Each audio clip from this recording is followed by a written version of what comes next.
export class app module.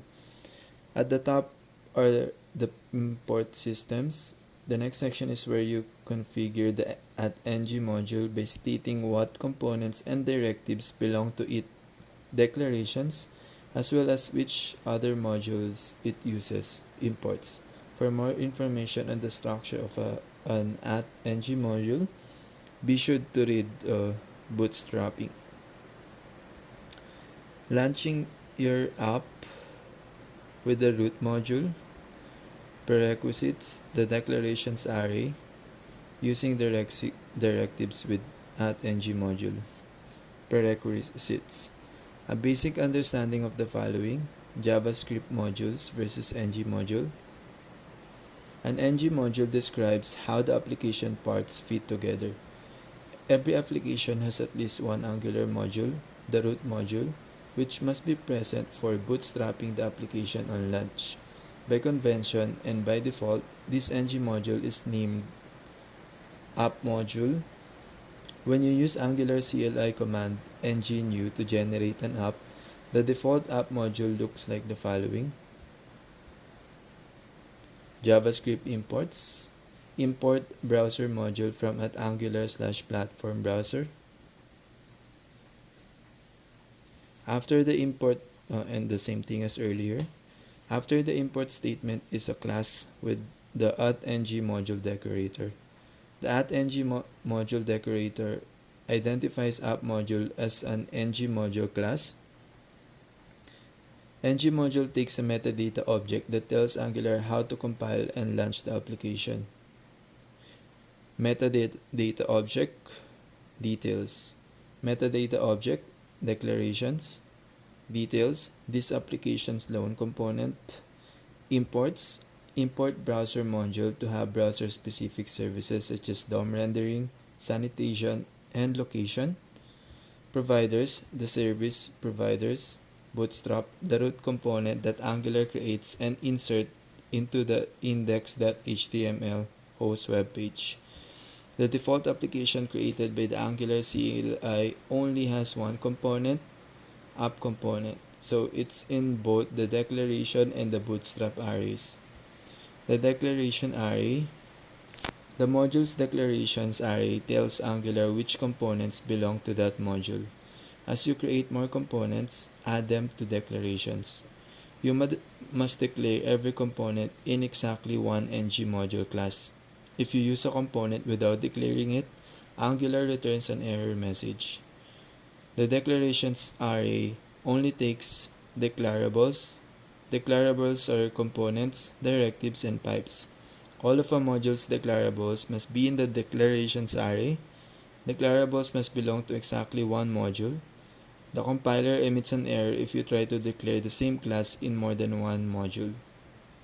These declared classes are visible within the module but invisible to components in a different module unless they are exported from this module and other module imports this one. An example of what goes into declaration array follows: declarations, open square bracket, your component, your pipe, your directive, close bracket. A declarator can only belong to one module, so only declare it in one @ng module. When you need it elsewhere, import the module that contains the declarable you need. Using directives with @ng module, use the declarations array for directives. To use a directive, component, or pipe in a module, you must do a few things. First, export it from the file where you wrote it. Second, import it into the appropriate module. Third, declare it in the @ng module declarations array. Those three steps look like the following. In the file where you create your directive, export it. The following example, named item directive, is the default directive structure that the CLI generates in its own file. Item.directive.ts, import directive from @Angular core, directive, open parenthesis, selector app item, close parenthesis. Export class, item directive, open square bracket, code goes here, constructor, close bracket. The key point here is that you have to export it so that you can import it elsewhere. Next, import it into the ng module, in this example app.module.ts, with the JavaScript import statement. src/app/app.module.ts, import item directive from ./item.directive. And in the same file, add it to the @ng module declarations array. Declarations, open square bracket, app component, item directive, close square bracket. Now you could use your item directive in a component. This example uses app module, but you do it the same way for a feature module. For more about directives, see attribute directives and structural directives. You'd also use the same technique for pipes and components. Remember, components, directives, and pipes belong to one module only. You only need to declare them once in your application because you share them by importing the necessary modules. This saves you time and helps keep your application lean. ng on init. The nang on init method that we use in the health check component class is one of the component's lifecycle hook methods. In this section, we'll try to shed some light on them since we're going to use them a lot throughout this book. Each Angular component has a lifecycle, which is managed by Angular. Each time a user visits a view within our app, the Angular framework creates and renders the required components and directives along with their children, reacts to their changes whenever the user interacts with them, and eventually destroys and removes them from the document object model when the user navigates elsewhere. All these key moments trigger some lifecycle hook methods that Angular exposes to the developers so that they can perform something when each one of them actually occurs. Here's a list of the available hooks in order of execution, when possible, since some of them are called multiple times during the component's lifecycle.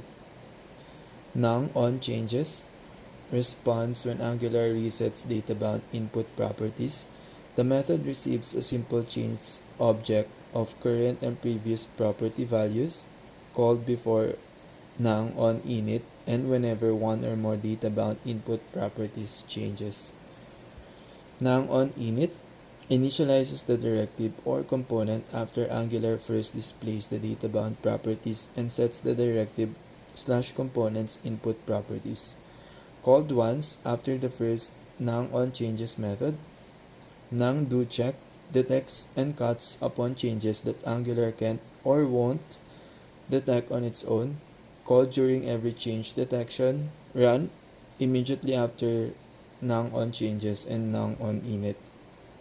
Nang after content init responds after Angular projects external content into the component's view, the view that a directive is in, called once after the first nang do check method. Nang after content check response after Angular checks the content projected into the directive/component, called after the nang after content init method and every subsequent nang do check method. Nang after view init responds after Angular initializes the component's view and child views that a directive is in, called once after the first nang after content check method. Nang after view check responds after Angular checks the component views and child views, the view that a directive is in, called after nang after view init method and every subsequent nang after content check method. Nang on destroy cleans up just before Angular destroys the directive or component, unsubscribes observables, and detaches the event handlers to avoid memory leaks, called just before Angular destroys the directive or components. The preceding lifecycle hook methods are available for all Angular components and directives. To make use of them, we can just add them to our component class, which is precisely what we did in the preceding health check component. Now that we have understood the role of nang on init, we should take a moment to explain why we put the HTTP client source code in the now on init lifecycle hook method instead of using the components constructor method. Shouldn't we have used that instead? The next section should greatly help us understand the reason for such a choice. Constructor. As you most likely already know, all TypeScript classes have a constructor method that will be called whenever we create an instance of that class. Since TypeScript is, in every possible way, a superset of JavaScript, any TypeScript constructor method will be transpiled into a JavaScript constructor function. The following code block shows an example of TypeScript class. Class my class constructor console.log. This will be transpiled into the following JavaScript function. Function my class console.log. My class has been instantiated. If we omit the constructor in TypeScript, the JavaScript transpiled function will be empty. However, whenever the framework needs to instantiate it, it will still call it in the following way, regardless of whether it has the constructor or not. var myClassInstance equal new myClass. Understanding this is very important because it greatly helps us to understand the difference between the components constructor method and its now on init lifecycle hook, and it's a huge difference, at least from the perspective of the components in initialization piece. The whole Angular bootstrap process can be split into two major and subsequent stages: instantiating the components, performing the change detection. As we can easily guess, the constructor method is called during the former phase, while the lifecycle hooks, including the now on init method, are called throughout the latter. If we look at these methods from this perspective, it's pretty easy to understand the following key concepts. If we need to create or inject some dependencies into an Angular component, we should use the constructor method. As a matter of fact, this is also the only way we can do that, since the constructor is the only method that gets called in the context of the Angular injector. Conversely, whenever we need to perform any component initialization or update tasks such as performing an HTTP request or updating the DOM, we should definitely do that by using one of the lifecycle hooks. The nowOnInit method, as its name implies, is often a great choice for the component's initialization task, since it happens right after the directives and or components input properties are set. That's why we have used this to implement our HTTP request using the Angular built-in HTTP client service. HTTP client. Being able to efficiently send and receive JSON data from our ASP.NET Core controllers is probably the most important requirement for our single-page application. We chose to do that using the Angular HTTP client service, first introduced in Angular 4.3.0 RC.0, which is among the best resources that the framework can provide to get the job done. For this very reason, we will use it a lot throughout this book. However, before doing that, it might be advisable to properly understand what it is, why is it better than the other former implementation, and how to properly implement it. The new HTTP client service was introduced in July 2017 as an improved version of the former Angular HTTP client API, also known as @angular/http or simply HTTP. Instead of replacing the old version in the @angular/http package, the Angular development team has put the new classes in a separate package @angular/common/http. They chose to do that to preserve the backward compatibility with the existing code bases, also ensuring a slow yet steady migration to the new API. Those who use the old Angular HTTP service class at least once will most likely remember its main limitations listed here.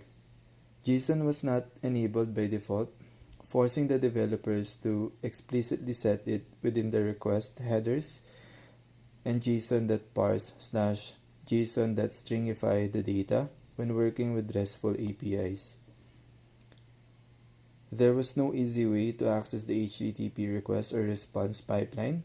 thus preventing the developer from intercepting or altering the request and/or response calls after they were issued or received by using some ugly and pattern-breaking hacks.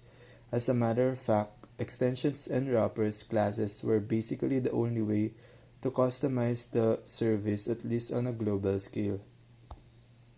There was no native strong typing for request and response objects, although that could be addressed by casting JSON as interfaces as a workaround. The great news is that the new HTTP client does all of this and much more. Other features include testability support and better error handling via APIs entirely based on the observables.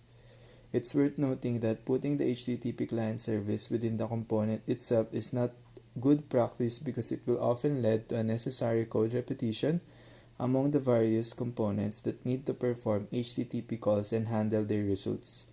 This is a known issue that greatly affects the production level apps, which will likely require post-processing of the received data, handling errors, adding retry logic to deal with intermittent connectivity, and so on. To better deal with those scenarios, it's strongly advisable to separate the data access logic and the data presentation role by encapsulating the former in a separate service, which can then be injected into all the components that require it in a standardized and centralized way. We'll talk more about that in Chapter 8, Code Tweaks and Data Services, where we'll eventually replace multiple HTTP client implementation and centralize their source code within a couple of data services. Observables. Observables are a powerful feature for managing async data.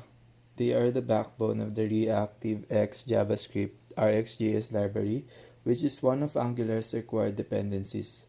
Those who are familiar with ES6 promises can think of them as an improved version of that approach. An observable can be configured to send literal values, structured values, messages, and events either synchronously or asynchronously. The values can be received by subscribing to the observable itself using the subscribe method hook, meaning that the whole data flow is handled within it until we programmatically choose to unsubscribe. The great thing about this approach is that regardless of the chosen approach, sync or async, streaming frequency, and data type, the programming interface for listening to values and stopping listening is the same. The great advantage of observables are the reason why Angular makes extensive use of them when dealing with data. If we take a good look at our health check component source code, we can see how we can use them as well when our HTTP client service fetches data from the server and stores the result in the this.result local variable. Such a task is performed by calling two consecutive methods, get, result, and subscribe. Let's try to summarize what they do as follows. Get result, as the name suggests, this method issues a standard HTTP request to our ASP.NET Core Health Checks middleware to fetch the resulting JSON response object. This method needs a URL parameter, which we create on the fly by adding the health check route, the same string that we set early on with the program.cs file, to the web API URL. Subscribe, this method invokes the observable returned by the get call, which will execute two very different actions right after a result and/or in case of an error. Needless to say, all this will be done asynchronously, meaning that the app won't wait for the result and will keep executing the rest of the code. Those who want to get additional information can take a look at the following URLs taken from the RxJS official documentation: ReactiveX Library Observables Guide, Angular.io Observable Guide. It's very important to understand that we're only scratching the surface of what an observable can do. However, this is all we need for now. We'll have the chance to talk more about them later on. Interfaces. Now that we know how the Angular HTTP client service works, we have every right to ask ourselves a couple of questions. Why are we even using these interfaces? Can't we just use the JSON data sent by the ASP.NET Core Health Checks middleware that we defined early on, consuming them as anonymous JavaScript objects? Theoretically speaking, we can, just as we can output raw JSON from the controllers instead of creating all the classes as we did instead. However, in a well-written app, we should always resist the temptation to handle raw JSON data, and or to use anonymous objects for a number of good reasons. We have chosen TypeScript over JavaScript because we want to work with type definitions. Anonymous objects and properties are the exact opposite. They led to the JavaScript way of doing things, which is something we wanted to avoid in the first place. Anonymous objects and their properties are not easy to validate. We don't want our data items to be error prone or forced to deal with missing parts.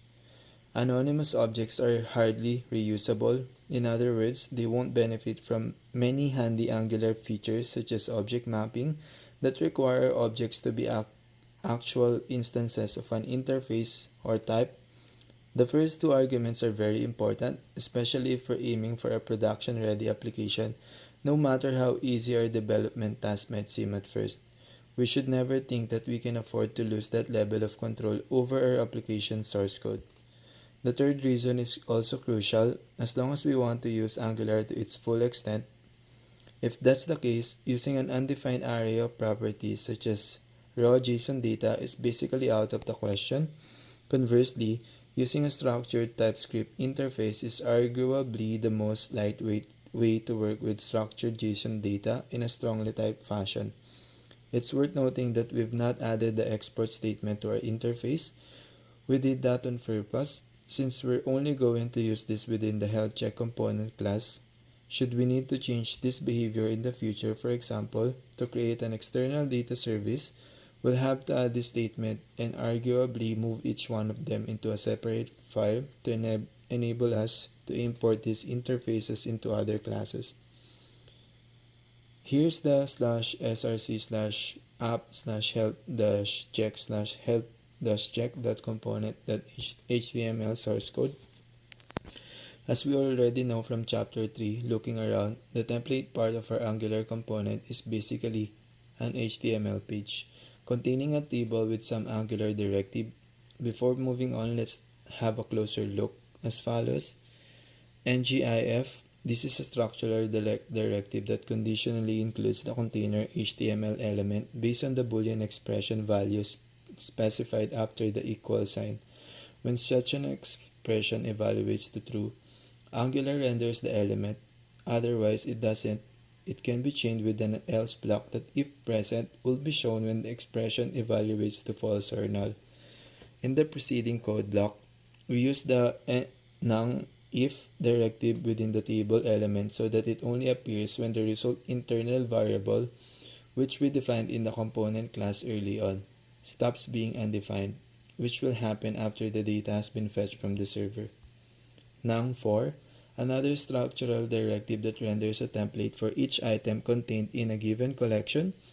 The directive is placed on an element which becomes the parent of the clone templates.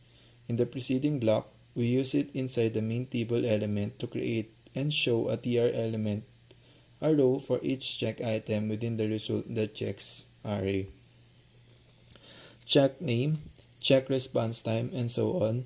These are called interpolations and can be used to incorporate calculated strings into the text between HTML element tags and or within attribute assignments. In other words, we can use them as placeholders for our class variables, property values. As we can see, the interpolation default limiters are the double curly braces, open square bracket, double open square bracket, and double close square bracket. To understand more about nang-if, nang4 interpolations, and other Angular UI fundamentals, we strongly suggest taking a look at the official documents.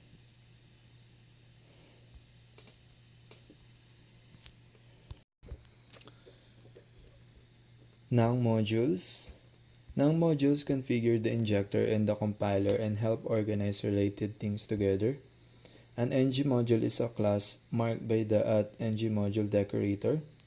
@ngModule takes a metadata object that describes how to compile a component's template and how to create an injector at runtime. It identifies the module's own components, directives, and pipes, making some of them public through the export property so that external component can use them.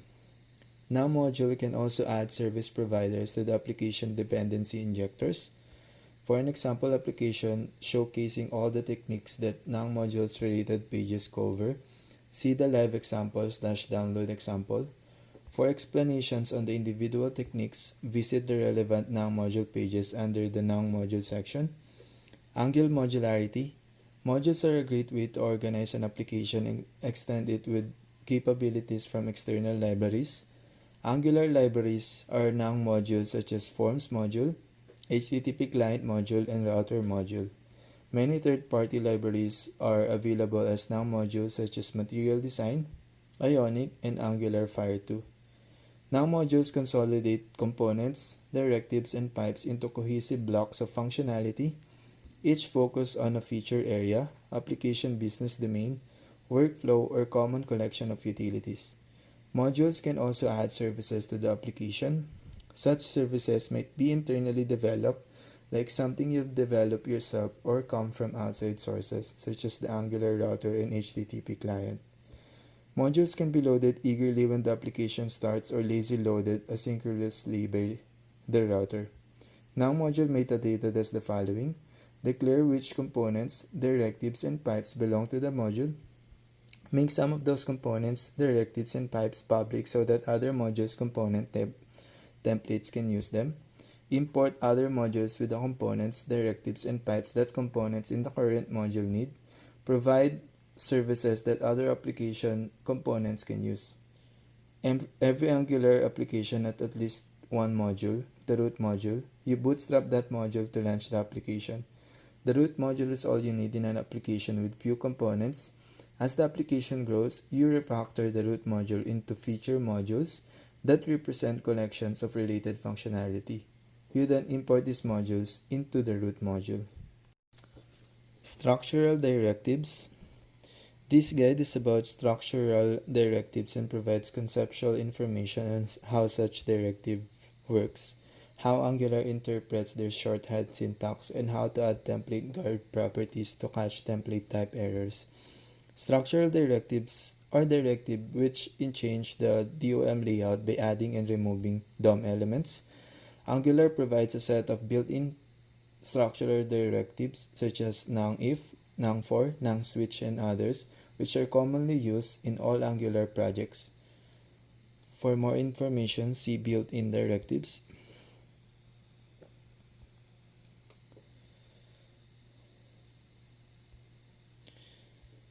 Directives are classes, built-in directives. Directives are classes that add additional behavior to elements in your Angular applications.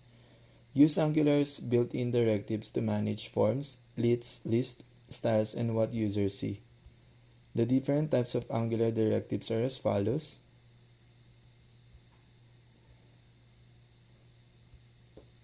Components, used with a template. This type of directive is the most common directive type. Attribute directives, change the appearance or behavior of an element, component, or another directive. Structural directives, change the DOM layout by adding and removing DOM elements. Built-in attribute directives. Attribute directives listen to and modify the behavior of other HTML elements, attributes, properties, and components. Many attribute directives are defined through modules such as common module, router module, and forms module. The most common attribute directives are as follows. ng-class adds and removes a set of CSS class. ng-style adds and removes a set of HTML styles. Now-model add two-way data binding to an HTML form element. Adding and removing classes with nang-class. Add or remove multiple CSS classes simultaneously with nang-class. To add or remove a single class, use class binding rather than nang-class. Import common module into component. To use nang-class, import common module and add it to the components import list. Using nang-class with an expression, on the element you'd like to style, add ng-class and set it equal to an expression. In this case, I is special is a boolean set to true in app.component.ts. Because is special is true, nonclass applies the class of special to the div. Using nonclass with a method. To use nonclass with a method, add the method to the component class. In the following example, set current classes sets the property current classes with an object that adds or removes three classes based on the true or false state of three other component properties. Each key of the object is a CSS class name. If a key is true, nonclass adds the class. If a key is false, nonclass removes the class. Second, in the template, add the nonclass property binding to current classes to set the elements classes. For this use case, Angular applies the classes on initialization and in case of changes. The full example calls set current classes initially with none on init and when the dependent properties change through a button click. These steps are not necessary to implement nonclass. For more information, see the live example or download example app.component.ts and app.component.html. Interfaces. Now that we know how the Angular HTTP client service works, we have every right to ask ourselves a couple of questions. Why are we even using these interfaces? Can't we just use the raw JSON data sent by the ESP.NET Core health checks middleware that we defined early on, consuming them as anonymous JavaScript objects? Theoretically speaking, we can, just as we can output raw JSON from the controllers instead of creating all the classes as we did instead. However, in a well-written app, we should always resist the temptation to handle raw JSON data and or to use anonymous objects for a number of good reasons. We have chosen TypeScript over JavaScript because we want to work with type definitions. Anonymous objects and properties are the exact opposite. They led to the JavaScript way of doing things, which is something we wanted to avoid in the first place. Anonymous objects and their properties are not easy to validate. We don't want our data items to be error prone or forced to deal with missing properties. Anonymous objects are hardly reusable. In other words, they won't benefit from many handy Angular features such as object mapping that require our objects to be actual instances of an interface and or a type. The first two arguments are very important, especially if we're aiming for a production-ready application. No matter how easy our development task might seem at first, we should never think that we can afford to lose that level of control over our application source code. The third reason is also crucial. As long as we want to use Angular to its full extent, if that's the case, using an undefined array of properties such as raw JSON data is basically out of the question.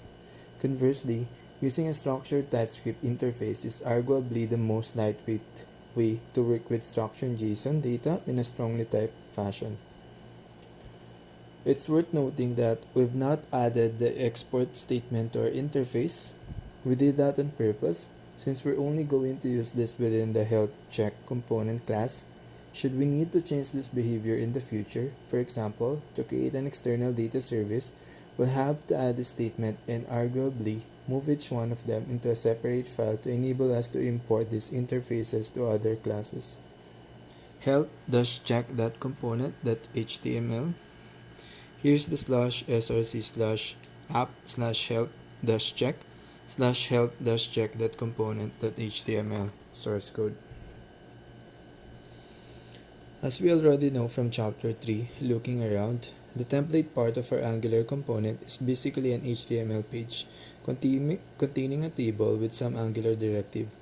Before moving on, let's have a closer look as follows. Nang-if.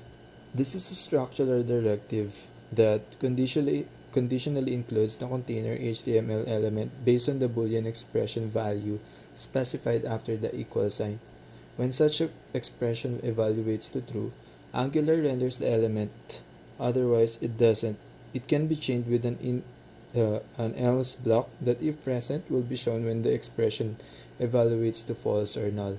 In the preceding code block, we use the nang-if directive within the table element so that it only appears when the result internal variable which we defined in the component class either on stops being the undefined, which will happen after the data has been fetched from the server. Nang4, another structural directive that renders a template for each item contained in a given collection. The directive is placed on an element which becomes the parent of the cloned templates. In the preceding code block, we use it inside the main table element to create and show a tier element arrow for each check item within the result.checks array. Check that name, check that response time, close and open, square bracket, and so on. These are called interpolations and can be used to incorporate calculated strings into the text between HTML element tags and or within attribute assignments. In other words, we can use them as placeholders for our class variables, property values. As we can see, the interpolation default delimiters are the double curly braces and. To understand more about nangif, nang4, interpolations, and other Angular UI fundamentals, we strongly suggest taking a look at the official document. Fetching and displaying data. In the previous chapter, we created a new World Cities solution containing a World Cities.client project, or Angular app, and a World Cities.server project, or ASP.NET Web API, and made a considerable effort to empower the latter with a DBMS-based data provider built upon Entity Framework Core using the code-first approach. Now that we have data persistence, we're ready to entrust our users with the ability to interact with their application. This means that we can switch to the Angular app and implement some much needed steps such as the following: fetching data, querying the data provider from the client side using HTTP request and getting structured results back from the server side, displaying data, populating typical client-side components such as tables and lists, thereby ensuring a good user experience for the end user, adding countries to the loop. For the sake of simplicity, we'll learn how to implement the fetch and display task by focusing on the city entity. In the last part of the chapter, we'll use the knowledge gained to apply the same techniques to the country entity as well. In this chapter, we'll cover the fetch and display topics by adding several client-server interactions handled by standard HTTP request or response chains. It goes without saying that Angular will play a major role here, together with a couple of useful packages that will help us reach our goal. Technical requirements. In this chapter, we're going to need all the technical requirements listed in the previous chapter, plus the following external library: system.link.dynamic.core, .NET Core NuGet package for the World Cities.server ASP.NET app. As always, it's advisable to avoid installing them straight away. We're going to bring them in during this chapter to better contextualize their purpose within our project. The code files for this chapter can be found at https GitHub. Fetching data. As we already know from chapter 2, Getting Ready, reading data from database is mostly a matter of having the Angular app, the front end, send HTTP requests to the ASP.NET app, the backend, and fetching the corresponding HTTP responses accordingly. These data transfers will be mostly implemented using JavaScript Object Notation, JSON, a lightweight data interchange format that is natively supported by both frameworks. In this section, we'll mostly talk about HTTP requests and responses, see how we can fetch data from the ASP.NET app, and lay out some raw UI examples using Angular components that will be further refined throughout the next sections. Are you ready? Let's start. Requests and responses. Let's start by taking a look at those HTTP requests and responses we'll be dealing with. Hit F5 to launch both the World Cities.client and World Cities.server projects in debug mode, or right-click the World Cities.server project and select Debug. Start new instance to launch that project alone and type the following URL in the browser's address bar: https localhost 40443/API/cities. If we did everything correctly, we should see a list of cities, each one with a unique ID. From that list, we can easily pick the ID of each city and add it to our URL to retrieve that specific city only. For example, We can choose to use 12, which is in our specific scenario, corresponds to the new city of New York. Important note, the IDs of the various cities and countries references throughout the book may differ from those you see in your own database depending on various factors: the World Cities file version or progress, the starting auto-incrementing ID of the city's database table we use to store data source, and so on. Don't mind that. All the code examples should still work regardless of any difference in ID. JSON conventions and defaults. The JSON data received with HTTP response is basically a serialization of our city entity with some built-in conventions such as the following: camel case instead of Pascal case. We have name instead of name, country ID instead of country ID, and so on, meaning that all our Pascal case.NET class names and properties will be automatically converted into camel case when they are serialized to JSON.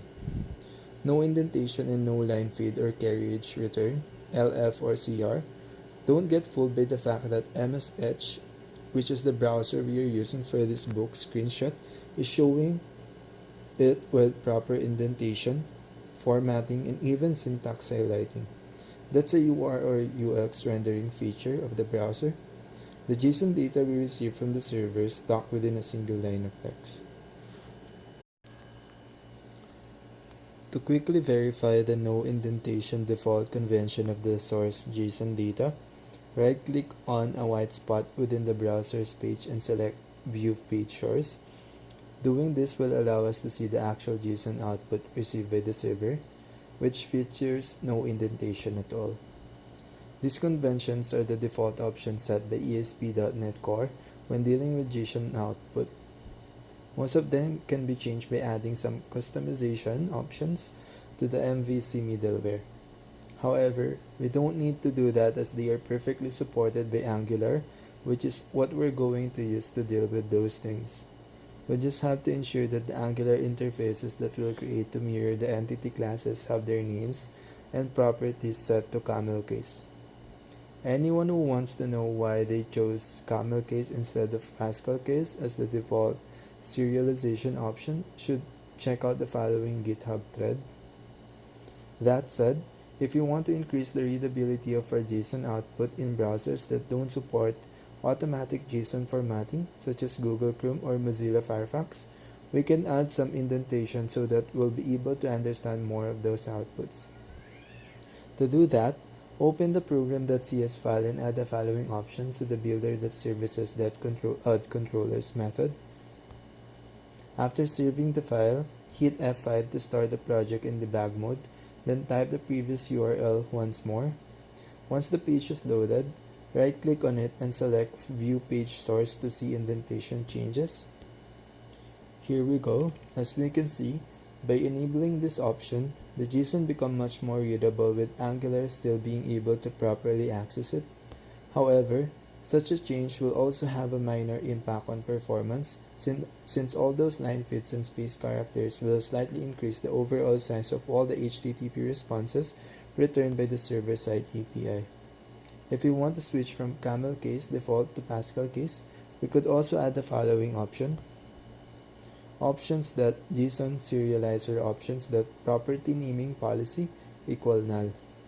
That said, for the sake of these sample projects, we prefer to keep the default conventions, no indentation and camel case. For that very reason, we'll comment out those two options. Those who want to uncomment those options are free to do that. Just be aware that if Pascal case is used instead of camel case, the Angular code samples shown in this chapter and in the following chapters will need to be changed accordingly. A very long list. Let's now move to our Angular app and create a sample component to show a list of cities.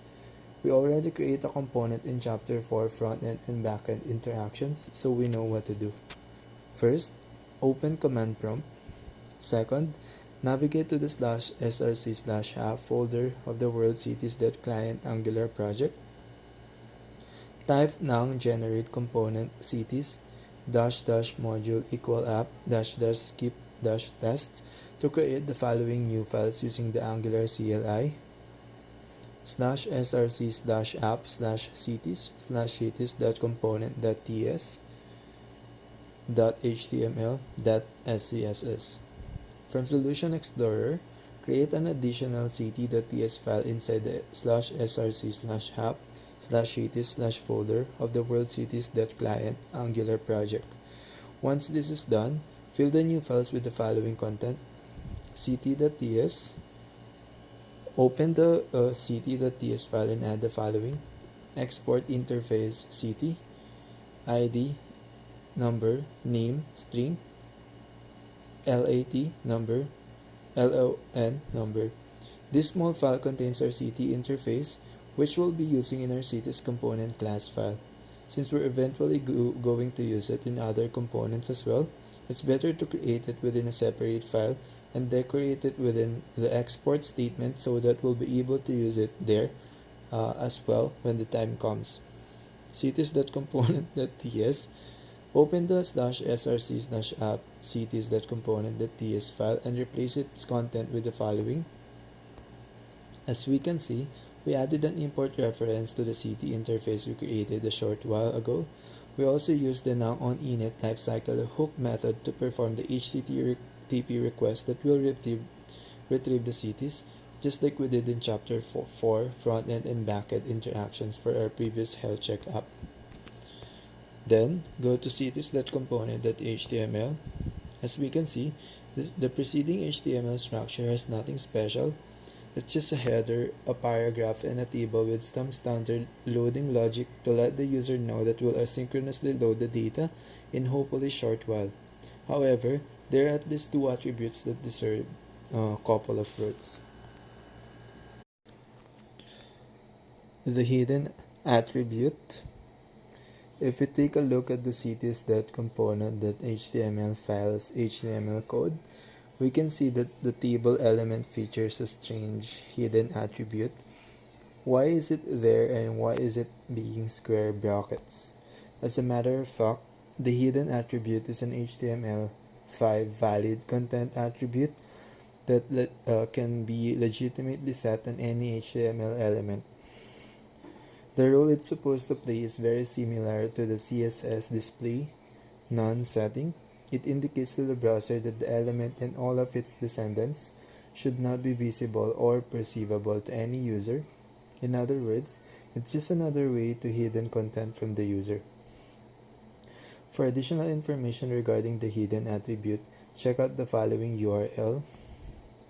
As for the square brackets, that's just the Angular syntax used to define a property binding, that is, an HTML property or attribute within the component template r.html file that gets its value from a variable, property, or expression defined within the component class r.ts file. It's worth noting that such a binding flows in one direction from the component class, the source, to the HTML element within the component template, the target. As a direct consequence of what we have just said, every time the source value evaluates to true, the HTML property or attribute between square brackets will be set to true as well, and vice versa. This is a great way to deal with a lot of HTML attributes that work with Boolean values because we can dynamically set them through the whole component's lifecycle. That's precisely what we do with the table element in the preceding code block. Its hidden attribute will evaluate to true until the cities component variable is filled by the actual cities fetched from the server, which will only happen when the HTTP client module finishes its request or response task. Not bad, right? Wait a minute, isn't that the same behavior as the nonif structural directive that we already know from Chapter 4, front-end and back-end interactions? Why are we using this hidden attribute instead? This is a very good question that gives us the chance to clarify the difference between these two similar yet not identical approaches. The nonif structural directive adds or removes the element from the document object model based on its corresponding condition or expression. This means that the element will be initialized and or disposed of together with all its children, events, and so on every time its status changes.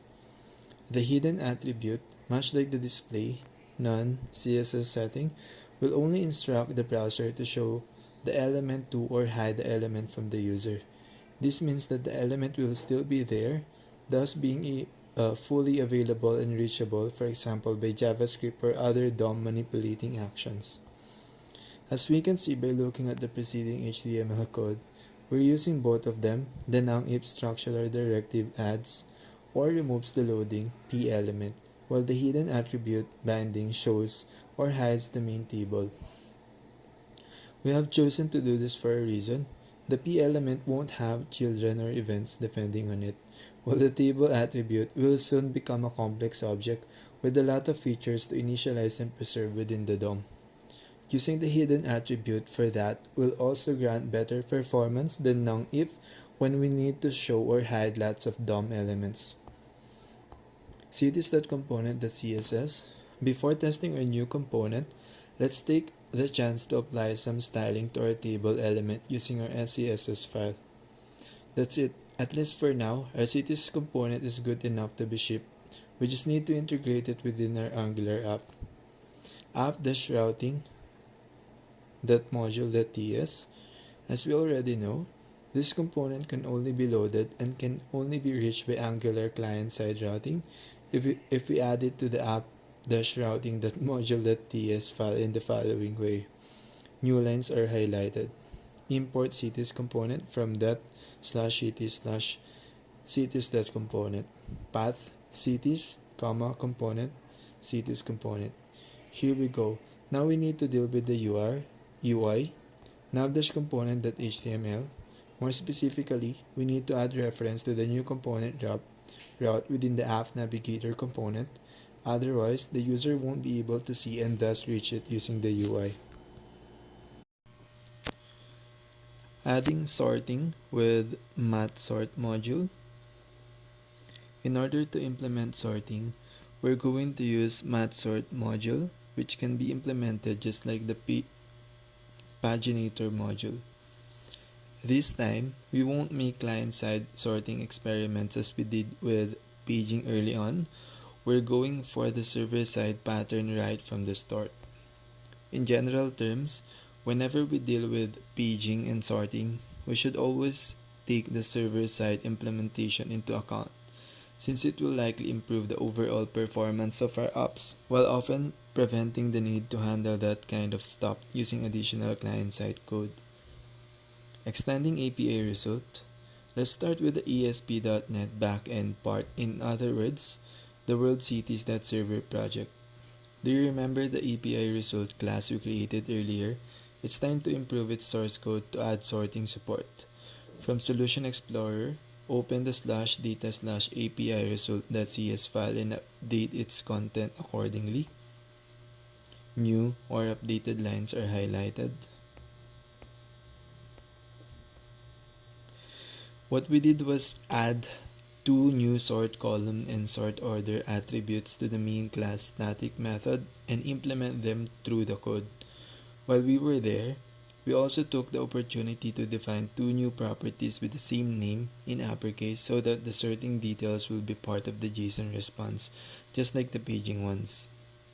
It's worth noting that since we're now assembling our language integrated query linked to SQL queries with literal data coming from the client, we also added a new isValid property method that will check that the sort column specified does actually exist as a type property of the generic T entity we're dealing with. As the method comment clearly says, that's actually a security countermeasure against SQL injection attempts. This is a very important security issue that we'll be talking about in a short while. In the unlikely case that you've never heard of LINQ, don't worry, we'll get there soon. If we try to build our project right after these changes, we'll most likely be greeted by some compiler errors such as the following one. Error CS0246. The type or namespace name system.link.dynamic could not be found. Don't worry, it's perfectly normal. We just need to add a new NuGet package to our project. Installing system.link.dynamic core, the iQueryable T order by extension method that we used in the improved API result source code to programmatically apply the column sorting is part of the system.link.dynamic.core namespace. Thanks to this library, it's possible to write dynamic link queries string based on an iQueryable, which is just like what we did in the preceding code. Unfortunately, system.link.dynamic.core is not part of the ASP.NET stock binaries. Therefore, in order to use these features, we need to add them via NuGet. The fastest way to do that is to open Visual Studio's Package Manager console and issue the following command: install -package system.link.dynamic.core. Important, be sure to install system.link.dynamic.core and not system.link.dynamic, which is its .NET Framework 4.0 counterpart. The latter won't work with our ASP.NET Web Application project. At the time of writing, the most recent version of the system.link.dynamic.core package is 1.3.7, which works absolutely fine for our purposes. For those who want to retrieve additional information regarding this great package, we suggest you take a look at the following resources: NuGet website, https www.nuget.org, GitHub projects, https github.com. What is link? Before moving forward, let's spend a couple of minutes talking about link in the unlikely case you have never heard anything about it. Also known as Language Integrated Query, link is the code name of Microsoft.NET Framework set of technologies that adds data query capabilities to .NET languages such as C and VB.NET. Link was first released in 2007 and was one of the major new features of .NET Framework 3.5.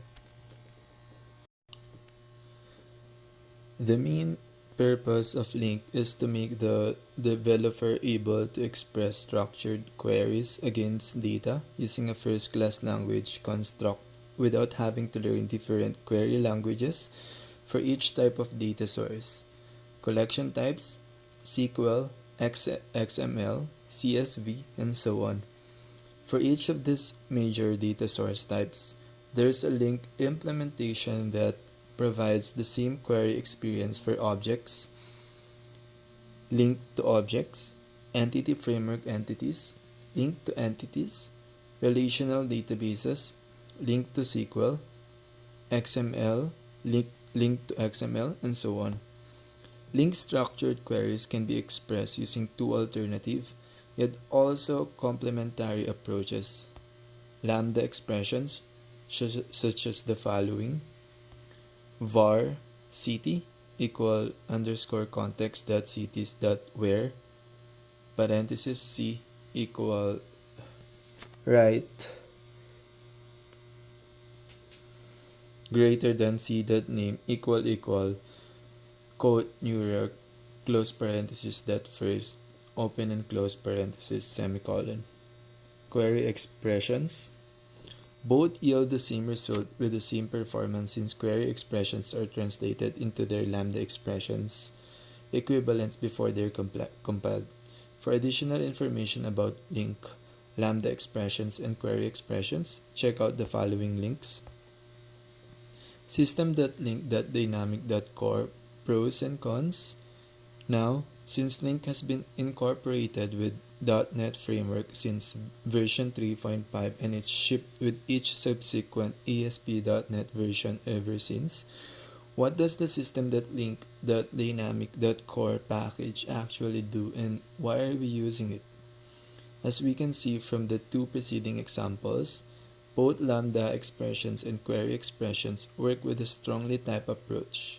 Whenever we query an object of any type using link, the source type, together with all the properties we want our query to check, must be known by the compiler. This means that we would be unable to use these techniques with generic objects or types That's where link.dynamic comes to the rescue, allowing the developer to write lambda expressions and query expressions with literal strings and translate them into their strongly typed equivalents using reflection. Here's the same query as before written using system.link.dynamic.core. We can immediately see the difference and also the tremendous advantage we can get by using such an approach. We will be able to build our queries dynamically, regardless of whether we're dealing with strongly typed objects or generic types, just like we did within the source code of API result a short while ago. However, such an approach will also have a major downside. Our code will be less testable and way too error prone for at least two important reasons. We'll be just a little string away from query errors, which will almost always lead to major crashes. The risk of unwanted queries, including SQL injection attacks, could increase exponentially depending on how we build those queries and or where we get our dynamic strings from. Those who don't know what SQL injection is and or why it is dangerous should definitely take a look at the following guide written by Tim Samut and Mike Schiffman from Cisco Security Intelligence Team. Understanding SQL injection, https://sec.cloudapps.cisco.com/security. The former issue is bad, but the latter is even worse. Being open to SQL injection attacks could be devastating and therefore is something we should avoid at any cost. Preventing SQL injection. Luckily, we don't need to manually take countermeasure against SQL injection threats.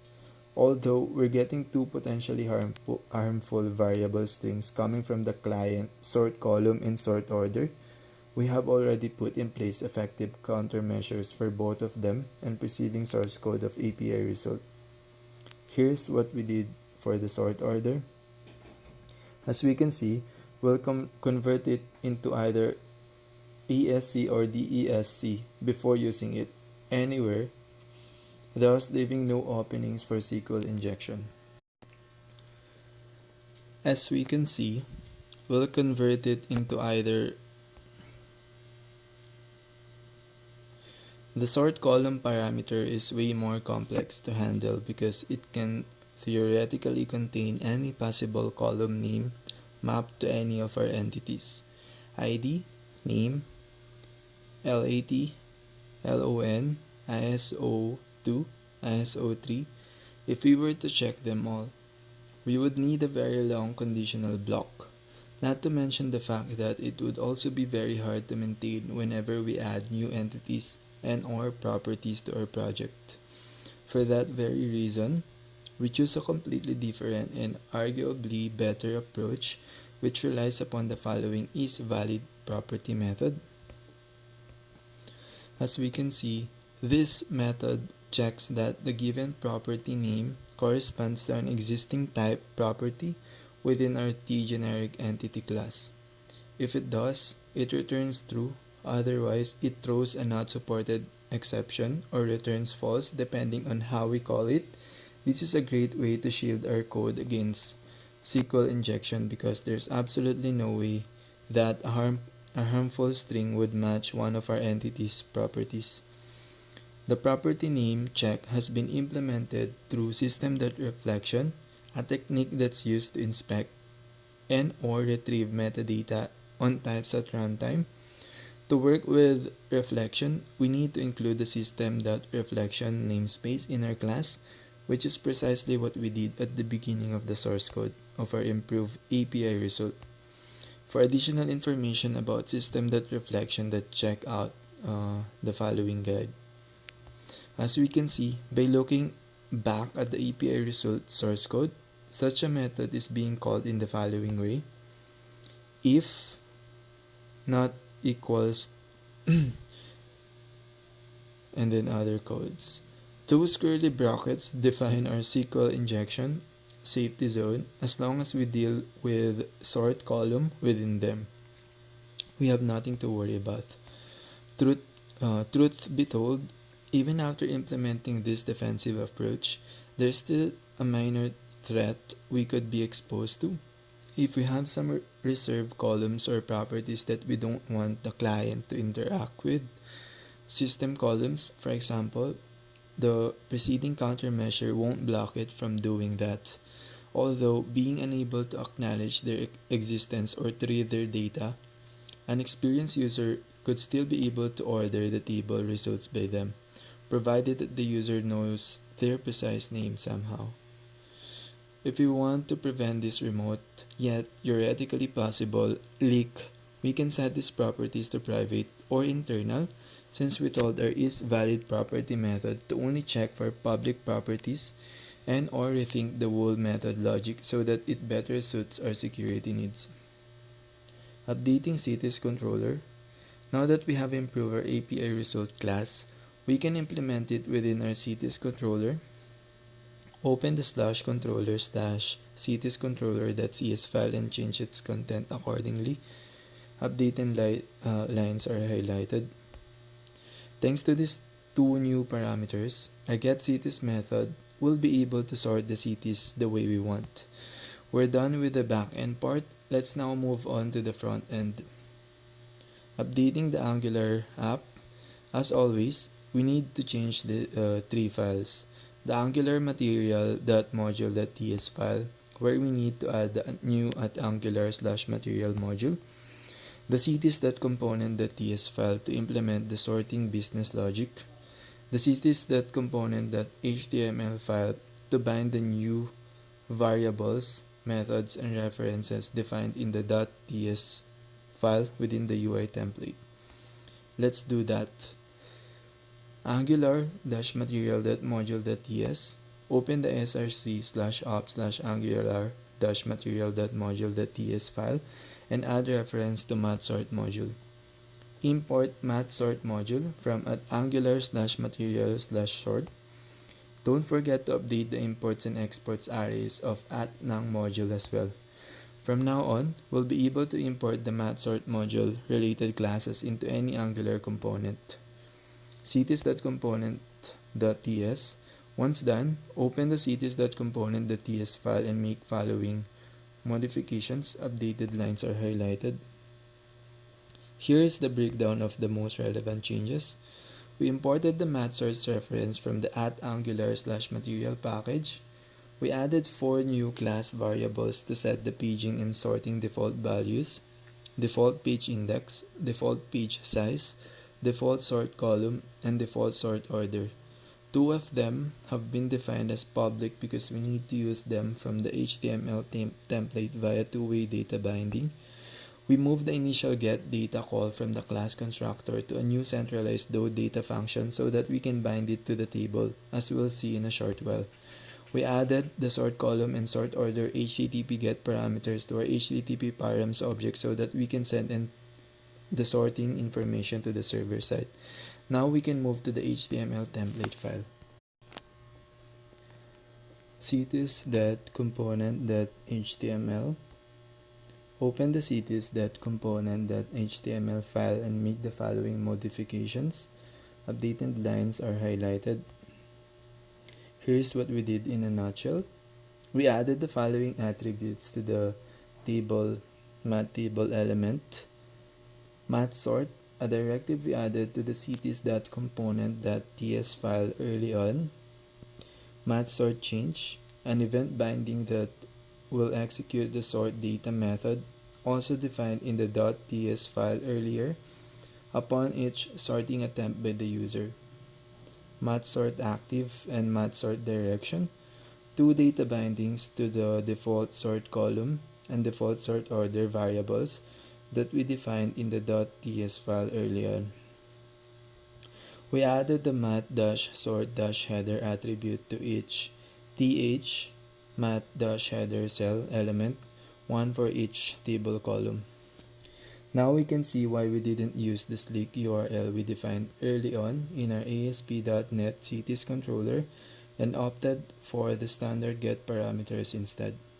This approach allows us to programmatically add an indefinite number of HTTP GET parameters to our requests thanks to the HTTP params class from the @angular/common/http package. Let's quickly test it out by hitting F5 and navigating to the CITES view. Here's what we should be able to see.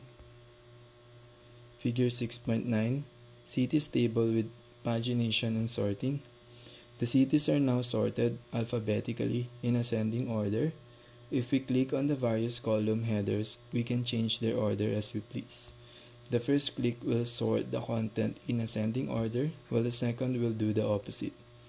It's worth noting how the paging and sorting features are able to coexist without issues. Needless to say, whenever we try to change the table sorting, the paging will just roll back to the first page. Now that the sorting has been implemented, there's only one missing feature left: filtering.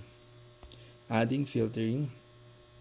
If we think that we'll be able to get away with another component, this time we're going to be disappointed.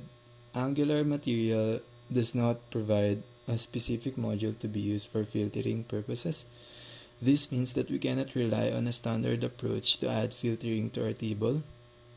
We have to figure out a reasonable approach by ourselves. In general terms, the best thing to do whenever we need to code a feature by ourselves is to start to visualize what we want it to look like. For example, we can imagine a search input field lying on top of our table that would trigger our CITES component to reload the CITES data from the server through its getData method whenever we type something in it. How does that sound? Let's try to lay down an action plan. First, as always, we'll need to extend our API result class to programmatically handle the filtering task on the server side. Second, we also need to change the signature of the getCITES action method of our .NET CITES controller so we can get the additional information from the client. Third, right after that, we'll have to implement the filtering logic within our Angular CITES component. Fourth, eventually, we'll need to add the input text box in the CITES component HTML template file and bind an event to it to trigger the data retrieval process upon typing something. Fifth, before moving further, we'll take the chance to talk about the performance impact of our filtering feature and how we can address it. Now that we have made it, let's do our best to put this plan into action. Extending API result again. It seems like we need to perform another upgrade to our beloved API result class to add filtering support to the already existing paging and sorting logic. Truth be told, we're not forced to do everything within the API result class. We could skip that part entirely and just add the following to our existing CITES controller. That's definitely a viable approach. As a matter of fact, if we weren't using the system.link.dynamic.core package library, this would most likely be the only possible approach. We would have no way to programmatically set a column filter using an external class that's work with generic iQueryable objects because such a class would be unaware of the entity type and property names. Luckily enough, we do have that package, so we can avoid performing the preceding changes or roll them back if we have already done that, and modify our /data/API result.cs class file in the following way instead.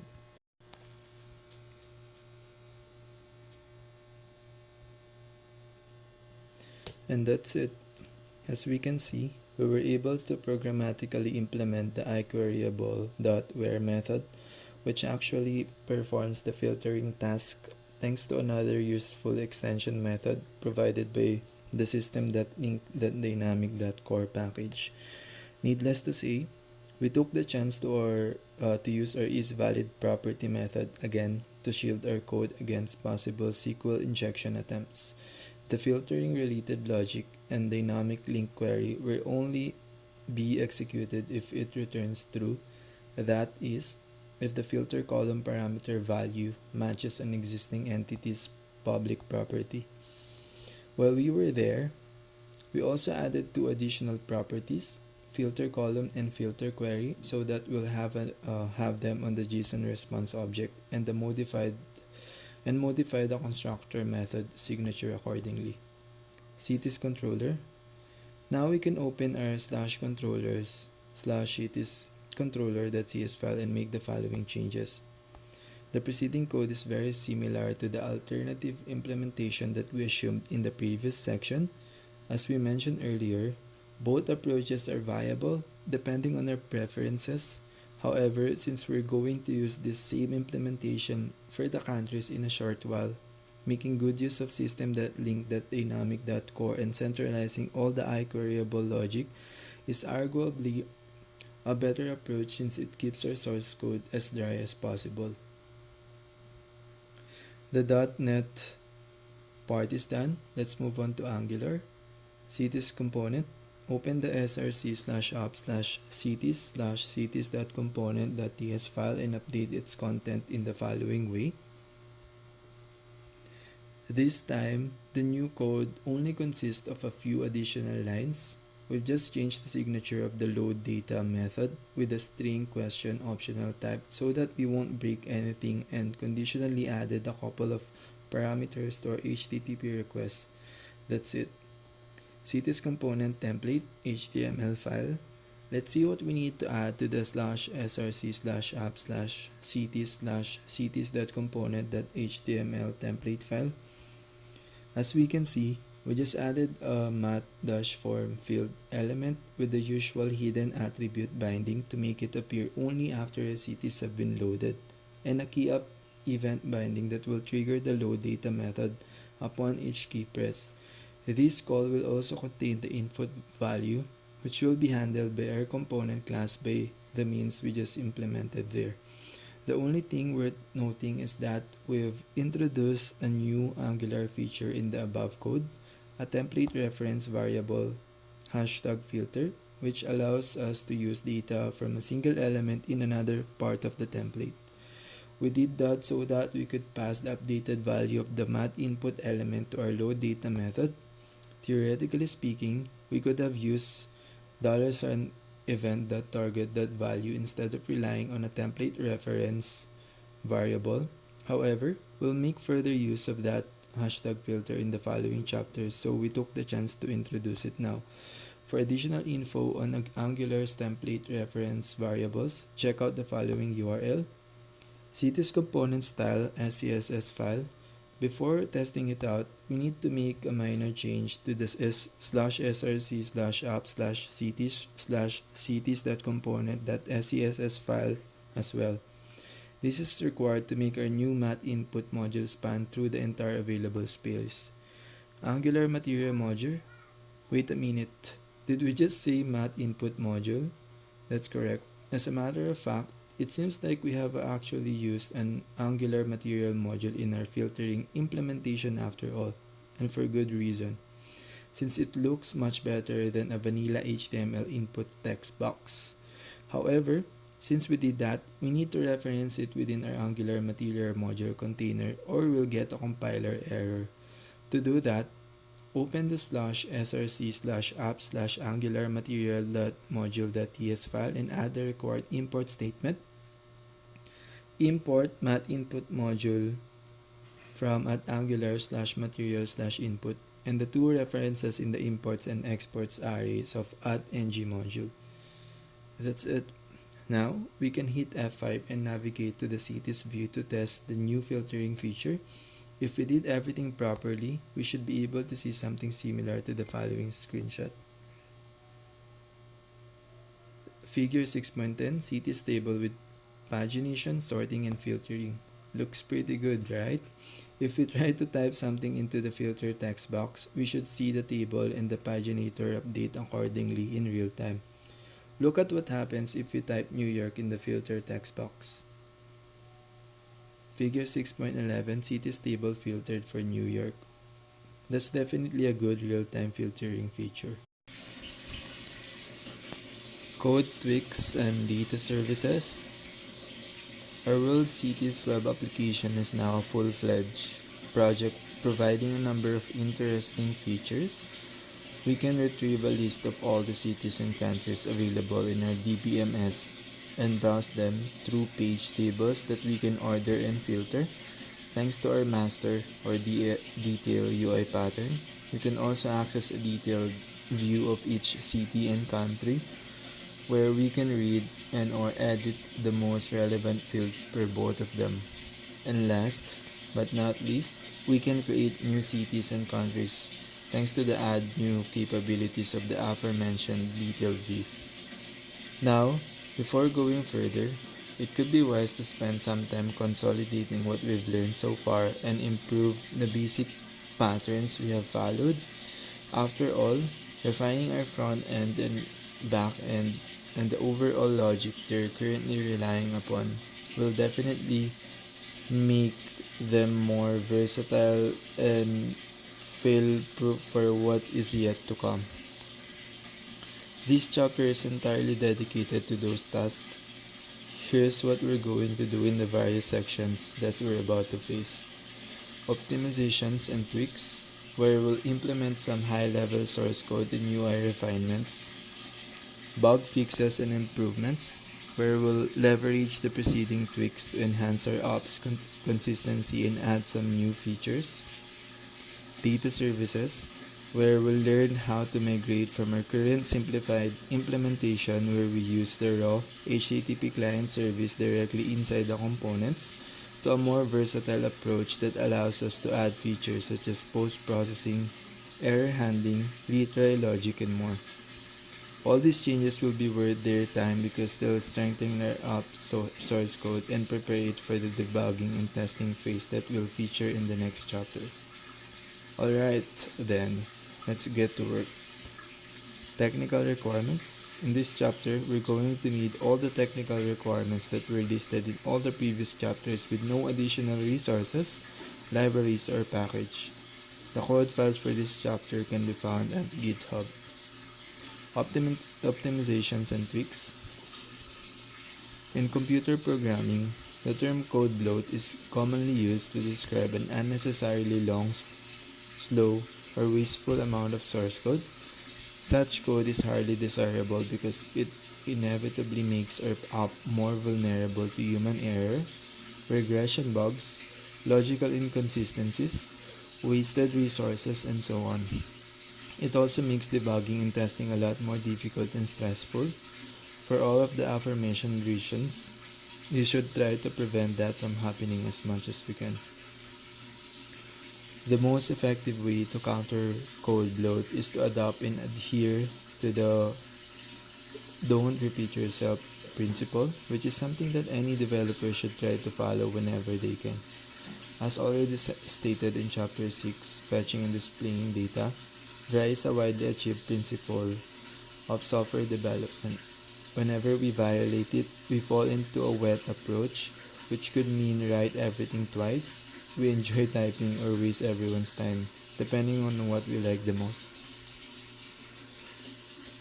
In this section, we'll try to address some rather wet parts of our current code and see how we can make them more dry. Doing that will greatly help our debugging and testing sessions later on. Template improvements. If we take another look at our cdedit component and country-edit component template files, we can definitely see a certain amount of code bloat. More specifically, we have a lot of math-error elements, sometimes as many as 3 of them, for a single input, such as for those ISO 3166-1, Alpha 2, and Alpha 3 country codes. Furthermore, most of these elements are redundant, meaning that they check the same error status for different inputs and when triggered return very similar error text. This approach can have some advantages, especially in small fonts. For example, it provides a good level of readability since those math-error elements allow us to immediately understand what happens for each specific error.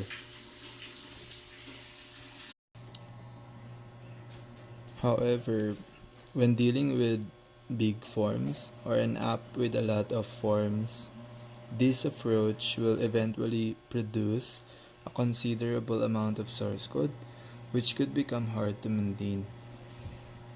That's even more true for multi-language apps, where the effort required to handle literal strings grows exponentially with that number of strings. What do we do in those cases? Is there a better or a smarter way to address that? As a matter of fact, there is. Whenever we feel like we're writing too much code or repeating complex tasks too many times, we can create one or more helper methods within our component class in order to centralize the underlying logic. These helper methods will act as shortcuts that we can call instead of repeating the whole validation logic. Let's try to add them to our form-related Angular components. Form validator validation shortcuts.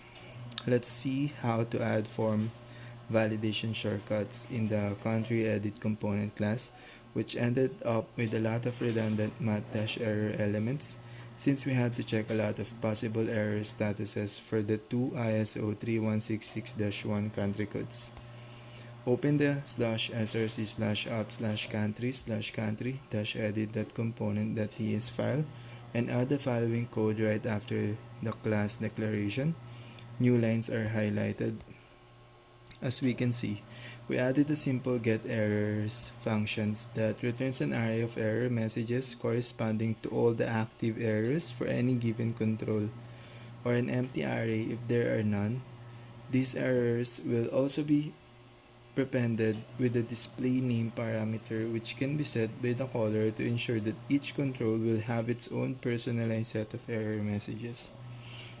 The switch statement we've set up contains all the validators that we currently use and might want to centralize, including the custom isDup field validator that we implemented back in Chapter 7 Forms and Data Validation. We've even included a default case that returns a generic error, which will act as a catch for all the non-supported validators. That's precisely what we need. A centralized shortcut method that allow us to shrink the HTML template and, most importantly, remove some math-error elements and redundant literal text. Let's see how we can refactor the existing ISO2 math-form-field component in the country-edit.component.html file, which currently contains 3 math-error elements to take advantage of our new getErrors function. Much better, right? If we test the component now, we can see that its behavior is still the same, meaning that we have found a way to optimize the template without losing anything. All we need to do now is to refactor all the other math-form-field components in the country edit component template, and then switch to CT edit component and perform the same optimization trick there. Or not. Wait a minute, didn't we just say we would adhere to the dry pattern as much as we can? How can we reasonably expect to do that if we're about to copy and paste the same identical variables and methods throughout different classes? What if we had 10 form-based components to patch instead of just 2? That doesn't sound anything but wet. Now that we've found a good way to shrink our template code, we also need to find a decent way to implement those form-related methods without spawning clones everywhere. Luckily enough, TypeScript provides a great way to handle these kinds of scenarios. Class inheritance. Let's see how we can use these features to our advantage. Class inheritance. Object-oriented programming, OOP, is usually defined by two core concepts, polymorphism and inheritance. Although both concepts are related, they are not the same. Here's what they mean in a nutshell. Polymorphism allow us to assign multiple interfaces on the same entity such as variable, function, object, or type, and or assign the same interface on different entities. In other words, it allows entities to have more than one form.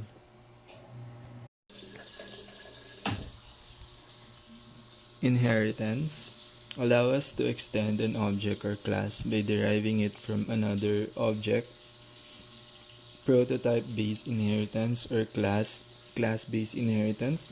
While retaining a similar implementation, the extended class is commonly called a subclass or child class, while the inherited class takes the name of superclass or base class. Let's now focus on inheritance. In TypeScript, as in most class-based, object-oriented languages. A type created through inheritance, a child class acquires all the properties and behaviors of the parent type, except constructors, destructors, overloaded operators, and private members of the base class. If we think about it, it's just what we need in our scenario. If we create a base class and implement our form-related methods there, we'll just need to extend our current component class without having to write it more than once. Let's see how we can pull this off. Implementing a base form component, we've used the nong-generate CLI command several times to generate components, but this is the first time we're going to use it to generate a class. Open a command prompt, navigate to the world cities.client apps root folder, and then type the following command. Now generate component base form --skip -import -skip -test -inline -template -inline.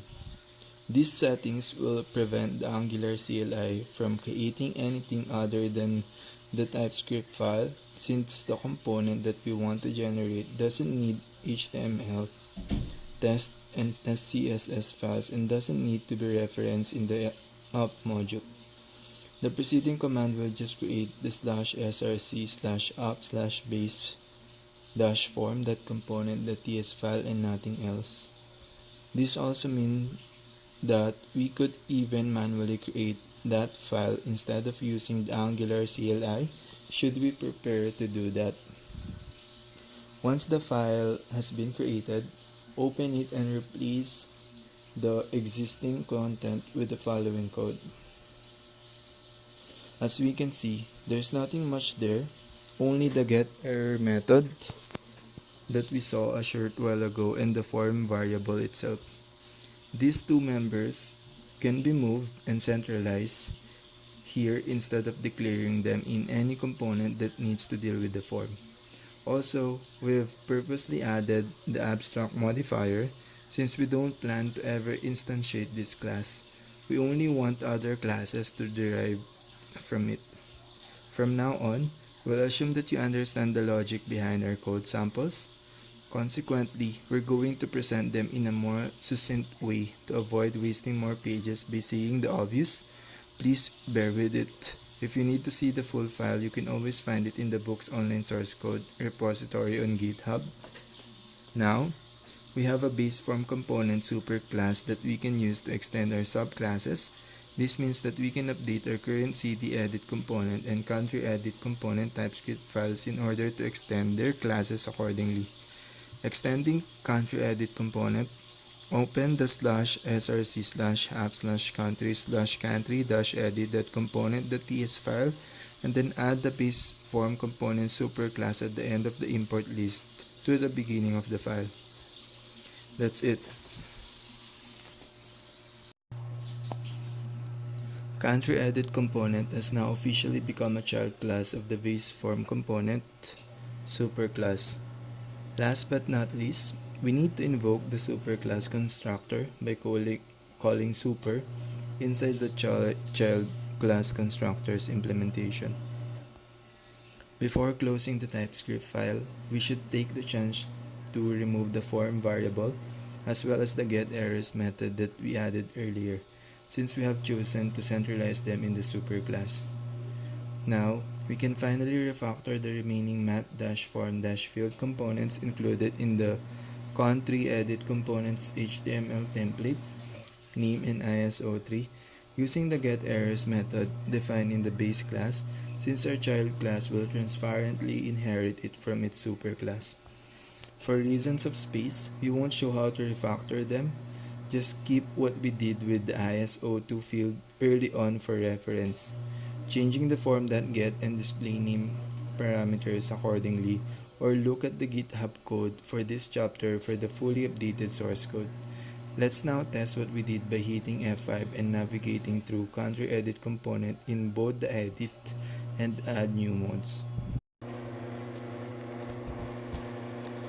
If we did everything correctly, we should see no issues. Everything should work just like it was. with a considerably smaller amount of source code. When performing the test, be sure to check out all the validators since what we did affects them the most. If the form validators are still working and show their errors when triggered, this means that the child class is able to inherit and use the required method for its base class, thereby providing that our brand new superclass or subclass implementation is working fine. As soon as we're sure that everything is working fine, we can finally switch the CT edit component and perform the same optimization tweak here. Extending CT edit component. CT edit component can be extended just like we did with the TypeScript file for country edit component, adding the import statements for the base form component class, using the extends keyword in the class declaration, and finally, adding the super function within the constructor. We're not going to show the source code changes here because the required steps are almost identical to what we've just seen. If you've got any doubts, you can refer to this chapter source code on the GitHub repository. Once this done, we can remove the now redundant form variable, just like we did with the country edit component class a minute ago. Right after that, we can move to the CT edit components HTML template and refactor all the math form dash field components so that each one of them will have a single math-error element using the getErrors method. At the end of the day, the only math-error element that we won't be touched by our refactoring task will be the one triggered by the isDope CT validator, the first one in order of appearance. As a matter of fact, centralizing this code doesn't make much sense since we will hardly ever reuse it outside CT edit component. That's a perfect example of context-specific, non-reusable code that should just be there, as moving it to a superclass won't make our code base any drier. Now that we've optimized and refactored our components, TypeScript, and HTML code, let's see what we can do to improve our app's user experience. Bug fixes and improvements. Let's be honest, although we did a decent job of building up our master or detail UI pattern and we assembled both views using the most relevant city and country fields, our app is still lacking something that our users might want to see. More specifically, the following detail is missing. Our city detail view doesn't validate the lat and lon input values properly. For example, we are allowed to type letters instead of numbers, which utterly crashes the form. Our country's views doesn't show the numbers of cities that each country actually contains. Our city's view doesn't show the country name for each listed city.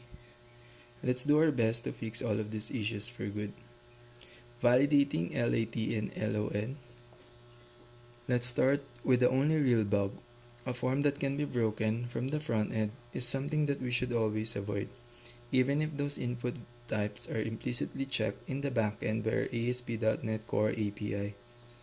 Luckily enough, we already know how to fix those kinds of errors. We need to add some pattern-based validators to the LAT and LON form controls for CT edit component, just like we did with the ISO2 and ISO3 controls in the country edit component files.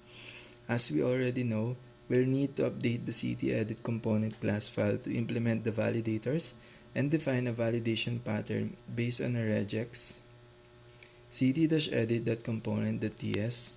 Open the /src/app/ct/ct-edit.component.ts file and update its content accordingly. New or updated lines are highlighted. Now on init. Here we go. As we already know from the chapter 7, Forms and Data Validation, this form's implementation is still based on the manually instantiated form group and form control objects instead of using Form Builder. However, there's no reason to change it now since we're still able to implement validators that pattern without any issues. Let's spend a couple of minutes explaining the regex that we've used there. Caret defines the start of the user input string that we need to check. dash question mark allows the presence of an optional minus sign, which is required when dealing with negative coordinates. 0 to 9 plus expects one or more numbers between 0 and 9. Backward slash 0 to 9, 1, comma 4, question mark defines an optional group thanks to the question mark at the end, which if present needs to respect the following rules. Requires the input forward slash backward slash dot colon requires the input to start with a single dot, the decimal sign. The dot is escaped because it's a reverse regex character, which when unescaped means any character 0 to 9, 1 to 4 expects 1 to 4 numbers between 0 and 9, since we want between 1 and 4 decimal values after the dot. $sign defines the end of the user input string. We could use backward slash d, any digit as an alternative to 0 to 9, which is slightly more succinct syntax. However, we have chosen to stick with 0 to 9 for better readability. Feel free to replace it with the backward slash d at any time. Now that the pattern validators have been set in place, everything should automatically work. The corresponding error message will already be handled by our centralized getErrors function, which already contains a proper message to return when the pattern validator raises an error. However, the message is still rather generic. Display name contains invalid characters. This one thing will make our users aware of the fact that they have typed something wrong, but it won't tell them what characters they should use instead. What if we want to provide them with these additional details? We can hardly fix that by simply rewriting it, since this message is used for IS02 and IS03, which requires only letters, as well as for LAT and LON, which only want numbers. As a matter of fact, we only have two options. Avoid using the getErrors centralized functions for these fields, using some manual math-error elements instead. Improve the getErrors centralized function so that it can optionally accept custom messages for one or more validator error types. Both approaches are viable. However, since we don't want to discard the hard work we just did, we might as well go for the latter and improve our getErrors method.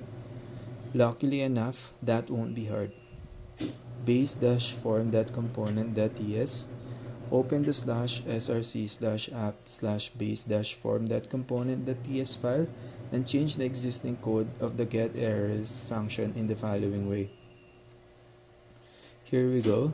As we can see, we've added an optional third parameter that we can now use to specify optional custom messages whenever we don't want to use the generic message, and we can do that for any validator, not just for the pattern code.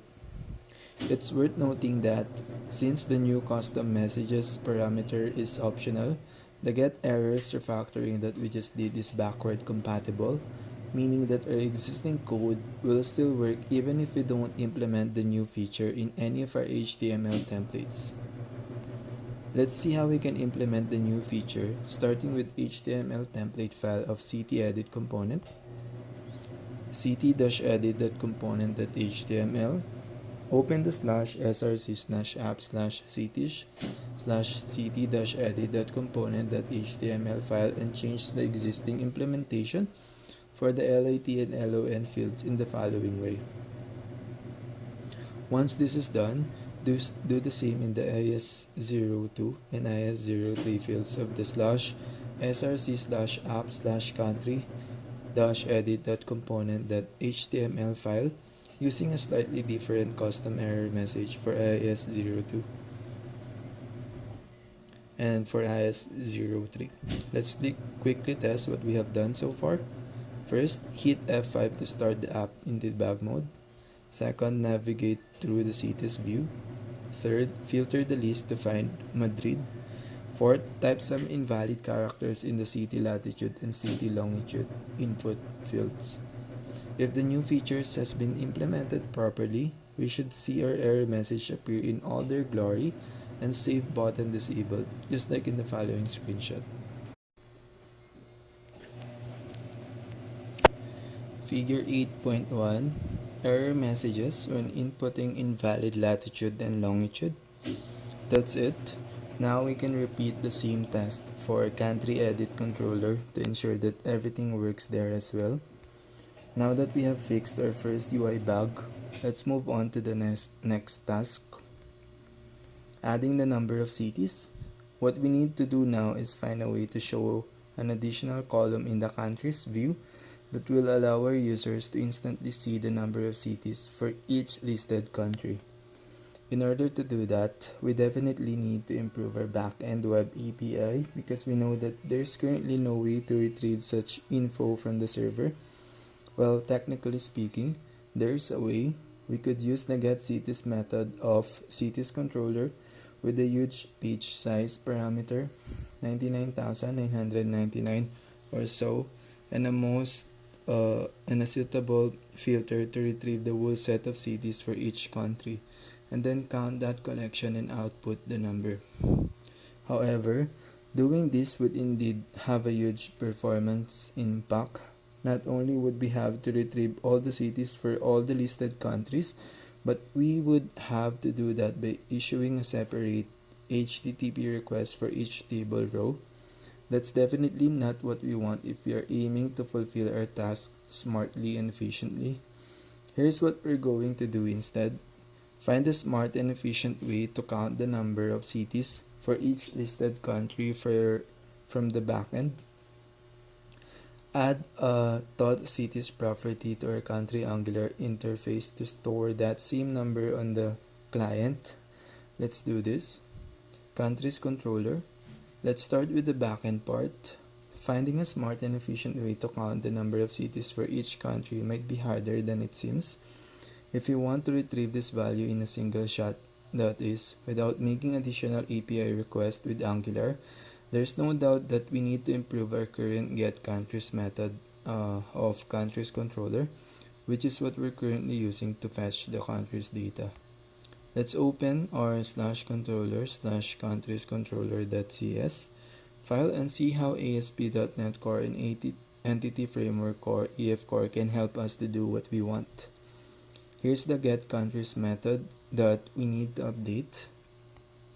As we can see, there's no trace of cities, although we know that our country entity contains a cities properties that is meant to store a list of cities. We also remember from chapter 5 data model with entity framework core that this property is set to null since we've never told EF core to load the entities related data. What if we do it now?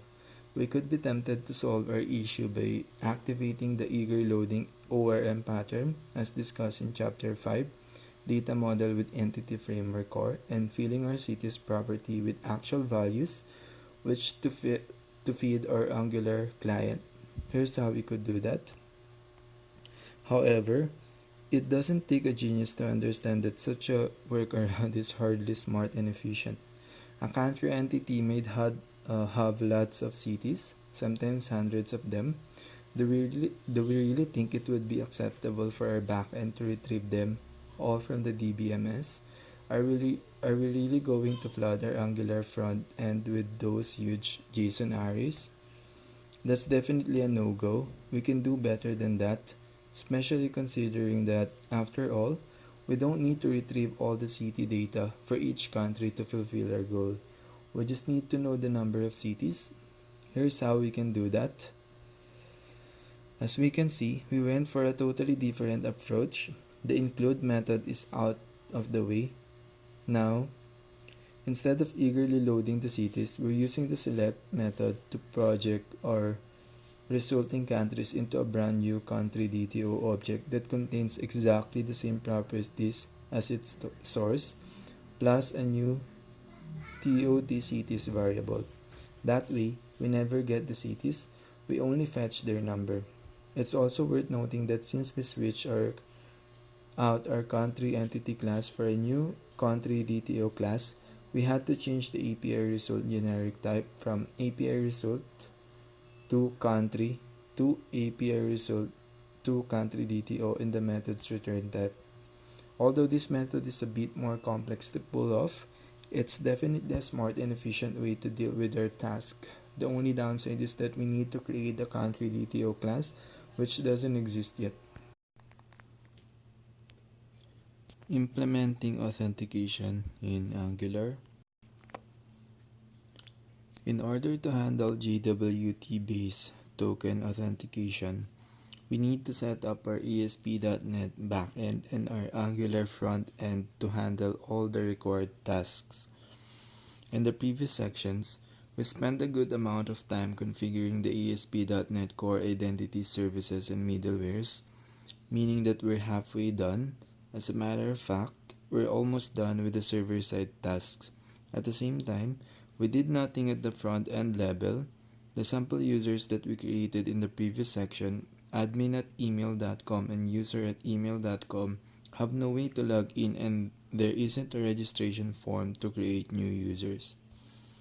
However, if we think about what we did during the previous chapters, we should already know what to do to fill such a gap. Implementing an interactive login and possibly a registration form using the same techniques adopted for CT edit component and CT country edit component. More specifically, here's a list of our upcoming tasks. Adding the login request and login result interfaces to communicate with the ASP.NET Core Web API. Implementing a new auth service that will perform the HTTP request and receive the login challenge result. Creating a login component that will host the login form and allow the users that own an account to initiate the login attempt. Updating the nav component to allow users to access the login component, make them aware of their login status, and perform the logout. Adding some additional control mechanisms to better deal with the authentication status and authorization permissions, such as HTTP interceptor and route guards. Testing the new implementation to see if everything works up to this point. By the end of this section, we should be able to log in and log out using the users that we created with SID controller early on. Adding the login request interface. Let's start by creating a new /src/app/auth/folder in our worldcities.client Angular project, where we'll put everything that we're going to add. Once done, create a new login-request.ts file in that folder and fill it with the following content: export interface login request, email, string, password string. As we can see, the interface strictly resembles the API login request class used by our ASP.NET Core Web API. That shouldn't be a surprise, since it will be used by the HTTP request that will call the login action method of the account controller. Adding the login request interface. Now we need the interface that will handle the login action method's JSON response. Create a new login-result.ts file in the /src/app/auth/folder and fill it with the following content: export interface login result, success boolean, message string, token, string. Again, the interface strictly resembles the API login result POCO class of our ASP.NET Core Web API. Implementing auth service. Now that we have the required interfaces to initiate a request and receive the responses, we can implement the Angular service that will perform them. Create a new auth.service.ts file in the /src/app/auth folder and fill it with the following content. The preceding code shouldn't be a surprise.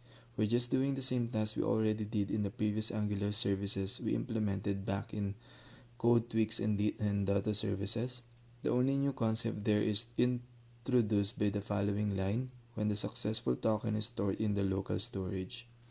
Local storage that set items this.auth service.token key, result.token. The above line makes use of the Web Storage API, a JavaScript feature that provides a storage mechanism that provides browsers can use to securely store key or value pairs. The API provides two mechanisms to store data: session storage, which is available for the duration of the page session as long as the browser is open, including page reloads and restores; local storage, which persists even when the browser is closed and then reopened. The data stored that way has no expiry date and must be manually cleared through JavaScript or by clearing the browser's cache or local stored data. In our code sample, we're using local storage because we want to keep the JWT token until we manually invalidate it when it expires. However, both mechanisms are viable enough depending on the given usage scenario and desired outcome. Creating login component. Let's now create the login component file, which will allow our users to perform the login attempt. Open command prompt. Navigate to the world cities.client Angular's projects root folder and type the following: num generate component auth/login --flat --module equal up --skip tests. The above command will create the login component files within the auth folder. Login.component.ts. Once done, open the login.component.ts file and update its content in the following way. For the sake of simplicity, we'll not review the preceding code since we should already be able to fully understand everything it does. Login.component.html. Let's now open the login.component.html file and provide our login component with a suitable UI. Again, nothing new here, just a plain reactive form featuring Angular material components created using the same techniques as our good old ctEdit component. The only real difference is type equal password, which we use in math input for the password field, which will mask the input text when we type it. As we can see, we use a global math-error component to handle the error message of login result coming with the failed login attempt, and we added the usual required validator checks to the two form fields we need to use: email and password. Login.component.scss. Last but not least, let's insert some minimal content into the login.component.scss file. And that's it. Our login component is ready. We just need to add a client-side route and update our nav menu component so that our users will be able to reach it. Updating app routing module. Open the app-routing.module.ts file and add the following line after the last import statement. Import login component from this./auth/login.component and add the following line on the path. Now, our users will be able to access login component using the /login route. Updating the nav menu component. However, we definitely don't want our users having to manually type the login page URL in their browser's address bar. For that very reason, open the nav-menu.component.html file and add the following highlighted lines right below the existing contours button. As we can see, this time, we didn't just add a new login button, we also took the chance to add a separate element between the new button and the previous ones to enforce a different UI behavior. More precisely, we want our login button to be aligned to the right side of our navigation menu instead of being stuck on the left with the other ones. To make this happen, we need to open the nav-menu.component.scss file and add the following class. That's it. Now we can finally test what we have done so far. Testing login component. To test our new login component, hit F5 to run the projects in debug mode, and then click on the login navigation link that should appear to the right side of our top menu. If we did everything properly, we should see the login form. Let's test the error message first. Fill the form with invalid data and click the login button. If we did everything properly, we should see mod-error displaying an error message as shown in the following screenshot.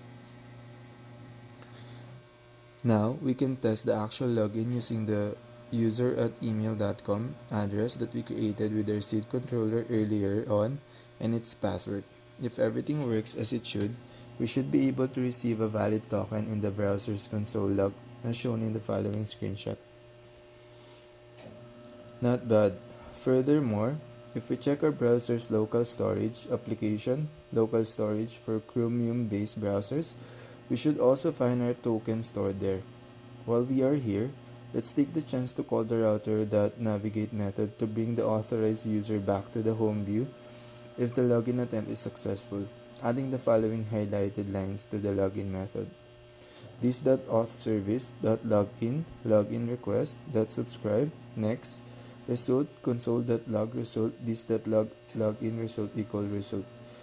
If result the success, this.router navigates this link / now we need to update our app's UI to let users know that they are logged in as well as perform a logout. Let's do this. Adding the auth status observable, a great way to let our Angular app know that a valid token has been retrieved and therefore that the user has been successfully authenticated is to set up a dedicated observable and auth service. Open the auth.service.ts file and add the following highlighted lines to the existing code.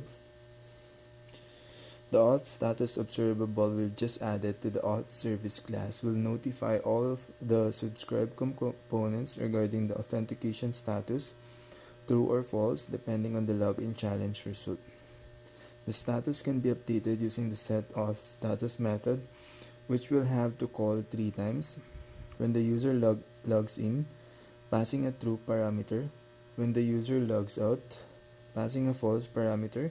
When the app starts, passing a true parameter if the user is already authenticated. We've already implemented the first 2 scenarios in the auth service class. The third and final one can be implemented in the app components class, which is something that we'll do in a short while. Now, we just need to subscribe to the auth status observable wherever we need it. Updating the UI, the first component that comes to mind is nav menu component, since we want to update the app's top navigation menu according to the user login status. However, since we've used local storage and therefore plan to preserve the token between browser sessions, we also need to update the app component to notify the auth status subscribers of the token presence when the app starts up. Nav menu component. Let's start with the nav menu component. Open the nav-menu.component.ts file and add the following highlighted lines.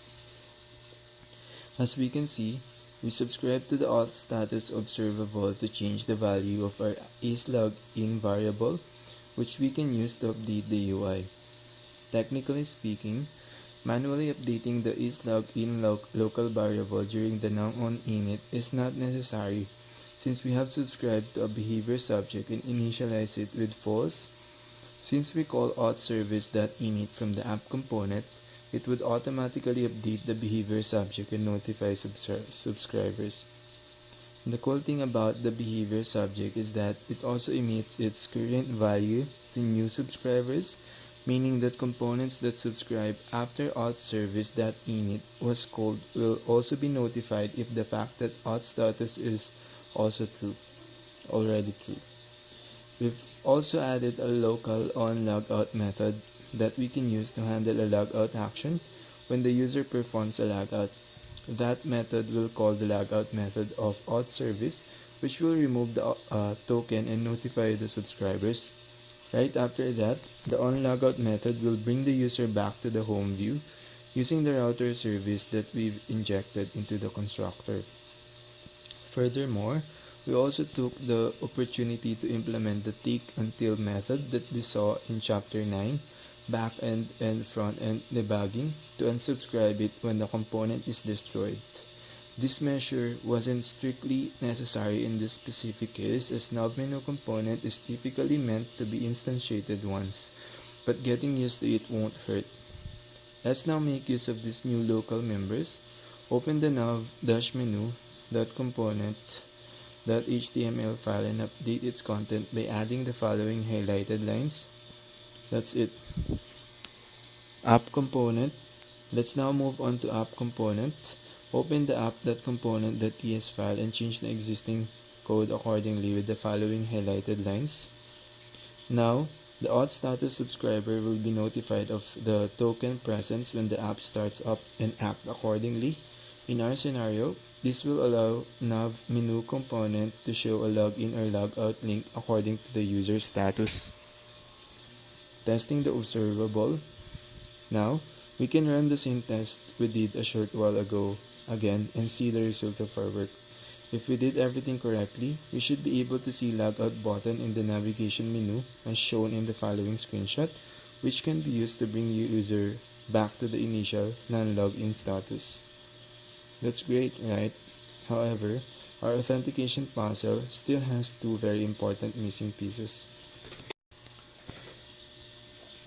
We need to add that token to the header of all of our HTTP requests so that the web API will be able to check it and authenticate our calls. We need to restrict some routes of our Angular app so that unauthorized users won't be able to navigate to the components they're not allowed to reach, see, and or interact with. Luckily enough, the Angular framework provides two powerful interfaces that allow us to do all that HTTP interceptors and route guards. In the next section, we'll learn what they are meant for and how we can use them to fulfill our tasks. HTTP interceptors. The Angular HTTP interceptor interface provides a standardized mechanism to intercept and or transform outgoing HTTP requests and or incoming HTTP responses. Interceptors are quite similar to the ASP.NET middlewares that we introduced in Chapter 3, Looking Around, and then played with so far, except that they work at the front-end level. Interceptors are a major feature of Angular since they can be used for a number of different tasks. They can inspect and or log our app's HTTP traffic, modify the requests, cache the responses, and so on. They are a convenient way to centralize all these tasks so that we don't have to implement them explicitly on our data services and or within the various HTTP client-based method calls. Moreover, they can also be changed, meaning that we can have multiple interceptors working together in a forward and backward chain of requests or response handlers. For additional information about HTTP interceptors, take a look at the following URLs. The best way to understand how an HTTP interceptor works is to implement one. Implementing auth interceptor. Create a new auth.interceptor.ts file in the /src/app/auth folder and fill its content in the following way.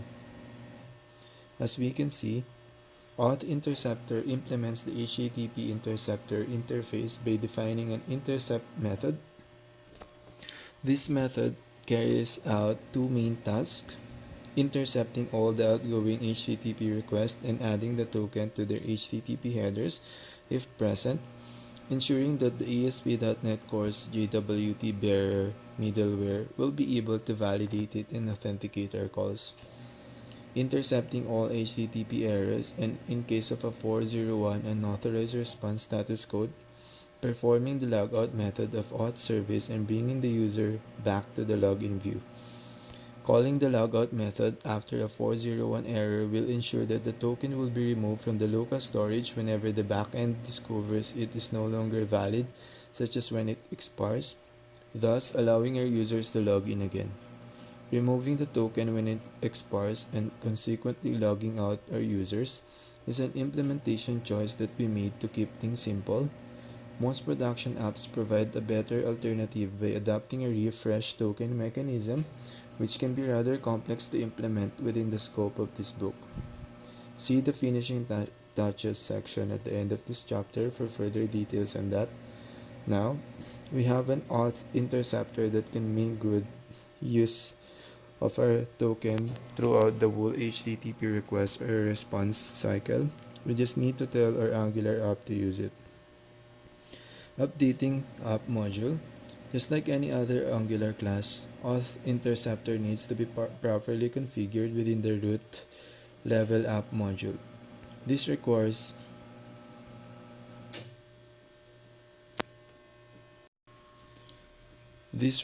the addition of the following highlighted references. Auth interceptor is now ready to intercept all the outgoing HTTP requests and add the token if present so that our ASP.NET Core Web API will be able to fetch it and authorize us accordingly.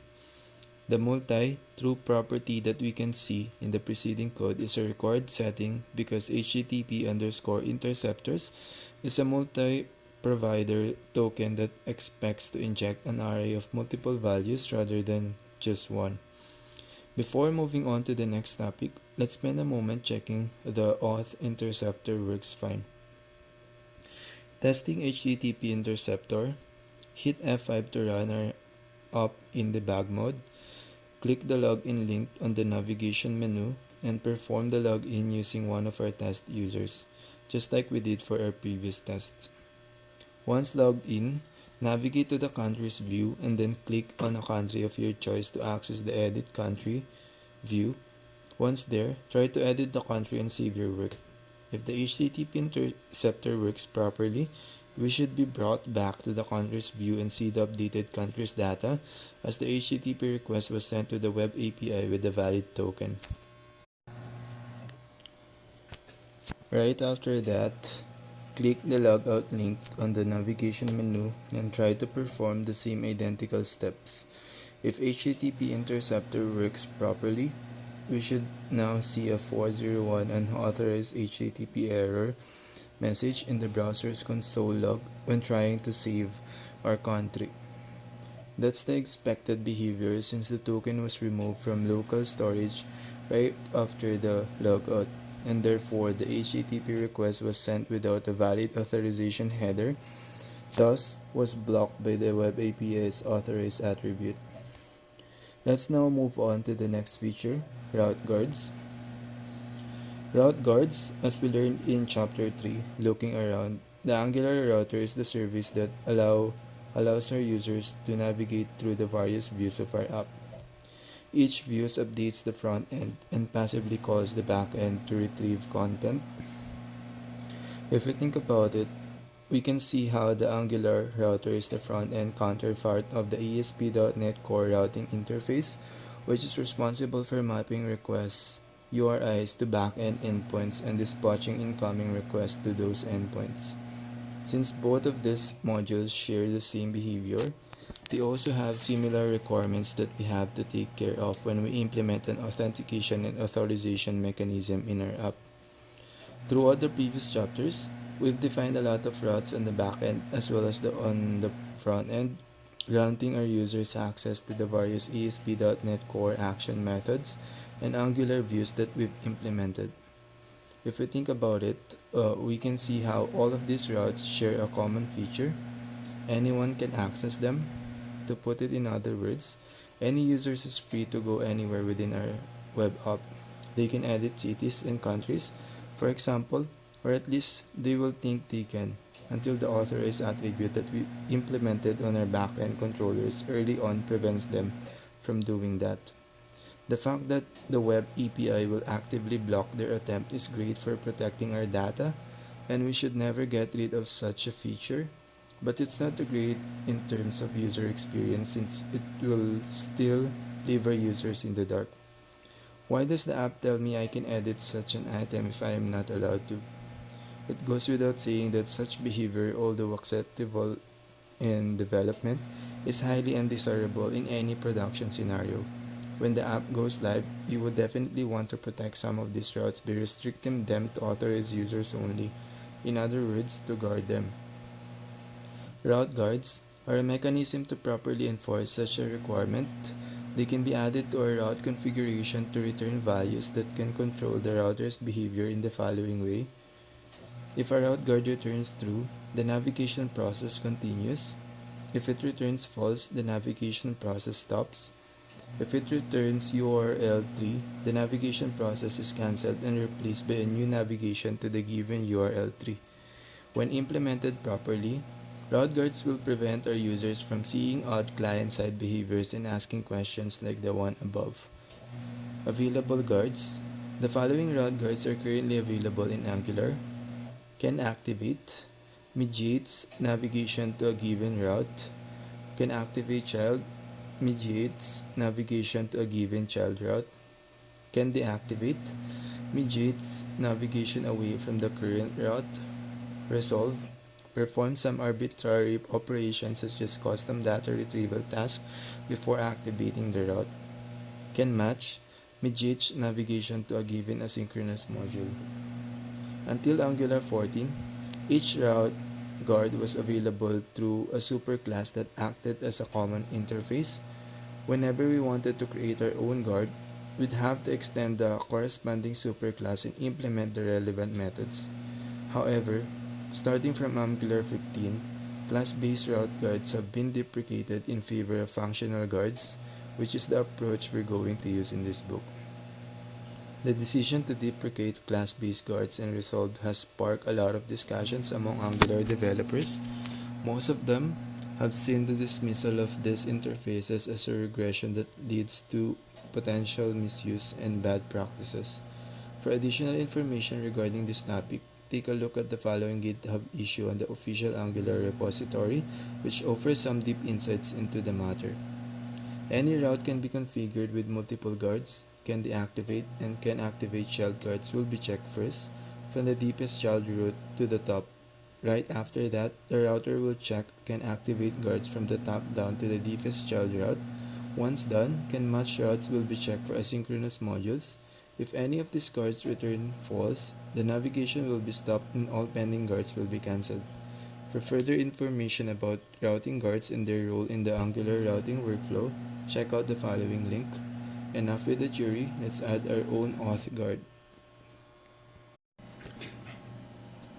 Create a new auth.guard.ts file in the /src/app/auth folder and fill its content in the following way.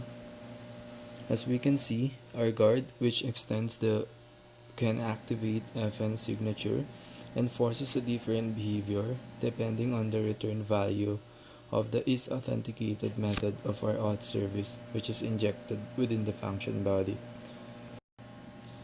thus conditionally allowing or blocking the navigation based on it. No wonder its name is authguard. It's worth noting that we added a return URL query string parameter, which can be useful to automatically redirect the client to the desired auth restricted page after a successful login. We won't do that for reasons of space, but readers should not have issues in implementing this behavior within the auth service. Once they have been created, guards can be bound to the various routes from within the route configuration itself, which provides a property for each guard type. Let's add the canActivate property to the relevant routes within our app routing module. Updating app routing module. Open the app-routing.module.ts file and update its content according with the following highlighted lines. That's it. Our authguard will now prevent non-registered users from accessing city edit component and country edit component, taking them to the login component instead. Testing authguard. Let's now test our authguard to see whether it returns the expected results. Hit F5 to run our app in debug mode and click the login link on the navigation menu and perform login using one of our test users, just like we did for our previous test. Once logged in, navigate to the countries view and then click on a country of your choice to access the edit country view. If authguard works properly, we should be able to reach the view since our login status allows us to activate that route. Once done, click the log out link on the navigation menu and try to perform the same steps again.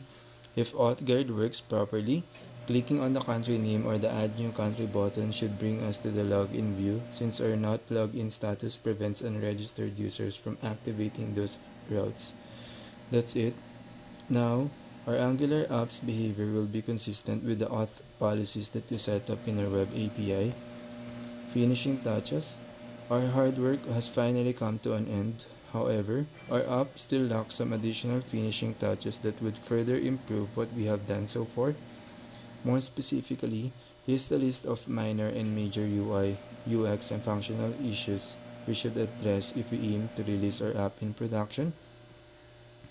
Hide the Add New City and Add New Country buttons from unregistered users using the non-IP processor directive and the is-authenticated method of auth service. Implement a register component to allow users to create an account. Needless to say, this feature will also require the addition of new client-side routes, new interfaces, new validators for email addresses and passwords, new action methods in account controller, and so on. Add a refresh token mechanism to allow the client to automatically retrieve a new token after the previous one expires, instead of deleting the expired one and redirecting our users to the login page. Implementing this feature will require a refactor for Auth Interceptor class, a dedicated database table to store the refresh tokens. The ESP.NET user tokens created by our identity migration can be used to do that, at least to some extent, additional backend endpoints, and more. The first two features can be easily implemented with what we've learned so far. However, the refresh token mechanism can be rather complex to implement and goes way beyond the sample implementation that we've pulled off in this chapter, which is intended to be for demonstration purposes only. Luckily enough, there are many third-party packages, including but not limited to the Identity Server package that we talk about at the start of this chapter, which will allow us to skip most of the heavy lifting. Before moving on to the next chapter, it would be useful to spend some valuable time exploring a new feature introduced by the .NET 8 that we could have used to deal with the server-side authentication task instead of relying on our JWT-based code, Identity API endpoints. Identity API endpoints. In this section, we'll talk about one of the most anticipated features of the .NET 8, a convenient set of helpers that can be used by developers to add identity-related REST-based endpoints in any ASP.NET Core app with very few lines of code. These endpoints have been specifically designed to be called by SPAs, providing them with access tokens that can be used to grant authentication and authorization rights. Identity API endpoints. In this section, on paper, we could say that these endpoints definitely seem a good fit for our scenario. We do have an SPA app that requires authentication and authorization rights, and finding a way to provide those access tokens is what we did throughout the first half of this chapter. Why did we do all this if there was a convenient built-in feature that could relieve us from all that work? To properly answer this question, we're going to take a look at this new feature with the aim of understanding its pros and cons. As always, the best way to do that from a developer perspective is to dig into its implementation details. More specifically, in the next sections, we will add these API endpoints to our World Cities Server app and compare them with our JWT-based approach. Activating the Identity API endpoints. The first thing we need to do is to activate these endpoints as expected from a built-in feature.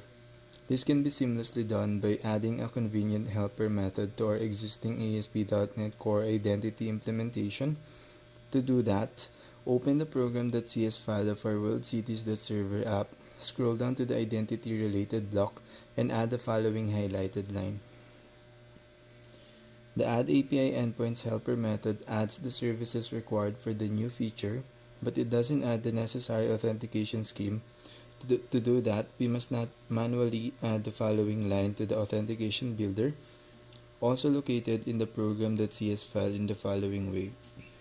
Now, we just need to map the endpoints, which can be done by adding the following line of code down below the program.cs file, just before the call to map controllers. That's it. Testing the endpoints. To quickly test what we did, hit F5 to launch our app in debug mode and navigate to the following URL: https localhost 40443/swagger. This is the endpoint of Swashbuckle Swagger UI, which we briefly introduced in Chapter 3, Looking Around. If everything went well with our current implementation, we should be able to see a whole bunch of newly available endpoints, all located within the new World Cities Server group. As we can see, we have just provided our World Cities Server app with a new set of APIs that can be used to perform all the required identity-related tasks, not only log in but also register, change email address, reset password, and even refresh the bearer token, which was one of the missing features of our JWT-based implementation. If we're up for it, we can use the interactive capabilities provided by the Swagger UI to test these new endpoints. To give it a try, expand the panel corresponding to the /login endpoint using the arrow handle to right. Click the Try It Out button to the right and fill in the following form and request body in the following way. Use cookies, false. Use session cookies, false. As for the request body text area, fill it in the following way, replacing the password placeholder with the password you choose for the user at email.com when we created it. Email, user@email.com, password. After clicking the execute button, we should receive the following JSON payload. Token type bearer, access token, expires in 3600, refresh token. The above output proves that the Identity API endpoints work properly. For additional information regarding Identity API endpoints and how to implement them to secure a web API backend for SPAs, refer to the following official guide. If we wanted, we could easily refactor the auth or related code of our Angular sub to implement the Identity API endpoints instead of our JWT-based implementation, right? That's right. However, there are several good reasons why we shouldn't do that, at least for now. Should we use the Identity API endpoints? The Identity API endpoints were one of the most anticipated features of the .NET 8 and receive a lot of attention during its preview releases, for good reasons. Every seasoned ASP.NET Core developer knows the importance of having a built-in interface to handle auth-based requests and how much the community was asking for that. Unfortunately, this first implementation, despite working well from a functional point of view, comes with huge extensibility and configurability issues to the point of being practically unusable in a production environment. The most relevant downsides can be summarized in the following key points. Endpoints cannot be removed. For example, if we wanted to prevent our users from registering, we couldn't do that unless we adopt URL rewriting or URL blocking techniques using a reverse proxy or something like that. Endpoints' default URLs cannot be changed. Whether we like them or not, we are forced to stick with the default paths. Again, this can be fixed somehow with URL rewriting techniques and a reverse proxy, but it can be very inconvenient and it might even lead to non-trivial security issues if we make mistakes with these rewrite rules. Endpoints can be customized. Ideally, we might want to override how the auth endpoints works, for example, to implement some custom behavior, collect additional claims, integrate new 2FA/MFA flows, and so on. Unfortunately, the Identity API endpoints currently provide no ways to do that. We can add other authentication schemes. We are forced to deal with cookies, bearer tokens, and or the 2FA providers natively supported by ASP.NET Core Identity.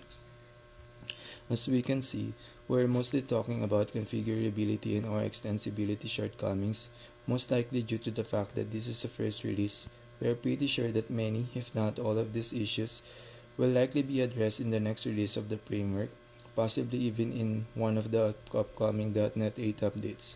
However, at the same time of writing, we can't be sure of when the fix will occur, and that's the reason why we don't suggest using it, unless it's for experimental non-production scenarios. That said, now the World Cities Server app has now been configured to fully support the Identity API endpoints. Those who want to try their hand at refactoring the World Cities Client Angular app are encouraged to do that. It will be a great exercise to practice the topic discussed in this chapter. Now that we've briefly reviewed the .NET 8 Identity API endpoints and explained the reasons why we are not using them, we're ready to move on to the next topic, progressive web apps, which will likely keep us busy throughout the next chapter. At the start of this chapter, we introduced the concepts of authentication and authorization, acknowledging the fact that most applications, including ours, do require mechanisms to properly handle authenticated and unauthenticated clients as well as authorized and unauthorized requests. We took some time to properly understand the similarities and differences between authentication and authorization, as well as the pros and cons of handling this task using our own internal provider or delegating them to third-party providers such as Google, Facebook, and Twitter. Then we briefly enumerated the various web-based authentication methods available nowadays: sessions, tokens, signatures, and two-factor strategies of various sorts. After careful considerations, we choose to stick with a token-based approach using JWT, this being a solid and well-known standard for any front-end framework. To be able to use it, we added the required packages to our project and did what was needed to properly configure them, such as performing some updates in our program and application DB context classes and creating a new application user entity. After implementing all the required backend changes as well as adding some new controllers and services, we created the new entity framework core migration to update our database accordingly. Right after that, we switched to our Angular project where we had to deal with the front end part of the job. While doing that, we spent some valuable time reviewing the new Angular features we use to perform the various tasks, such as HTTP interceptors and route guards, and we learned how to use them to protect some of our application views, routes, and API from unauthorized access. Last but not least, we reviewed the Identity API endpoints, a new set of author-rated endpoints introduced with the .NET 8 that can be used by SPAs to obtain access tokens required to grant authentication and authorization rights, a feature that looks promising but still too lacking to be used in production. ASP.NET Core Deployment Tips. As you most likely already know, ASP.NET Core allows developers to adjust an application's behaviors across many environments. The most common of these are development, staging, and production environments. The currently active environment is identified at runtime by checking an environment variable that can be configured and modified from the project's configuration files. This variable is called ASP.NET Core underscore environment, and while we're running our project on Visual Studio, it can be set by using the /property/launch settings.json file, which controls various settings that will be applied to our local development machine upon our web application's launch. The launch settings.json file. If we take a look at the launch settings.json file, we can see that it contains some specific settings for each execution profile of our project. To see a quick example of this, here are the contents of the health check.server projects /property/launch settings.json file. As we can see, there are two execution profiles currently set. The IIS Express profile, which is related to the IIS Express HTTP server. The health check.server profile, which is related to the application itself, hosted using Kestrel. This profile will be used whenever we launch our project using the .NET Core CLI, in other words, the .NET Run Console command, and is also the default profile being used when we launch our project in debug mode from Visual Studio. For both of them, the ASP.NET Core underscore environment variable is currently set to the development value, meaning that we're always going to run our apps in development mode from Visual Studio unless we change these values. How do different environments affect our web application's behavior? In the next section, we'll shed some light on that. Runtime environments. Let's start by briefly explaining what happens at runtime. Right after our web application starts, ASP.NET Core reads the ASP.NET Core underscore environment variable and stores its value in the environment name property of our app's iWebHost environment instance, which, as its name suggests, provides information about the web hosting environment our application is running in. Once set, this variable can be used programmatically, either directly or with some helper methods, to determine our app's behavior at any moment of our back-end lifecycle. We've already seen these methods in action in the program class of our ASP.NET Core applications. For example, here's what we can find in healthcheck.server's program.cs source code. In the preceding lines, we're telling our app to register the Swagger and Swagger UI middleware only if the app is running in a development environment. This condition, which is part of most Visual Studio web application templates, is there for a reason. It's a precautionary measure to prevent us from accidentally disclosing our Open API documentation to the public unless we explicitly choose to do that by rewriting that if block. Given our current scenario, since our healthcheck.server project's sole purpose is to interact with our healthcheck.client Angular project, there's no reason to release our Swagger JSON file or a UI that will make it more human readable. For that very reason, we can just leave things like that. The same logic can be applied to the worldcities.server project as well.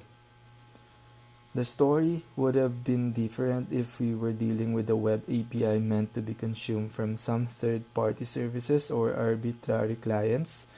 In those circumstances, providing detailed API documentation would have probably been a wise choice, provided that the necessary security measures were considered. While we're here, we can take the chance to further improve the program.cs file's configuration settings for the staging and production environments by using the exception handler middleware instead of the default developer exception page. However, before doing that, it could be wise to take a step back and briefly introduce the concept of error handling in ASP.NET Core to better understand the underlying context. Error handling techniques. As per its default settings, all ASP.NET Core web applications show detailed stock traces for server errors using the developer exception page middleware. This middleware is inserted early in the middleware pipeline and can catch any unhandled exceptions thrown by any subsequent middleware, thus being very useful during the development phase. However, exception information and stack traces shouldn't be shown when the project is made available to the public. For that very reason, a common security practice is to replace it with the use exception handler middleware when the project runs in a non-development environment.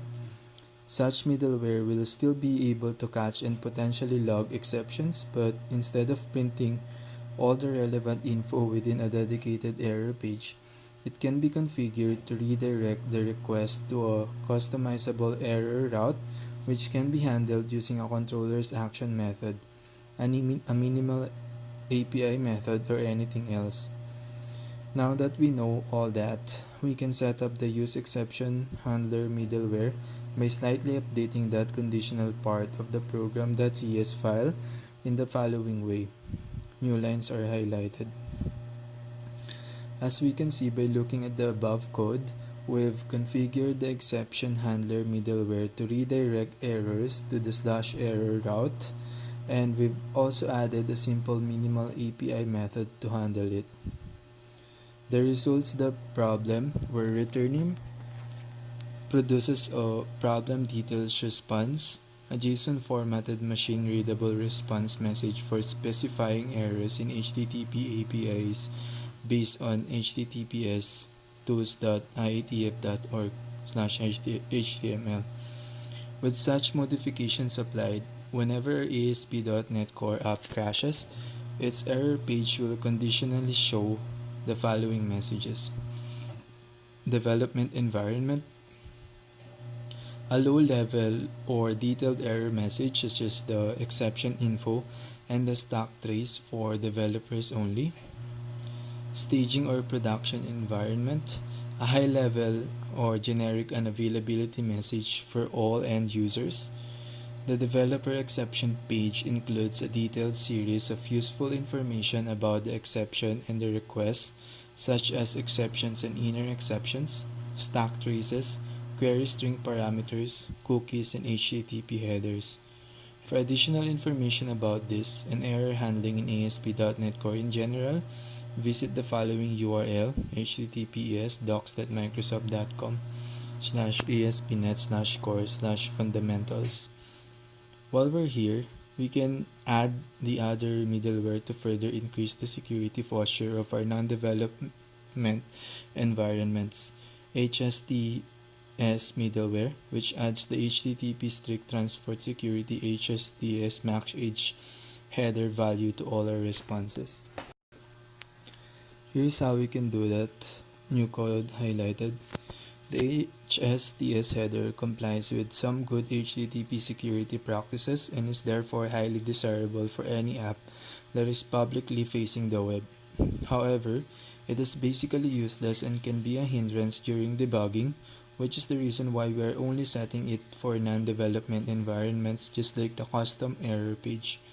Before moving on, let's copy all the updates we've done to the healthcheck.serverprogram.cs file to the worldcities.serverprogram.cs file so that both of our apps will benefit from the convenient settings. Rules of thumb. Now that we've seen how to programmatically determine our web app's execution environment and make our HTTP pipeline act accordingly, we should learn how to properly adapt and adopt these conditional practices to best suit those environments. Since the development environment is only available to developers, it should always favor debugging capabilities over performance.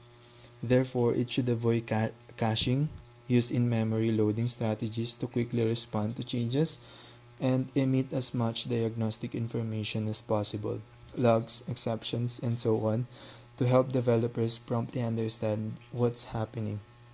If you remember what was said in Chapter 10 ASP.NET Core and Angular unit testing regarding test-driven development, you should easily understand how the development environment is where the TDD practice shines the most. Conversely, while addressing a production environment, a good way to make these decisions is by applying the following rules of thumb. Turn on caching whenever possible in order to save resources and increase performance. Ensure that all the client-side resources, JavaScript, CSS file, and so on, are bundled, minified, and potentially served from a content delivery network.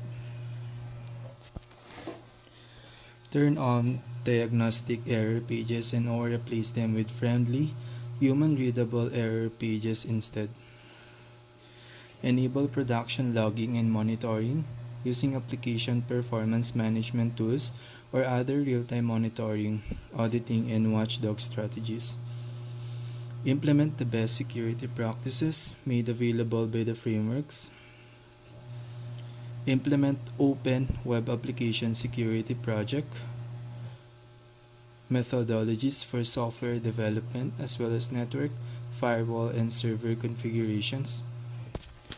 These are the general guidelines or good practices that we should always take into serious consideration while refining the back-end part of our web applications for production usage. What about the staging environment? It's mostly used as a pre-production environment where we can perform or make some testers perform our front-end testing before giving the OK for production deployment. Ideally, its physical characteristics should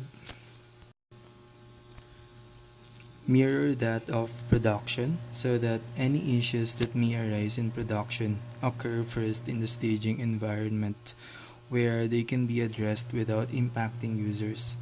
Again, if you think back to our behavior-driven development analysis back in Chapter 10, ASP.NET Core and Angular unit testing, we can definitely acknowledge that the staging environment would be the perfect place to rest for the expected behavior of any newly added features of our apps before releasing them into production. Let's continue our learning path through the ASP.NET Core environment with another important questions. How can we set the proper environment when we deploy our apps. Setting the environment in production. When we deploy our app using one of the available Visual Studio published profiles, which is something we're going to later on in this chapter, the launch.settings.json file will be excluded from the published files. That is certainly to be expected since it's only meant to be used by Visual Studio and other local development tools. Whenever we host the app on a production server, we'll have to manually set that value using one of the following approaches. A dedicated environment variable with the same name, specific platform settings, a command line switch. These methods strongly depend on the server's operating system. In the upcoming sections, we'll see how we can perform them on Windows and Linux servers. It's important to remember that the environment once set can't be changed while the web app is running. If no environment-related setting is found, the web app will always use the production value as the default, this being most conservative choice for performance and security since most debugging features and diagnostic messages will be disabled. Conversely, if the environment is set multiple times such as by the environment variable and then a command line switch, the app will use the last environment settings, thereby following a cascading rule. Updating the app settings.production.json file. We already know from chapter 3 looking around that the configuration settings contained in the app setting.json file of our ASP.NET Core projects can be overridden for specific runtime environments. Using environment-specific file such as app settings.development.json and app settings.production.json. Now that we're about to deploy our apps in production, we should take the chance to briefly review those files and see if we need to change some of these settings. Healthcheck.server. Let's start with the healthcheck.server project. As a matter of fact, this project doesn't use connection strings, secret keys, or anything that could require an override for a production environment except for the allowed course key that we added in chapter 12, Progressive Web Apps. If we want to make our web API only be accessible from the healthcheck.client Angular apps hostname, we'll need to create a new app settings.production.json file to override this key using the following command: allowed course https://healthcheck-223.readel.com. Needless to say, the above value would be okay only for our specific scenario since we're using third level domain names of the readel.com domain. Those who are using different domains or any alternative approach should set the value according to their specific choice. The above settings.production.json file has been added to the GitHub repository for this chapter for reference purposes only.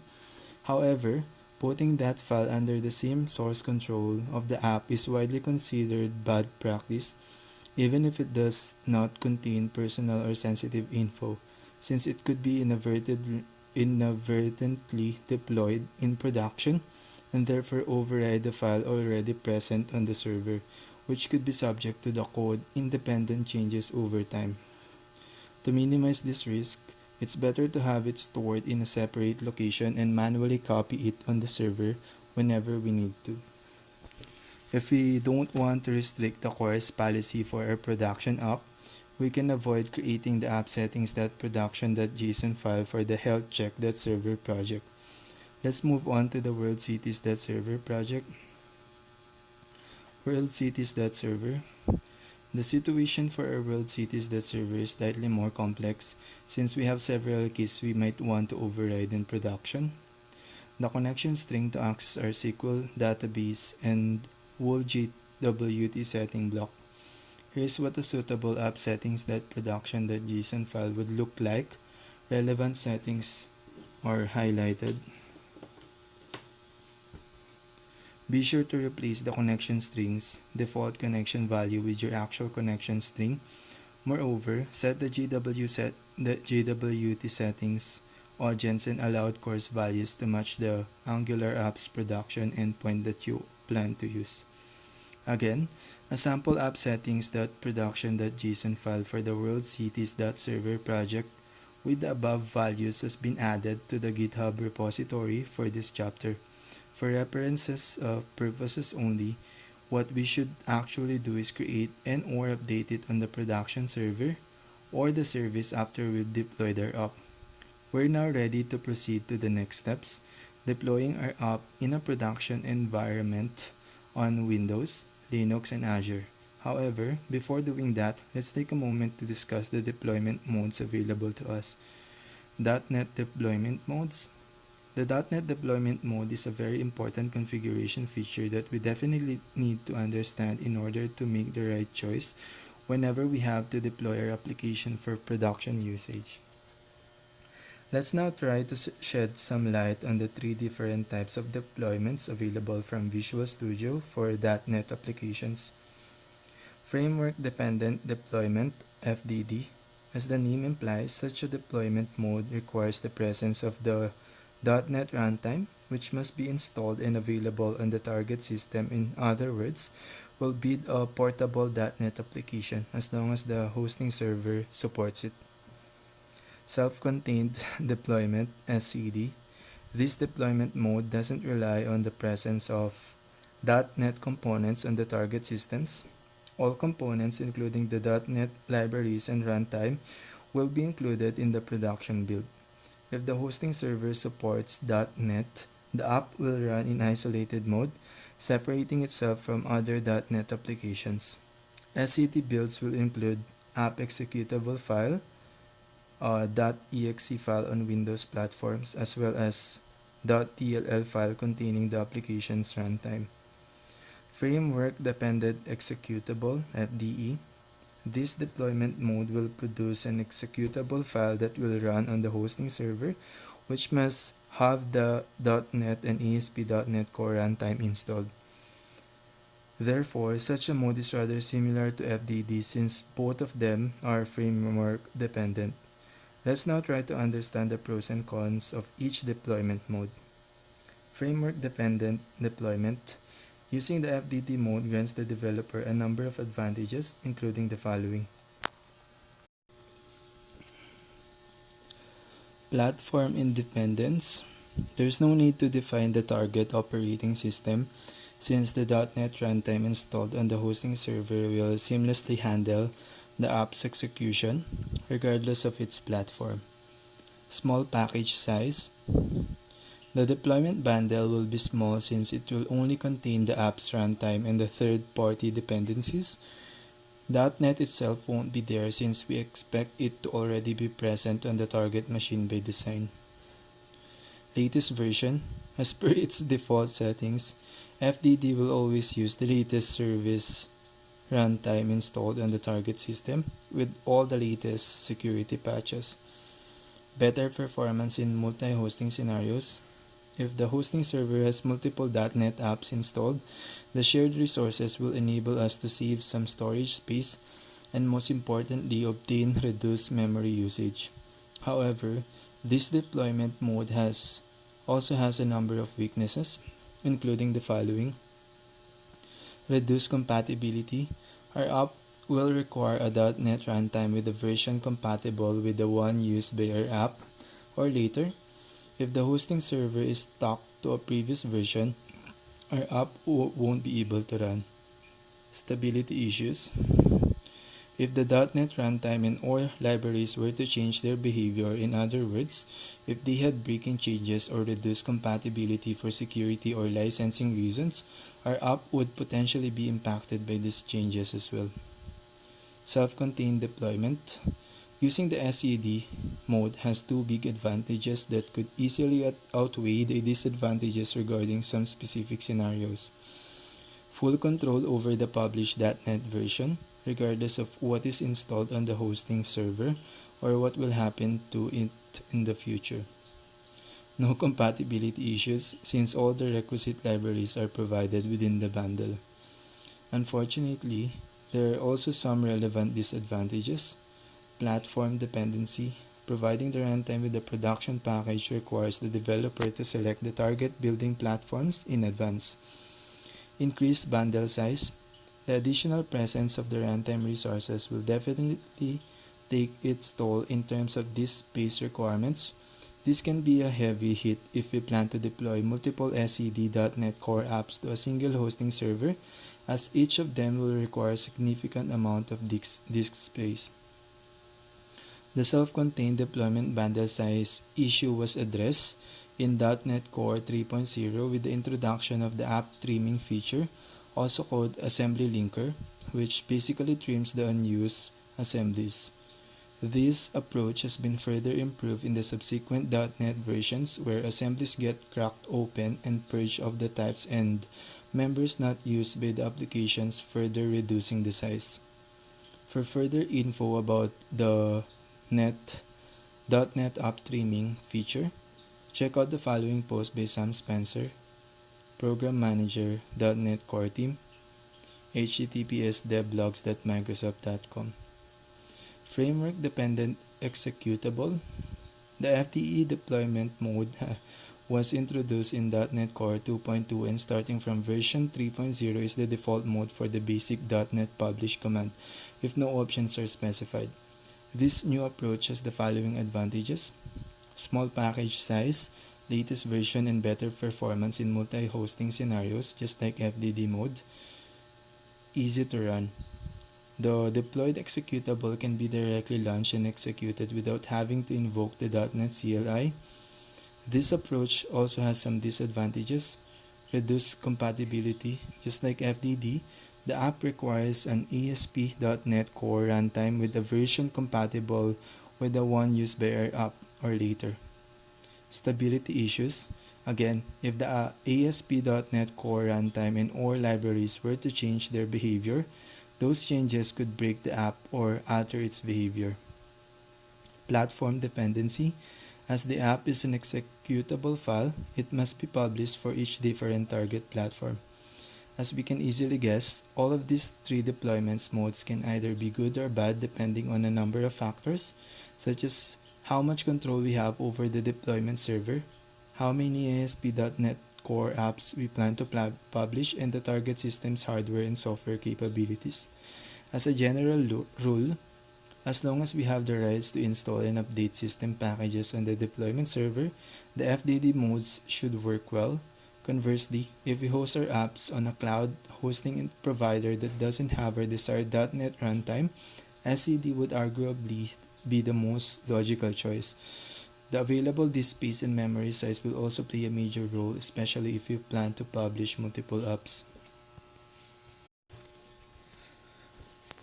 As a matter of fact, the requirement of being able to manually install and update the packages on that server should no longer be hindrance, since all .NET updates will now be released through the regular Microsoft Update channel, as explained in the following post by Jamshed Damkewala, Principal Engineering Manager, .NET, https://devlogs.microsoft.com/.net. That said, we're going to use the FDD default deployment mode since our current scenario requires the publication of two different apps that share the same ASP.NET Core runtime version on the same server. Angular deployment tips. Let's now turn our gaze to the front end to properly understand how the Visual Studio template that we've used to build our two apps handles Angular production deployment tasks. It goes without saying that the same good practices we've determined for the back-end retain their value at the front end as well, as we'll see in a short while. In other words, performance and security will still be the principal goals in this regard. Let's now try to understand how the Angular CLI handles our application's publishing and deployment tasks. Nangserve, nangbuild, and the package.json file. As we should already know, whenever we run one of our Angular's project in Visual Studio, the actual app is served using an in-memory instance of the Angular CLI server. This server is launched by Visual Studio using the nangserve command, as we can see by looking at the console window that is automatically opened during the launch to host that process. If we take at that window, We can see this clearly as shown in the following screenshot.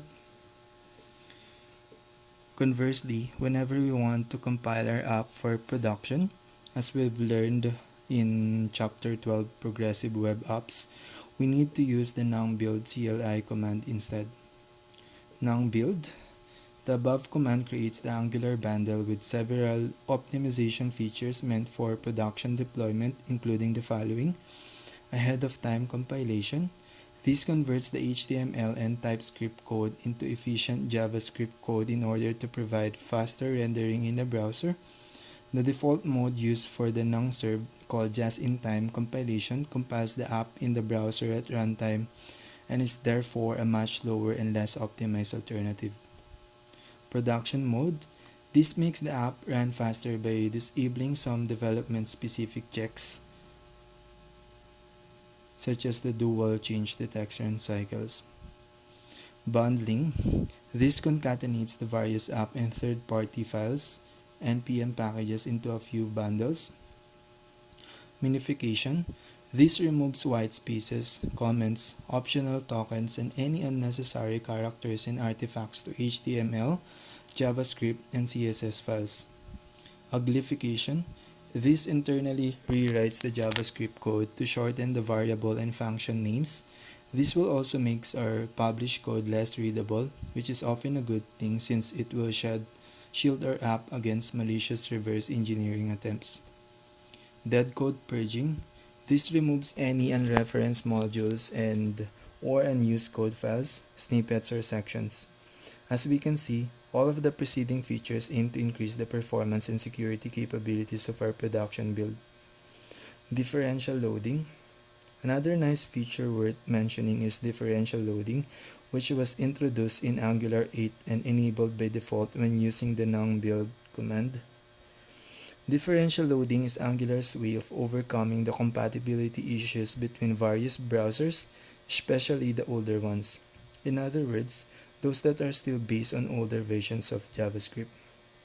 As we can see by looking at the tsconfig.json file placed at the root of our Angular's projects, our TypeScript code will be transpiled and bundled into ES2022, also known as ECMAScript 2022 or 2022, a JavaScript syntax that is compatible with the vast majority of modern browsers. However, there is still a number of users with older clients such as old desktop, laptop, and or mobile device that are bound to ES5 and earlier versions. To work around this, previous versions of Angular as well as most other front-end frameworks provided a number of support libraries known as polyfills that would have conditionally implemented the missing features for those browsers that didn't natively support them.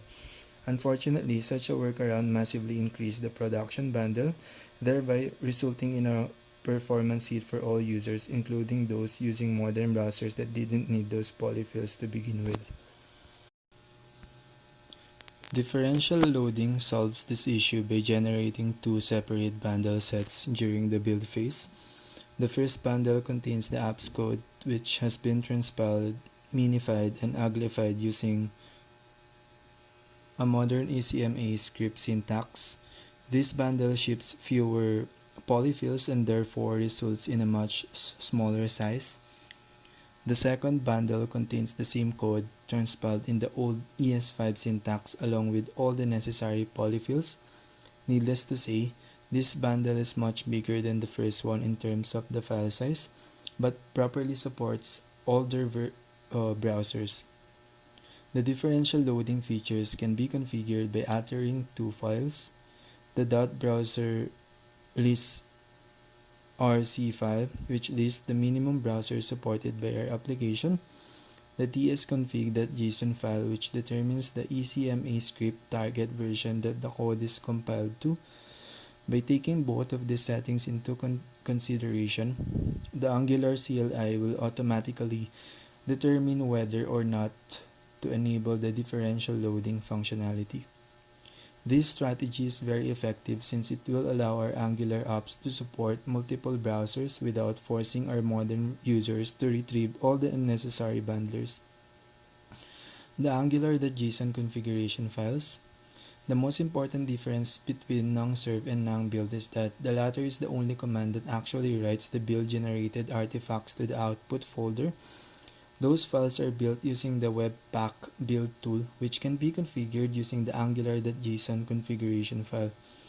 The output folder is also set within that file, more precisely in the project name, architect, build, options, output path section. In our sample apps, it's the dist/project name/browser folder, meaning that all the build generated artifacts will be deployed in the /dist/healthcheck.client/browser and dist/worldcities.client/browser folders. Updating the environment.ts file. Another file we need to remember is the /environment/environment.ts file of the healthcheck.client and worldcities.client Angular apps, where we must replace the base URL key value currently set to https localhost 40443 with the actual endpoints that our healthcheck.server and worldcities.server apps will respond to. In our specific scenario, since we're using third-level domain names of the riadel.com domain, we need to change them in the following way. https healthcheck-api-2023.riadel.com, https worldcities-api-2023.riadel.com. Those who use different domains or any alternative approach should update the above values according to their specific choice. Automatic deployment. Angular 8.3.0 introduced the new nang-deploy command, which can be used to deploy the Angular app to one of the available production platforms, thanks to some third-party builders that can be installed using nang-add. Here's a list of the supported builders at the time of writing. At Angular/Fire, at Azure/nang-deploy, at Zate/nang-deploy, at Netlify-builder/deploy, at Angular-CLI-gh pages, GitHub pages, nangx-deploy-npm. Although the nang-deploy CLI option is not yet supported by Visual Studio, it can be very useful to instantly deploy our app using some presets that can be configured in the deploy section of the angular.json file. Such a section isn't available in the angular.json file of our projects, but it will be automatically added as soon as one of the preceding builders is installed using the nang-add CLI command. With this, we are ready to begin the actual deployment phase. Windows deployment. In this section, we'll learn how to deploy our HealthCheck web application on a Windows 2019 Data Center Edition server hosted on MS Azure. Here's what we're going to do. Create a new VM on MS Azure using the Windows 2022 Data Center Edition template and configure it to accept inbound calls to TCP ports 3389 for remote desktop, 80 for HTTP, 443 for HTTPS, and 22 for SSH. Database initialization strategies. Creating the database for the first time isn't the only thing we need to worry about. For example, how can we keep track of the changes that will definitely occur for our data model? In previous non-core versions of EF up to 6.x, we could choose one of the database management patterns known as database initializers or DB initializers offered by the code first approach, that is, by picking the appropriate database initialization strategy for specific needs from the following. Create database if not exist, drop create database if model changes, drop create database always, migrate database to latest version. Additionally, we should need to address specific requirements. We can also set up our own custom initializer by extending one of the preceding ones and overriding their core methods. The major flaw of DB initializers was that they were not immediate and streamlined enough for the average developer. They were viable yet difficult to handle without extensive knowledge of Entity Framework's logic. In Entity Framework Core, this pattern has been greatly simplified. There are no DB initializers and automatic data migrations have also been removed. The database initialization aspect is now entirely handled through PowerShell commands, with the sole exception of a small set of commands that can be placed directly on the DB context implementation constructor to partially automate the process. They are as follows: database that ensure created, database that ensure deleted, database that migrate. There's currently no way to create data migrations programmatically.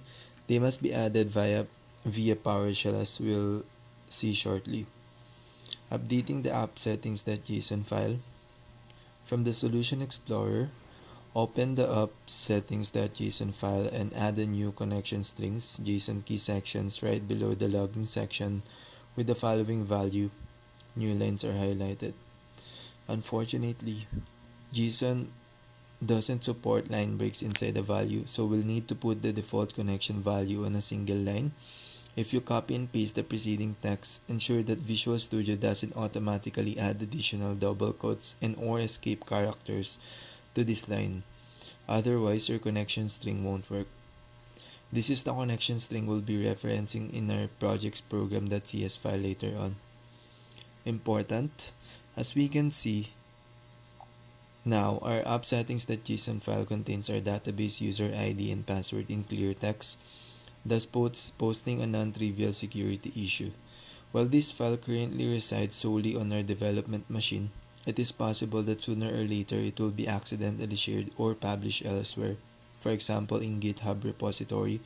For that very reason, do not check in your project until you've read the next paragraph. Securing the connection string. Creating the database using code first. Before going further, let's do a quick checklist. Are we done with our entities? Yes. Do we have a DBMS and a World Cities database available? Yes. Have we gone through all of the required steps we need to complete to actually create and fill the aforementioned database using code first? No. As a matter of fact, we need to take care of two more things. Set up an appropriate database context. Enable code-first data migration support within our project. With the following sections, we're going to fill all of these gaps and eventually fill our World Cities database. Setting up the DB context. To interact with data as objects/entity classes, Entity Framework Core uses the Microsoft.Entity Framework Core.DB context class, also called DB context or simply context. This class is in charge of all the entity objects during runtime, including populating them with data from the database, keeping track of changes, and persisting them to the database during CRUD operations. We can easily create our own DB context class for our project, which we will call application DB context by doing the following. From Solution Explorer, right-click on the /data/folder we created a while ago and add new application DB context.cs class file. Fill it with the following code. Using Microsoft.Entity Framework Core, using worldcities.server.data models, namespace worldcities.server.data, public class application DB context. As we can see, we took the chance to add a DB set property for each of our entities so that we can easily access them later on. Populating the database. Now that we have a SQL database available and a DB context that we can use to read from and write to it, we are finally ready to populate those tables with our World Cities data. To do that, we need to implement a data seeding strategy. We can do this using one of the various Entity Framework Core supported approaches: Model Data Seed, Manual Migration Customization, Custom Initialization Logic. These three methods are well explained in the following article along with their very own sets of pros and cons. https://learn.microsoft.com. Since we have to handle a relatively big Excel file, we're going to adopt the most customizable pattern we can make use of. Some custom initialization logic relying upon a dedicated .NET controller that we can execute manually or even automatically whenever we need to seed our database. Implement seed controller. Our custom initialization logic implementation will rely upon a brand new dedicated controller which will be called seed controller. From our project solutions explorer, do the following. First, open the /controller/folder. Second, if the weather forecast controller is still there, remove it. Right click on the /controller/folder. Click on add controller. Fifth, choose the API controller empty option. And lastly, give the controller the seed controller name and click add to create it. Once you've done this, open the newly created /controller/seed-controller.cs file and take a look at the source code. You'll see that there's just an empty class, just as expected for an empty controller. This is great since we need to understand some key concepts and most importantly, learn how to properly translate them into source code. Do you remember when we added our application DB context class to the program.cs file? As we should already know from chapter 2, getting ready, this means that we've registered the entity framework correlated services in our application DB context in the DI container. This means that we can now leverage the dependency injection loading feature provided by EASP.NET Core to inject an instance of that DB context class within our controllers. Here's how we can translate such a concept into source code. As we can see, we've added a underscore context variable and use it to store an object instance of the application DB context class within the constructor. This instance will be provided by the framework through its dependency injection feature within the constructor method of seed controller. Before making good use of that DB context instance to insert a bunch of entities into our database, we need to find a way to read those world cities values from the Excel file. How can we do that? Import the Excel file. Luckily enough, there's a great third-party library that does precisely what we need. Reading and even writing Excel files using the Office Open XML format, XLSX, hence making their content available within any .NET-based application. The name of this great tool is EPP+. Its author Jan Kilman made it freely available on GitHub and NuGet package at the following URLs: https://github.com, https://nuget.org. As we can see, the project recently changed its licensing model. Until version 4.x, it was licensed under the GNU Library General Public License, meaning that we're allowed to integrate it into our software without limitations as long as we didn't modify it. From version 5.x and below it uses a polyform non-commercial and commercial dual license, which basically means that we can use it only for non-commercial purposes. For that very reason, in order to avoid any possible license infringement, we're going to use the now deprecated 4.5.3.3, it being the latest GNU_LGPL version available. That said, those who want to use the latest EPP Plus version with the non-commercial license can do that by adding the following line in the program.cs file: Excel package.license context equal license context.non-commercial. However, v4.x is still viable enough for the purposes of our sample. For additional info about the new EPP Plus Polyform non-commercial license, check out the following URL: https://polyformproject.org. To find out more about the EPP Plus licensing change, read this: http://www.epplussoftware.com. The best way to install EPP Plus in our World Cities.server project is to add the NuGet package using the NuGet Package Manager GUI. First, from the Project Solution Explorer, right-click on the World Cities.server project. Second, select Manage NuGet Packages. Third, use the Browse tab to search for the EPP Plus package. Choose the version you want to install, 4.5.3.3 in our case, and then initiate the task by clicking the Install button at the top right. Alternatively, type the following command from the Visual Studio's package manager console: install-package epp+-version 4.5.3.3. Once done, we can go back to the seed controller.cs file and use the awesome features of EPP Plus to read the world cities.xlxsxxl file. However, before doing that, it could be wise to move that file so that it's within our sample project/data/folder, so that we'll be able to read it using the .NET file system capabilities provided by the system.io namespace. While we're there, let's create a /data/source/subfolder and put it there to separate it from other entity framework core files. Here's the source code that we need to add to our seed controller.cs file to read the world cities.xlsx file and store all of the rows in a list of city entities. As we can see, we're doing a lot of interesting things here.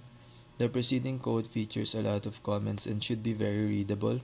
However, it could be useful to briefly enumerate the most relevant parts. First, we injected an iWeb host environment instance through dependency injection, just like we did for application DB context, so that we can retrieve the web application path and read the Excel file. We added an import action method that will use application DB context and the EPP Plus package to read the Excel file and add countries and cities. At the start of the import method's implementation, we use the iWeb host environment instance to determine if we're running in a development environment or not. If we aren't, the code will throw a security exception. By acting that way, we'll prevent anyone, including our users, from calling this method in production, thus restricting the whole importing task to developers only.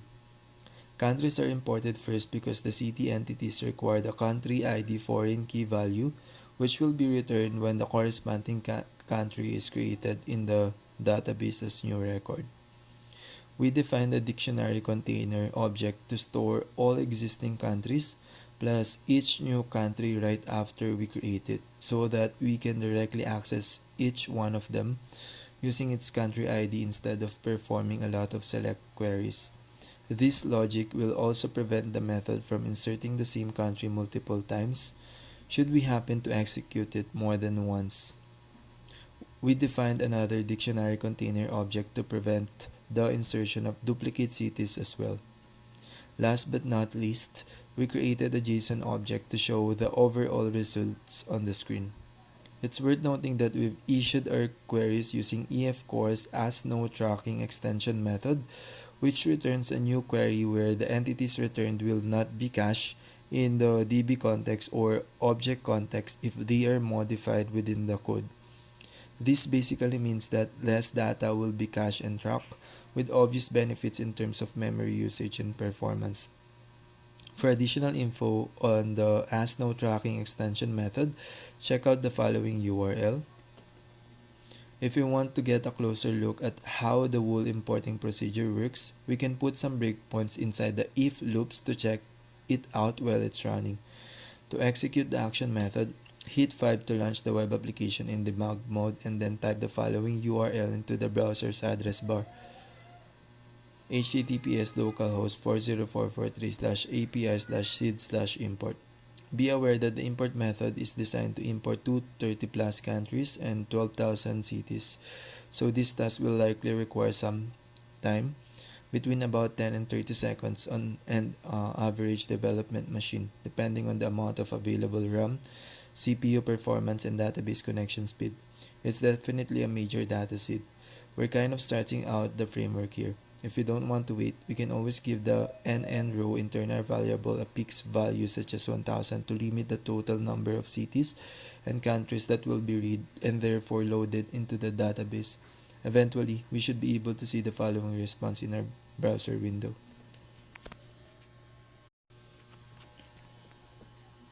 The preceding output means that the import has been performed successfully.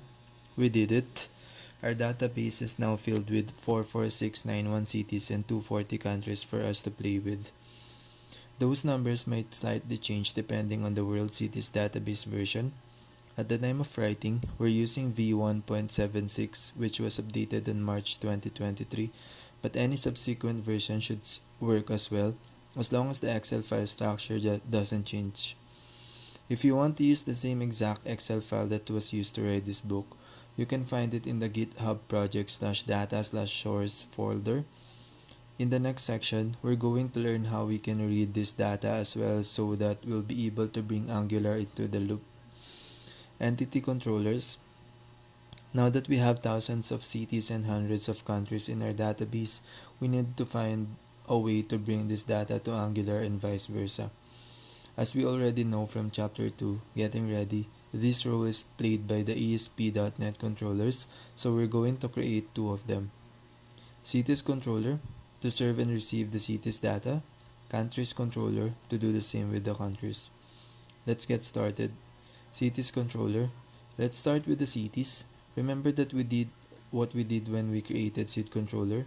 What we're going to do now is rather similar, but this time we'll make good use of Visual Studio's code generation features. From our Project Solution Explorer, follow these steps. First, right-click on the /controller/folder. Second, click on Add Controller. 3. Choose the Add API controller with actions using Entity Framework option. 4th, in the model window that appears, choose the city model class and the application DB context data context class as shown in the following screenshot. Name the controller cities controller and click Add to create it. The settings specified during this phase will be used by Visual Studio to analyze our entities and our DB context and auto-generate a whole API controller stop with useful methods. After the cities controller.cs file has been generated, we can open it and see how the code generator did a lot of useful work, while sticking to a pattern that's similar to the one we followed for our seed controller class. You can see the generated code in the book's GitHub repository for this chapter. Here's a breakdown of the relevant methods in order of appearance. GetCities returns a JSON array containing all of the cities in the database. GetCityID returns a JSON object containing a single city. PutCityID, city allows us to modify an existing city. PostCity allows us to add a new city. DeleteCityID allows us to delete an existing city. It definitely seems that we do have everything we need for our front end. Before moving on to Angular, let's do the same for our countries. Countries controller. From Solution Explorer, right-click the /controller/folder and perform the same set of tasks we performed to add cities controller, except for the name, which will obviously be countries controller. At the end of the code generation process, we'll end up with the countries controller.cs file stop with the get, put, post, and delete actions method that we need to handle the countries. Again, the generated code is available in the book's GitHub repository for this chapter. Before going further, let's spend a couple of minutes examining some methodological considerations regarding using entities in controllers the way we just did. Should we really use entities? When we created our cities controller and countries controller a short while ago, we select our existing city and country as our model classes. From a point of view, this seems like the most logical thing to do. Those classes already contain everything we need to receive the client, thus they are ideal for use as input parameters for the put and post action methods that we needed. However, using a model class to return results or accept parameters from the client is hardly a good practice. These methods classes are meant to be a full representation of our database tables, not the interface to use to exchange data with the client. A much better approach is to keep the model entities that communicate with the database separated from the data transfer object DTOs that we use for get, post, and put methods. We'll talk more about that in Chapter 8 Code Tweaks and Data Services when we'll refactor those actions methods, replacing those model entities with DTOs, thus enforcing the single responsibility principle between them. However, For the next few chapters, we can benefit from the simplicity resulting from such a non-recommended approach and go ahead. That concludes our journey through Entity Framework. Now we need to connect the dots and reap what we've sown using our favorite front-end framework. Configuring a DNS name label.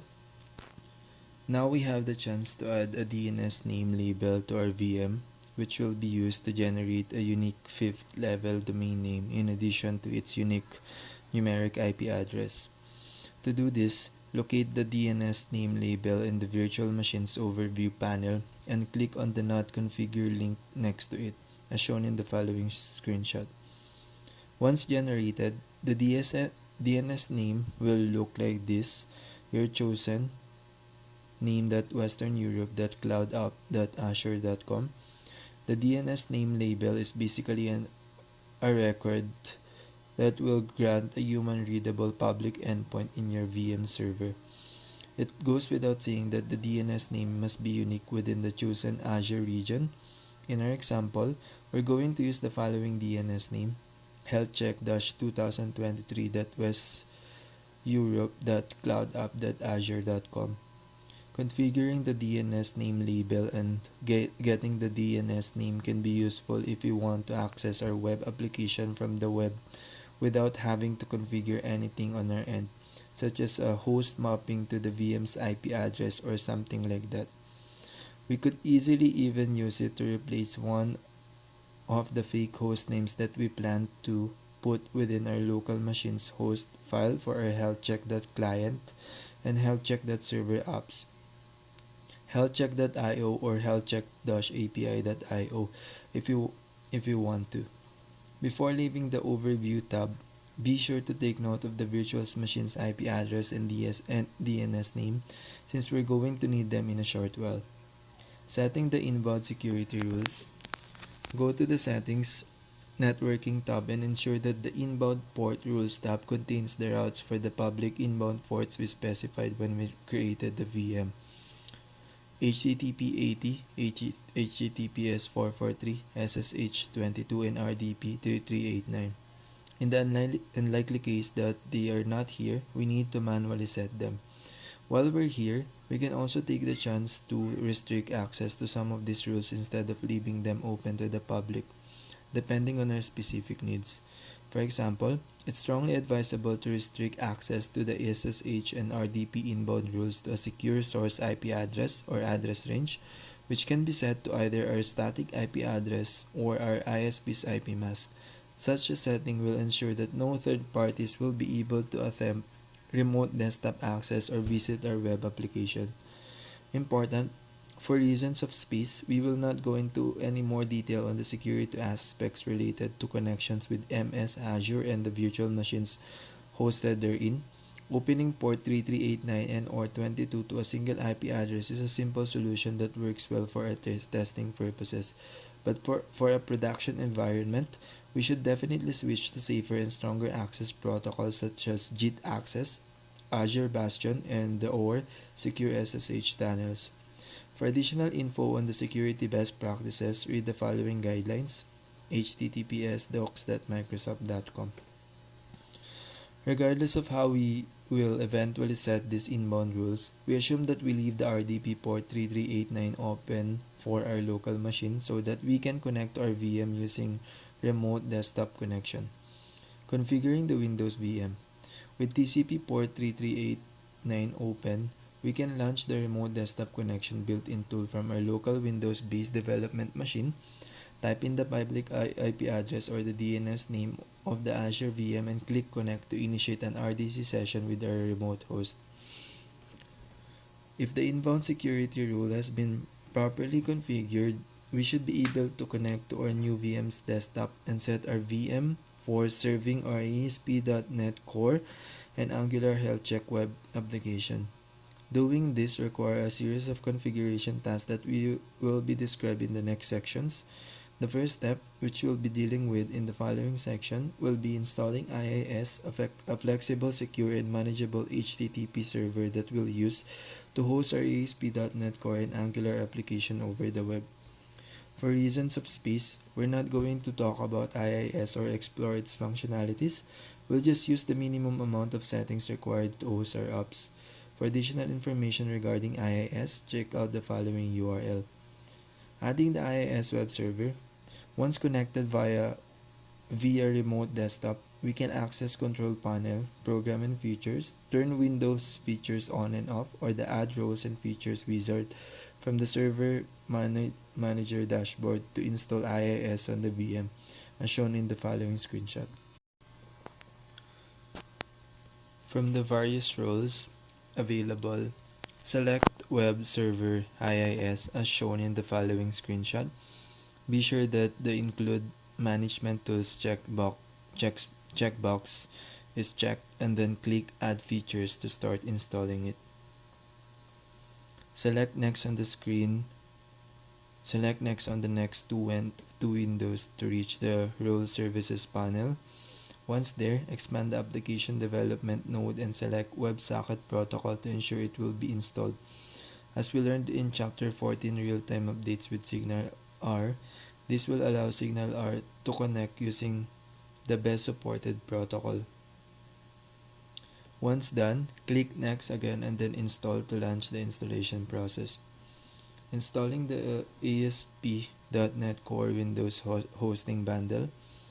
Once IIS has been installed, we can proceed with the downloading and installing the ASP.NET Core Runtime. It's strongly advisable to install the .NET Runtime after installing IIS because the package bundle will perform some modifications to the IIS default configuration settings. To download the .NET Runtime, visit the following URL, https://net.microsoft.com. Be sure to pick the ASP.NET Core 8.0.1 Runtime Windows Hosting Bundle Installer Package for Windows x64 as shown in the following screenshot. The bundle includes the .NET Runtime, the ASP.NET Core Runtime, and the ASP.NET Core IIS module. Everything we need to run our ASP.NET Core and Angular app from our VM. Restarting the IIS following ASP.NET Core Runtime installation. Once the ASP.NET Core Runtime installation process is complete, it's advisable to issue a stop or start command to restart the IIS service. To do this, open a command prompt window with the administrative rights and execute the following console commands. netstop w3svc/y, netstart w3svc. These commands will allow IIS to pick up a change to the system path made by the Windows Hosting Bundle installer. Publishing healthcheck.client and healthcheck.server. Now, we must find a way to publish the healthcheck.client Angular app and healthcheck.server web API and deploy them to our server. As for the Angular app, we already know how to perform the first step. From Chapter 12 Progressive Web Apps, we need to open a command prompt, navigate to the project's root path, and run the now build command. We just need a way to copy the generated Angular application bundle to our new VM. A simple way to do this by using the remote desktop resource sharing feature, which allows our local HDD to be accessed from a remote instance or even a simple cut and paste. We can use one of those features to copy the whole content of our development machines /build/healthcheck.client/browser folder into a new c/inetpub/healthcheck.client/folder created on the remote VM. As for the ASP.NET Core app, there are several alternative options to perform the publishing and deployment task, all accessible from Publish Profiles feature. Introducing Visual Studio Publish Profiles. Visual Studio Publish Profiles features allow us to build, publish, and sometimes even deploy a web application directly from the GUI, thus greatly simplifying the publishing process. To create a publish profile, choose one of the following paths. Right-click the API project in Solution Explorer and select Publish. Select Publish project name from the Build menu. Once we do that, we'll be asked to select one from several available publish targets including Azure, Docker Container Registry, Folder, FTP/FTPS server, web server IIS import profile. Given our specific scenario, we should take one of the following routes. Create a folder publish profile to publish our app to a local folder of our development machine and then copy the files to the web server somehow. Install an FTP/FTPS server on our web server and then set up an FTP publish profile. Use Visual Studio's Azure Virtual Machine publish profile. Use Visual Studio's web server IIS publish profile. All the above options are viable. The last two require installing some additional components web deploy on the VM server. However, once we do that, they will work in an almost fully automated fashion. One-click deploy. That said, in the following sections, we'll briefly review all of them. Folder publish profile. Here's what we need to do to create a new folder publish profile. First, select the folder option. Second, specify the path of the folder that will contain the publish application. Third, click the create profile button to create the profile. Fourth, click the publish button to deploy our healthcheck.server backend to the chosen local folder. Visual Studio will suggest a path located within the application /bin/release/subfolder, such as /bin/release/net 8.0/publish. We can either use this or choose another folder of our choice. When the publishing task is complete, we can use the RDP resource sharing feature to copy the whole content of our deployment machine /bin/release/net 8.0/publish/folder into a new c/enetpub/healthcheck.server/folder, just like we did with our Angular app. FTP publish profile. If our web server can accept FTP or FTPS connections, then a suitable alternative way of publishing our project is to create an FTP-based publish profile that will automatically upload our web project to our web server using the FTP/FTPS protocol. If we don't want to use the built-in FTP server provided by Windows Server, we can install a third-party FTP server such as FileZilla FTP server, a great open-source alternative that comes with full FTPS support. You can find FileZilla FTP server at the following URL. To make use of the FTP publish profile, we also need to open our VM's TCP port 21 or another non-default port by adding another inbound security rule, just like we did with ports 22, 80, 443, and 3389. All we need to do is link by the FTP destination folder to a new website project using IIS, and we'll be able to publish or update our website in a real-time fashion, as everything will be put online as soon as the publishing task is complete. As we said earlier, we're doing all this assuming that we have a web server accessible through FTP or that we're willing to install an FTP server. If that's not the case, you might as well skip this section and use a different publishing profile such as Azure Virtual Machine or folder. To set up the FTP publishing profile, select IIS, FTP, and other icons. Wait for the wizard-like model window to appear and then select the following options. Publish method, select FTP. Server, specify the FTP server URL, IP address, or domain name. Site path, insert the target folder from the FTP server root such as /healthcheck.server. Passive mode, username, password. Set these values according to our FTP server settings and given credentials. Activate save password if you want to let Visual Studio store it so we won't have to write it with each publishing attempt. Destination URL. This URL will be automatically launched as soon as the publishing task successfully ends using the default browser. It's often wise to set it to our web applications-based domain such as the www.r-website-url.com or to leave it empty. Once done, click on the Validate Connection button to check the preceding settings and ensure that you're able to reach the server through FTP. If you aren't, it might be wise to perform a full-scale network check looking for firewalls, proxies, antivirus, or other software that could prevent the FTP connection from being established. Azure Virtual Machine Publish Profile. The Azure Virtual Machine Publish Profile is a great way to enforce the continuous integration and continuous delivery CI or CD dev of patterns because it will act as either a build system for producing package and other build artifacts or a release management system to deploy our changes. To use this, select the Azure Virtual Machine option, click Browse and then select the VM that we created a moment ago. See the following screenshot. Selecting the newly created VM. However, in order to do this, we need to perform some additional configuration changes in our VM, including the following. Install the Web Deploy Windows feature just like we did with IIS early on. Open the 8172 TCP port just like we did with 22, 80, 443, and 3389 a while ago. Set up a globally unique DNS name for the VM as explained in the Configuring a DNS Name Label section previously. Once we're done with the settings, we should be able to publish our web application to the VM in a seamless and transparent manner. Configuring IIS.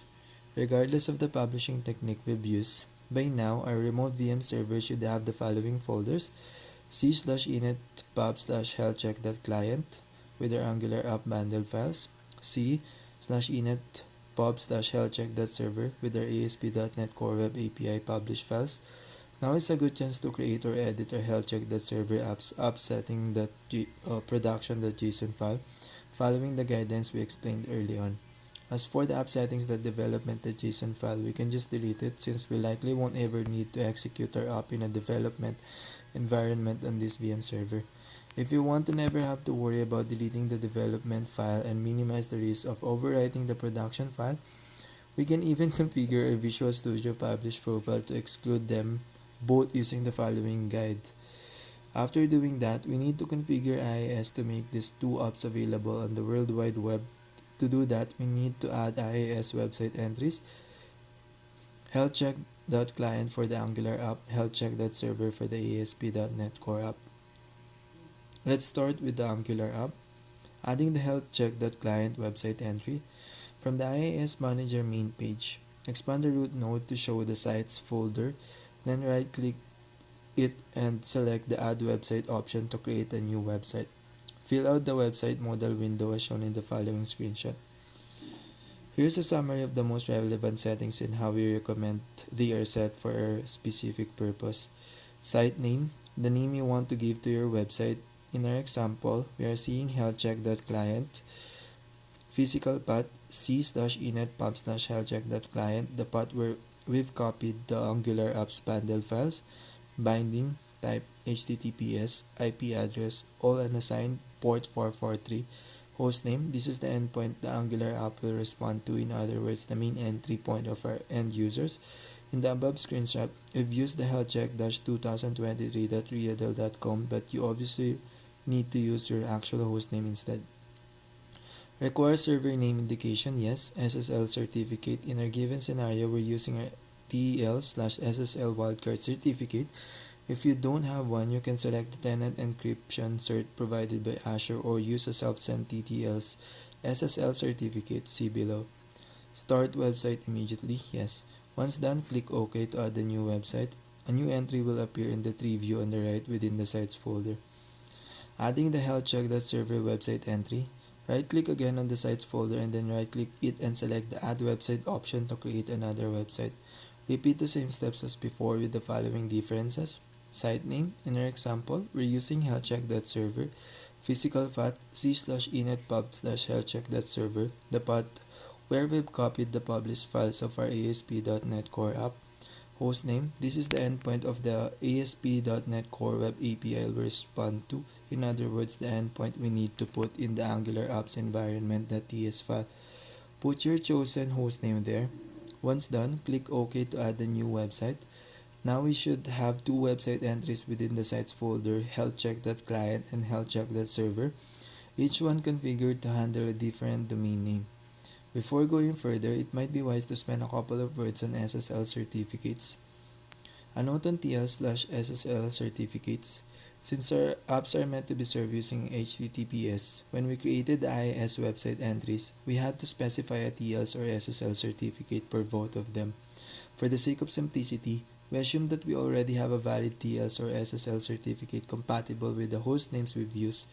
If we don't have them, we can either purchase and install a TLS or SSL certificate from a third-party reseller, get a free TLS or SSL certificate using a non-profit certificate authority such as Let's Encrypt, use the MS Azure tenant certificate auto-generated MS Azure when we created our VM, create a self-signed certificate using the guide below. The first two routes will likely be the best ways to go for any non-testing scenario. The other alternatives should be okay when performing the initial deployment test because they provide a faster and cost-free alternative to achieve our goal. That's why we're going to use them in our sample scenario. However, an Azure generated or self-signed certificate has the following downsides.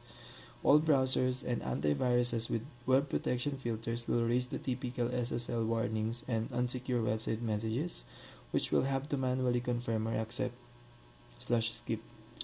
Second, we won't be able to properly test most of the PWA features of our app because the service workers registration will fail. Understanding data validation. Adding data validation to a form is hardly an option. It's a required feature to check the user input in terms of accuracy and completeness to improve the overall data quality by validating the data we want or need to collect.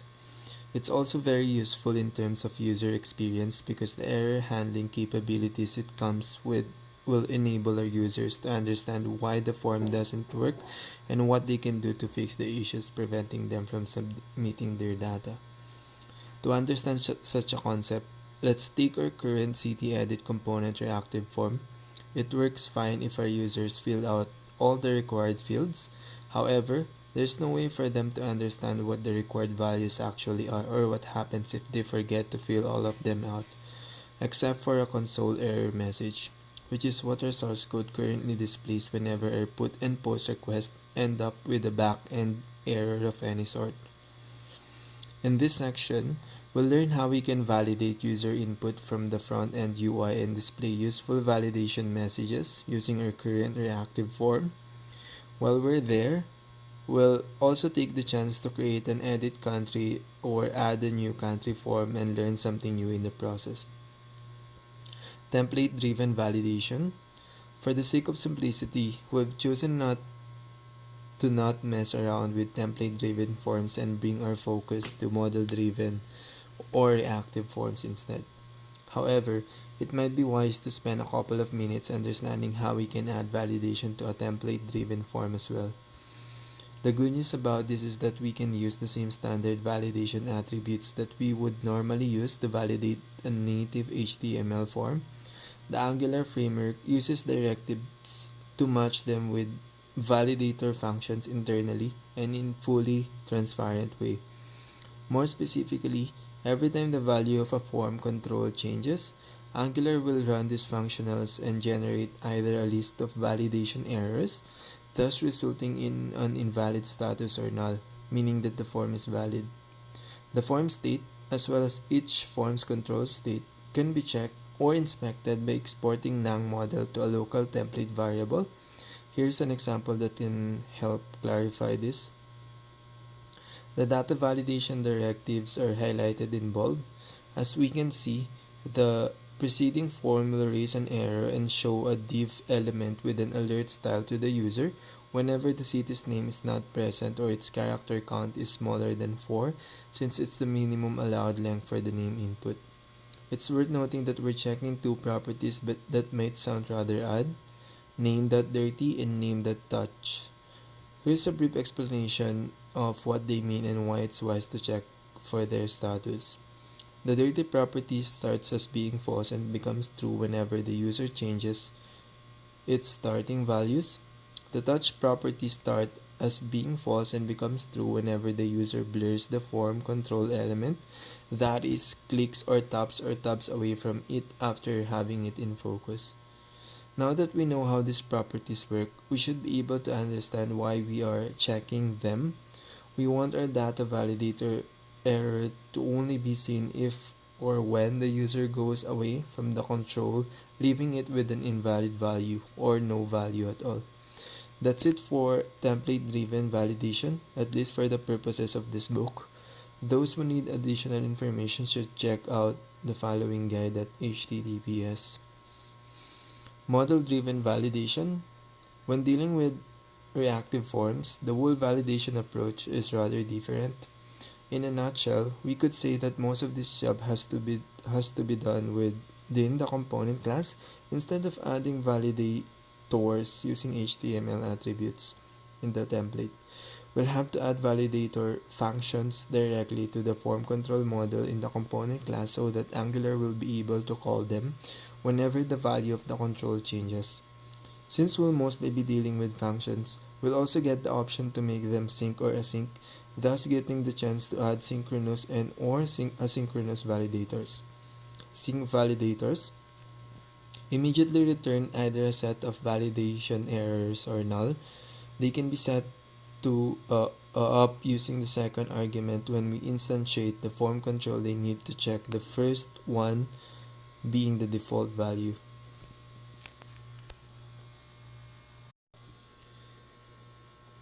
Async validators return a promise or observable that's been configured to emit a set of validation errors or null. They can be set up using the third argument when we instantiate the form control they need to check. It's important to know that async validators will only be executed or checked after the sync validators and only if all of them successfully pass. Such an architectural choice has been made for performance reasons. In the upcoming sections, we'll create both of them and add them to our form. Our first validators. Enough with the theory, let's add our first set of validators in our ctEdit component form. As we can see, we add the following: an import reference to the validators class from the @Angular forms package, a validators that required to each of our form control elements. As the name suggests, this validator expects a non-null value for these fields. Otherwise, it will return an invalid status. Validators that required is a built-in sync validator among those available from the validators class. Other built-in validators provided by this class include min, max, required true, email that min length, max length, pattern, null validator, compose, and compose async. For more information regarding Angular's built-in validators, take a look at the following URL. Once you're done, open the /src/app/ct/ct-edit.component.html file and append the following math error elements at the end of each corresponding math form field existing element before that element's closing tag. Each one of these new math error elements will check the corresponding input or select value and return an error if one or more of the configured validators fails to validate it. As we can see, all math error elements share the same underlying logic. They will be shown only when the form control error that required property is set to true, which happens when the corresponding field's value is empty since the required validator has been set for all of them. It's worth noting that the math error as per its default behavior will only be shown when the control is invalid and either the user has interacted with the element touch or the parent form has been submitted. This is great for our purposes since it means that we don't have to add additional checks to the now-if directive to handle the touch status as we did early on in this chapter. Furthermore, it's important to remember that each math error element needs to be placed within its corresponding math form field element in order to work. For additional info on the math error default behavior and how to change it, see the following URL from the Angular material docs: https://. All we need to do now is to properly test these validators. However, before doing that, let's spend a couple of minutes explaining the meaning of the question mark that we've used within the now-if directives in the TypeScript code above. The safe navigation operator. Let's take another look at the code. That question mark is TypeScript's safe navigation operator, also known as the LVIS operator, and is very useful for protecting against null and undefined values in property paths. When the safe navigation operator is present, TypeScript stops evaluating the expression when it hits the first null or undefined value. In the preceding code, if the error's nullable property happens to be null, which happens whenever the form control has no errors, the whole expression would evaluate to false without checking the required property, thus avoiding one of the following null reference errors. Type error, cannot read property required of null. In more general terms, the safe navigation operator makes us able to navigate an object path even when we are not aware of whether such a path exists or not, by returning either the value of the object path if it exists, or null or undefined. Such behavior is very convenient whenever we need to check for the value of any nullable object. For form control errors, get or post parameters, and a lot of other common scenarios. For this very reason, we're going to use it a lot from now on. It's worth noting that the safe navigation operator has been part of the Angular HTML template language since Angular 2 and was only recently added to TypeScript. This much needed addition occurred in November 2019 with the release of TypeScript version 3.7. For more information about safe navigation operator, check out the following URL. Testing the validators. Let's quickly check everything we've done so far. Hit F5, navigate to the cities view, click on the Add a New City button, and play with the form while trying to trigger the validators. Here's what happened when we cycled through the various input values without typing anything. Testing the city edit component from validators. Not bad, right? The input errors couldn't be more visible. All of this colored warning should help our users understand what they're doing wrong and fix these issues. However, notice how the form's create button is still enabled even when those validators are showing an error. This is not a good behavior since it allows the user to submit the form with invalid data. To prevent that, we need to disable the create button until the form is valid, which can be done by adding a disabled attribute to the form submit button in the following way. This will ensure that the create button will stay disabled until all validators give a positive or valid response, thus preventing accidental submissions. Before ending our data validation journey, there is still one topic we need to cover: server-side validation, which can often be the only reasonable way to prevent some complex errors. Server-side validation. Server-side validation is the process of checking for errors and handling them accordingly on the server side, that is, after the data has been sent to the backend. This is a whole different approach from client-side validation, where the data is checked by the front end, that is, before the data is sent to the server. Handling errors on the client side has a lot of advantages in terms of speed and performance because the user immediately knows whether the input data is valid or not without having to query the server. However, server-side validation is a required feature of any decent web application because it prevents a lot of potentially harmful scenarios such as the following: implementation errors of the client-side validation process, which can fail to block badly formatted data; client-side hacks performed by experienced users; browser extensions or plugins that may want to allow the user to send unsupported input values to the backend; request forgery, that is, false HTTP requests containing incorrect or malicious data. All of these techniques are based upon circumventing the client-side validators, which is always possible because we have no way to prevent our users or hackers from skipping, altering, or eliminating them. Conversely, server-side validators cannot be avoided because they will be performed by the same backend that will process the input data. Therefore, in a nutshell, We could reasonably say that client-side validation is an optional and convenient feature, while server-side validation is a requirement for any decent web application that cares about the quality of the input data. To avoid confusion, it is important to understand that server-side validation, although being implemented on the backend, also requires a front-end implementation, such as calling the backend and then showing the validation results to the user. The main difference between the client-side validation and server-side validation is that the former only exists on the client side and never calls the backend, while the latter relies upon a front-end and back-end coordinated effort, thus being more complex to implement and test.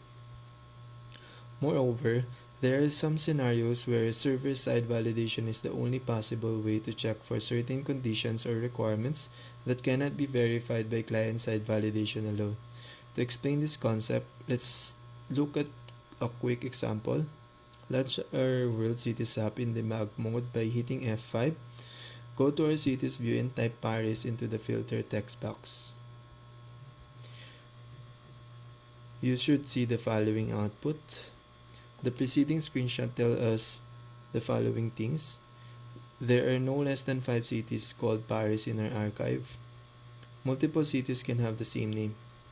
That's not surprising. When we created our database using Entity Framework with Code First approach, we didn't make the name field unique since we knew that there was a high chance of homonymous cities.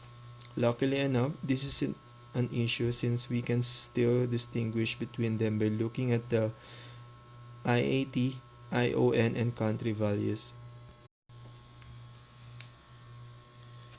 If we check some of the cities on Google Maps, we will see that one of them is in France, another one is in Texas, a third one is in Tennessee, and so on.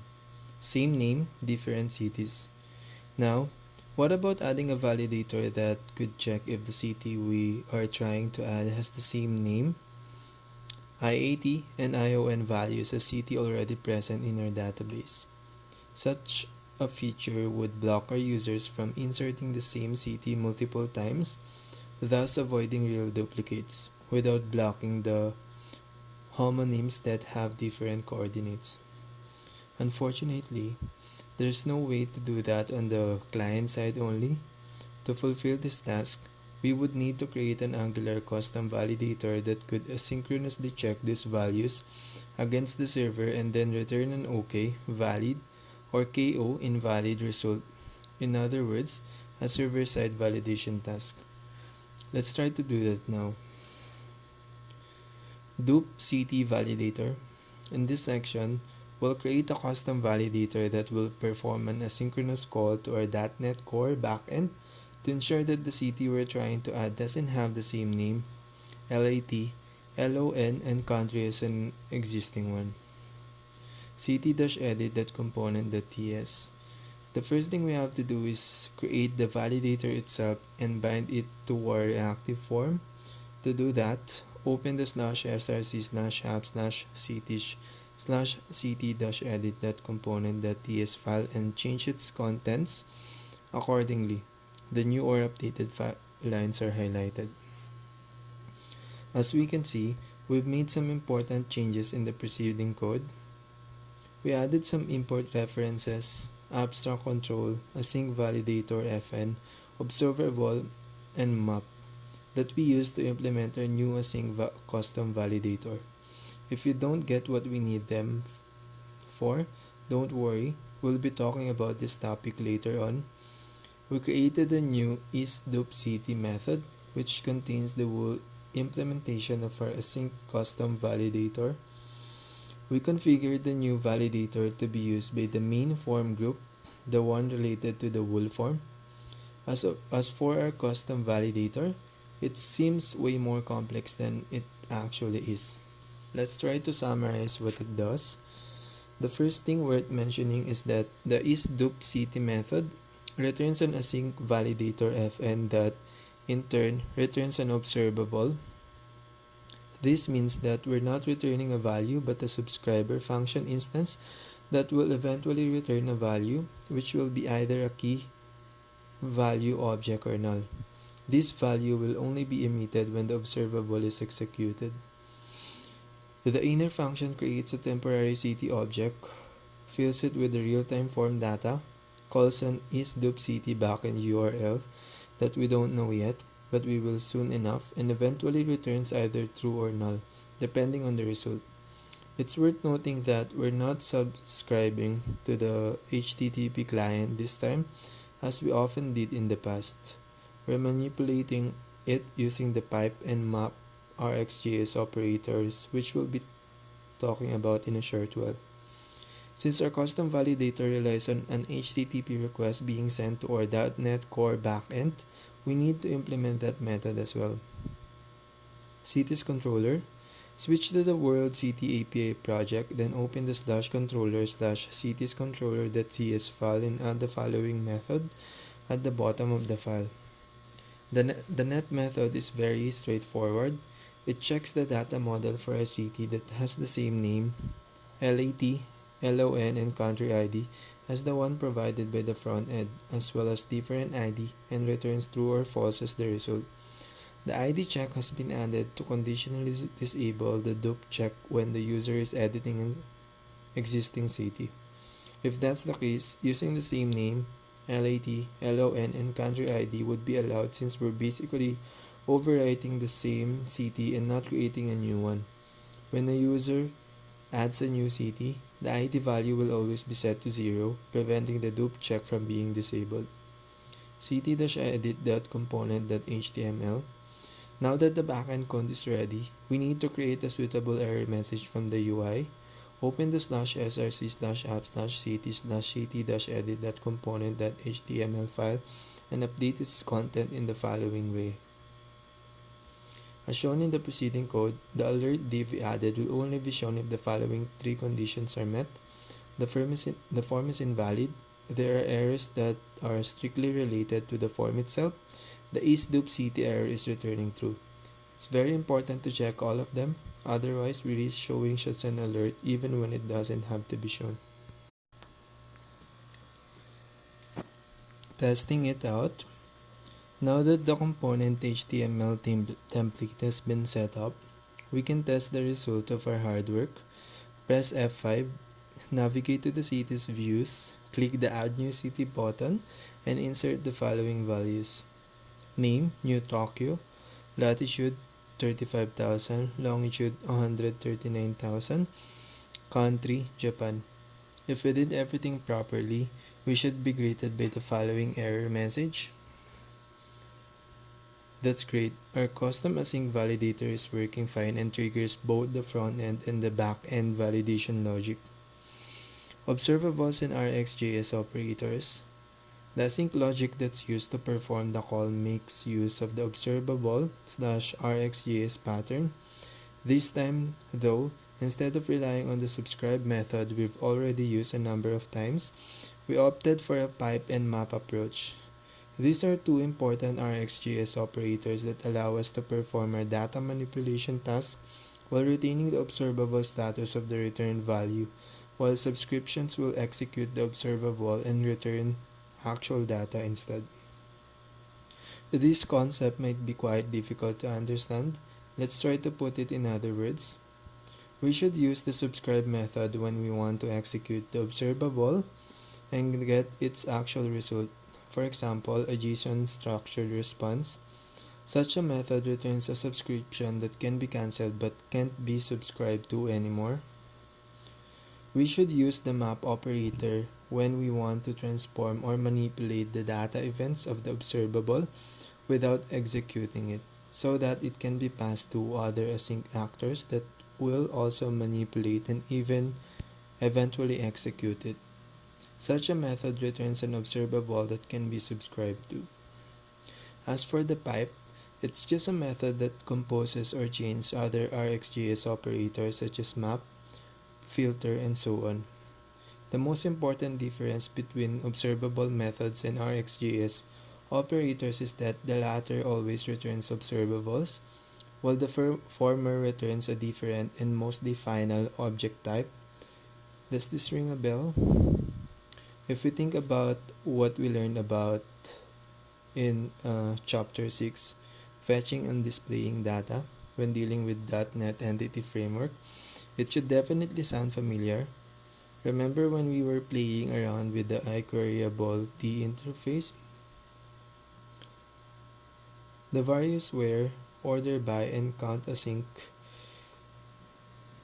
iQueryable methods that we use when we built our API result class are quite similar to what we can do in Angular by chaining multiple map functions with the pipe operator. Conversely, the subscribe method strictly resembles the various toList async, toArray async methods that we use in .NET execute the iQueryable and retrieve its result in a usable object. Performance issues. Before moving on, let's try to answer the following question. When will this validator be checked? In other words, can we reasonably expect performance issues, considering the fact that it performs a server-side API call upon each check? If we recall what we said earlier, the synchronous validators will only be checked when all the synchronous validators return true. Since isDopeCT is async, it won't be called until all the validators that require that we previously set up in all the form control elements return true. That's a piece of great news indeed, since there would be no sense in checking for an existing CT with name, LAT, LON, and or country ID being null or empty. Based on what we have just said, we can reasonably expect the isDopeCT validator to be called once or twice for each submission, which is perfectly fine in terms of performance impact. Everything is fine, then let's move on. Introducing the form builder. Now that our CTEdit component has been set up, we might be tempted to reuse the same techniques to create a country edit component and get the job done, just like we did in Chapter 6, Fetching and Displaying Data, with our cities component and country component files. However, we won't be doing this. Instead, we'll take the chance to introduce a new tool to our shed that can be very useful when dealing with multiple forms, the Form Builder service. In the following sections, we'll do the following. Create our country edit component with all the required TypeScript, HTML, and CSS files. Learn how to use the Form Builder service to generate form controls in a better way. Add a new set of validators including brand new isDopeCountry custom validator to the new form implementation. Test our new form builder based implementation to check that everything works. By the end of this section, we'll have a fully functional country edit component that will work in the same way that CTIn component does, except it will be based on a slightly different approach. Creating the country edit component. Let's start by creating the Angular component, just like we did with the CTEdit component early on. Open a command line prompt, navigate to our world cities.client projects root folder, and then execute the following command. Nang generate component country/country edit flat module skip test. Once you're done, fill the newly created component files with the following content. country-edit.component.ts. Open the /src/apps/country/country-edit.component.ts file and fill it with the following code. Watch out for the highlighted parts, which are rather different from the previous CTEdit component. Other minor differences such as country instead of city, countries instead of cities, and the like are not highlighted since they are more than expected. As we can see, the component source code is quite similar to CTEdit component, except for some limited yet important differences that we're going to summarize here. The Form Builder service has been added to the @Angular Forms import list, replacing the form control reference that we don't need anymore. As a matter of fact, we're still creating the form controls, but we'll do that via the Form Builder instead of manually instantiating them, which means we don't need to explicitly reference them. The form variable is now instantiated using a different approach that strongly relies upon the new Form Builder service. The various form control elements that get instantiated within the form feature are some validators that we have never seen before. The form builder service gives us three factory methods so that we can create our form structure, control, group, and array. Each generates an instance of the corresponding form control, form group, and form array class. In our example, we're creating a single containing group with three controls, each with its own set of validators. As for the validators, we can see two new entries, validators that pattern, a built-in validator that requires the control's value to match a given regular expression pattern. Since our ISO2 and ISO3 country fields are defined using a strict format, we're going to use them to ensure that the user will input the correct values. ISDUP field. This is a custom async validator that we implemented here for the first time. It's similar to the ISDUP-CT validator that we created for our CT-edit component, but with some key differences, which we're going to summarize in the next section.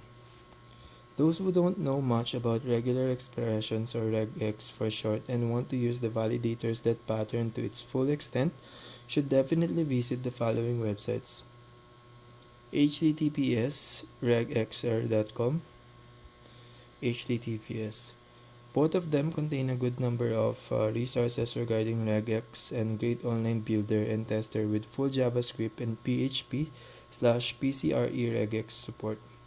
The pattern validator is quite self-explanatory, while the ISDUP field custom validator deserves some additional explanation. The ISDUP field validator, as we can see by looking at the preceding component source code, the ISDUP field custom validator is not assigned to the main form group like ISDUP-CT is. Instead, it's set 3 times, once for each form control it needs to check. The reason for this is simple compared to ISDUP-CT, which was meant to check for duplicate cities using a 4-field dup key. ISDUP field needs to individually check each field it's assigned to. We need to do that because we don't want more than one country having the same name, the same ISO2, or the same ISO3. This also explains why we need to specify a field name and a corresponding field value instead of passing a country interface. The ISDUP field server-side API will have to perform a different check for each field name we're going to pass, instead of relying on a single general purpose check as the ISDUP-CT API does. As for the country ID parameter, it's required to prevent the dup check from raising a validation error when editing an existing country. In the ISDUP-CT validator, it was passed as a property of the CT class. Now, we need to explicitly add it to the post parameters. The ISDUP field server-side API. Now, we need to implement our custom validators backend API, just like we did with ISDUP-CT early on. Switch to the world cities.server project, then open the /controllers/countries controller.cs file and add the following method at the bottom of the file. Although the code resembles the ISDUP-CT server-side API, we're switching to the field name parameter and performing a different dup check depending on its value. Such logic is implemented with a standard switch or case conditional block with strongly typed link lambda expressions for each field we can reasonably expect. Again, we're also checking that the country ID is different so that our users can edit an existing country. If the field name that's received from the client differs from the 3 supported values, our API will respond with false. An alternative approach using link.dynamic. Before moving on, we may want to ask ourselves why we've implemented the ISDUP field API using strongly typed lambda expressions inside the switch ... case block, instead of relying on the system.link.dynamic.core library. As a matter of fact, We did that for the sake of simplicity, since the dynamic approach would require us to have to write additional code to protect our method from SQL injection attacks. However, since we already implemented such a task in the isValidProperty method of our API result class, maybe we can use it and shrink the preceding code down. After all, we've made it public and static so that we can use it anywhere. Here's an alternative implementation using the aforementioned tools. The old code is commented while the new code is highlighted. Not bad, right? The alternative dynamic approach definitely looks more dry and versatile than the default one, all while retaining the same security level against SQL injection attacks. The only downside may be due to the additional overhead brought by the system.link.dynamics.core library, which will likely have some minor performance impact. Although this shouldn't be an issue in most scenarios, whenever we want our APIs to respond to HTTP requests as quickly as possible, we should arguably favor the default approach. Country-edit.component.html. It's time to implement the template of our country edit component. Open the /src/apps/countries/country-edit.component.html file and fill it with the following code. Once again, pay attention to the highlighted parts, which are rather different from the template of ctEdit component. Other minor differences such as country instead of city are not highlighted since they're more than expected. As we can see, the most relevant differences are all related to the HTML code that's required to show the new pattern and isDo field validators. Now, we have as many as 3 different validators for our fields, which is pretty awesome. Our users won't be given a chance to input wrong values. Country-edit.component.css. Last but not least, let's apply the UI styling. Open the /src/apps/countries/country-edit.component.css file and fill it with the following code. Math form field, display, margin. No surprises here, the preceding stylesheet code is identical to the one we used for ctEdit component. Our component is finally done. Now we just need to reference it in the app routing module file to implement the client-side navigation routes. App routing module. By now, we should know what to do. Open the app-routing.module.ts file and add the following routing rules. Now that we laid down the 2 routes so that we can edit and add countries, we just need to implement them in the countries component template file by adding the route link in the name column and add new country button just like we did with the cities. Countries component. Open the /src/app/countries/countries.component.html file and add the following code. The new and updated lines are highlighted.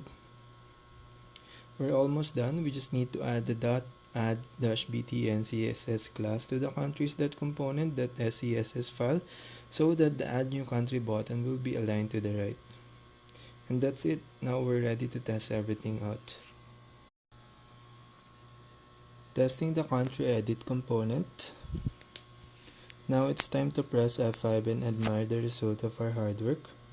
Once the app has been launched in debug mode, navigate to the countries view to see the add a new country button and the edit links on the various country names as shown in the following screenshot. Now, let's search for Denmark using our filter and click on the name to enter the country edit component in edit mode. If everything works fine, the name ISO2 and ISO3 fields should all be green, meaning that our isDo field custom validators are not raising errors. Now, let's try to change the country name to Japan and the ISO 3166-1 alpha 2 country code to IT and see what happens. This is a great result. This means that our custom validators are doing their job, positively raising some dupe errors since these values have been reserved for other existing countries, Japan and Italy respectively. Now let's hit the cancel button and go back to the countries view. From there, click the add a new country button and try to insert country with the following values: name, New Japan, ISO 31661, country code JP, Alpha 3 country code, and J2. If everything is working fine, we should raise two more validation errors as shown in the following screenshot. The former error is raised by our isDo field custom validator and is due to the fact that Alpha 2 country code already belongs to an existing country, Japan. The latter one is raised by the built-in validators that pattern, which we configured with the regular expression that doesn't allow digits. Let's fix these errors by typing in the following values: name, New Japan, Alpha 2 country code NJ, Alpha 3 country code NJP. Once you're done, click Create to create the new country. If everything is working as expected, the view should redirect us to the main country's views. From there, we can type New Japan into our text filter to ensure that our brand new country is actually there. Here it is. This means that we're finally done with country edit component and ready to move on to new exciting tasks. Improving the filter behavior. The real-time filter that we've implemented in our cities and countries listing views works well and should be very helpful for our users. However, every time the filter text changes, that is, upon each keystroke, Angular fires an HTTP request to the backend to retrieve the updated list of results. Such behavior is intrinsically resource intensive and can easily become a huge performance issue, especially if you were dealing with large tables and or non-index columns. Are there ways to improve this approach without compromising the results obtained in terms of user experience? As a matter of fact, the answer is yes, as long as we're willing to implement a couple of widely used techniques specifically meant to improve the performance of code that gets executed repeatedly within a short period of time. Throttling and debouncing. If we think about it, our everyday life is full of situations where we are forced to do something while our attention is captured by something else. Social networks such as X, previously Twitter, and instant messaging apps such as WhatsApp are perfect examples of that, since they flood us with notifications regardless of what we're doing. What do we usually do in these cases? Let's consider the following alternatives. Respond to all notifications in real time, which would be great for the requesting party but would compromise what we're doing. Take no immediate action and check message only once every, let's say, 5 minutes. Take no immediate action and check our messages only when no new notifications have come in for the last 5 minutes. The first approach is what our app is currently doing. The second is called throttling, while the third is called debouncing. Let's try to better understand what these terms actually mean. Definitions. In software development, throttling is used to define a behavior that enforces a maximum number of times a function can be called over time. To put it in other words, it's a way to say, let's execute this function at most once every n milliseconds. No matter how many times the user fires the event, that function will be executed only once in a given time interval. The term debouncing is used to define a technique that prevents a function from being called until a certain amount of time has passed without it being called. In other words, it's a way to say, let's execute this function only if n milliseconds have passed without being called. The concept has some similarities with the throttling technique with an important difference. No matter how many times the user fires the event, the attached function will be executed only after the specified time once the user stops firing the event. In a nutshell, we can say that the main difference between the throttling and debouncing is that throttling executes the functions at a regular interval, while debouncing executes the function only after a cooling period. Why would we want to throttle or debounce our code? Let's cut it short. In information technology, throttling and debouncing are most useful for two main reasons: optimization and performance. They are widely used in JavaScript because they can be very helpful to efficiently handle some resource-intensive DOM-related tasks, such as scrolling and resizing HTML components, as well as retrieving data from the server. In our given scenario, we can think of them as two ways to optimize event handling, thus lifting some work from our server, controller, and database. More specifically, we want to find a way to reduce the HTTP request that Angular currently makes to our server upon each keystroke. Shall we do that using throttling or debouncing? If we think about how the filter function works in terms of user experience, we can easily determine the correct answer. Since we're talking about a text box that can be used to filter the listing results to those that contain one or more characters typed by the user, we can reasonably conclude that we could defer the HTTP request until the user stops typing, as long as we process it right after it does. Such behavior won't hinder the user experience granted by the current filter while preventing a good number of unnecessary HTTP calls. In other words, we need to debounce our calls to the backend. Let's see how we can do that. Debouncing calls to the backend. An easy approach to debouncing with Angular is given by RxJS, the reactive extensions for JavaScript library, which allow us to use observables, which we introduced in Chapter 4 front-end and back-end interactions. Since we're using an observable to perform the HTTP call, we're halfway there. We just need to make use of the handy debounce time RxJS operator, which will emit a value from the source observable only after a particular time span has passed without another source emission.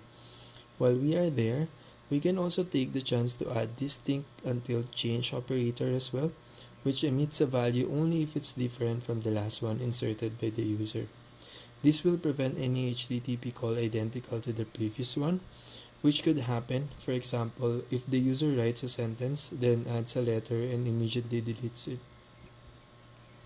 Updating the cities component. To implement such logic, open the /src/ops/cities/cities.component.ts file and perform the following changes. As we can see, we haven't touched the load data method at all, so that we won't mess up anything that we've done up to now. We added a new onFilterTextChange method instead, which will be called by the filter's input and will transparently handle the debouncing task.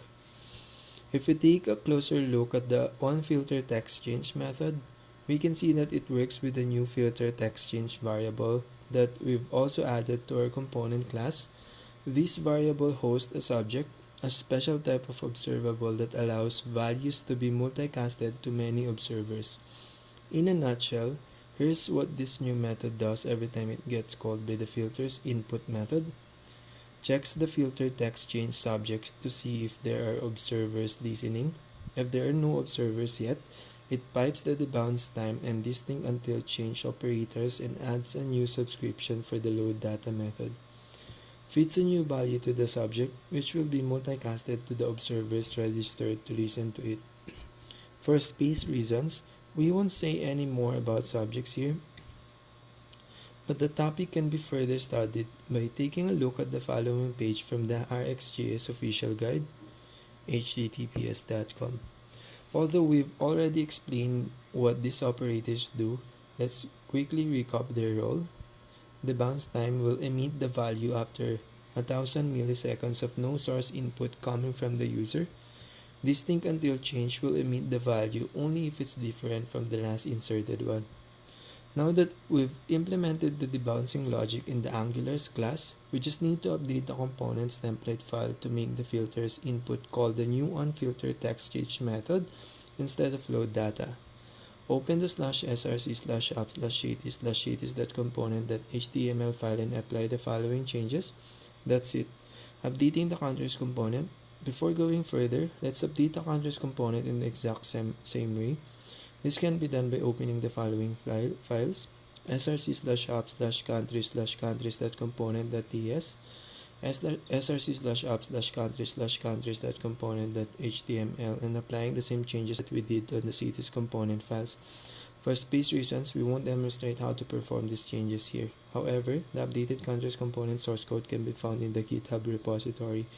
Delaying this HTTP request in these two components will shut out most unnecessary HTTP requests coming from our Angular app, thus preventing our database from being called over and over rapidly. What about throttling? As a matter of fact, our world sees that client Angular app doesn't have tasks or features that could benefit from throttling. However, it's worth noting that such a technique can be implemented using the same approach that we've used for debouncing, replacing the debounce time RxJS operator with throttle time. For additional info regarding these RxJS operators, refer to the following pages from the RxJS official guide.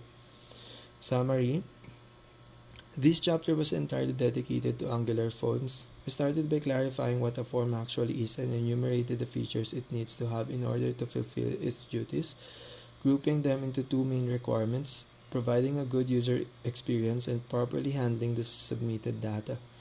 Then, we turned our focus to Angular framework and to the two form design models it offers: the template-driven approach, mostly inherited from AngularJS, and the model-driven or reactive alternative.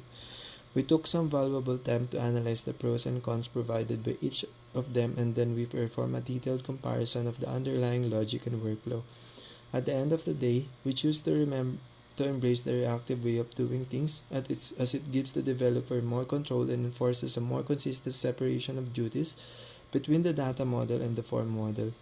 Right after that, we went from theory to practice by creating a ctedit component and used it to implement a fully featured reactive form. We also added the client-side and server-side data validation logic by making good use of the Angular template syntax in conjunction with the classes and directives granted by Reactive Forms module.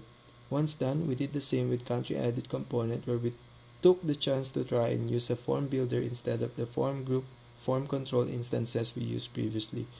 We then perform a surface test with our browsers to check all the built-in and custom validators, ensuring that they work properly on the front end as well as on their backend APIs. Last but not least, we spent some valuable time analyzing some performance issues of our filter feature and found a way to mitigate them by implementing a debouncing technique.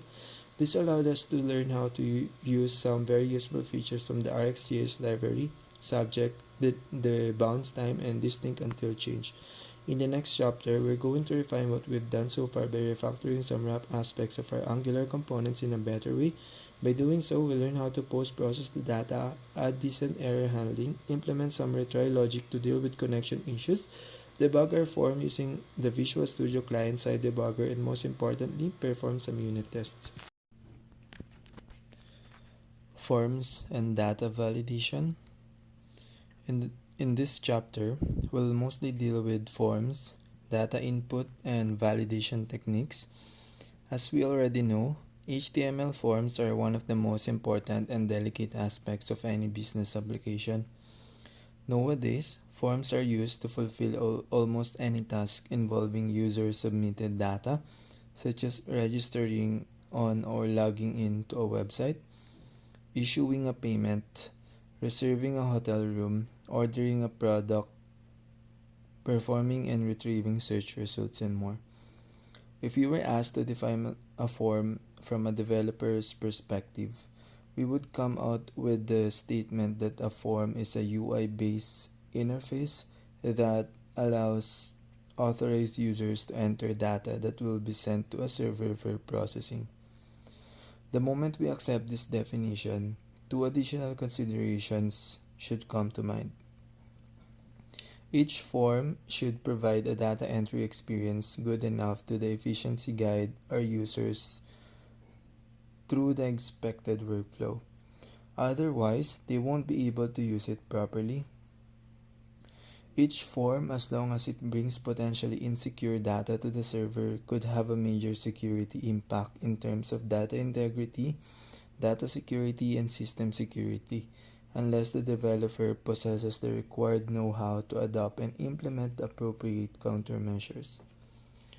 These two considerations provide a good summary of what we'll do in this chapter. We'll do our best to guide our users into submitting data in the most appropriate way, and we'll also learn how to check these input values properly to prevent avoid and or minimize a wide spectrum of integrity and security threats. It's also important to understand that these two considerations are frequently intertwined with each other, hence we'll often deal with them at the same time. In this chapter, we'll cover the following topics: exploring Angular forms, where we'll deal with template-driven forms as well as reactive forms, all while understanding the pros and cons of both approaches and looking at which is the most suitable to use in the various common scenarios. Building our first reactive form, where we'll use the gained knowledge to create a reactive form to edit our existing cities as well as add new ones. Adding a new city using our brand new reactive form. Understanding data validation, where we'll learn how to double check our users' input data in the front end and also from the back end, as well as the various techniques to give visual feedback when they send incorrect or invalid values. Introducing the form builder, where we'll implement another reactive form that our country is using some factory methods instead of manually instantiating the various form model elements. Improving the filter behavior, where we'll introduce some throttling and debouncing techniques to improve the overall performance and reduce server load. At the end of each task, we'll also take some time to verify the result of our work using our web browser.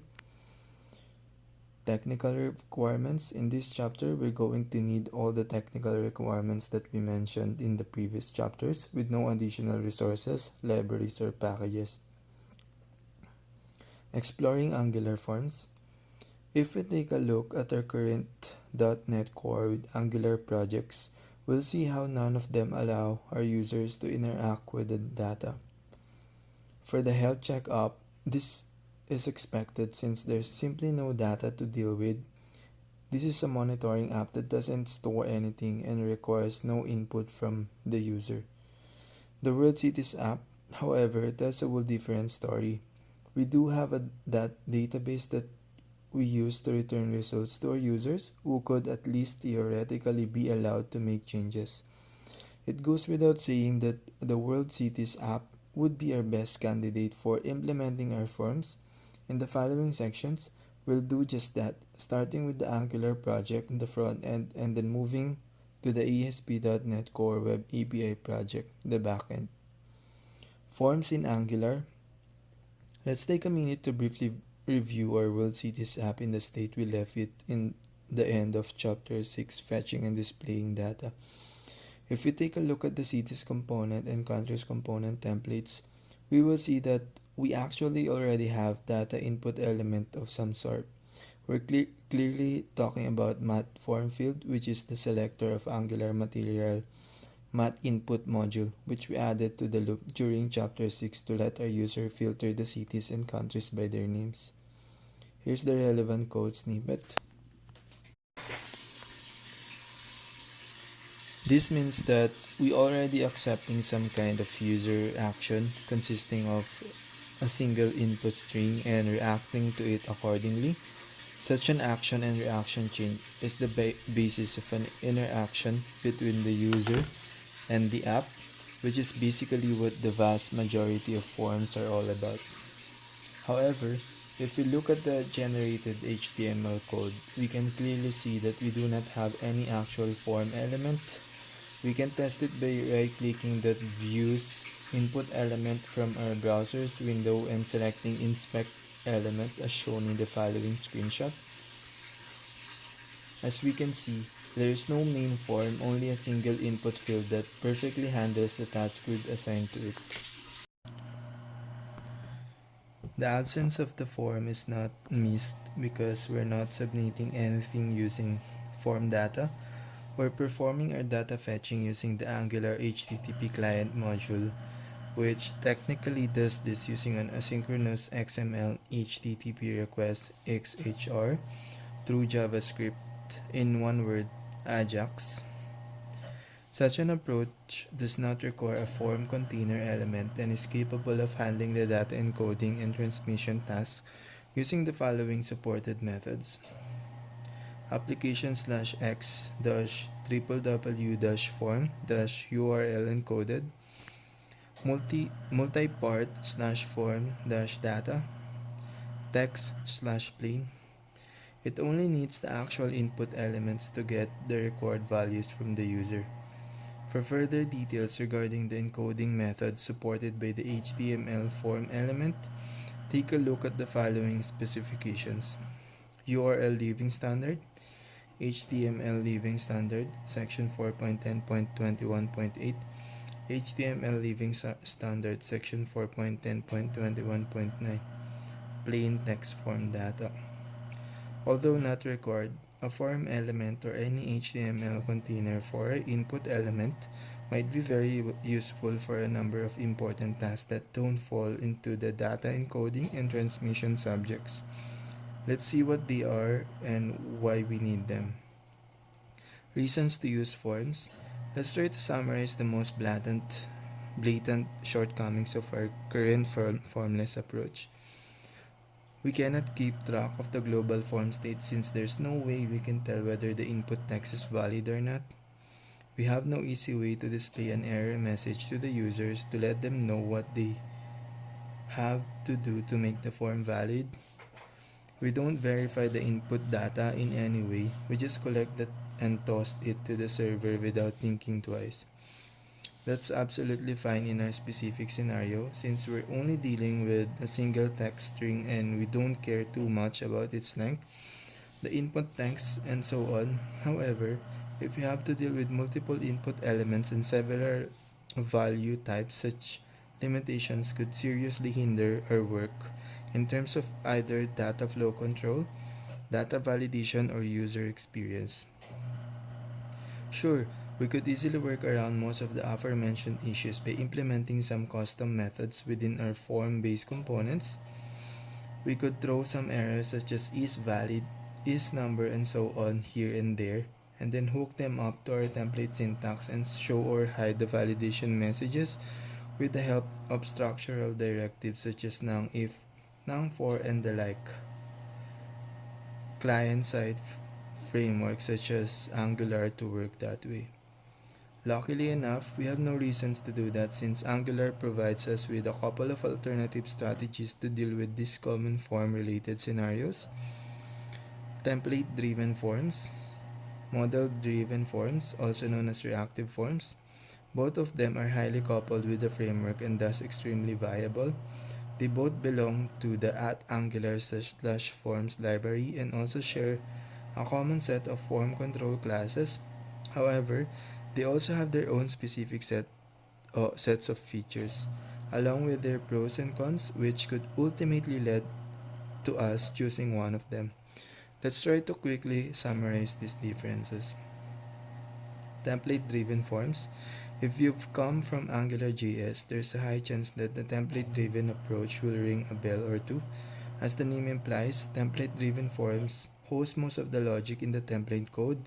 Working with a template-driven form means building the form in the .html template file, building data to the various input fields using a nang model instance, using a dedicated nang form object related to the whole form and containing all the inputs with each being accessible through their name.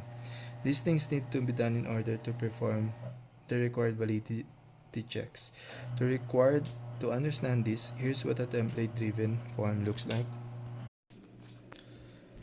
As we can see, we can access any element, including the form itself, using some convenient template reference variables, the attributes with the number sign, which we've already seen in Chapter 6, fetching and displaying data, and check for their current states to create our own validation workflow. We'll talk more about these states later on when we dive into form validation techniques.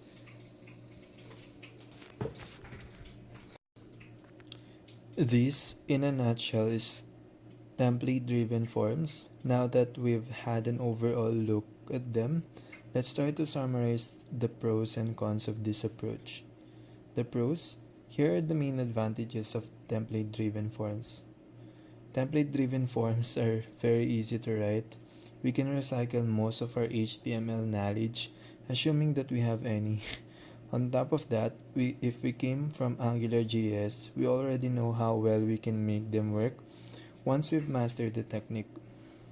They are rather easy to read and understand, at least from an HTML point of view. We have a plain, understandable HTML structure containing all the input fields and validators, one after another. Each element will have a name, a two-way binding with the underlying noun model, and possibly template-driven logic built upon aliases that have been hooked to other elements that we can also see, or to the form itself.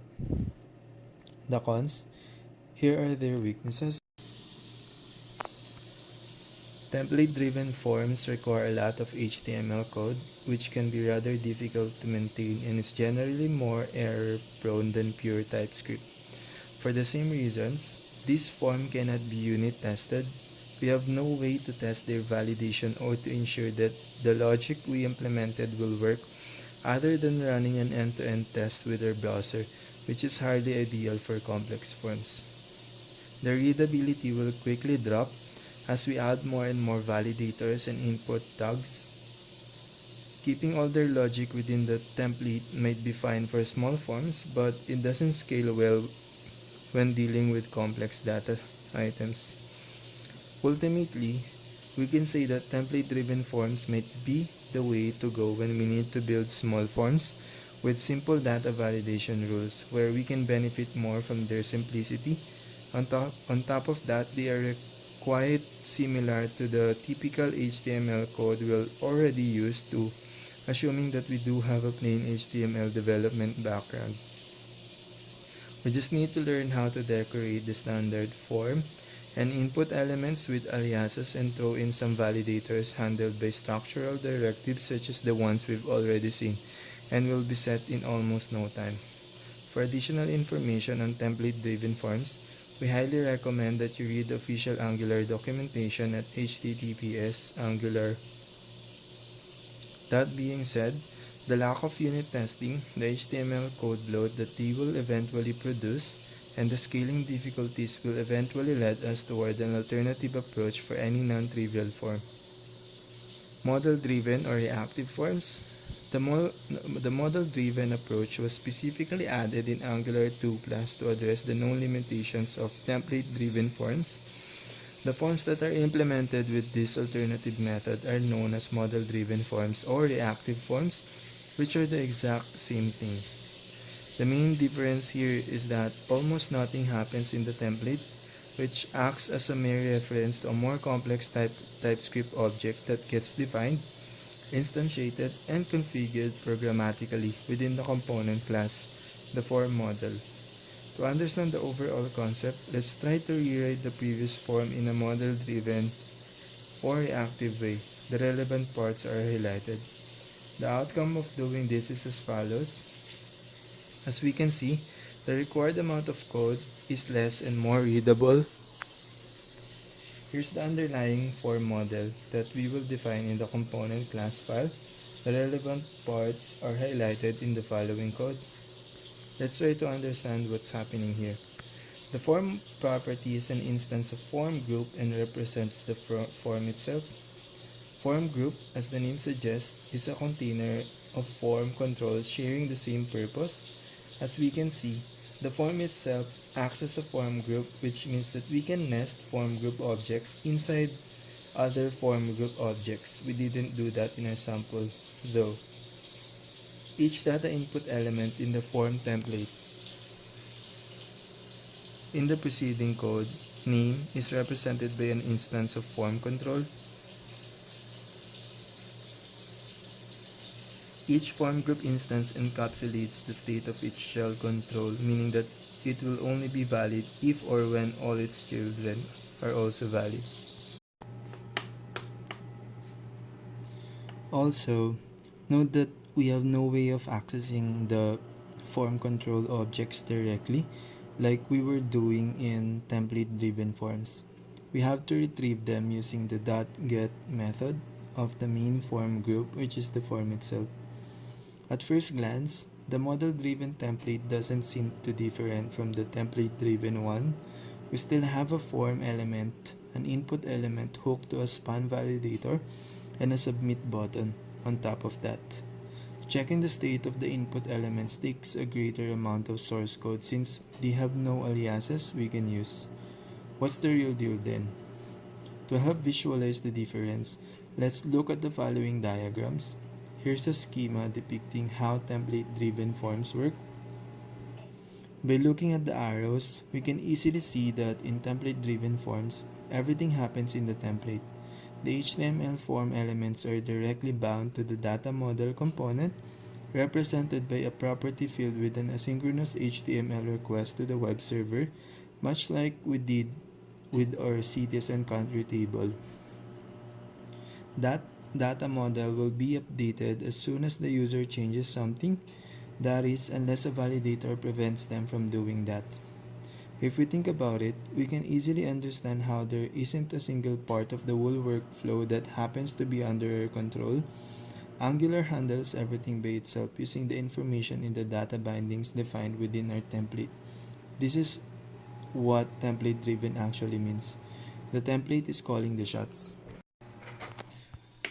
Now, let's take a look at the model-driven forms or reactive forms approach. As we can see, the arrow depicting the model-driven forms workflow tell a whole different story. They show how the data flows between the data model component, which we get from the web server, and a UI-oriented form model that retains the states and the values of the HTML form and its children input elements that are presented to the user. This means that we'll be able to get in between the data and the form control objects and perform a number of tasks. First hand, push and pull data, detect and react to user changes, implement our own validation logic, perform unit tests, and so on. Instead of being superseded by a template that's not under our control, we can track and influence the workflow programmatically since the form model that calls the shots is also a TypeScript class. That's what the model-driven forms are about. This also explains why they are also called reactive forms, an explicit reference to the reactive programming style that favors explicit data handling and change management throughout the workflow. For additional information on model-driven or reactive forms, we highly recommend reading the official Angular documentation at https. Enough with the theory, it's time to empower our components with some reactive forms. Building our first reactive form. In this section, we'll create our first reactive form. More specifically, we're going to build a CTEdit component that will give our users the chance to edit an existing CT record. To do that, we'll do the following. Add a reference to the reactive forms module to our app module class. Create the CTEdit component TypeScript and template files. Let's get started. Reactive Forms module. The first thing we have to do to start working with reactive forms is to add a reference to the reactive forms module in the app module class. From Solution Explorer, open the /src/app/app.module.ts file and add the following import statement right after the browser module. Import reactive forms module from @angular/forms. As always, remember to also add the reactive forms module to @nowmodules import collection. Now that we've added a reference to the reactive forms module in our apps module file, we can implement the Angular component that will host the actual form. CTEdit component. Since our CTEdit component is meant to allow our users to modify a CT, we'll need to let it know which CT it has to fetch from and send to the server. To do that, we need to pass the CT ID from the CT listing to the component. The most effective way to do that is by using a get parameter such as the CT ID, which can then be used by the components to retrieve the CT info from the server and show it to the user. Therefore, we're going to implement a standard master or detail UI pattern, much like the following one. This editing pattern, other than being the most used in the world when dealing with the list of items, is a perfect fit for our scenario. Sounds like a plan. Let's do it. Let's start with creating a new CTEdit component using the Angular CLI from the World Cities Client apps root folder. Now generate component ct/ctedit --flat --module equal app --skip-test. As we can see, this time, we added cities or prefix to the component name because we want the new component to be generated within the existing /src/app/ct/folder together with the existing cities components and ct.ts interface. Furthermore, we added the --flat option which tells the CLI to generate the new files in the current folder instead of creating a new one. Without that option, the component would be created in a new /src/app/ct/ct-edit/dedicated folder, which is not what we want. Once done, we can start updating the new components .ts, .html, and .scss file. ct-edit.component.ts. Open the three new and empty files and fill them with the following source code for the /src/apps/cities/ct-edit.component.ts file. This is a fair amount of source code. Luckily enough, there are a lot of comments that should help us understand the purpose of each relevant step. Let's try to summarize what we did here. We added some import references to the modules we're about to use within this class. Among them, we can see a couple of new kids on the block at Angular/router and at Angular/form. The former is required to define some internal routing patterns, while the latter contains the form group and form control classes that we need in order to build our form. Right below the class definition, we created a form group instance within a form variable that's our form model. The form variable instance contains three form control objects that will store the city values we want to allow our users to change: name, LAT, and LOL. We don't want to make them change the ID or the country ID, at least not for now. Right below the form variable, we define a city variable that will host the actual city when we retrieve it from the database. The city retrieval task is handled by the load data method, which is rather similar to the one we implemented in the cities.component.ts file, a standard data fetching task handled by an HTTP client module that's injected, as usual, through the constructor. The most relevant difference here is that the method right after the HTTP request or response cycle proactively loads the retrieved city data within the form model by using the form's match value method instead of relying on the Angular data binding feature. That's hardly a surprise since we're using the model-driven or reactive approach and not a template-driven one. The onSubmit method is where the update magic takes place. HTTP client plays a major role here as well by issuing a put request to the server and sending the city variable properly. Once the observer subscription has been processed, we use the router instance to redirect the user back to the cities component, the master view. Before moving further, it could be wise to spend a few moments talking about the match value method that we use in the preceding code. The @Angular/forms package gives us two ways to update a reactive forms model: the setValue method, which sets a new value for each individual control, and the matchValue method, which will replace any properties that have been defined in the object that have changed in the form model. The main difference between them is that setValue performs strict check of the source object and will throw errors if it doesn't fully adhere to the model structure, including all nested form control elements, while matchValue will silently fail on those errors. Therefore, we can say that former method might be a better choice for complex forms and or whenever we need to catch nesting errors, while the latter is the way to go when things are simple enough, like in our current samples. The @Angular/router package deserves a special mention because it's the first time we have seen it in a component TypeScript file, and we've only used it twice before. In the app-routing.module.ts file, to define our client-side routing rules. In the nav.component.html file, to implement the aforementioned routing rules and make them appear as navigation links within the web application's main menu. This time, we had to import it because we needed a way to retrieve the CTID parameter from the URL. To do this, we use the activated route interface, which allows us to retrieve information about the currently active route as well as the get parameter we were looking for. ct-edit.component.html. Here's the content for the /src/app/ct/ct-edit.component.html template file. Wait a minute, where's our form HTML element?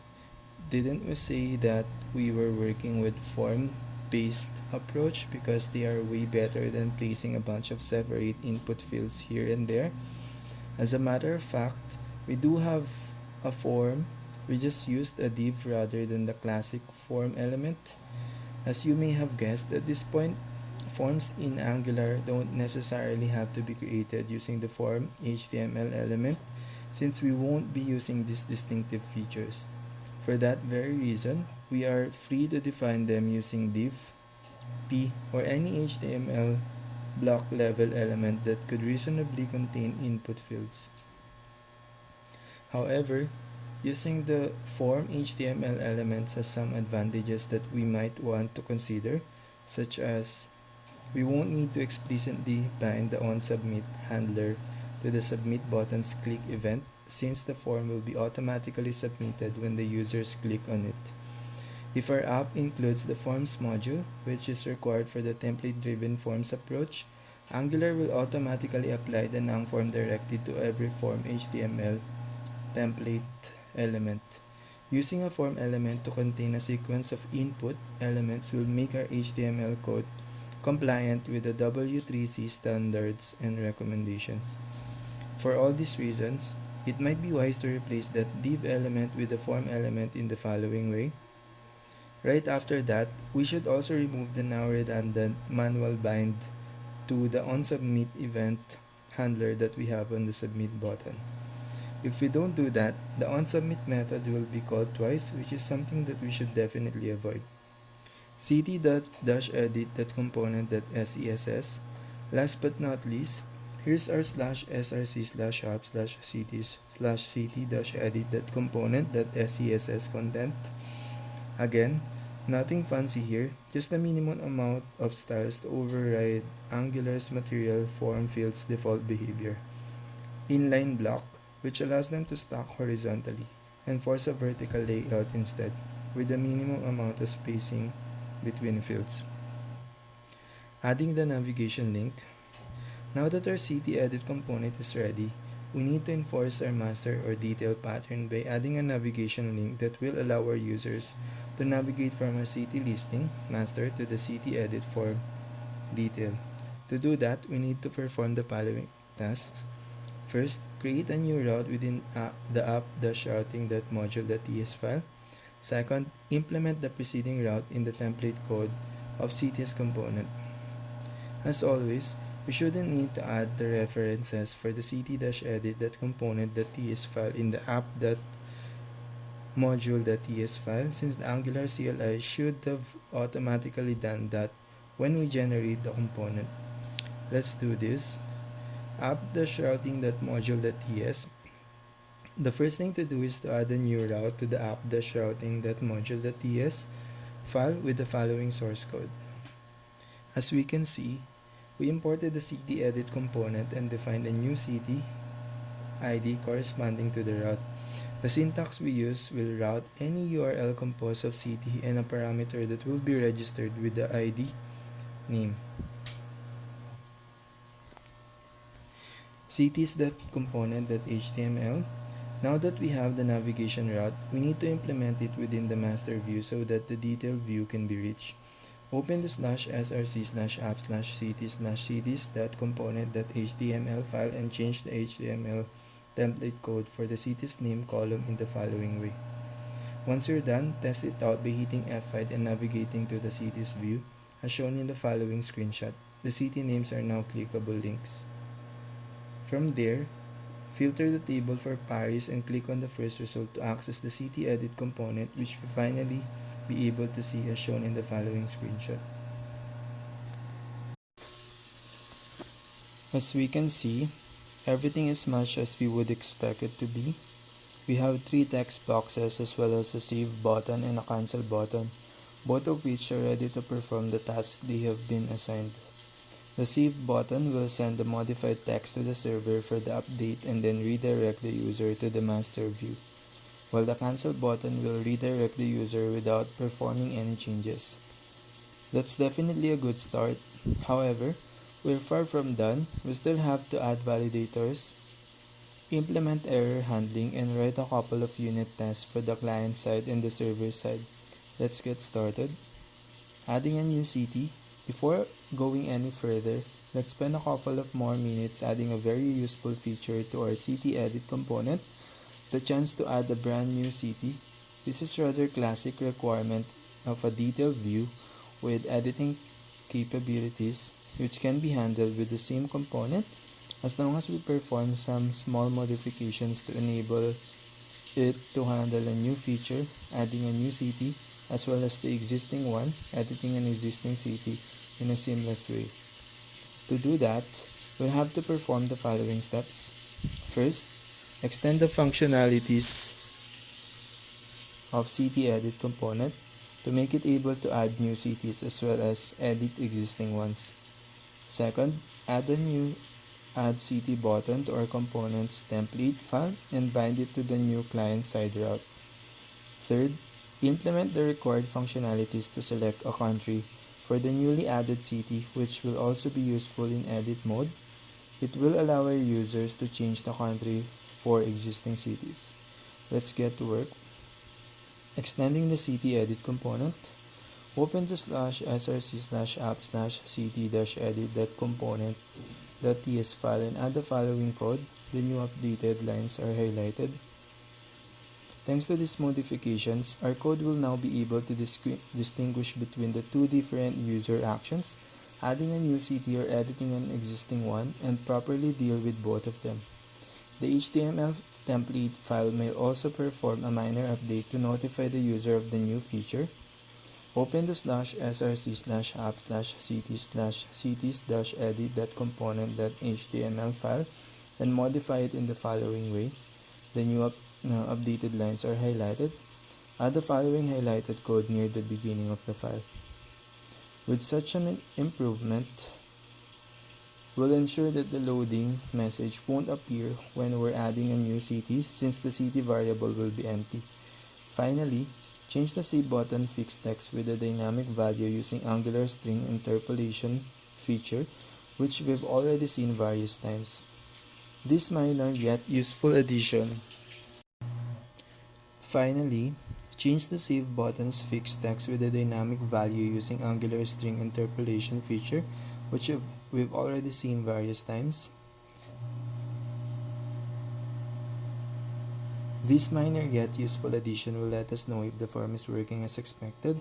Whenever we add a new city and ID evaluates to false, we will see a more appropriate create button instead of the save one, which will still be visible in edit mode.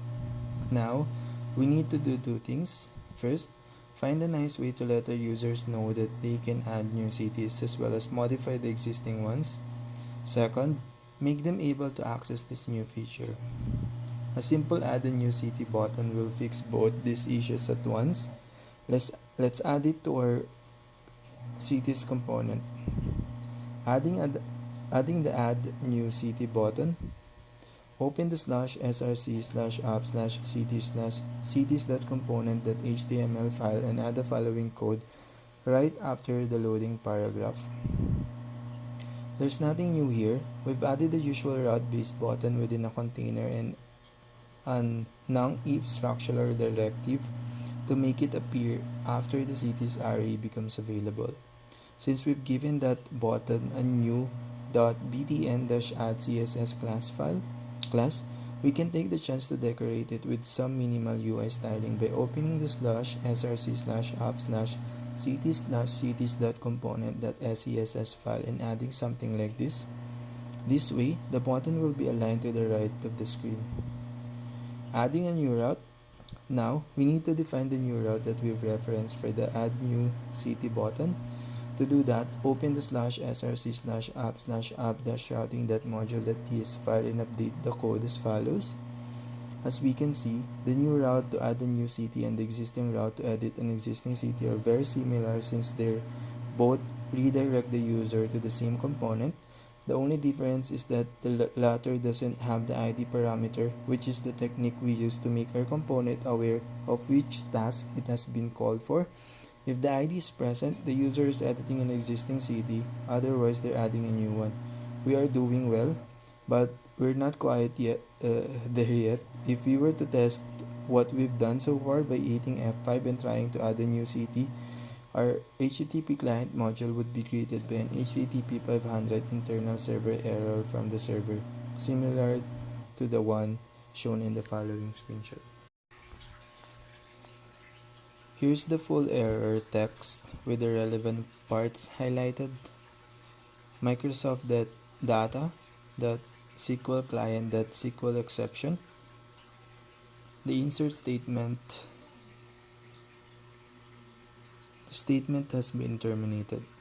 It definitely seems like we forget the country ID property of the city entity. We did that on purpose when we had to define the Angular city interface, because we didn't need it at that time. We didn't suffer from its absence when we implemented the city edit mode, because that property was silently fetched from the server and then stored within our Angular local variable, which we were sending back to the server while the HTTP put request was performing the update. However, now that we do want to create a new city from scratch, such a missing property will eventually take its toll. To fix this, we need to add a country ID property to the /src/app/cities/ct.ts file in the following way.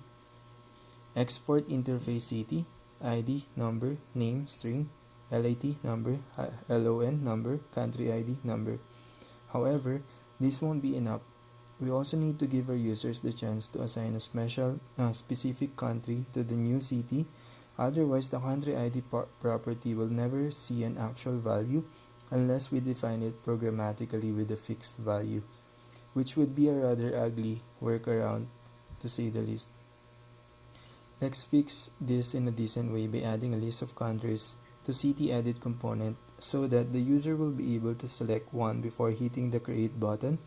Such a new feature will be very useful even when the component runs in edit mode, since it will allow our users to change the country for existing cities. HTML select.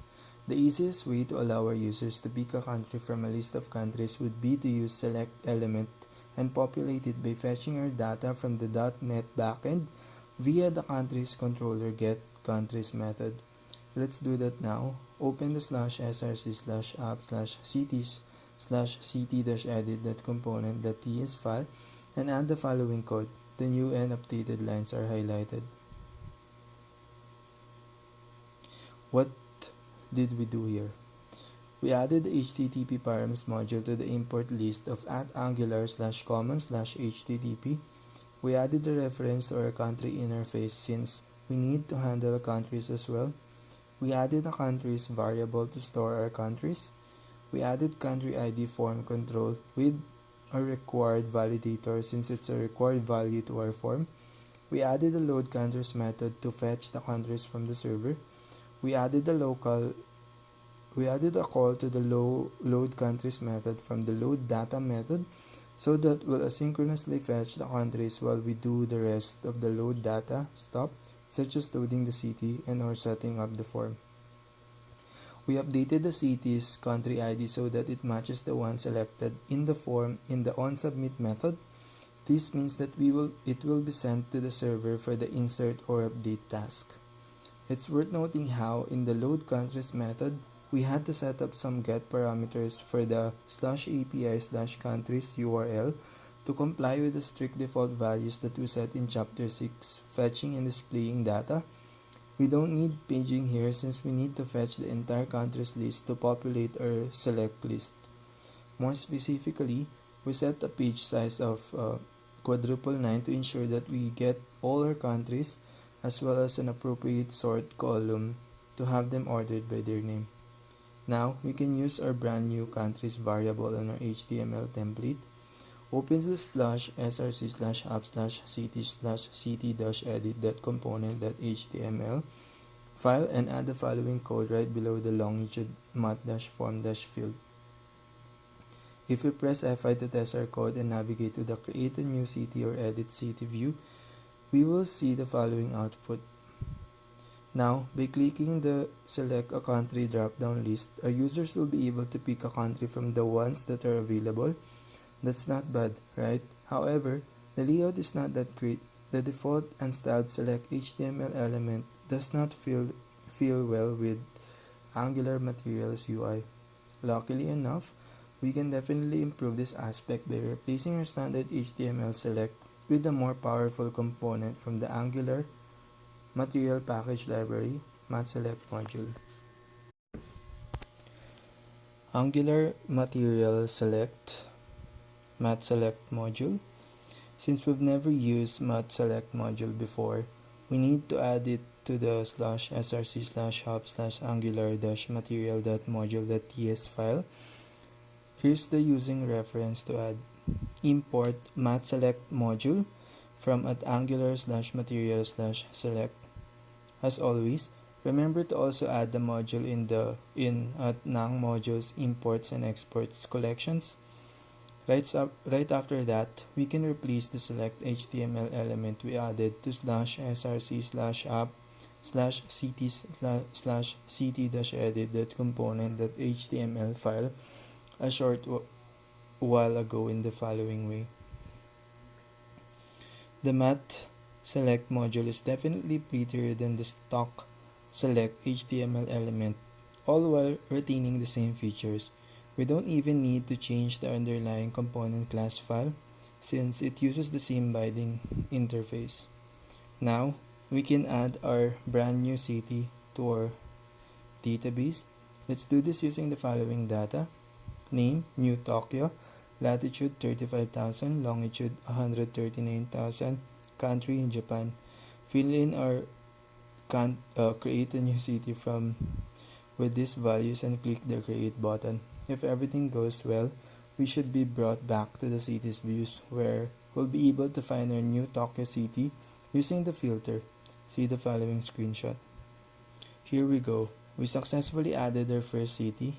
Now that our reactive form is working properly and we have a decent know-how about how it works, we're ready to spend some time tweaking it by adding something that could be very useful in a production scenario. Some error handling capabilities.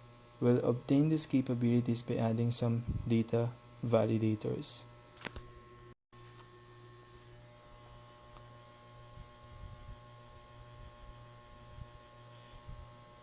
Code tweaks and data services.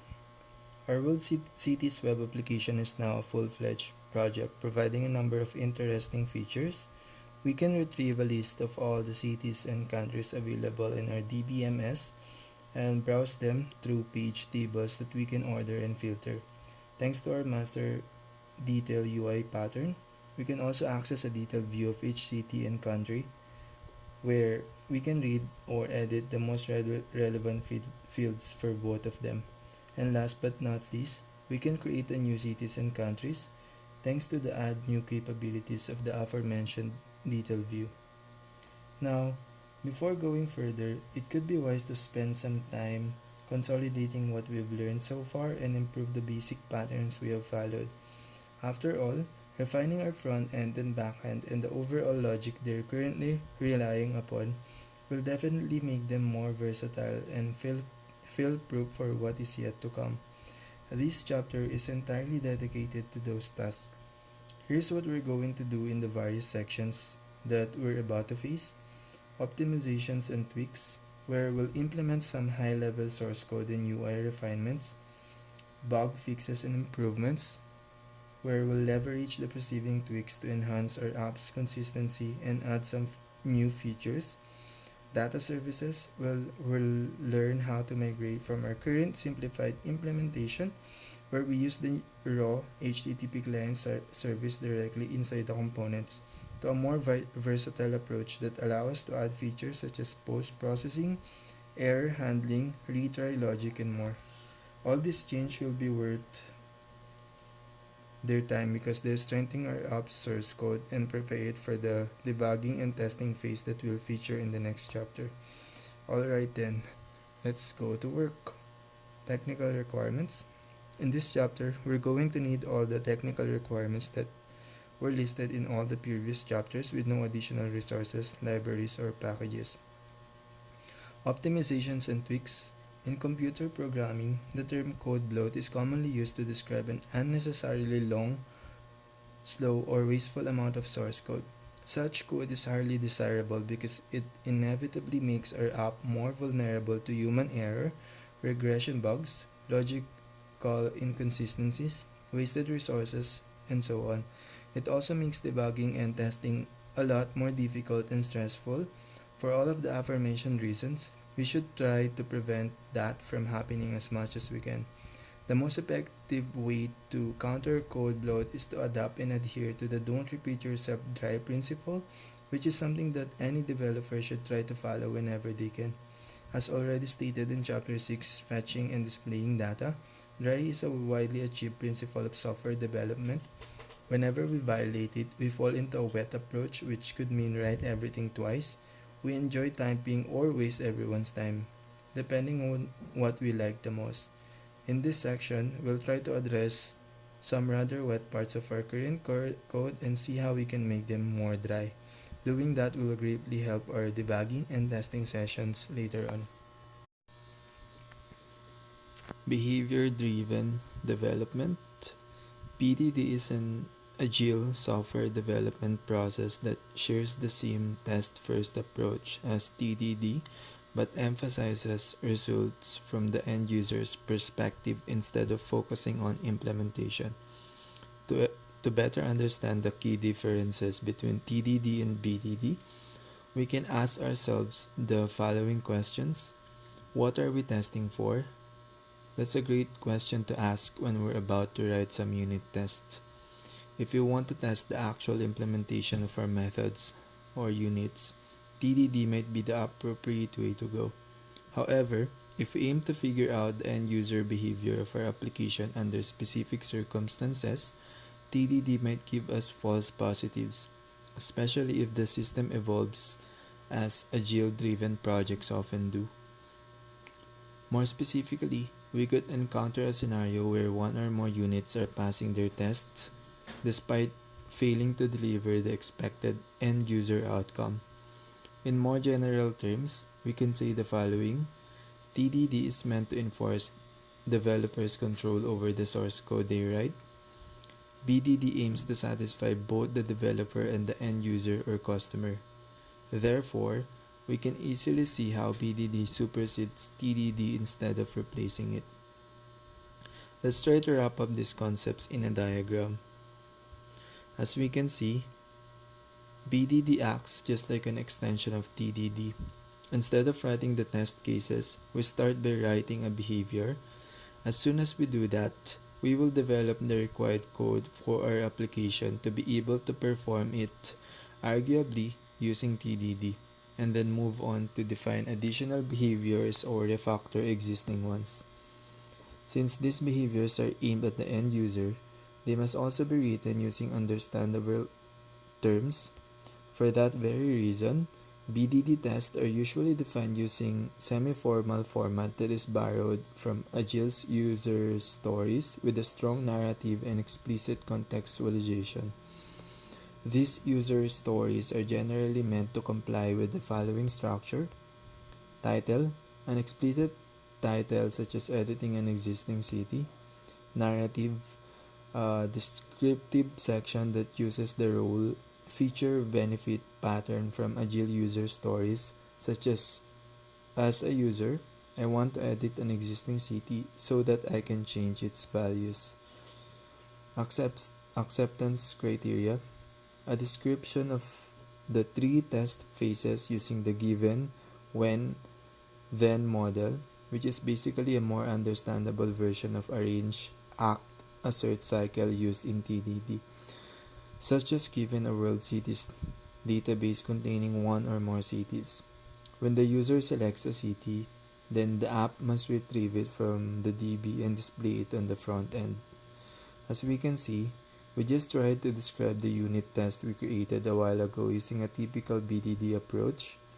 Although it mostly works, it's evident that a single behavior might require multiple back-end and front-end unit tests. This lets us understand another distinctive feature of the BDD practice. Emphasizing the utmost importance of the front-end testing phase is the best way to test user behavior rather than an implementation specification. All in all, BDD can be a great way to extend a standard TDD approach to design our test in a way that means the results can address a wider audience, provided we're able to properly design not only the required back-end test using ASP.NET Core but also the front-end test using Angular. In this section, we've learned how to handle the back-end part of the story. In the next section, we're going to expand our knowledge to the front end. Angular unit test. Luckily enough, this time we won't need to install anything since the ASP.NET Core and Angular Visual Studio template that we've used to create our World Cities project already contains everything we need to write app tests for our Angular application. More specifically, we can already count on the following packages which we briefly introduced in Chapter 3. Jasmine, a JavaScript testing framework that fully supports the BDD approach that we talked about earlier. Karma, a tool that lets us spawn browsers and run our Jasmine test inside them and show the results from the command line. Protractor, an end-to-end test framework that runs tests against Angular applications from within a real browser, interacting with it as if it were a real user. For additional information, check out the following guides. In the following sections, we're going to do the following. Review the testing configuration files still present in our World Cities.client Angular app. Introduce the testbed interface, one of the most important concepts of Angular testing. Explore Jasmine and Karma to understand how they actually work. Create some spec.ts files to test our existing components. Set up and configure some tests for our Angular app. Let's get started. General concepts. In contrast to what we did in ASP.NET Core, where we created our unit test in separate world cities.server.test projects, all our front-end tests will be written in the same project that hosts our Angular app. As a matter of fact, we've already seen one of these tests in Chapter 3, looking around, when we explored the /src/app/Angular folder of our healthcheck.client app for the first time. The test was written in the app.component.spec.ts file and we played with it just before refactoring that component. Now we switch to the World Cities.client app. However, we should still have the /src/karma.conf.js file. This is the application-specific Karma configuration file containing information about the reporters, the browser to use, the TCP port, and so on. Since we've created all our components using the Angular CLI's nang-generate command with the --skip-test options, we should only have a single .spec.ts file in our Angular project. The app.component.spec.ts file, unless we deleted it. This means that if we want to create some tests for our components, we need to manually create them. However, before doing that, it would be wise to spend a bit longer explaining how Angular testing actually works. Introducing the testbed interface. The testbed interface is one of the most important concepts of the Angular testing approach. In a nutshell, testbed is a dynamically constructed Angular test module that emulates the behavior of an Angular @nang module. The testbed concept was first introduced with Angular 2 as a convenient way to test a component with a real DOM behind it. The testbed interface significantly assists in this regard thanks to its support for injecting services, either real or mock, into our components, as well as automatically binding components and templates. To better understand how testbed actually works and how we can use it, let's take a look at the testbed implementation of the app.component.spec.ts file that we modified back in chapter 3, looking around. Await testbed.configure testing module. In the preceding code, we can see how testbed reproduces the behavior of a minimalistic app module file, the bootstrap @nang module of an Angular app, with the sole purpose of compiling the components that we need to test. More specifically, it uses the Angular module system to declare and compile the app component so that we can use its source code in our test.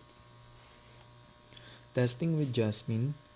Jasmine tests are usually constructed using the following three main APIs. Describe, a wrapping context used to create a group of tests, also called a test suite. It, open and close parentheses, the declaration of a single test. Expect, the expected result of a test. These APIs are already available within *spec.ts files generated by the Angular CLI, thanks to the built-in Angular integration with the same testing framework. If we quickly check our app.component.spec.ts file, we can easily confirm that. Keeping this in mind, let's create our first testing class file for our Angular app. Our first Angular test suite. Let's now create our own test suite and corresponding testbed for one of our existing Angular components. We'll use Cities component since we know it very well. Unfortunately, the Angular CLI doesn't yet provide a way to automatically generate spec.ts files for existing component classes. However, there are a number of third-party libraries that generate spec.ts files based on Angular CLI spec presets. The most popular and widely used package that does that is called nangx-spec and is available on GitHub at the following URL. However, we're not going to use it in our specific scenario. We'll create and implement our spec.ts files manually so that we can better understand how they work. From Solution Explorer, create new /src/app/cities/cities.component.spec.ts file and open it. Since we're going to write a fair amount of source code, it would be wise to separate it into multiple blocks. The import section. Let's start by defining the required import statements. As we can see, we added a bunch of modules that we already use in our app module and cities component classes. This is certainly anticipated since our testbed will need to reproduce a suitable @nang module for our test to run. To describe and before each sections. Now that we have got all of our required references, let's see how we can use the describe API to lay out our testing suite. As we can see by looking at the preceding code, everything happens within a single describe wrapping context, which represents our cities component test suite. All of the tests related to our cities component class will be implemented inside this suite. It's worth noting that the above cities.component.spec.ts source code is almost identical to the one generated by the Angular CLI when running the nang-generate component command without using the --skip -tests option. Such boilerplate is a great way to start writing tests since it already contains the testbed, the component references, and a basic sample test. The first thing we have done in the test suite is define two important variables that will play a pivotal role in all tests. Fixture. This property hosts a fixed state of CT's component for running tests. We can use this fixture to interact with the instantiated component and its child elements. Component. This property contains the CT's component instance created from the preceding fixture. Immediately after this, we have two consecutive before each method calls, an asynchronous before each where testbed is created and initialized, asynchronous before each where fixture and components are instantiated and configured. Inside the first asynchronous before each, we have defined a testbed for our CT's component which imports the required modules for the test we want to add. Browser animation module, Angular material module, and router testing module. As we can see from the to-do comments we place here, this is also the place where we're going to declare, initialize, and reference our providers such as CT service. Otherwise, CT's component won't be able to inject them. We'll do that in a short while. Inside the second synchronous before each, we have instantiated our fixture and component variables. Since we'll likely have to properly set them up and or configure some of our components' child elements, we've left a third to-do comment there as well. At the end of the file, we can find our first test which basically checks that the component has been created without errors, such a test mimics the default test created by the Angular CLI when using the nang-generate component command with the --skip test options. That first test is followed by a fourth to-do comment. This is where we'll get to implement our additional test using the it and expect APIs provided by the Jasmine framework. Adding a mock CT service. Now, we're going to replace our first and second to-dos by implementing a mock CT service so that we can reference it within our test bed. As we already know from the previous sections, a mock is a replacement object that simulates the behavior of a real one. Just like ASP.NET Core and XUnit, Jasmine provides multiple ways to set up mock objects. In the following sections, we'll briefly review some of the most frequently used approaches.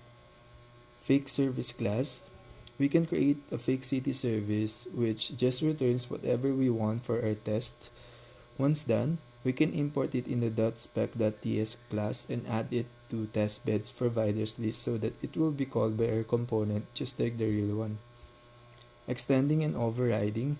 Instead of creating a whole double class, we can just extend the real service and then override the methods we need in order to perform our tests.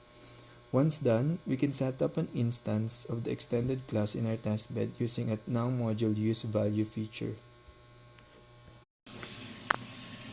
Spy. This approach relies upon a Jasmine-specific feature called a spy, which lets us take an existing class, function, or object and mock it so that we can control its return values. Since the real method won't be executed, a spy method will work just like an override without having to create an extended class. We can use such a feature to create a real instance of our service, spy the method that we want to override, and then set up that specific instance in our testbed using @nang-modules useValue feature. Alternatively, we can use the jasmine.createSpyObject static function to create a mock object with multiple spy methods that we can then configure in our various ways. Implementing the mock CT service. Which route should we take?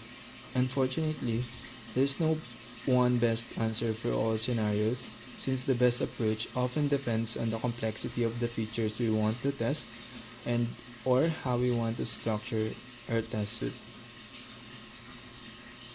Theoretically speaking, creating a whole fake service class is arguably the safest and most versatile choice since we can fully customize our mock service return values.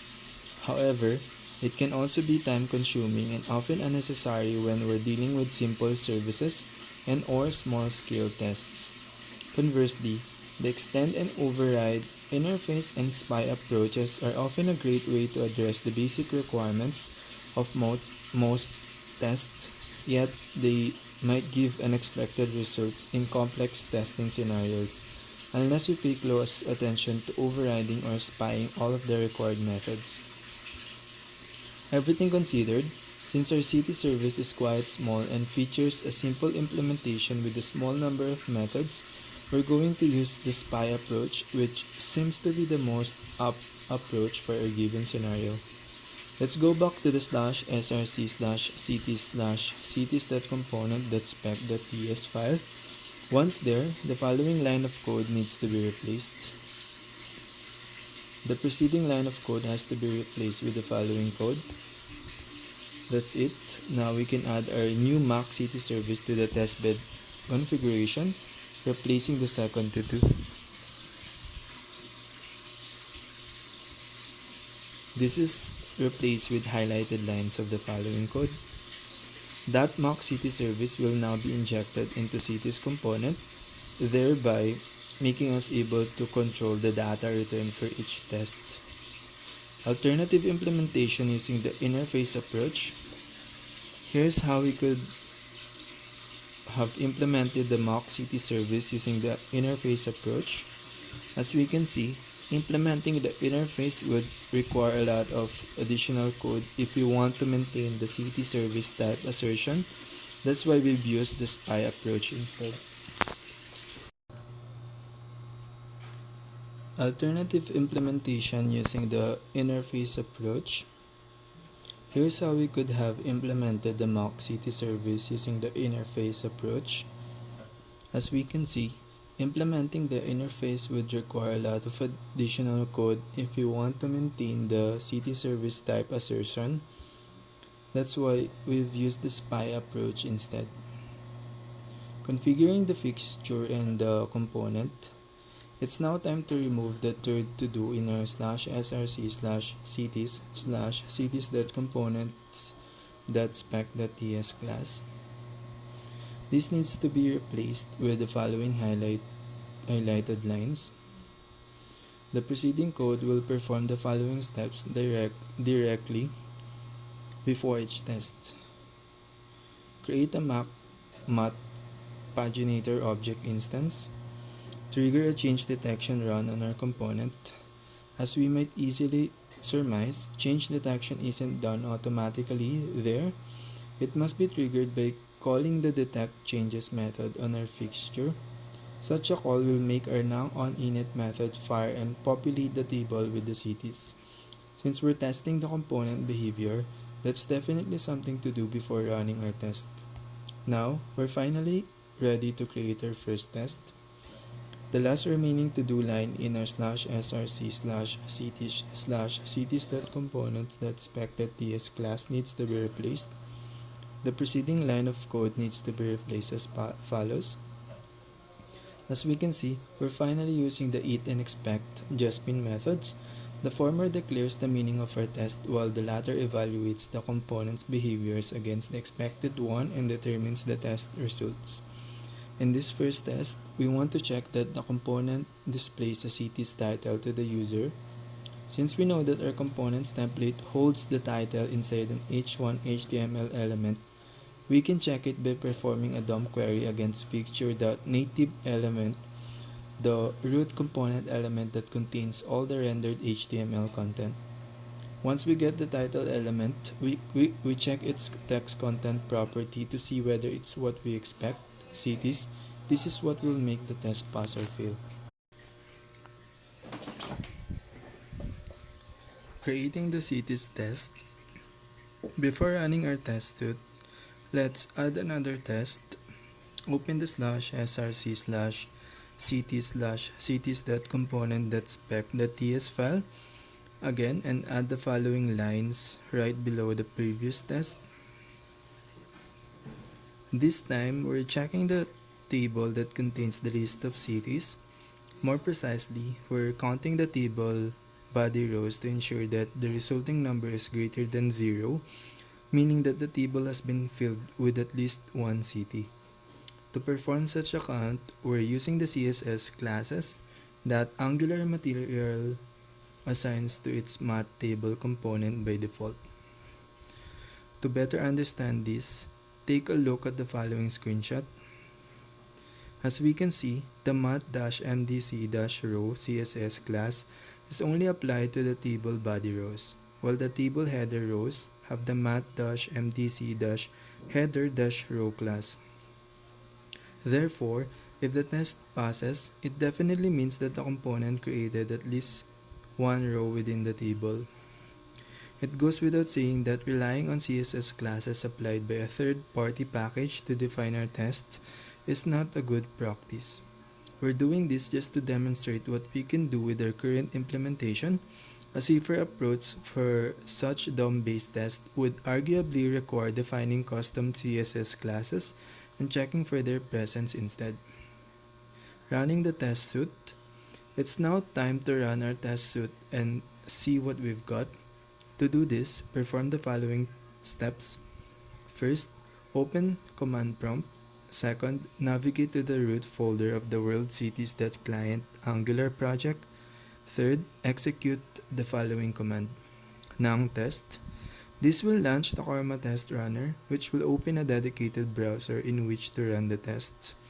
If we have done everything correctly, we should be able to see the following results. That's it. All three tests designed for cities component have passed. To be 100% certain that we did everything properly, let's now try to make them fail.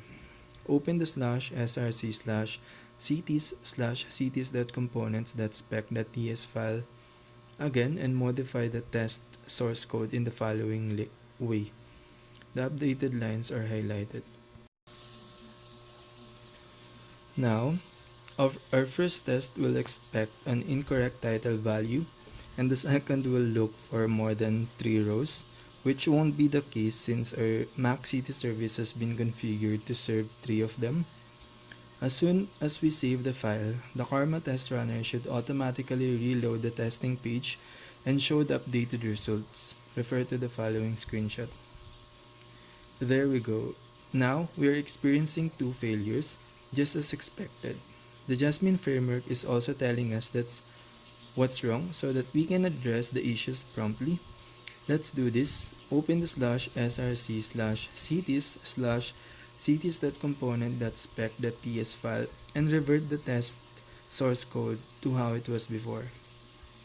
That's it. Now that we have tested our test suite, we can close the test runner by pressing Ctrl+C on the Nang test terminal window and then choosing Y and hitting enter to terminate the batch job.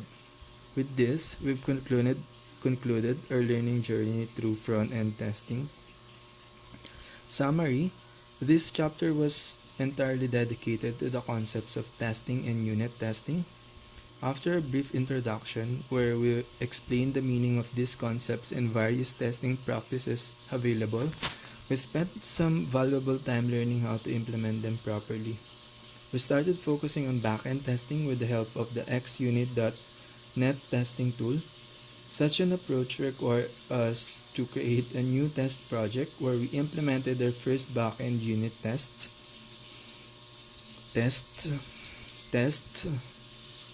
While working on it, we learned about the importance of some test-related concepts such as mocking, which we use to emulate the behavior of our application DB context class to provide some in-memory data instead of using our SQL Server data source.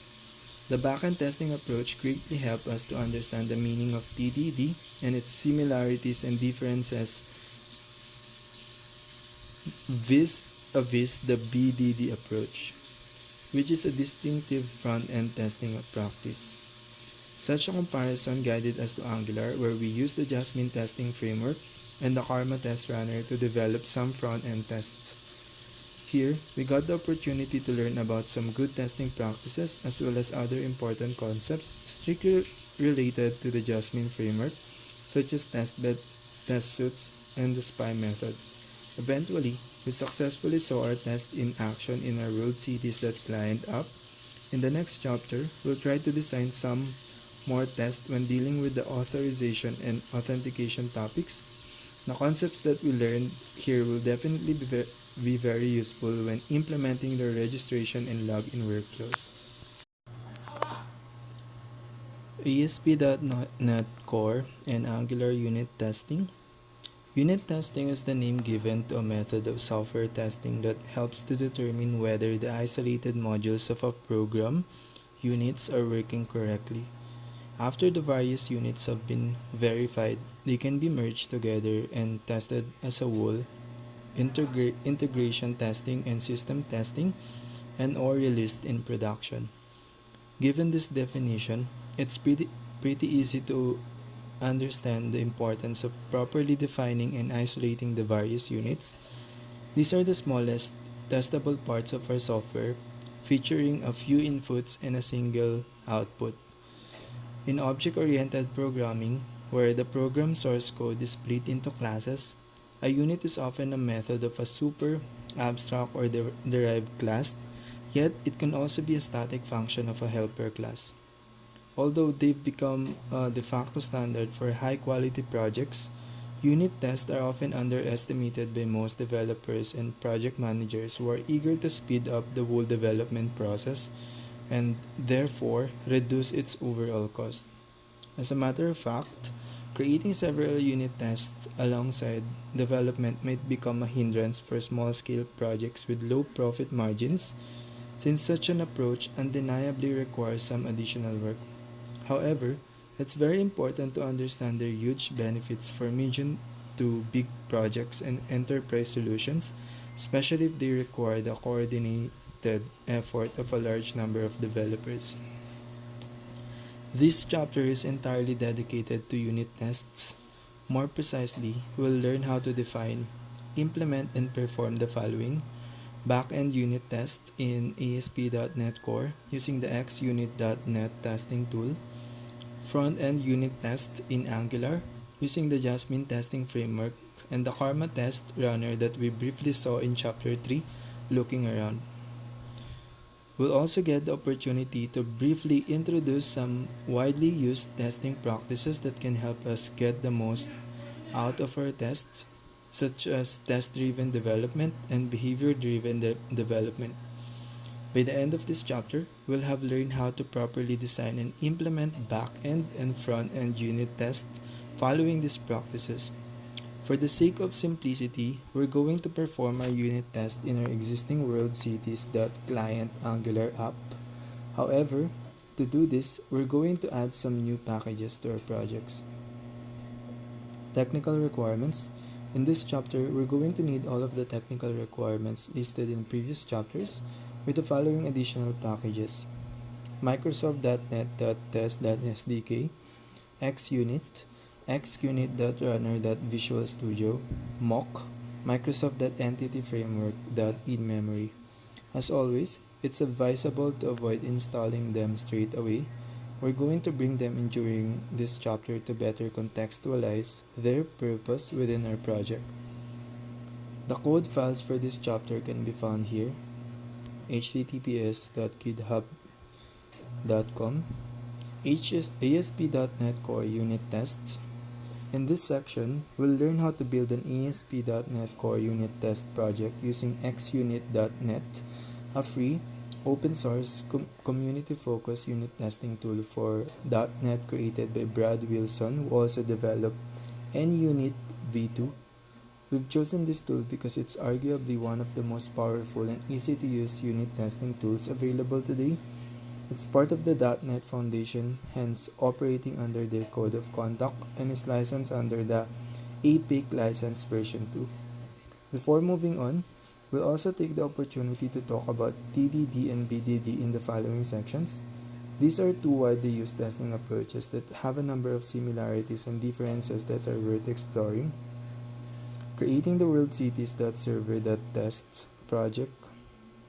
The first thing to do is to add a third project to our World Cities solution, which currently hosts the World Cities.Client Angular app and the World Cities.Server ASP.NET Core Web API. If you created a solution in a dedicated folder, as we suggest in Chapter 2, Getting Ready, leaving the place solution and project in the same directory flag set to off, the task is rather easy. Just open a command line prompt, navigate to the solution folder such as c/project/worldct/ and type the following command: .NET new xunit -o worldcities.server.tests. The NetCLI should create a new project for us and process some post-creation actions. Once done, a message will inform us that the restore task has been completed, restore succeeded. If we have done everything correctly, a new worldcities.server.test project should be present at the same folder level as the existing worldcities.client and worldcities.server projects. Immediately after this, we can add our new worldcities.server test project to our main solution in the following way. First, from Solution Explorer, right-click on the root solution node and select Add Existing Project. Second, navigate inside the /worldcities.server.test/folder and select worldcities.server.test.project file. The new worldcities.server.test project will be loaded in the existing solution right below the existing worldcities.server project as shown in the following screenshot. Alternatively, we could add a new project to the solution file directly from the CLI with the following command: .NET sln add worldcities.server.tests. Let's delete the existing unit test1.cs file since we won't need it. We'll create our own unit testing classes in a short while. The new worldcities.server.tests project should already have the following NuGet package references: Microsoft.NET.test.sdk version 17.8.0 or later, xunit version 2.6.2 or later, xunit.runner.visual studio version 2.5.4 or later. The preceding packages version numbers are the latest at the time of writing and the ones that we're going to use in this book. If you run into issues by using different versions, be sure to upgrade or downgrade them accordingly. Furthermore, we need to install two additional NuGet packages, mock and Microsoft.Entity Framework Core.InMemory. Let's see what they are meant for and how to add them in the following sections. Mock. Mock is arguably the most popular and friendly mocking framework for .NET. To better understand why we need it, we need to introduce the concept of mocking. Mocking is a convenient feature that we can use in unit testing whenever the unit that we want to test has external dependencies that cannot be easily created within the testing project. The main purpose of mocking framework is to create replacement objects that simulate the behavior of real ones. Mock is a minimalistic framework that will do just that. To install it, do the following. First, from Solution Explorer, right-click on the worldcities.server.tests project and choose Manage NuGet Packages. Second, search for the mock keyword.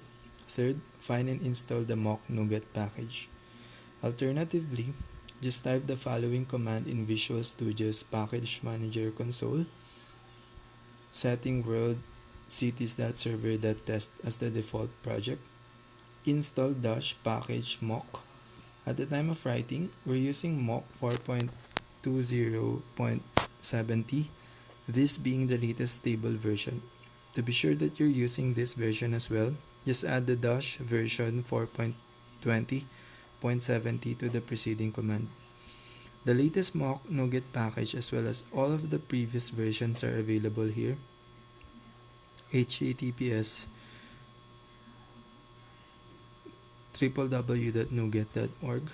Important: before installing mock, be sure to read this post from bleepingcomputer.com that explains a non-trivial privacy concerns regarding this NuGet package that was discovered on August 9, 2023.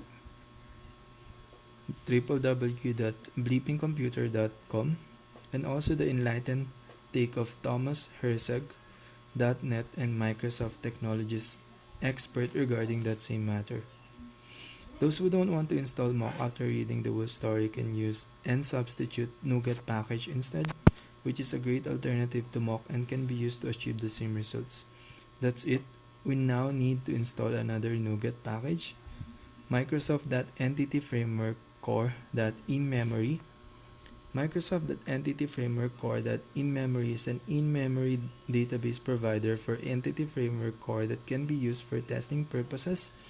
This is basically the same concept as the Angular in-memory web API that we talked about in Chapter 5, Data Model with Entity Framework Core. In a nutshell, we can think of it as a convenient database mock. To install it, do the following. From Solution Explorer, right-click on the worldcities.server.test project and choose Manage NuGet Packages. Second, search for the Microsoft.Entity Framework Core.InMemory keyword. Third, find and install the Microsoft.Entity Framework Core.InMemory NuGet package. Alternatively, just type the following command in Visual Studio's Package Manager console. Install-package Microsoft.Entity Framework Core.InMemory. At the time of writing, we're using Microsoft.Entity Framework Core.InMemory 8.0.1, this being the latest stable version. To be sure that you're using this version as well, just add -version 8.0.1 to the preceding command. The latest Microsoft.Entity Framework Core.InMemory NuGet package, as well as all of the previous versions, are available here. With this, we're done with the external packages. Adding the world cities dependency reference. The next thing we need to do is to add a reference to the API project in our new world cities.server that tests projects dependencies so that we'll be able to import the required classes and types. To do that, right-click on the dependencies node of the new project to add a new project reference to the world cities.server ASP.NET Core project as shown in the following screenshot and press OK. Adding a new project reference. By doing this, our test project will be able to access and hence test the whole world cities.server code. We're now ready to learn how XUnit actually works. As always, the best way to do this is to create our first unit test. Our first test in standard testing development practice, which we're going to call STD from now on. Unit tests are often used to ensure that our existing code is working properly. Once ready, those units will be protected against regression bugs and breaking changes. Since our back-end code is a web API, the first thing we cover with our unit test should be the individual controllers methods. However, instantiating our controllers outside our web application's lifecycle is not that simple, since they have at least two important dependencies: HTTP context and application DB context. Is there a way to instantiate them too in our world cities.server.tests project? Thanks to the Microsoft.Entity Framework Core.InMemory, this can be a rather easy task as soon as we understand how to use it. From Solution Explorer, open the world cities.server.test project. Create a new cities controller _test.cs file in the project's root and fill it with the following content. As we can see, by looking at the highlighted comments, we have split the unit test into 3 code blocks or phases. Arrange defines the assets required to run the test. Act invokes the testing subject's behavior. Assert verifies that the expected conditions are met by evaluating the behavior's return value or measuring it against some user-defined rules. Such an approach is known as the arrange, act, assert pattern. This is a typical way to describe the various phases of software testing in TDD. However, there are also alternative names used to describe the same test phases. For example, BDD frameworks usually refer to them as given, when, and then. TDD and BDD are two development practices that enforce a different coding approach when compared to STD. We'll talk more about this soon enough. Regardless of the names, the important thing here is to understand the following key concepts. Separating the three phases increases the readability of the test. Executing the three phases in the proper order makes the test easier to understand. Let's now take a look at how we implemented the three phases. Arrange. The arrange phase is the place where we define the assets required to run the test. In our scenario, since we're going to test the functionality of the getCT method of CT's controller, we need to provide our controller with the suitable application DB context. However, since we're not testing application DB context itself, instantiating the real thing would be advisable, at least for now. We don't want our test to fail just because the database is unavailable or the database connection is incorrect, because these are different units and therefore should be checked by different unit tests. Moreover, we definitely can't allow our unit test to operate against our actual data source. What if we want to test an update or a delete task?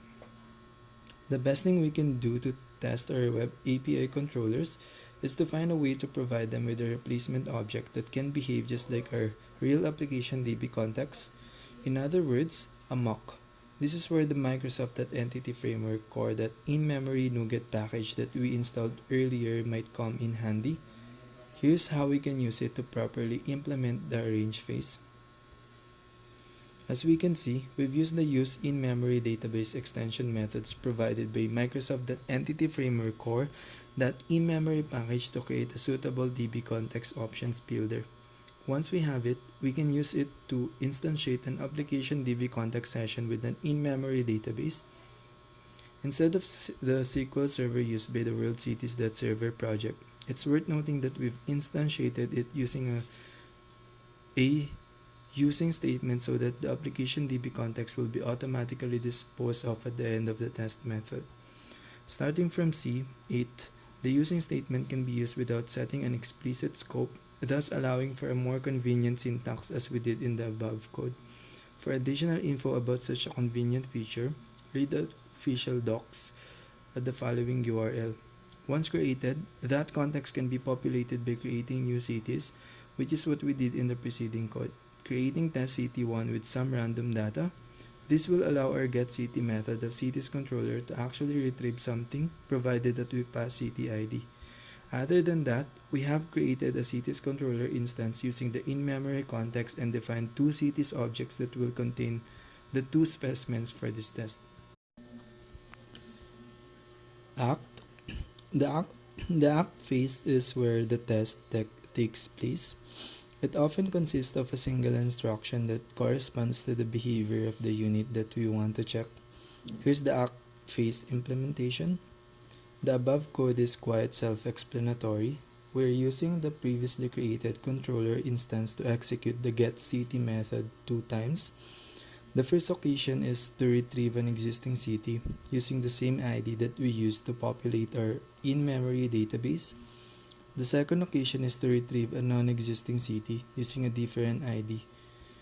The two return values are then stored in the CT-existing and CT-not existing variables. Ideally, the first one should contain test CT1, which we created in the arrange phase, while the latter should be null. Assert. The purpose of the assert phase is to verify that the conditions that we expect are properly met by the values retrieved by the act phase. To do this, we'll make use of the assert class provided by XUnit, which contains various static methods that can be used to verify that these conditions are met. Here's the assert phase implementation. As we can see, we're just checking the values of the two variables that contain the return values of the two getCT method calls of CT's controller made in the act phase.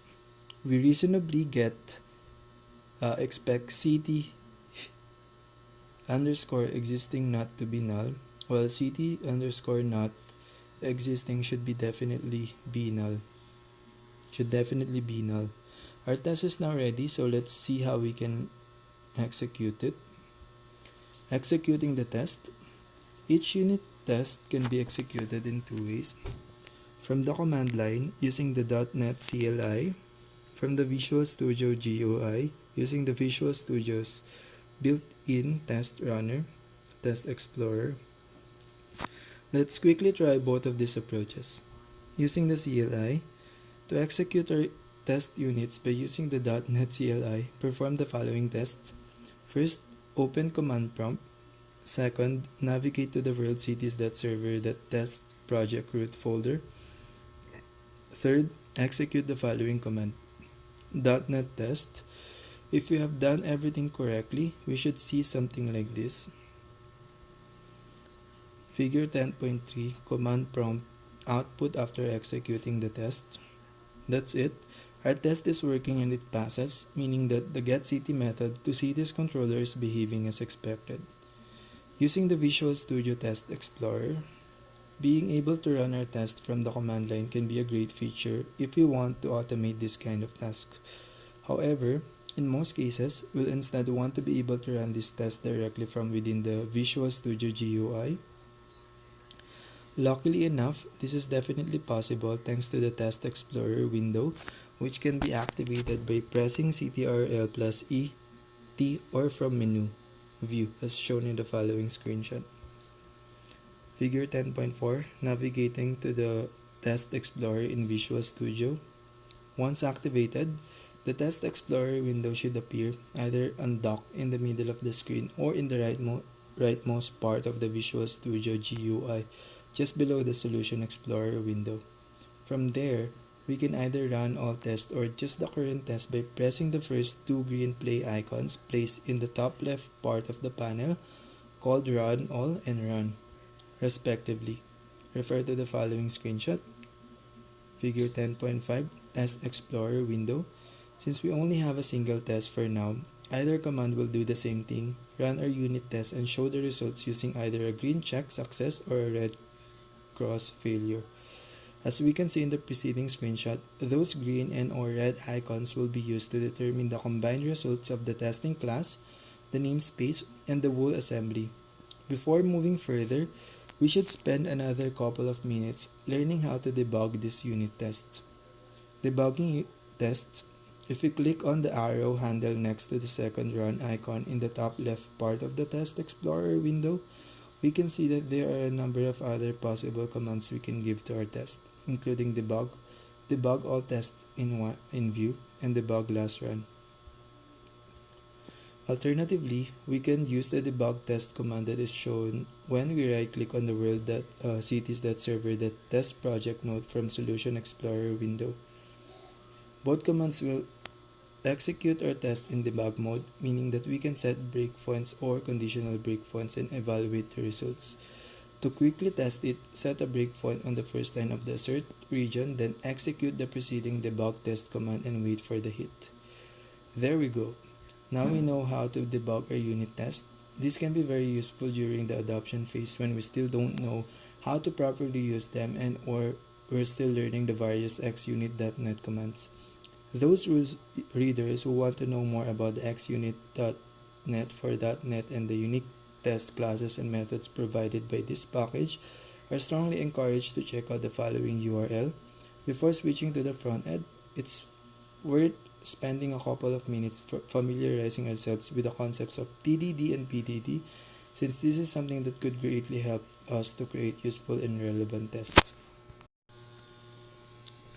Implementing authentication in Angular.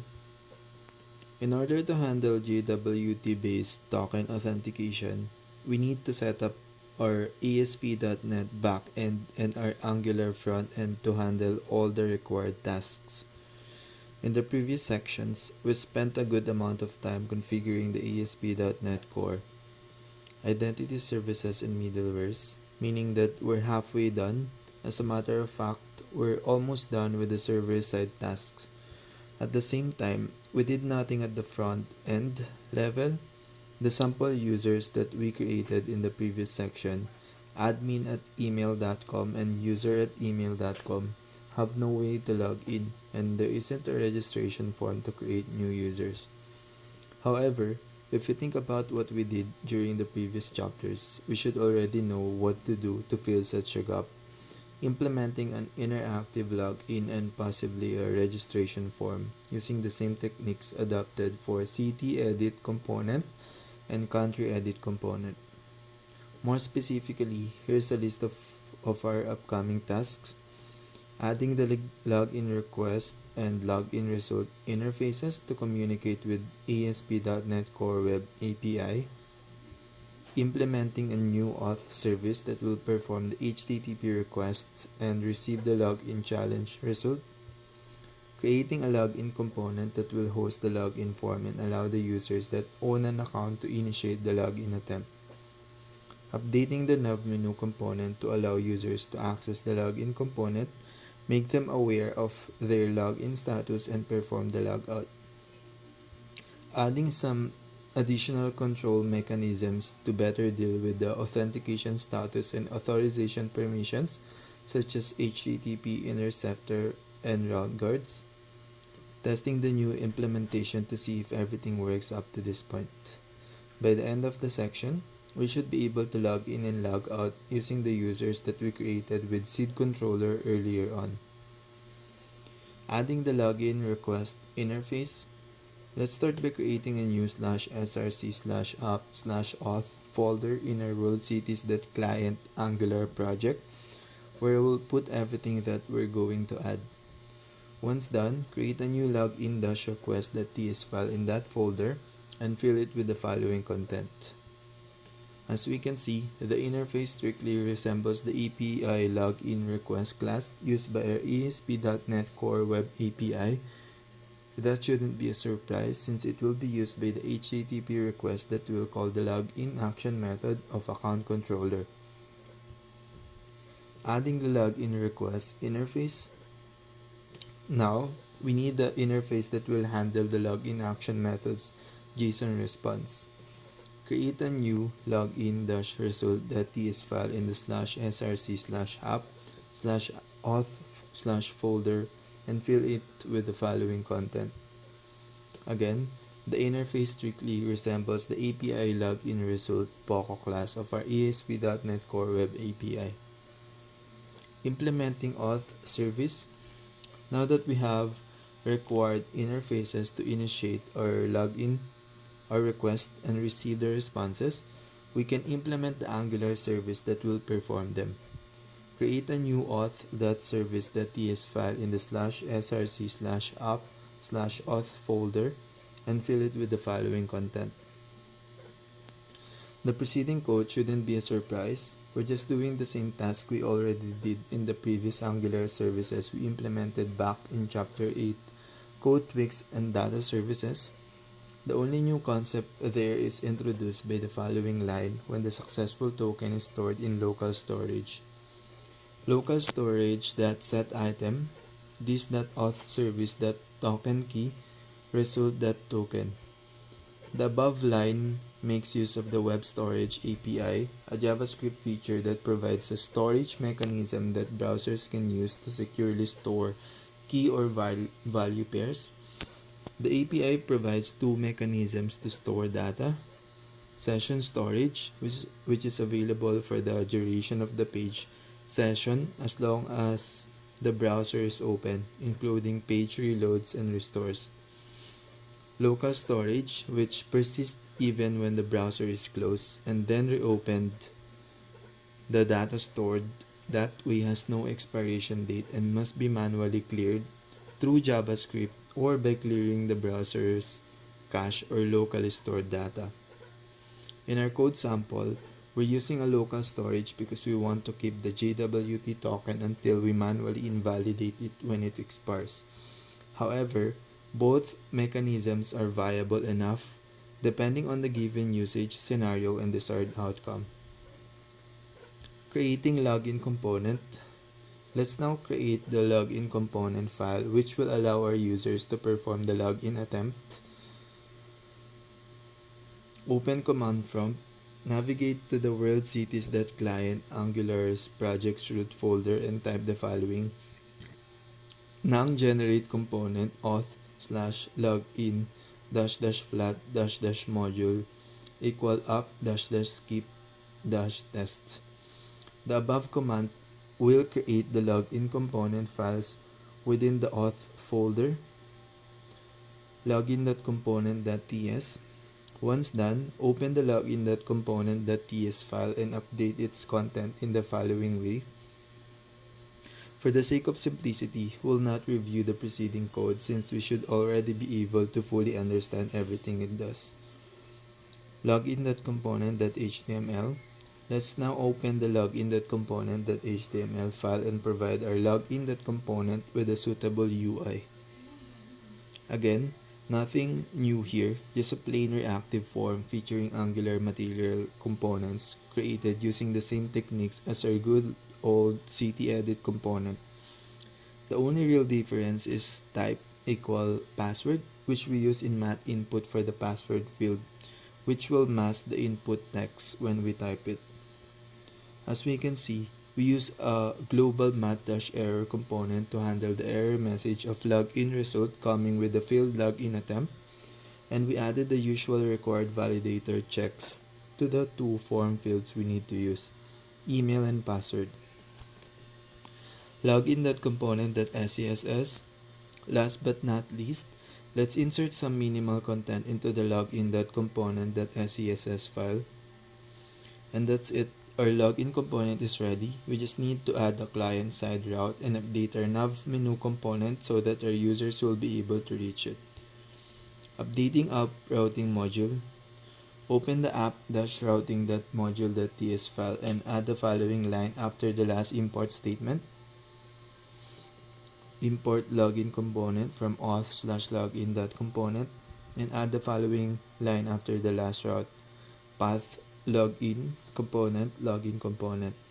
Now, our users will be able to access login component using the /login route. Updating the nav menu component. However, we definitely don't want our users having to manually type the login page URL in their browser's address bar.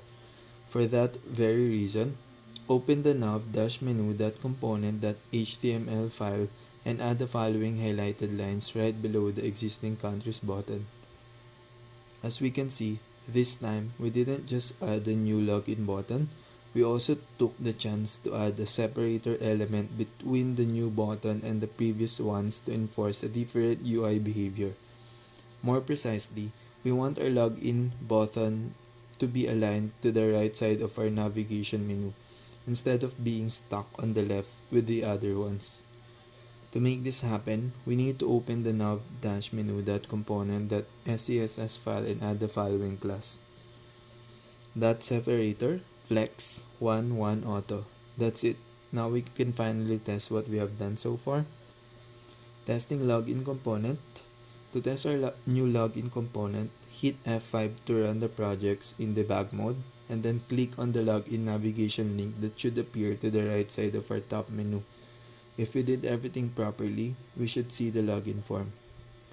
Let's test the error message first. Fill the form with invalid data and click the login button if we did everything properly. We should see math-error displaying an error message as shown in the following screenshot. Now, we can test the actual login using the user@email.com address that we created with our seed controller earlier on and its password. If everything works as it should, we should be able to receive a valid token in the browser's console log as shown in the following screenshot. Not bad. Furthermore, if we check our browser's local storage, application local storage for Chromium based browsers, we should also find our token stored there. While we are here, let's take the chance to call the router.navigate method to bring the authorized users back to the home view if the login attempt is successful, adding the following highlighted lines to the login method. Now, we need to update our apps UI to let our users know that they are logged in as well as perform a logout. Let's do this. Adding the auth status observable. A great way to let our Angular app know that a valid token has been retrieved and therefore that the user has been successfully authenticated is to set up a dedicated observable in auth service. Open the auth.service.ts file and add the following highlighted lines to the existing code. The auth status observable we've just added to the auth service class will notify all the subscribe components regarding the authentication status, true or false depending on the login challenge result. The status can be updated using the set auth status method, which we'll have to call 3 times. When the user's logs in, passing a true parameter. When the user's logs out, passing a false parameter. When the app starts, passing a true parameter if the user is already authenticated. We've already implemented the first 2 scenarios in the auth service class. The third and final one can be implemented in the app component class, which is something that we will do in a short while. Now, we just need to subscribe to the auth status observable wherever we need it. Updating the UI. The first component that comes to mind is nav menu component, since we want to update the app stops navigation menu according to the user login status. However, since we've used local storage and therefore plan to preserve the token between browser sessions, we also need to update the app component to notify the auth status subscribers of the token presence when the app starts up. Nav menu component. Let's start with nav menu component. Open the nav-menu.component.ts file and add the following highlighted lines. As we can see, we subscribe to the auth status observable to change the value of our isLogin variable, which we can use to update the UI. Technically speaking, manually updating the isLogin local variable during the nang-on init is not necessary, since we have subscribed to a behavior subject and initialize it with false. Since we call the auth service.init from the app component, it would automatically update the behavior subject and notify subscribers. The cool thing about the behavior subjects is that it also emits its current value to new subscribers, meaning that components that subscribe after auth service.init was called will also be notified of the fact that auth status is already true. We've also added a onLogout method that we can use to handle a logout action when the user performs a logout. That method will call the logout method of auth service, which will remove the token and notify the subscribers. Right after that, the onLogout method will bring the user back to the home view using the router service that we injected into the constructor. Furthermore, we also took the opportunity to implement the take-until method that we saw in Chapter 9 backend and frontend debugging to unsubscribe when the component is destroyed. This measure wasn't strictly necessary in this specific case, as nav menu component is typically meant to be instantiated once, but getting used to it won't hurt. Let's now make use of these new local members. Open the nav-menu.component.html file and update its content by adding the following highlighted lines. That's it. App component. Let's now move on to app component. Open the app.component.ts file and change the existing code accordingly with the following highlighted lines. Now, the auth status subscribers will be notified of the token presence when the app starts up and act accordingly. In our scenario, this will allow nav menu component to show a login or logout link according to the user status. Testing the observable. Now we can run the same test we did a short while ago again and see the result of our work. If we did everything correctly, we should be able to see the logout button in the navigation menu as shown in the following screenshot, which can be used to bring the user back to the initial non-login status. That's great, right? However, our authentication puzzle still has 2 very important missing pieces. We need to add that token to the header of all our HTTP requests so that the web API will be able to check it and authenticate our calls. We need to restrict some routes of our Angular app so that unauthorized users won't be able to navigate to the components they're not allowed to reach, see, and or interact with. Luckily enough, the Angular framework provides 2 powerful interfaces that allow us to do all that: HTTP interceptors and route guards. In the next section, we'll learn what they are meant for and how we can use them to fulfill our task. HTTP interceptors. The Angular HTTP interceptor interface provides a standardized mechanism to intercept and/or transform outgoing HTTP requests and/or incoming HTTP responses. Interceptors are quite similar to the ASP.NET middlewares that we introduced in Chapter 3, looking around and then played with so far, except that they work at the front-end level. Interceptors are a major feature of Angular since they can be used for a number of different tasks. They can inspect and/or log our app's HTTP traffic, modify the requests, cache the responses, and so on. They are a convenient way to centralize all these tasks so that we don't have to implement them explicitly on our data services and or within the various HTTP client-based method calls. Moreover, they can also be chained, meaning that we can have multiple interceptors working together in a forward and backward chain of request or response handlers. For additional information about HTTP interceptors, take a look at the following URLs. The best way to understand how an HTTP interceptor works is to implement one. Implementing auth interceptor.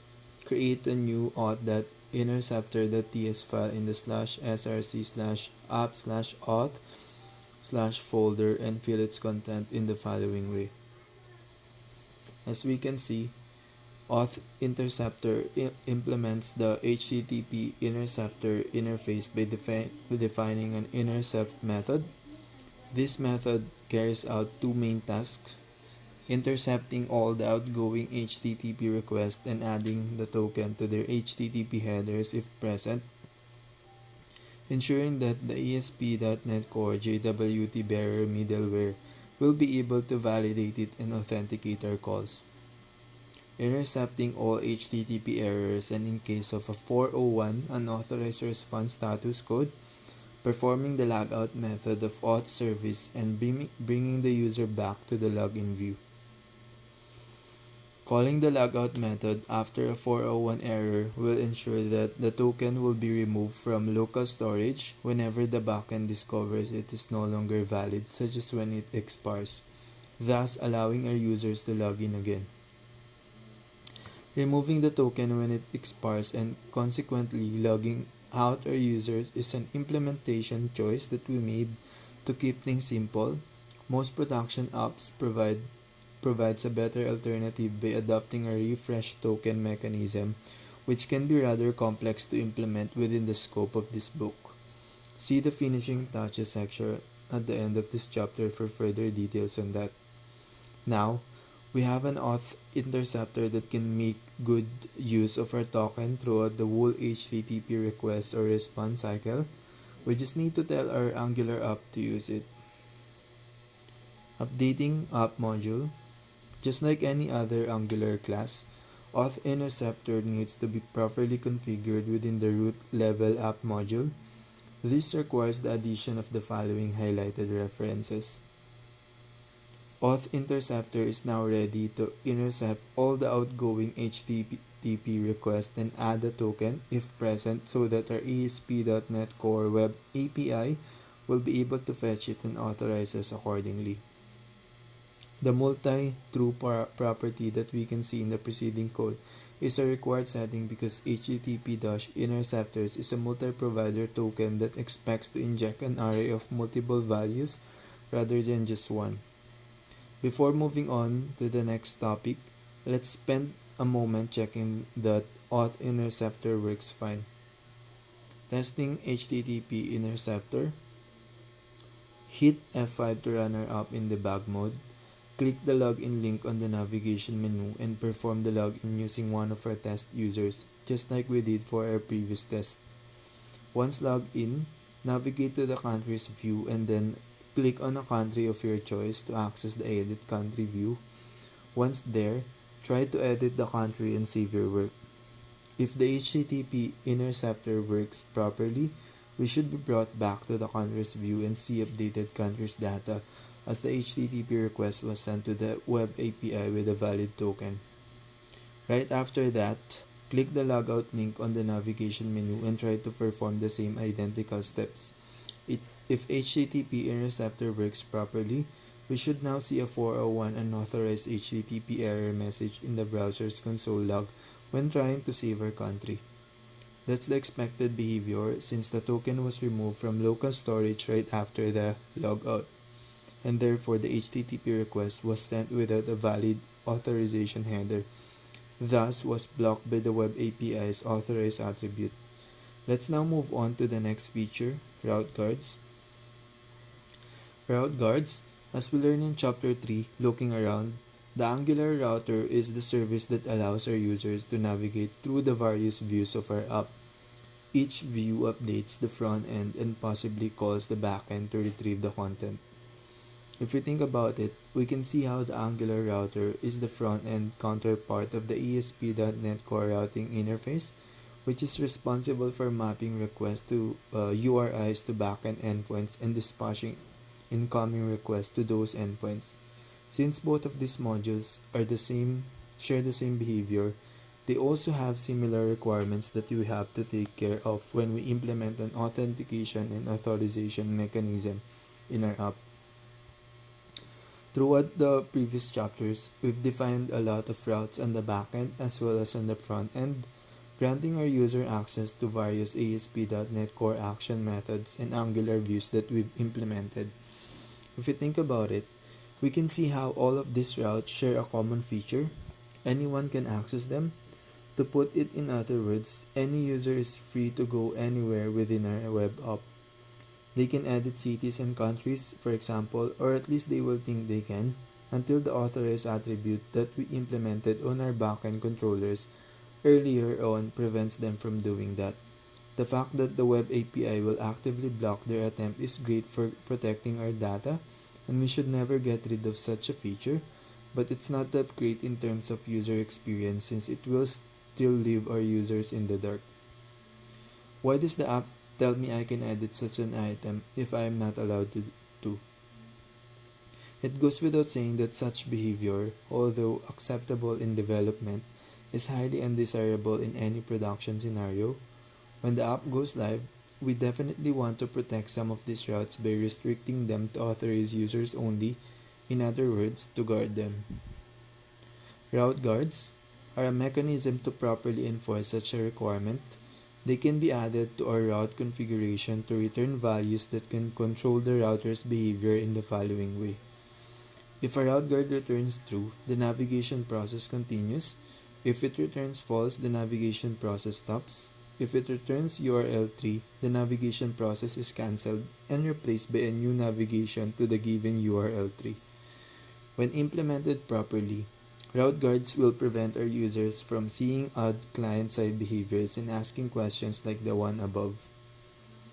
Available guards. The following route guards are currently available in Angular. Can activate, mediates navigation to a given route. Can activate child, mediates navigation to a given child route. Can deactivate, mediates navigation away from the current route. Resolve, perform some arbitrary operations such as custom data retrieval task before activating the route. Can match, mediates navigation to a given asynchronous module. Until Angular 14, each route guard was available through a superclass that acted as a common interface whenever we wanted to create our own guard. We'd have to extend the corresponding superclass and implement the relevant methods.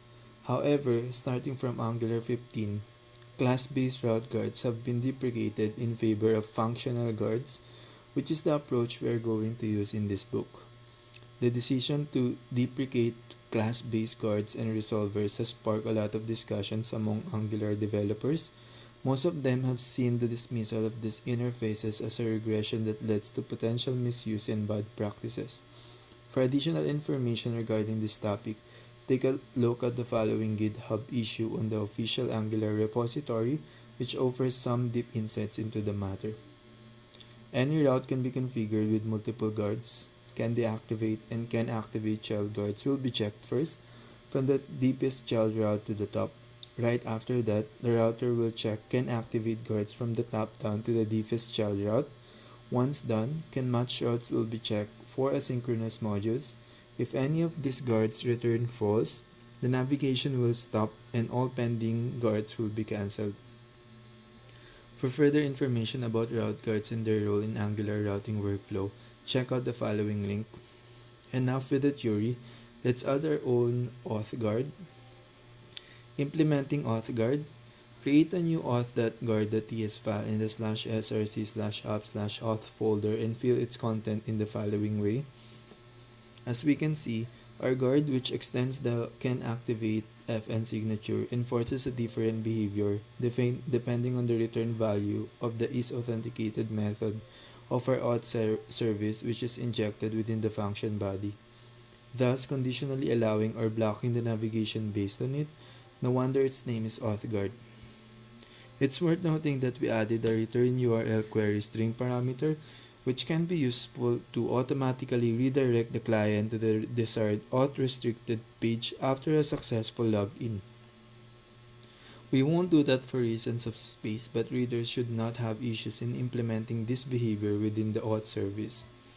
Once they have been created, guards can be bound to the various routes from within the route configuration itself, which provides a property for each guard type. Let's add the canActivate property to the relevant routes within our app routing module. Updating app routing module. Open the app routing.module.ts file and update its content accordingly with the following highlighted lines. That's it. Our AuthGuard will now prevent non-registered users from accessing city-edit component and country-edit component, taking them to the login component instead. Testing AuthGuard. Let's now test AuthGuard to see whether it returns the expected results. Hit F5 to run our app in debug mode. Click the login link on the navigation menu and performs the login using one of our test users, just like we did for our previous test. Once logged in, navigate to the countries view and then click on a country of your choice to access the edit country view. If AuthGuard works properly, we should be able to reach the view since our login status allows us to activate that route. Once done, click the logout link on the navigation menu and try to perform the same steps again. If AuthGuard works properly, clicking on the country name or the Add New Country button should bring us to the login view, since our not login status prevents unregistered users from activating those routes. That's it. Now, our Angular app's behavior will be consistent within the auth policies that we set up in our web API. Finishing touches. Our hard work was finally come to an end. However, our app still lacks some additional finishing touches that would further improve what we have done so far. More specifically, here's a list of minor and major UI, UX, and functional issues that we should address if we aim to release our app in production. Hide the Add New City and Add New Country buttons from unregistered users using the nonce if preprocessor directive and the isAuthenticated method of auth service. Implement a register component to allow users to create an account. Needless to say, this feature will also require the addition of new client-side routes, new interfaces, new validators for email addresses and passwords, new action methods in account controller, and so on. Add a refresh token mechanism to allow the client to automatically retrieve a new token after the previous one expires, instead of deleting the expired one and redirecting your users to the login page. Implementing this feature will require a refactor of our interceptor class, a dedicated database table to store the refresh tokens. The ASP.NET user tokens created by our identity migration can be used to do that, at least to some extent. Additional backend endpoints and more. The first two features can be easily implemented with what we've learned so far. However, the refresh token mechanism can be rather complex to implement and goes way beyond the sample implementation that we'll pull off in this chapter, which is intended to be for demonstration purposes only. Luckily enough, there are many third-party packages including but not limited to the Identity Server package that we talk about at the start of this chapter, which will allow us to skip most of the heavy lifting. Before moving on to the next chapter, it would be useful to spend some valuable time exploring a new feature introduced by .NET 8 so that we could have used to deal with the server-side authentication task instead of relying on our JWT base code identity API endpoints. Implementing a backend using Express, Mongoose, ODM, and Jest. After learning the basics of Node.js and MongoDB, we will now put them into practice by building our first backend service using Express to provide a REST API, Mongoose object data modeling to interface with MongoDB, and Jest to test our code. We will first learn how to structure a backend project using an architectural pattern. Then we will create database schemas using Mongoose. Next, we will make service functions to interface with the database schemas and write tests for them using Jest. Then, we will learn what REST is and when it is useful. Finally, we provide a REST API and serve it using Express. At the end of this chapter, we will have a working backend service to be consumed by a front end developed in the next chapter. In this chapter, we are going to cover the following main topics: designing a backend service, creating a database schemas using Mongoose, developing and testing service functions, providing a REST API using Express. Designing a backend service. To design our backend service, we're going to use a variation of an existing architectural pattern called Model View Controller pattern. The MVC pattern consists of the following parts: model, handles data in basic data logic; controller, controls how data is processed and displayed; view, displays the current state. In traditional full-stack applications, the backend would render and display the front end completely, and an interaction would usually require a full page refresh. The MVC architecture was designed mainly for such applications. However, in modern applications, the front end is usually interactive and rendered in the backend only through server-side rendering. In modern applications, we thus often distinguish between the actual backend services and the backend for front end, which handles static site generation and server-side rendering. For modern applications, the idea is that the backend service only deals with the processing and serving requests and data and does not render the user interface anymore. Instead, we have a separate application that handles the front end and server-side rendering of user interfaces specifically. To adapt to this change, we adjust the MVC architectural pattern to a data service route pattern for the backend service as follows. Route layer defines route that consumers can access and handles user input by processing the request parameters and body and then calling service functions. Service layer provides service functions such as create, read, update, delete, CRUD functions which access the database through the data layer.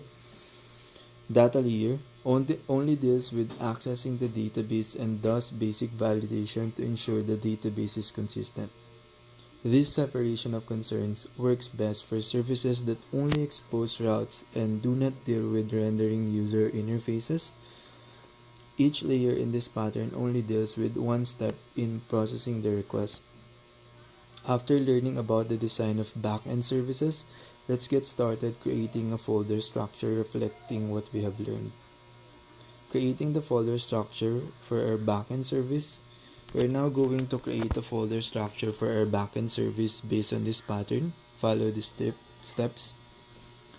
First, copy the ch2 folder to a new ch3 folder to create a new folder for our backend service as follows. Open the new ch3 folder in VS Code. Edit the .eslint.rc.json file and replace the browser env with the node and es6 env as follows.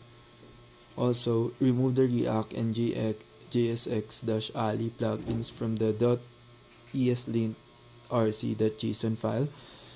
We can also remove the React related settings and overrides now by removing the highlighted lines. delete the index.html and vite.config.js file. We can now also remove the vite.config.js file from the .eslint ignore file. Delete the public, backend, and src folders.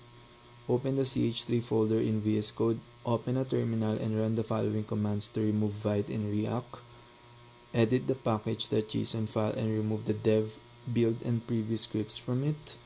Now, create new src/folder and within it, create src/db/ for the data layer, src/services for the services layer, and src/routes for the routes layers folders. Our first application is going to be a blog application. For such an application, we are going to need the API to be able to do the following: get a list of posts, get a single post, create a new post, update an existing post, delete an existing post. To provide these functions, we first need to create a database schema to define what a blog post object should look like in our database. Then we need service functions to handle CRUD functionality for our blog posts. Finally, we're going to define a REST API to query, update, and delete blog posts. Creating database schemas using Mongoose. Before we can get started defining the database schemas, we first need to set up Mongoose itself. Mongoose is a library that simplifies MongoDB object modeling by reducing the boilerplate code needed to interface with MongoDB. It also includes common business logic such as setting create at and update at timestamps automatically, and validation and typecasting to keep the database state consistent. Follow the steps to set up the Mongoose library. First, install the Mongoose library. Second, create a new src/db/init.js file and import Mongoose there. Third, define and export a function that will initialize the database connection. Fourth, first we need to define database-url to point to our local MongoDB instance running via Docker and specify blog as the database name. The connection string is similar to what we used in the previous chapter when directly accessing the database via Node.js. Then, add a listener to the open event on the Mongoose connection so that we can show a log message once we are connected to the database. Now, use the mongoose.connect function to connect to our MongoDB database and return the connection object. Create a new src/example.js file and import and run the init database function there. Run the src/example.js file using node.js to see Mongoose successfully connecting to our database. As always, you can stop the server by pressing ctrl+c in the terminal. We can see our log message being printed to the terminal, so we know that Mongoose was able to successfully connect to our database. If there's an error, for example, because Docker or the container is not running, it will hang for a while and then throw an error about the connection being refused, econ refused. In that case, make sure the Docker MongoDB container is running properly and can be connected to. Defining a model for blog posts. After initializing the database, the first thing we should do is define the data structure for blog posts. Blog posts in our system should have a title, an author, contents, and some tags associated with post. Follow the steps to define the data structure for blog post. Create a new src/db/model/folder. Inside that folder, create a new src/db/models/post.js file. Import the Mongoose and the schema classes. Define a new schema for posts. Now specify all properties of a blog post and the corresponding types. We have a required title, an author, and contents, which are all strings. Lastly, we have tags, which are a string array. Now that we have defined the schema, we can create a Mongoose model from it by using the mongoose.model function. Note, the first argument to mongoose.model specifies the name of the collection. In our case, the collection will be called posts because we specified post as the name. In Mongo's models, we need to specify the name of the document in singular form. Now that we have defined the data structure and model for our blog post, we can start using it to create and query posts. Using the blog post model, after creating our model, let's try using it. For now, we are simply going to access it in the src/example.js file because we have not defined any service functions or routes yet. First, import the post model in the src/example.js file. Second, the init database function we defined earlier is an async function, so we need to await it. Otherwise, we would be attempting to access the database before we are connected to it. Third, create a new blog post by calling the new post, defining some example data. Fourth, call the .save on the blog post to save it to the database. Fifth, now we can use the .find function to list all posts and log the result. 6. Run the example script to see our post being inserted and listed. You will get the following result after running the preceding script. As you can see, using Mongoose is very similar to using MongoDB directly. However, it offers us some wrappers around models for convenience, making it easier to deal with documents. Defining creation and last update dates in the blog post. You may have noticed that we have not added any dates to our blog post, so we do not know when a blog post is created or when it was last updated. Mongoose makes it implementing such functionality simple. Let's try it out now. Edit the src/tb/models/post.js file and add the second argument to the new schema constructor. The argument specifies options for the schema. Here, we set the timestamps true setting. Now, all we need to do is create a new blog post by running the example script, and we will see that the latest post inserted now has create at and update at timestamps. To see if the update at timestamps works, let's try updating the created blog post by using the find by ID and update method. Save the result of a wait post that's saved in a created post constant. Then add the following code close to the end of the src/example.js file before the post.find call. Run the server again to see the blog post being updated. As we can see, using Mongoose makes dealing with MongoDB documents much more convenient. Now that we have defined our database model, let's start developing and writing tests for service functions. Developing and testing service functions. Up until now, we always have been testing code by putting it in the src/example.js file. Now we are going to write some service functions and learn how to write actual tests for them by using Jest. Setting up the test environment. First, we are going to set up a test environment by following these steps. Install Jest and MongoDB memory server as dev dependencies. npm install --save dev Jest at 29.7.0, MongoDB memory server 9.1.1. Jest is a test runner used to define and execute unit tests. The MongoDB memory server library allows us to spin up a fresh instance of a MongoDB database, storing data only in memory so that we can run our test on a fresh database instance. Create the src/test/folder to put the setup for a test in. In this folder, create a src/test/global setup.js file where we will import Mongo memory server from the previously installed library. Now, define a global setup function which creates memory server for MongoDB. Fifth, when creating the Mongo memory server, set the binary version to 6.0.4, which is the same version that we installed for our Docker container. We will store the MongoDB instance as a global variable to be able to access it later in the global tirdef function. 7. We will also store the URL to connect to our test instance in the database URL environment variable. Edit src/db/init.js and adjust the database.url to come from the environment variable so that our test will be using the correct database. Additionally, create a src/test/global_teardown.js file to stop the MongoDB instance when our tests are finished and add the following code inside it.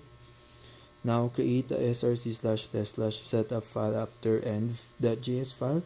Here we will define a before all function to initialize our database connection in Mongoose before all tests run, and an after all function to disconnect from the database after all tests finish running. Then create a new jest.config.json file in the root of our project where we will define the config for our test. In the jest.config.json file, we first set the test environment to Node. Next, tell Jest to use the global setup, global teardown, and setup file after env files we created earlier.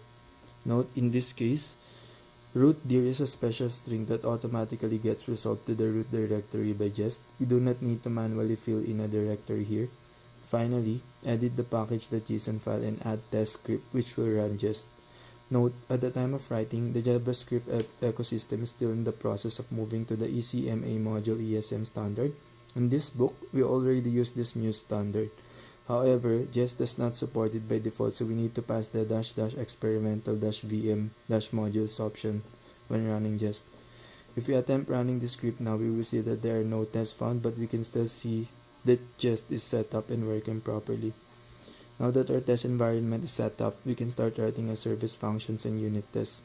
It is always a good idea to write unit tests right after writing service functions, as it means we will be able to debug them right away, while still having their intended behavior fresh in our minds. Putting Node.js in context. Start your Node.js development journey by learning the essential tools, exploring fundamental JavaScript features, and understanding core Node.js support for web applications. This part comprises the following chapters. Chapter 1, Getting Ready. Chapter 2, Working with the Node.js tools. Chapter 3, JavaScript and TypeScript Primer. Chapter 4, Understanding Node.js Concurrency. Chapter 5, Handling HTTP Requests. Chapter 6, Using Node.js Streams. Chapter 7, Using Bundles and Content Security. Chapter 8, Unit Testing and Debugging. Getting Ready. Node.js is a server-side JavaScript runtime that has become one of the most popular platforms for creating web applications. Node.js benefits from a vast library of packages and frameworks providing every kind of feature and function imaginable, built on a rich API that Node.js provides for handling low-level tasks. This book is different from most other Node.js books because it explains the relationship between the Node.js API and popular web application packages. Each chapter explains how a core feature required for web development can be implemented using the Node.js API before replacing the custom implementation with a popular and well-tested open source package. Understanding the Node.js API gives you a solid understanding of how web application features really work, and using popular packages lets you build those features without having to write custom code. When problems arise, as they will in any project, your knowledge of the Node.js API will give you solid foundation to demystify the way that specific packages work and to figure out what's going wrong. The first part of this book provides an overview of the tools used in Node.js development and provides a primer for the most important language and platform features, including how concurrency is implemented by JavaScript and how this relates to handling HTTP requests using Node.js. The second part of this book focuses on the key building blocks for web applications, generating HTML content, processing forms, using databases, and authenticating users.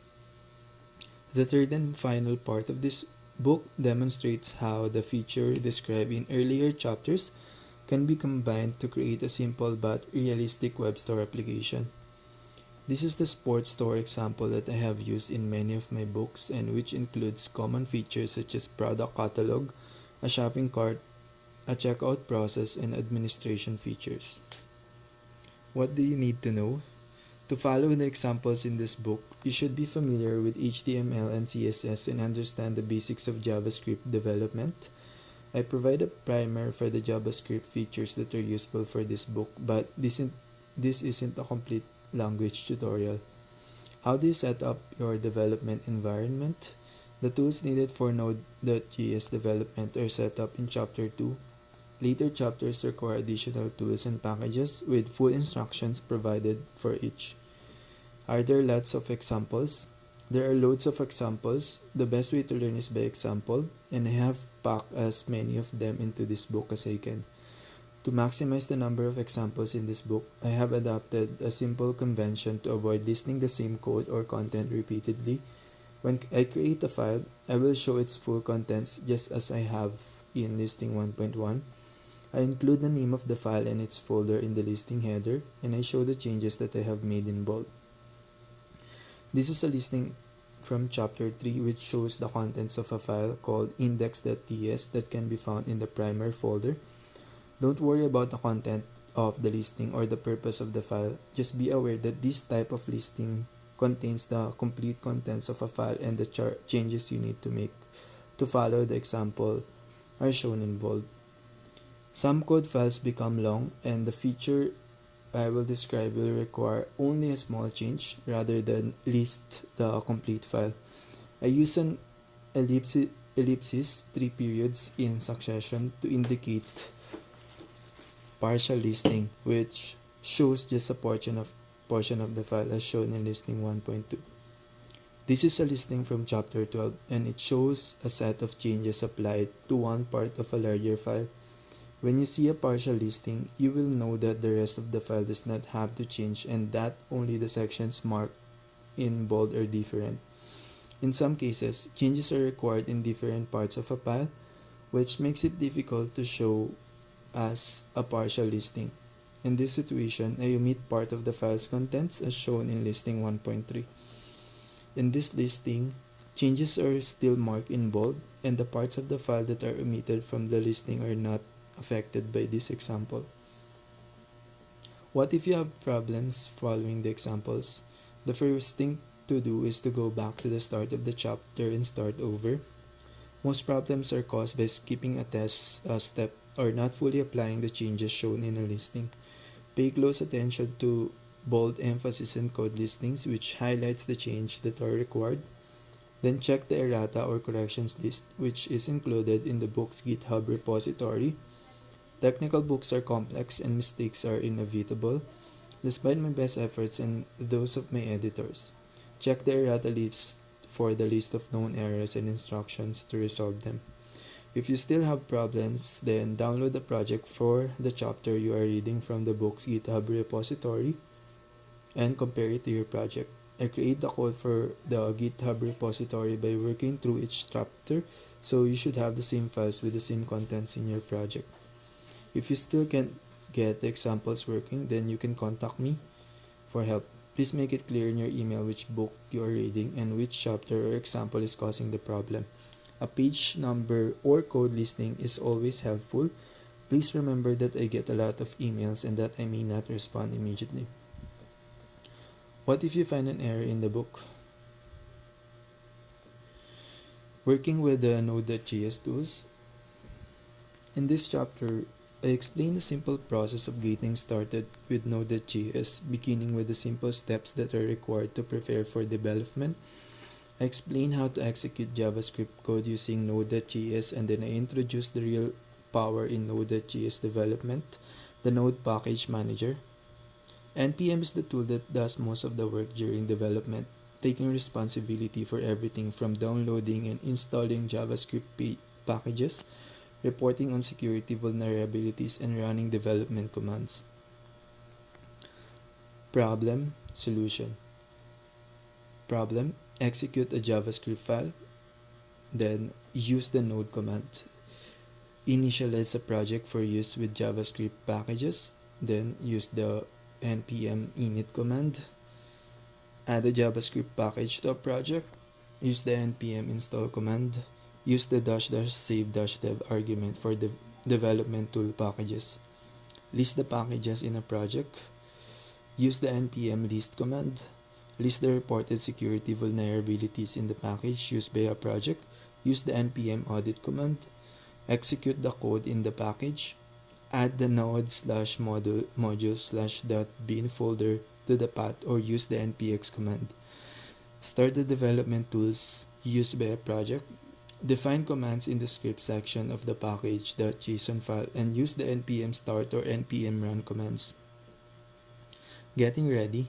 The key to step to prepare for Node.js development is, as you would expect, to install Node.js and its supporting tools. The version of Node.js I have used in this book is 20.9.0, which is the long-term support version at the time of writing.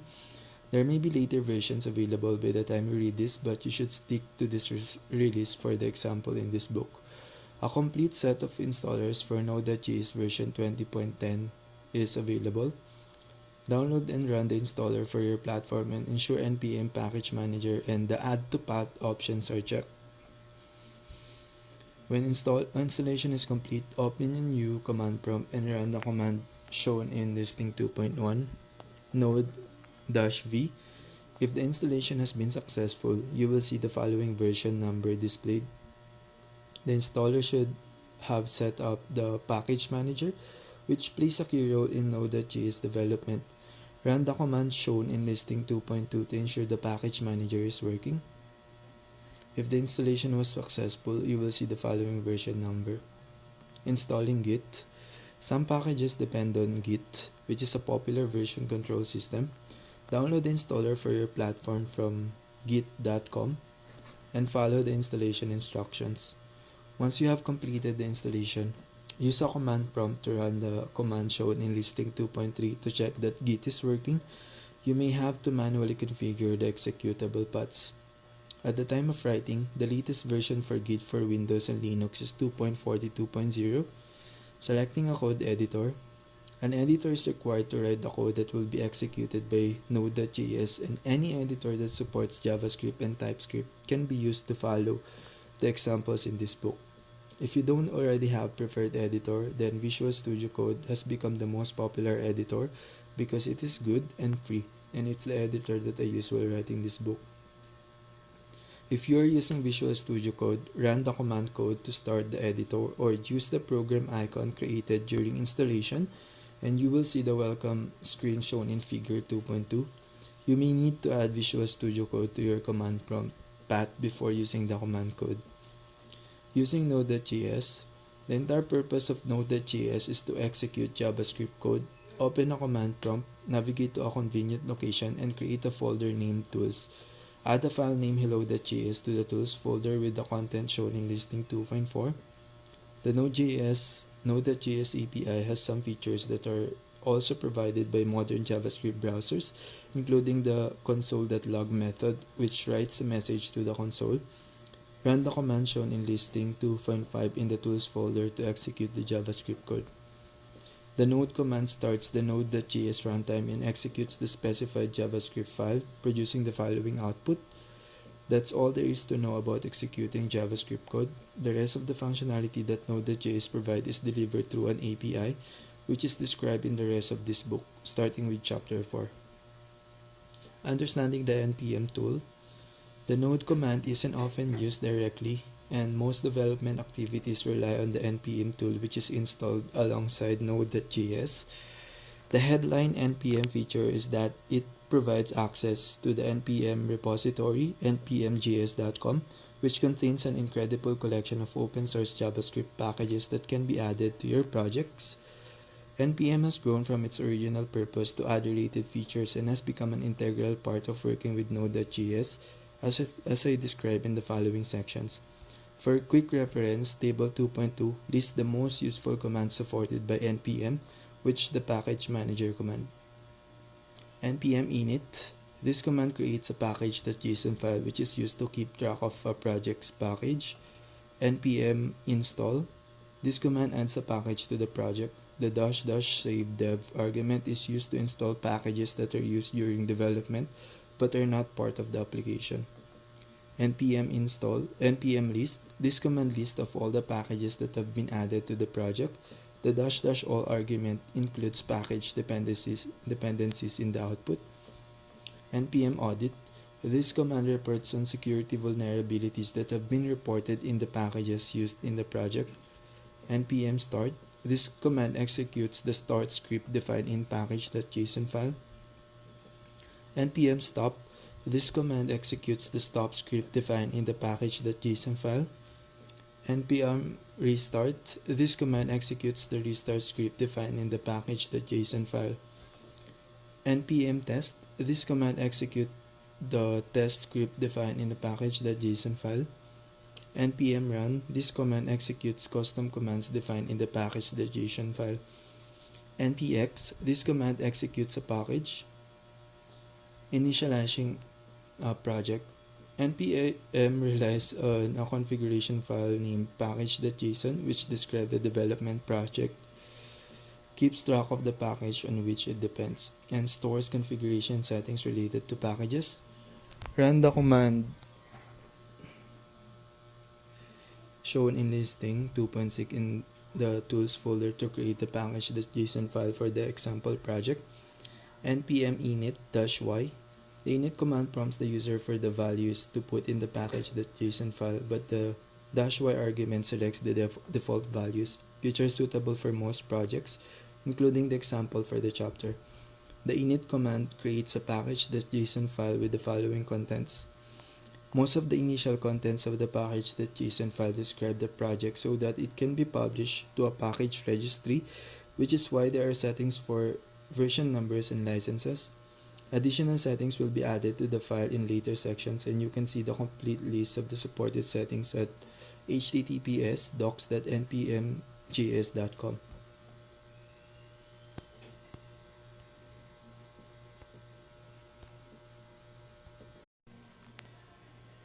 JavaScript and TypeScript primer. Developers come to the world of web app development via many paths and are not always grounded in the basic technologies that web apps rely on. In this chapter, I introduce the basic features of JavaScript and TypeScript. This is not a comprehensive guide to either language, but it addresses the essentials and it will give you the knowledge you need to get started. Preparing for this chapter. To prepare for this chapter, create a folder named Primer in a convenient location. Navigate to the Primer folder and run the command shown in listing 3.1. npm init-s. Run the command shown in listing 3.2 in the Primer folder to install the development packages that are used in this chapter. npm install nodemon at 2.0.20, npm install tsc-watch at 6.0.4, npm install TypeScript at 5.2.2, npm install at tsconfig/node20 at 20.1.4, npm install at type/node at 20.6.1. The nodemon package will be used at the start of the chapter to monitor and execute JavaScript files. The tsc-watch1h package does the same thing for the TypeScript files, and the TypeScript package contains the TypeScript compiler. The @tsconfig/node20 package contains configuration settings for the TypeScript compiler for use in Node.js project. Replace the script section in the package.json file as shown in listing 3.3, which will make it easier to use the development packages. Add the file name tsconfig.json to the primer folder with the content shown in listing 3.4, which creates a basic configuration for the TypeScript compiler suitable for a Node.js project. Add the file name index.js to the primer folder with the content shown in listing 3.5. Run the command shown in listing 3.6 in the primer folder to start monitoring and executing JavaScript files. npm run use_js. The monitor will generate output similar to the following and will include the message written by the statement listing 3.5. Nodemon 2.0.20, nodemon to restart at any time, enter rs, etc. Any change to the index.js file will be detected by the nodemon package and will be executed by the Node.js runtime. Understanding JavaScript confusion. JavaScript is an incredible language that has been the engine of transformation of web application development. I love JavaScript and will extol its virtues to anyone foolish enough to ask. It is one of the most fluid and expressive language I have used. That said, JavaScript is a little odd and it causes confusion. At first glance, JavaScript looks like any other programming language, which gives programmers new to the language sense of confidence. That confidence does not last, and it's only a matter of time until the separate searches on Stack Overflow begin. JavaScript isn't like other mainstream languages. To see the most confusing features, replace the contents of the index.js file with the code shown in listing 3.7. Save the changes and the contents of the file will be executed, producing the following results. There are two calls to a function named sum, and JavaScript allows different types to be used as the function arguments. The first call uses two number values, 10 and 10. The second call uses a number value 10 and string value 10. JavaScript is dynamically typed, which means that variables are not restricted to a specific type of value, and any type of value can be assigned to any variable, including function parameters. If you look at the output produced by listing 3.7, you will see that the function results are oddly different and have different types. JavaScript is also weakly typed, which means that values will be implicitly converted so they can be used together through a process known as type coercion.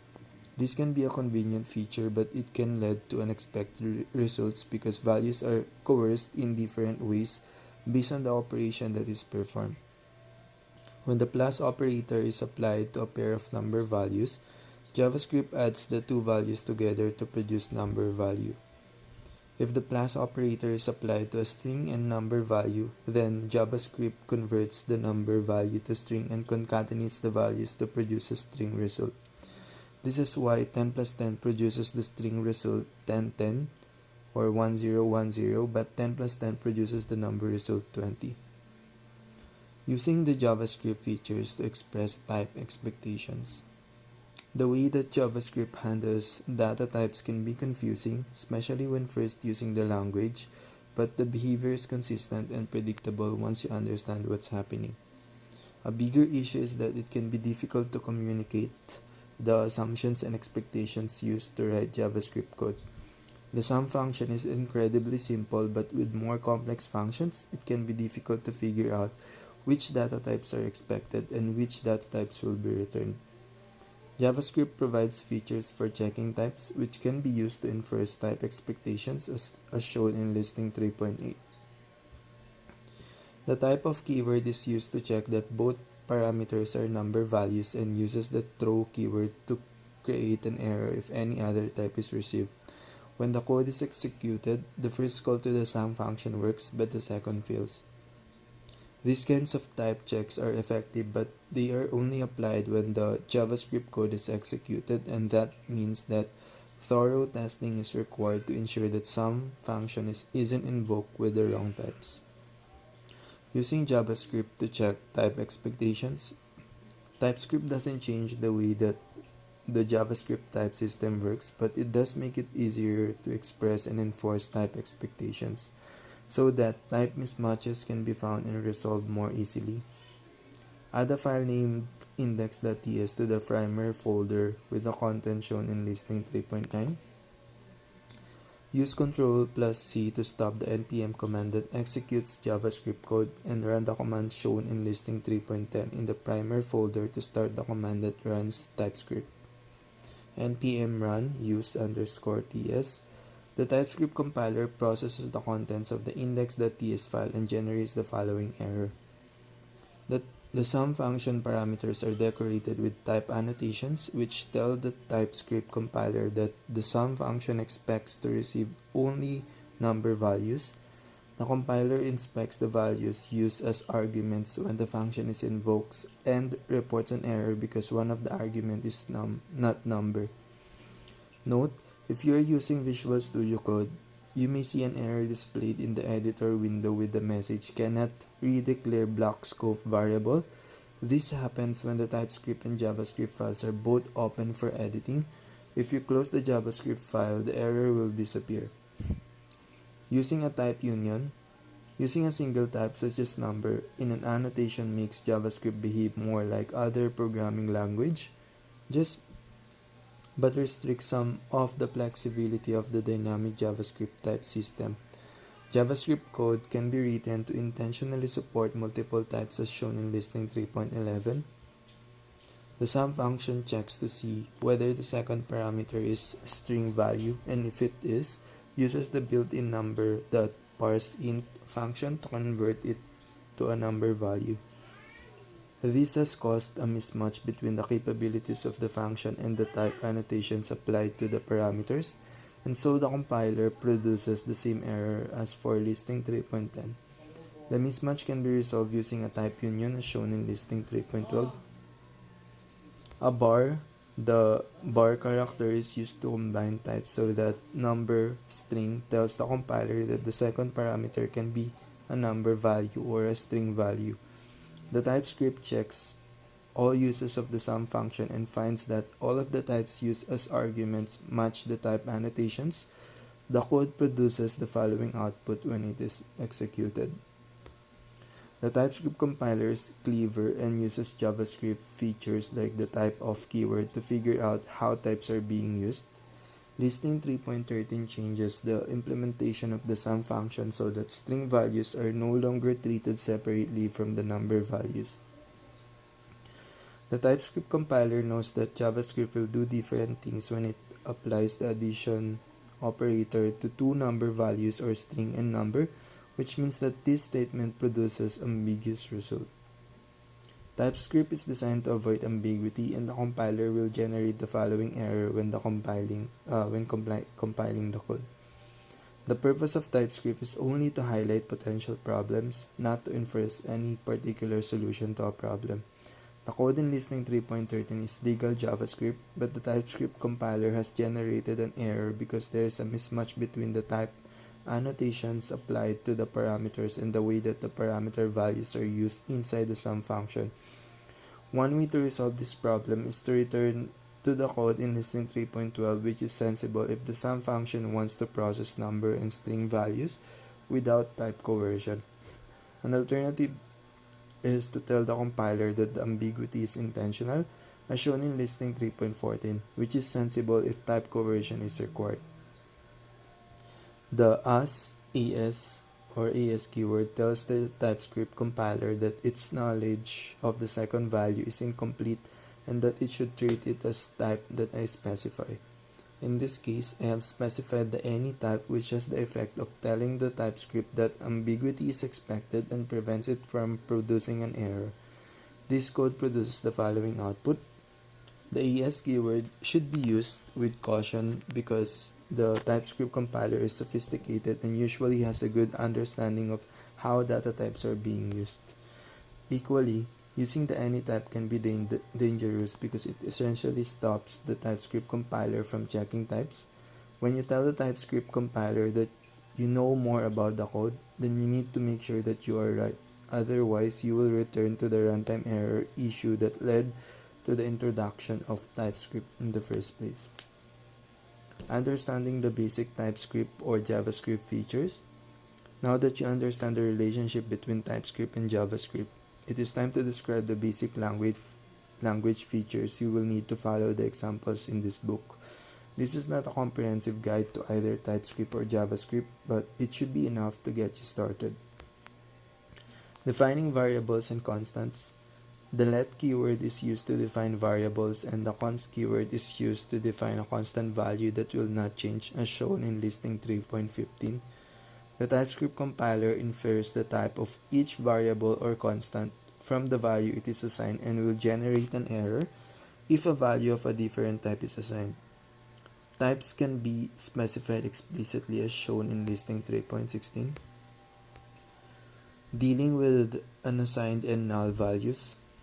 In JavaScript, variables that have been defined but not assigned a value or assigned the special value undefined whose type is undefined as shown in listing 3.17.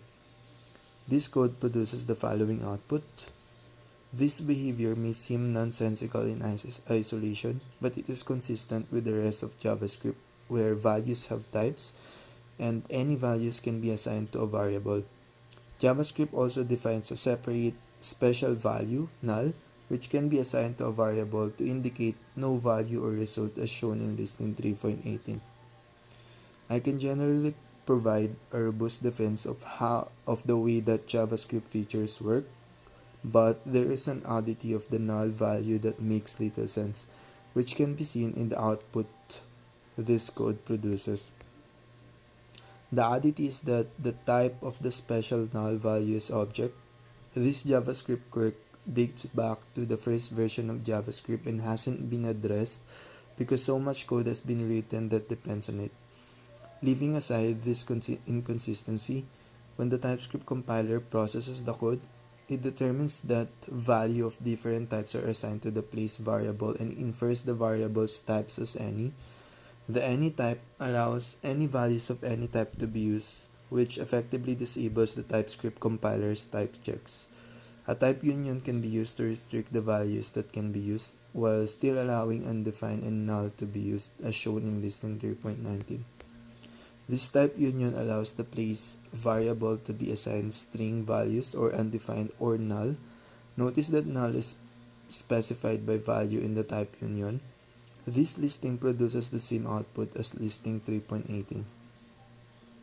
Using the JavaScript primitive types, JavaScript defines a small set of commonly used primitive types: string, number, boolean, undefined, and null. This may seem like a short list, but JavaScript manages to fit a lot of flexibility into these types. There are also symbol and big int types, but these are relatively new additions to JavaScript and are not as widely used and not used in this book. Working with booleans, the boolean type has two values, true and false. Listing 3.20 shows both values being used, but this type is most useful when used in conditional statements, such as an if statement. There is no output from this listing. Working with strings, you define string values using either the double or single quote characters as shown in listing 3.21. The quote characters you use must match. You can start a string with a single quote and finish with a double quote. For example, there's no output from this listing. Using template strings, a common programming task is to combine static content with the data values to produce a string that can be presented to the user. JavaScript supports template strings, which allow data values to be specified in line with static content as shown in listing 3.22. Template strings begin and end with backticks, the backtick character, and the data values are denoted by curly braces preceded by a $sign. This string, for example, incorporates the value of the place variable and its type into the template string. This example produces the following output. Working with numbers, the number type is used to represent both integer and floating numbers as shown in listing 3.23. You don't have to specify which kind of number you are using. You just express the value you require and JavaScript will act accordingly.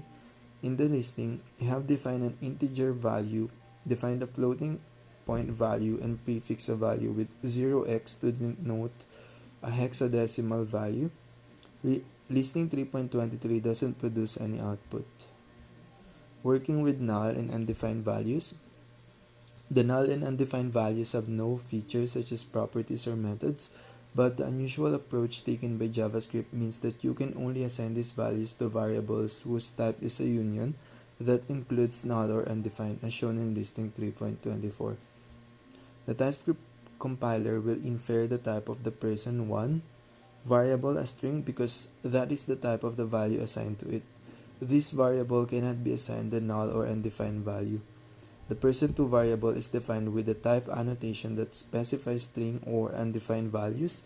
This variable can be assigned undefined but not null, as null is not part of the type union. Listing 3.24 doesn't produce any output. Using the JavaScript operators, JavaScript defines a largely standard set of operators, the most useful of which are described in the following sections.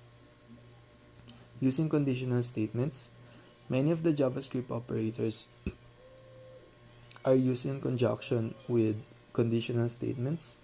In this book, I tend to use if-else, but JavaScript also supports switch statements, and listing 3.25 shows the use of both, which will be familiar if you have worked with pretty much any programming language.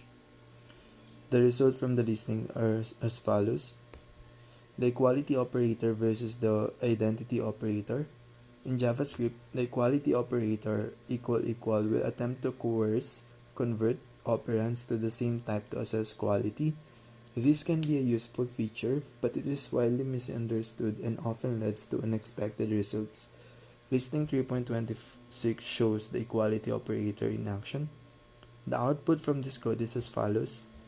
JavaScript is converting the two operands into the same type and comparing them. In essence, the equality operator tests that values are the same irrespective of their type. If you want to test to ensure that values and the types are the same, then you need to use identity operator, equal, 3 equal signs, rather than the two of the equality operator as shown in listing 3.27. In this example, the identity operator will consider the two variables to be different. This operator doesn't coerce types. The result from this code is as follows. To demonstrate how JavaScript works, I had to use the anyType when declaring the first val and second val variables because TypeScript restricts the use of the equality operator so that it can be used only on two values of the same type. Listing 3.28 removes the variable type annotations and allow TypeScript to infer the types from the assigned value. The TypeScript compiler detects that the variable types are not the same and generates the following error. Understanding truthy and falsy values. An important consequence of type coercion is JavaScript truthiness. A truthy value is one that evaluates to true when coerced to a Boolean value, and a falsy value is one that evaluates to false when coerced to a Boolean value. Every value is truthy except false, 0, -0, string, the empty string, null, undefined, and none. This feature is often used to check that the variable has been assigned a value, and you will see many examples in later chapters like this expression. This is a useful way to see if a value has been assigned value, especially when querying a database or processing data received from the user. Don't be tempted to use an expression like this one. In this expression, the type coercion is applied to the true value and not whatever value has been assigned to customer, which is unlikely to produce the expected result. Using the null and nullish coalescing operators, the logical OR operator has been traditionally used as a null coalescing operator in JavaScript, allowing a fallback value to be used in place of null or undefined values, as shown in listing 3.29. The logical OR operator returns the left hand operand if it evaluates as truthy, and returns the right hand operand otherwise. When the operator is applied to val1, the right hand operand is returned because no value has been assigned to the variable, meaning that it's undefined. When the operator is applied to val2, the left hand operand is returned because the variable has been assigned the string London, which evaluates as truthy. This code produces the following output. The problem with using the logical or operator this way is that truthy and falsy values can produce unexpected results, as shown in listing 3.30. The new coalescing operation returns the fallback value even though val3 variable is neither null or undefined because 0 evaluates as falsy. The code produces the following results. The nullish coalescing operator address this issue by returning the right hand operand only if the left hand operand is null or undefined, as shown in listing 3.31. The nullish operator doesn't consider truthy and falsy outcomes and looks only for the null and undefined values. This code produces the following output.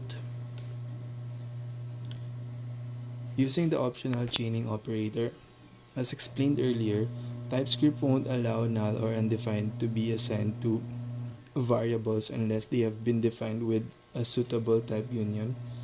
Furthermore, TypeScript will only allow methods and properties defined by all of the types in the union to be used. This combination of features means that you have to guard against null or undefined values before you can use the features provided by any other type in a union, as demonstrated in listing 3.32.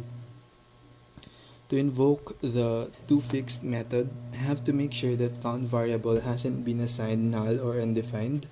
The TypeScript compiler understands the meaning of the expressions in the if statement and knows that excluding null and undefined values means that the value assigned to count must be number, meaning that the toFixed method can be used safely. This code produces the following output. The optional chaining operator, the question mark character, simplifies the guarding process as shown in listing 3.33. The operator is applied between the variable and the method call and will return undefined if the value is null or undefined, preventing the method from being invoked. If the value isn't null or undefined, then the method call will proceed as normal. The result from an expression that includes the optional chaining operator is a type union of undefined and the result from that method. In this case, the union will be string or undefined because the toFixed method returns string. The code in listing 3.33 produces the following output.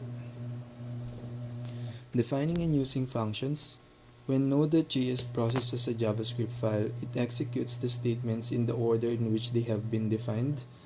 In common with most languages, JavaScript allows statements to be grouped into function which won't be executed until a statement that invokes the function is executed, as shown in listing 3.34. Functions are defined with the function keyword and are given a name. If a function defines parameters, then TypeScript requires type annotations, which are used to enforce consistency in the use of the function. The function in listing 3.34 is named writeValue, and it defines a parameter that will accept string or null values. The statement inside of the function isn't executed until the function is executed. The code in listing 3.34 produces the following output. Defining optional function parameters.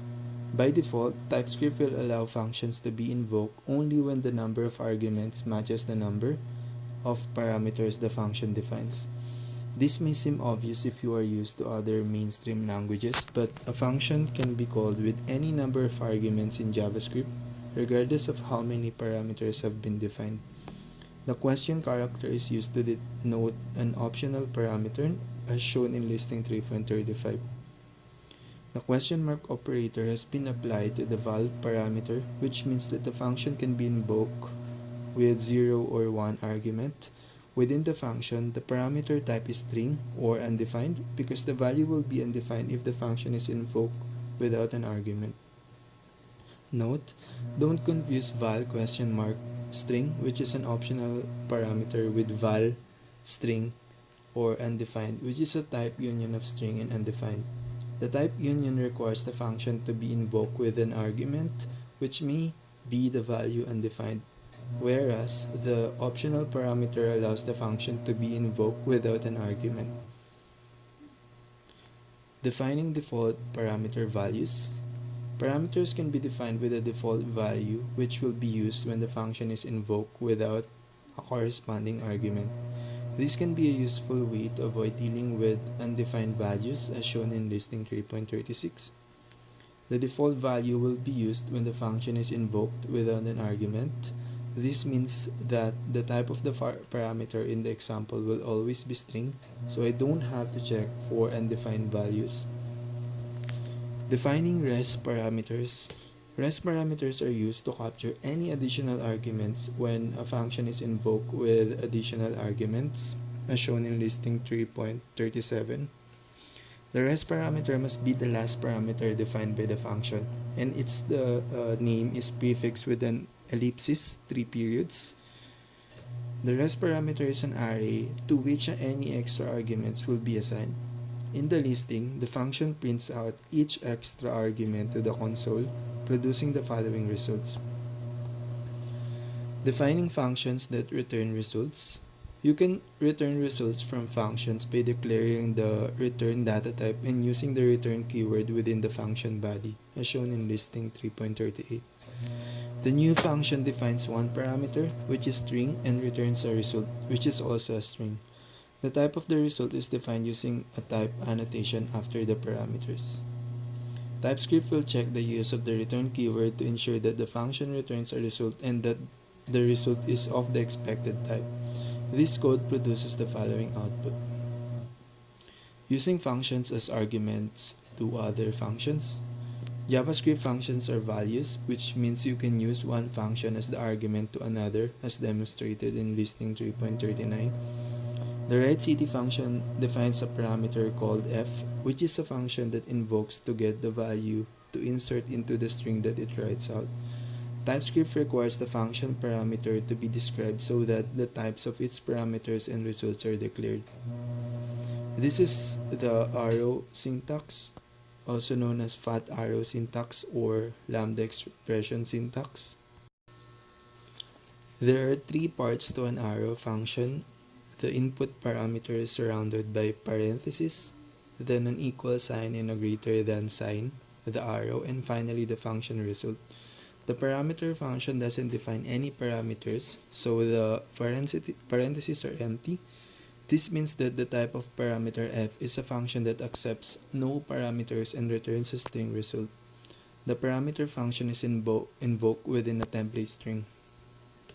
Only functions with a specified combination of parameters and result can be used as an argument to writeCity.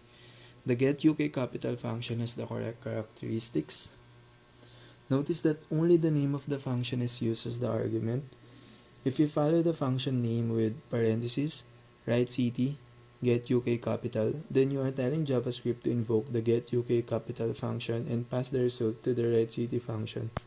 TypeScript will detect that the result from the getUKCapital function doesn't match the parameter type defined by the writeCity function and will produce an error when the code is compiled. The code in listing 3.39 produced the following output. Defining functions using the arrow syntax. The arrow syntax can also be used to define functions, which is a useful way to define functions inline as shown in listing 3.40. This inline function receives no parameters and returns the literal string value paris, defining a function that can be used as an argument to the writeCity function. The code in listing 3.40, etc. Understanding value closure. Functions can access values that are defined in the surrounding code using a feature called closure as demonstrated in listing 3.41. The new arrow function returns the value of the variable named myCity, which is defined in the surrounding code. This is a powerful feature that means you don't have to define parameters on functions to pass around data values, but caution is required because it's easy to get unexpected results when using common variable names like counter or index, where you may not realize that you are reusing a variable name from the surrounding code. This example produces the following output. Working with arrays. JavaScript arrays work like arrays in most other programming languages. Listing 3.42 demonstrates how to create and populate an array. I have created the new and empty array using the literal syntax, which uses square brackets and assign the array to a variable named myArray. In the subsequent statements, I assign values to various index position in the array. There is no output from this listing. There are a couple of things to note in this example. First, I didn't need to declare the number of items in the array when I created it. JavaScript arrays will resize themselves to hold any number of items. The second point is that I didn't have to declare the data types that array would hold. Any JavaScript array can hold any mix of data types.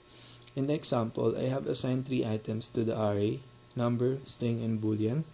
The TypeScript compiler infers the type of the array as any, denoting an array that can hold values of all types. The example can be written with the type annotation shown in listing 3.43. Arrays can be restricted to values with specific types as shown in listing 3.44. The type union restricts the array so that it can hold only number, string, and boolean values.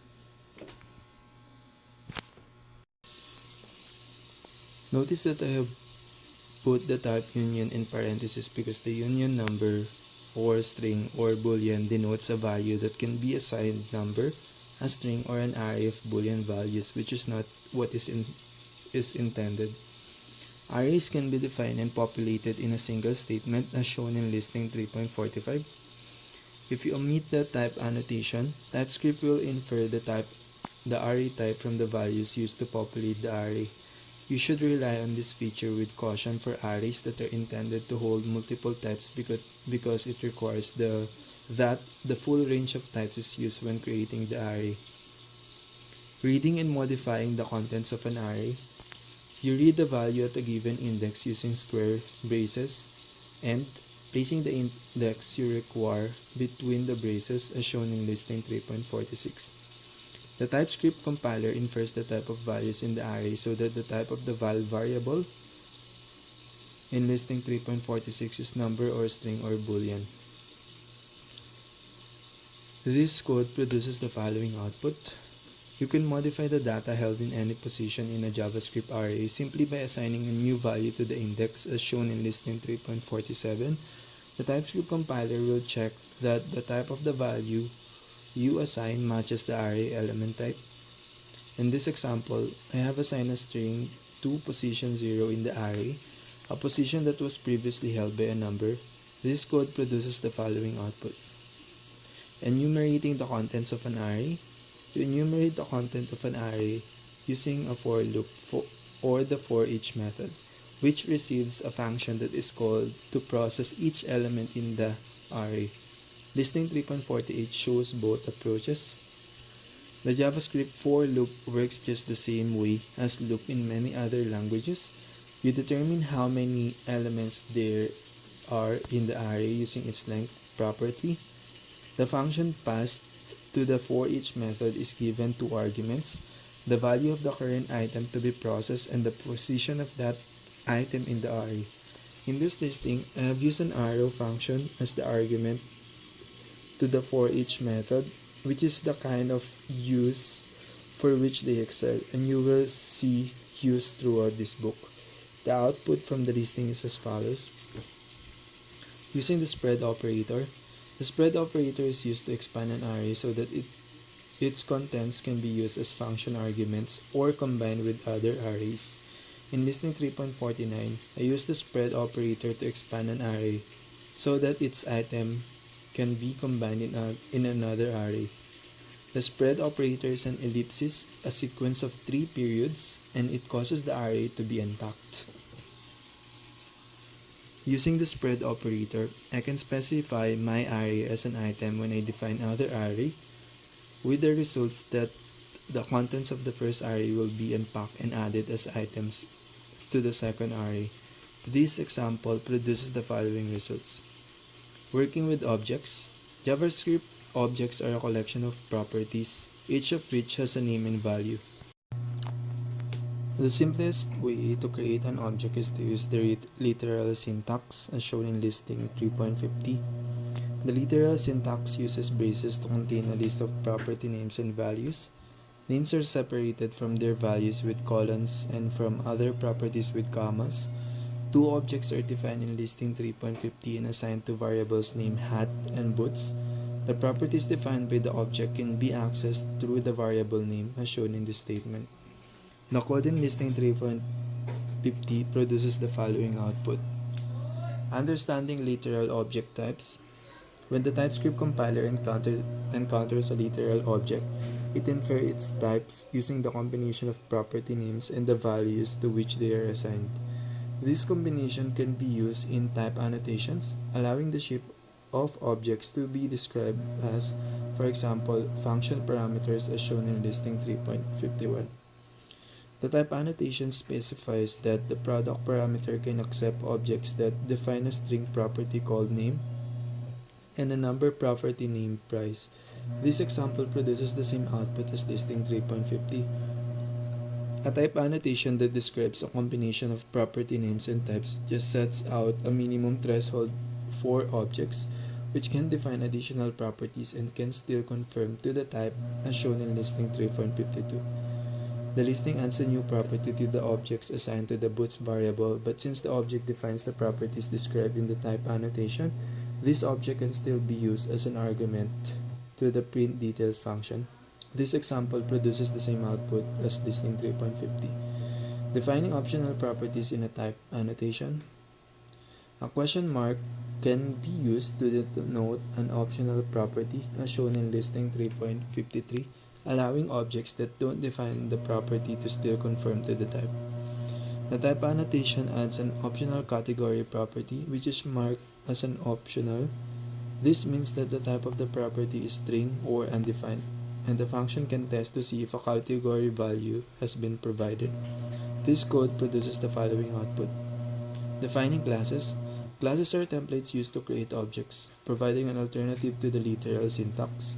Support for classes is a recent addition to the JavaScript specification and is intended to make working with JavaScript more consistent with other mainstream programming languages. Listing 3.54 defines a class and uses it to create objects. JavaScript classes will be familiar if you have used another mainstream language such as Java or C. The class keyword is used to declare a class, followed by the name of the class, which is product in this example. The constructor function is invoked when a new object is created using the class, and it provides an opportunity to receive data values and do any initial setup that the class requires. In the example, the constructor defines name.price and category parameters that are used to assign values to properties defined with the same names. The new keyword is used to create an object from a class like this. This statement creates a new object using the product class as its template. Product is used as a function in this situation, and the arguments passed to it will be received by the constructor function defined by the class. The result of this expression is new object that is assigned to a variable called hat. Notice that the object created from the class can still be used as an argument to the print details function. Introducing a class has changed the way that objects are created, but those objects have the same combination of property names and types and still match the type annotation for the function parameters. The code in listing 3.54 produces the following output. Adding methods to a class. I can simplify the code in the example by moving the functionality defined by the print details function into a method defined by the product class as shown in listing 3.55. Methods are invoked through the object like this. The method accesses the properties defined by the object through this keyword. This example produces the following output. Access controls and simplified constructors. TypeScript provides support for access controls using the public, private, and protected keywords.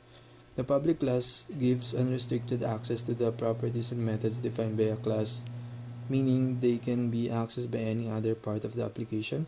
The private keyword restricts access to features so they can be accessed only within the class that defines them. The protective keyword restricts access so that features can be accessed within the class or a subclass. By default, the features defined by a class are accessible by any part of the application, as though the public keyword has been applied. You won't see the access control keywords applied to methods and properties in this book because access controls are not essential in web application.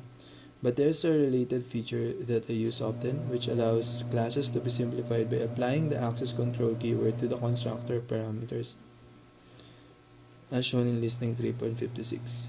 Adding one of the access control keywords to a constructor parameter has the effect of creating a property with the same name, type, and access level. So adding the public keyword to the price parameter, for example, creates a public property name price, which can be assigned number values. The value received through the constructor is used to initialize the property. This is a useful feature to eliminates the need to copy parameter values to initialize properties. The code in listing 3.56 produces the same output as listing 3.53, and only the way that the name, price, and category properties are defined has changed. Using class inheritance, classes can inherit behavior from other classes using the extends keyword as shown in listing 3.57. The extends keyword is used to declare the class that will be inherited from, known as the superclass or base class. In the listing, discount product inherits from product. The super keyword is used to invoke the superclass constructor and methods. Discount product builds on the product functionality to add support for a price reduction, producing the following results. Checking object types. When applied to an object, the type of function will return an object. To determine whether an object has been derived from a class, the instance of keyword can be used as shown in listing 3.58. The instance of keyword is used with an object value and a class, and the expression returns true if the object was created from the class or a superclass. The code in the listing 3.58 produced the following output. Working with JavaScript modules. JavaScript modules are used to break up an application into separate files. At runtime, the dependencies between modules are resolved. The files containing the modules are loaded, and the code they contain is executed. Creating and using modules. Each TypeScript or JavaScript file that you add to a project is treated as a module. To demonstrate, I created a folder called modules in the primary folder, added it to a file called main.ts, and added the code shown in listing 3.59. The classes, functions, and variables defined in a JavaScript or TypeScript file can be accessed only within that file by default. The export keyword is used to make features accessible outside of the file so that they can be used by other parts of the application. In listing 3.59, I have applied the export keywords to the name class, which means it is available to be used outside of the module. Next, add a file name weather.ts to the modules folder with the code shown in listing 3.60. This module exports a class name weather location. The import keywords is used to declare a dependency on the features that a module provides. In listing 3.61, I have used the name and weather location classes in the index.ts file, which means I have to use the import keyword to declare dependency on them and the modules they come from. This is the way that I use the import keyword in most of the examples in this book. The keyword is followed by curly braces that contain a comma-separated list of the features that the code in the current file depends on, followed by the from keyword, followed by the module name. In this case, I have imported the name and weather location classes from the modules in the modules folder. Notice that the file extension is not included when specifying the model or the module. When the index.ts file is compiled, the TypeScript compiler detects the dependency on the code into the name.ts and weather.ts files, so that pure JavaScript version of the modules are created during execution. Node.js detects the dependencies in the index.js file and resolves them using name.js and weather.js files that the compiler creates, producing the following output. Consolidating module contents. In the later examples, especially the sports store application in part 3, I consolidate the contents of module folder so that all of the important features can be imported in a single statement even though they are defined in a separate code files. To see how this works, add the file name index.ts to the modules folder with the content shown in listing 3.62. This listing produces the same output as listing 3.61. Understanding module resolution. You will see two different ways of specifying modules in the import statements in the book. The first is a relative module in which the name of the module is prefixed with dot slash, like this example from listing 3.60. This statement specifies a module located relative to the file that contains the import statement. In this case, since no file name has been specified, it is the index.ts file in the modules directory that will be loaded. The other type of import is non-relative. Here is an example of non-relative import you will see in later chapters. The module in this import statement doesn't start with dot slash, and the dependency is resolved by looking for a package in the node underscore modules folder. In this case, the dependency is on a feature provided by Express package, which is introduced in chapter 5. Summary. In this chapter, I describe the basic TypeScript and JavaScript features to provide a foundation for the chapters that follow. JavaScript is a dynamically typed and weakly typed language, which is an uncommon combination in modern programming languages. Values of any type can be assigned to variables, constants, and function parameters. JavaScript will convert values to other types to perform comparison and other operations. TypeScript is a superset of JavaScript that allows developers to clearly express their assumptions about data types when writing code. TypeScript doesn't change the JavaScript type system, and TypeScript files are compiled into pure JavaScript. In the next chapter, I will describe one of the fundamental concepts that is critical for understanding Node.js and its role in web applications: concurrency. Understanding Node.js concurrency. Server-side web development is characterized by processing large volumes of HTTP requests as quickly and efficiently as possible. JavaScript is different from other languages and platforms because it has a single thread of execution, which means that HTTP requests are processed one at a time. Behind the scenes, however, there is a lot more going on, and in this chapter, I explain why the JavaScript approach is unusual, how the Node.js API performs work on behalf of JavaScript code, and how additional execution threads can be created to handle computationally intense tasks. Table 4.1 puts JavaScript concurrency in context. Question: what is it? Answer: concurrency is the execution of multiple threads of code. Node.js has support for concurrency, but it hides the details from the developer. Why is it useful? Concurrency allows servers to achieve greater throughput by accepting and processing multiple HTTP requests simultaneously. How is it used? Node.js has a single thread of execution for JavaScript code called the main thread, and it relies on events to coordinate the work required to process different threads of work. The Node.js API makes extensive use of concurrent execution in its APIs, but this is largely hidden from the developer. Are there any pitfalls or limitations? Care must be taken not to block the main thread, otherwise performance will be impaired.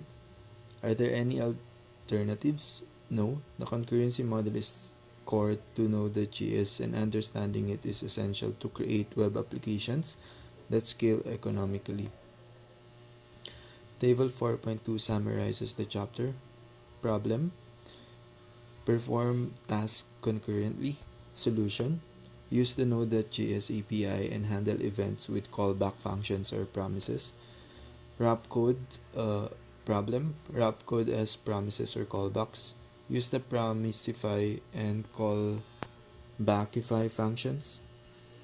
Avoid blocking the main thread for simple tasks. Break up work into smaller chunks that can be interleaved with other work. Avoid blocking the main thread for complex tasks. Use worker threads. Preparing for this chapter. To create a project for this chapter, open a new command prompt, navigate to a convenient location, and create a folder named Web App. Run the command shown in listing 4.1 in the Web App folder to create the package.json file. npm init-y. Run the commands shown in listing 4.2 in the Web App folder to install the packages that will be used to compile TypeScript files and monitor files for changes. npm install --save -dev TypeScript at 5.2.2, and do the same with tsc-watch at 6.0.4. Run the command shown in listing 4.3 in the Web App folder to add the packages that will configure the TypeScript compiler for Node.js projects and describe the types used by the Node.js API. npm install --save -dev at tsconfig/node20.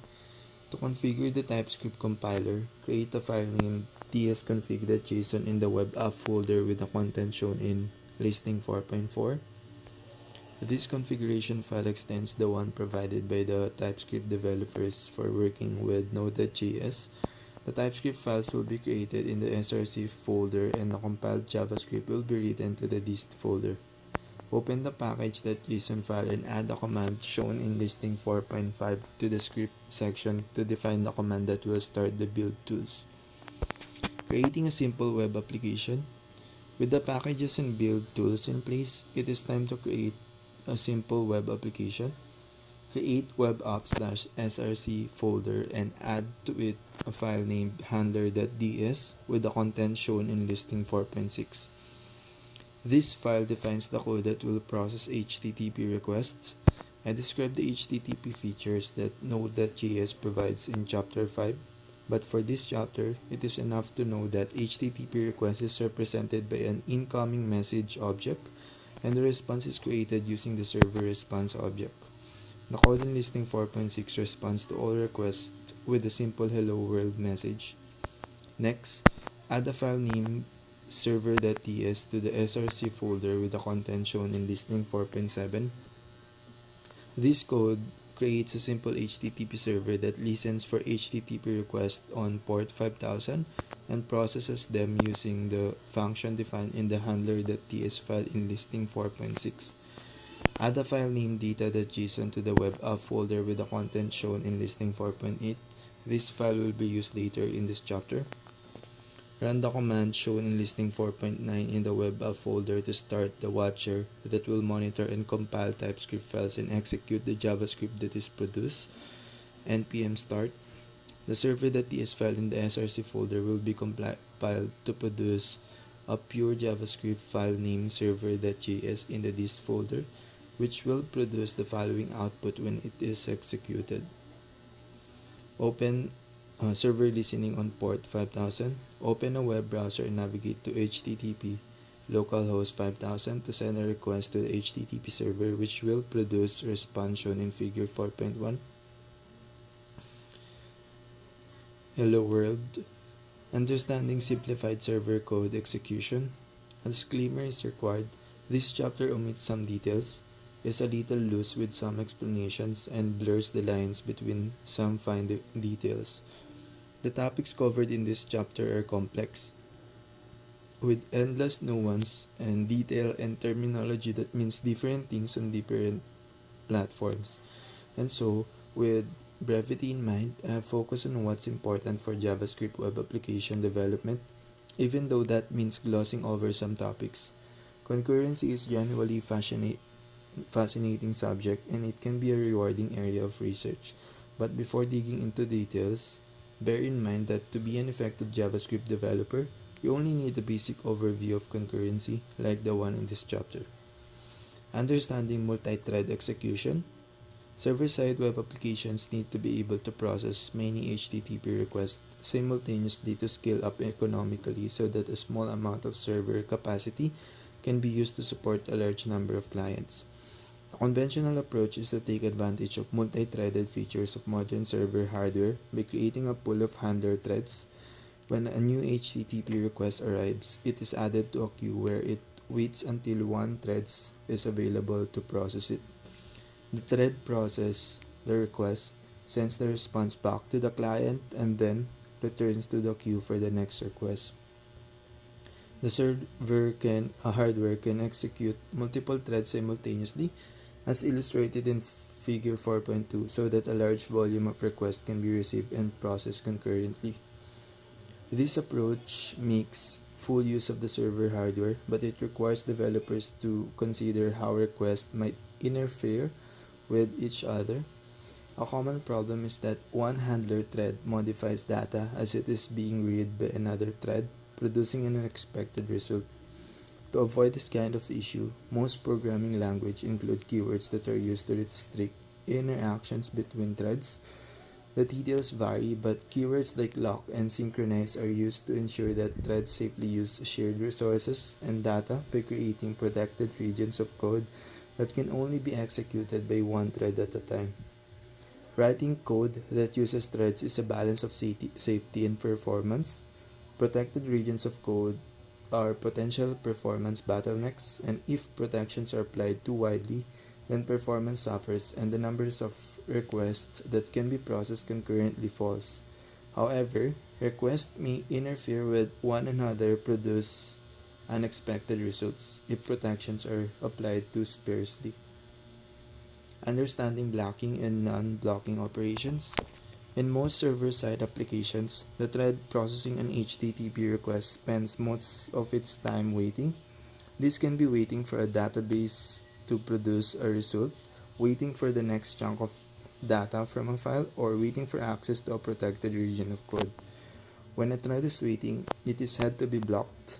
A blocked thread is unable to do any other work until the operation it is waiting for has been completed, during which time the capacity of the server to process requests is reduced.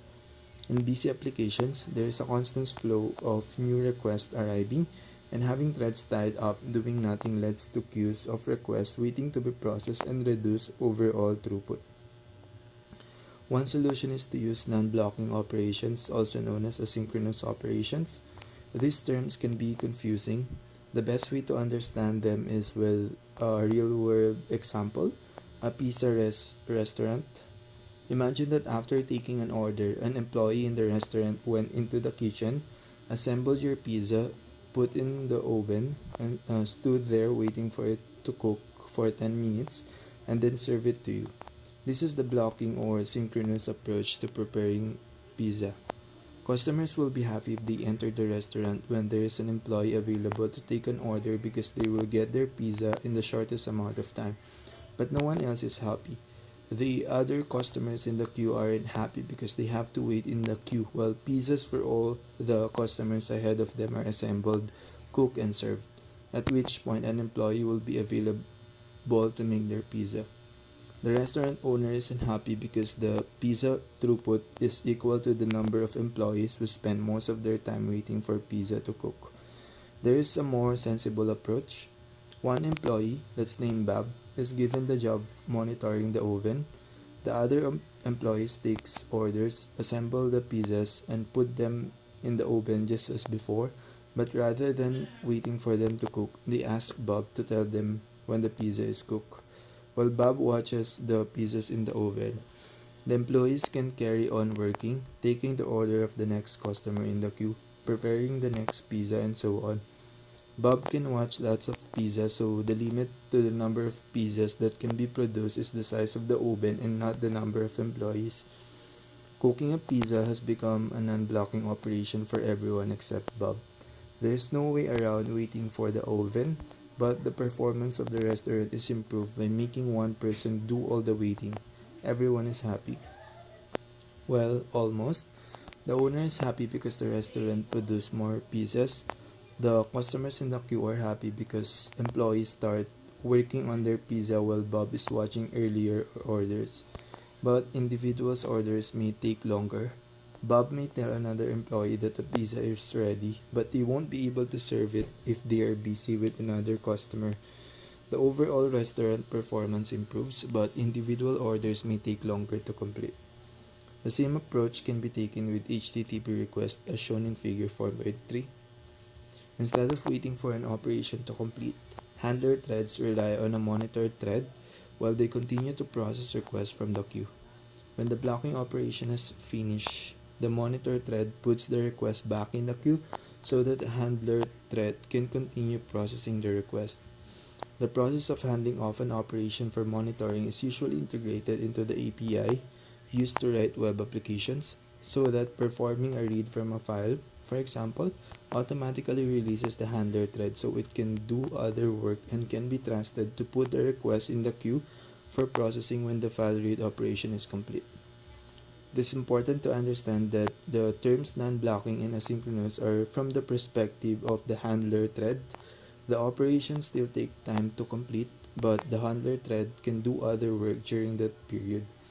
There are still blocking threads, but they are not the ones responsible for processing HTTP requests, which are the threads we care about the most.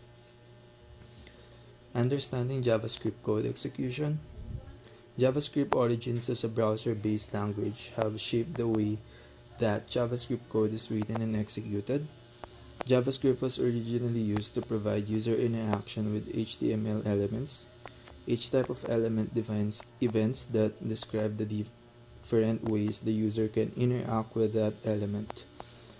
A button element, for example, has events for when the user clicks the button, moves the pointer over the button, and so on. The programmer writes JavaScript functions known as callbacks and uses the browser's API to associate those functions with specific events on elements. When the browser detects an event, it adds the callback to a queue so it can be executed by the JavaScript runtime. The JavaScript runtime has a single thread called the main thread that is responsible for executing the callbacks. The main thread runs in a loop, taking callbacks from the queue and executing them, which is referred as the JavaScript event loop. The event loop is how the native code of the browser, which is written for a specific operating system, interacts with the JavaScript code which runs on any compatible runtime. Note, the event loop is more complicated, but the idea of queue of callbacks is close enough for effective JavaScript web development. The details are worth exploring if you, like me, find this sort of thing is interesting. A good place to start is https://node.js.org. Even often occur in clusters, such as when the pointer moves across several elements, and so the queue can contain multiple callbacks waiting to be executed. Using a single thread means that any operation in a callback that takes time to complete causes the application to freeze as callbacks queue up, waiting to be processed. To help manage this issue, many browser API features are non-blocking and use the callback pattern to deliver their results. Over the years, features have been added to the JavaScript language and the browser APIs, but the event loop and callback functions are used to execute JavaScript. The API browsers provides for HTTP requests, for example, defines a series of events that describe the request lifecycle, and these events are handled with callback functions as shown in figure 4.5. Behind the scenes, the browser uses native threads to perform the HTTP request and wait for the response, which is then passed to the JavaScript runtime using a callback.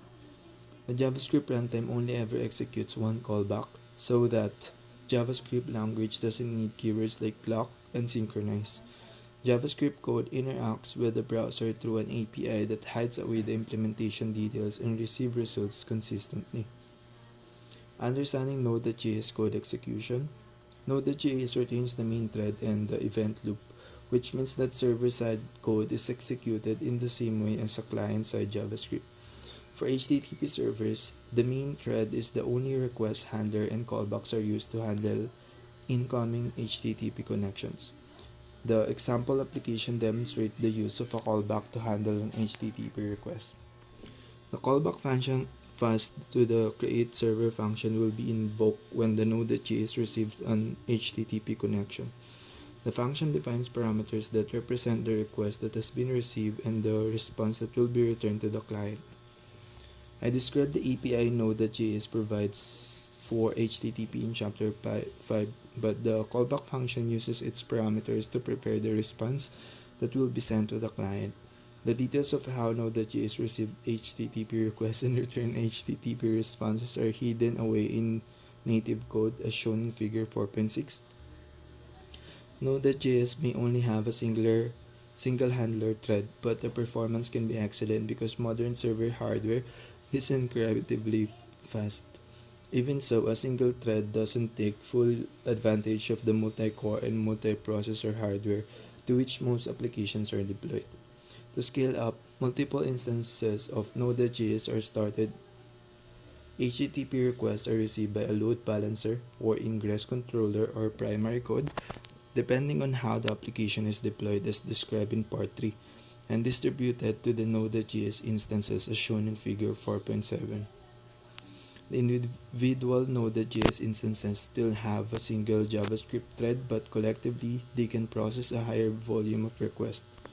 One important consequence of applying the JavaScript execution model to HTTP requests is that blocking the main thread stops all requests from being processed by the Node.js instance, creating the same kind of deadlock that can arise in client-side JavaScript. Node.js helps programmers avoid blocking the main thread in two ways: an API that performs many tasks asynchronously, known as the worker pool, and support for starting extra threads to execute blocking JavaScript code, known as worker threads. Both these features are described in the next section that follow. Using the Node.js API, Node.js replaces the API provided by the browser with one that supports common server-side tasks such as processing HTTP requests and reading files. Behind the scenes, Node.js uses native threads known as the worker pool to perform operations asynchronously. To demonstrate, Listing 4.10 uses Node.js API to read the contents of a file. The read operation is asynchronous and is implemented using a native thread. The contents of the file are passed to a callback function which sends them to the HTTP client. There are three callbacks in the code. The first callback is the one passed to the create server function, which is invoked when an HTTP request is received. The second callback is the one passed to the read file function, which is invoked when the contents of the file have been read or if an error occurs. I use type annotations to help describe the way the results from reading the file are presented. The type of the first argument of the callback is error or null and is used to indicate the outcome. If the first argument is null, then the operation has been completed successfully and the contents of the file will be available in the second argument, whose type is buffer.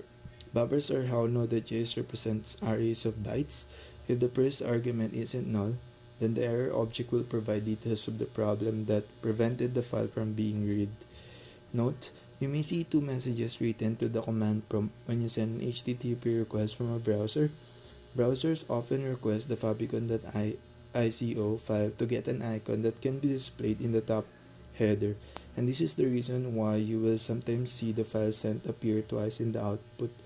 The third callback is invoked when the data read from the file has been sent to the client.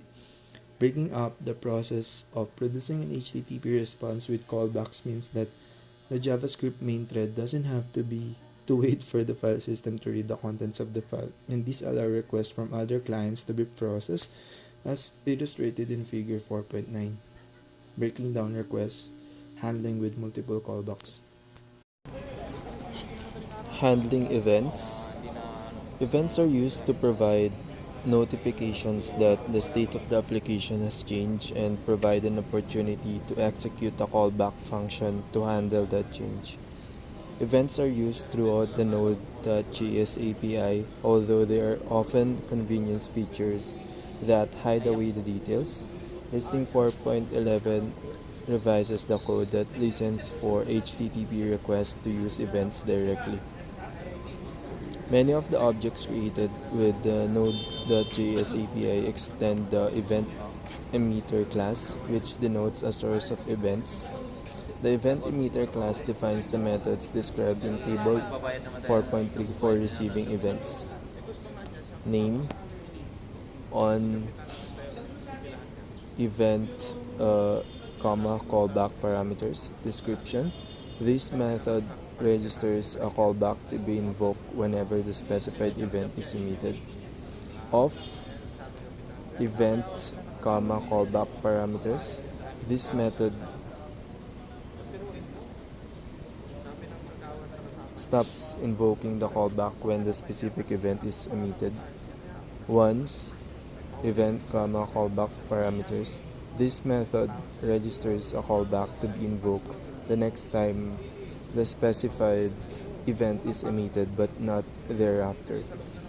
Classes that extend event emitter defines events and specify when they will be emitted.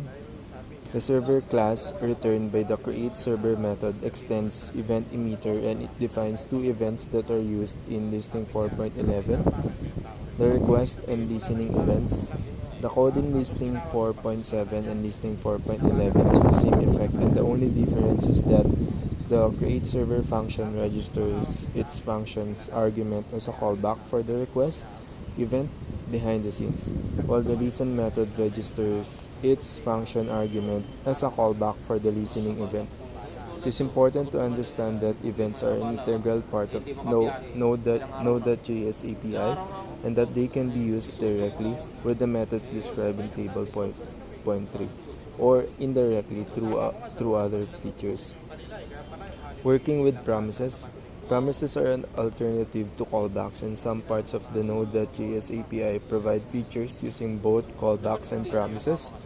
A promise serves the same purpose as a callback, which is to define the code that will be executed when an asynchronous operation is completed.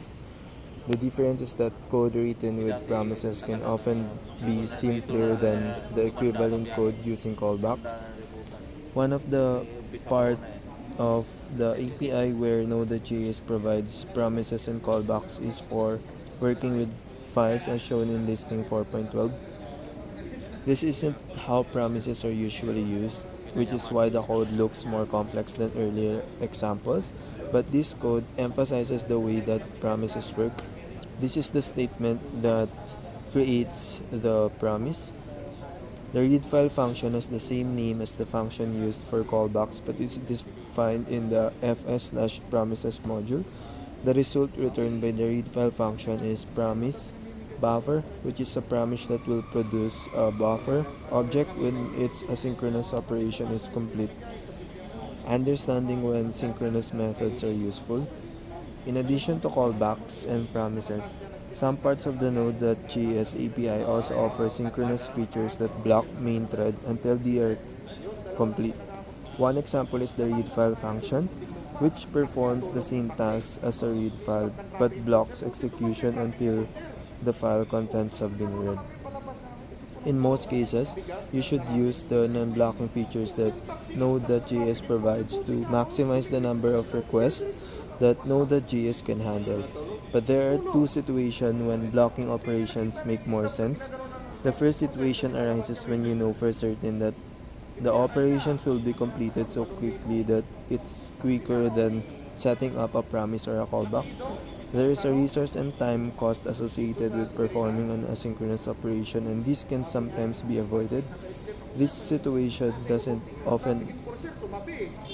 arise often, and you should carefully consider the potential performance impact. The second situation is more common, and that's when you know that the next block of code that the main thread will execute will be the result of the operation you are about to perform. You can see an example of this in chapter 6 where I read configuration files synchronously before Node.js starts listening for HTTP requests. Promises are either resolved or rejected. A promise that completes successfully and produces its result as result. The then method is used to register the function that will be invoked if the promise is resolved, meaning that the file has been read successfully like this. A rejected promise is one where an error has occurred.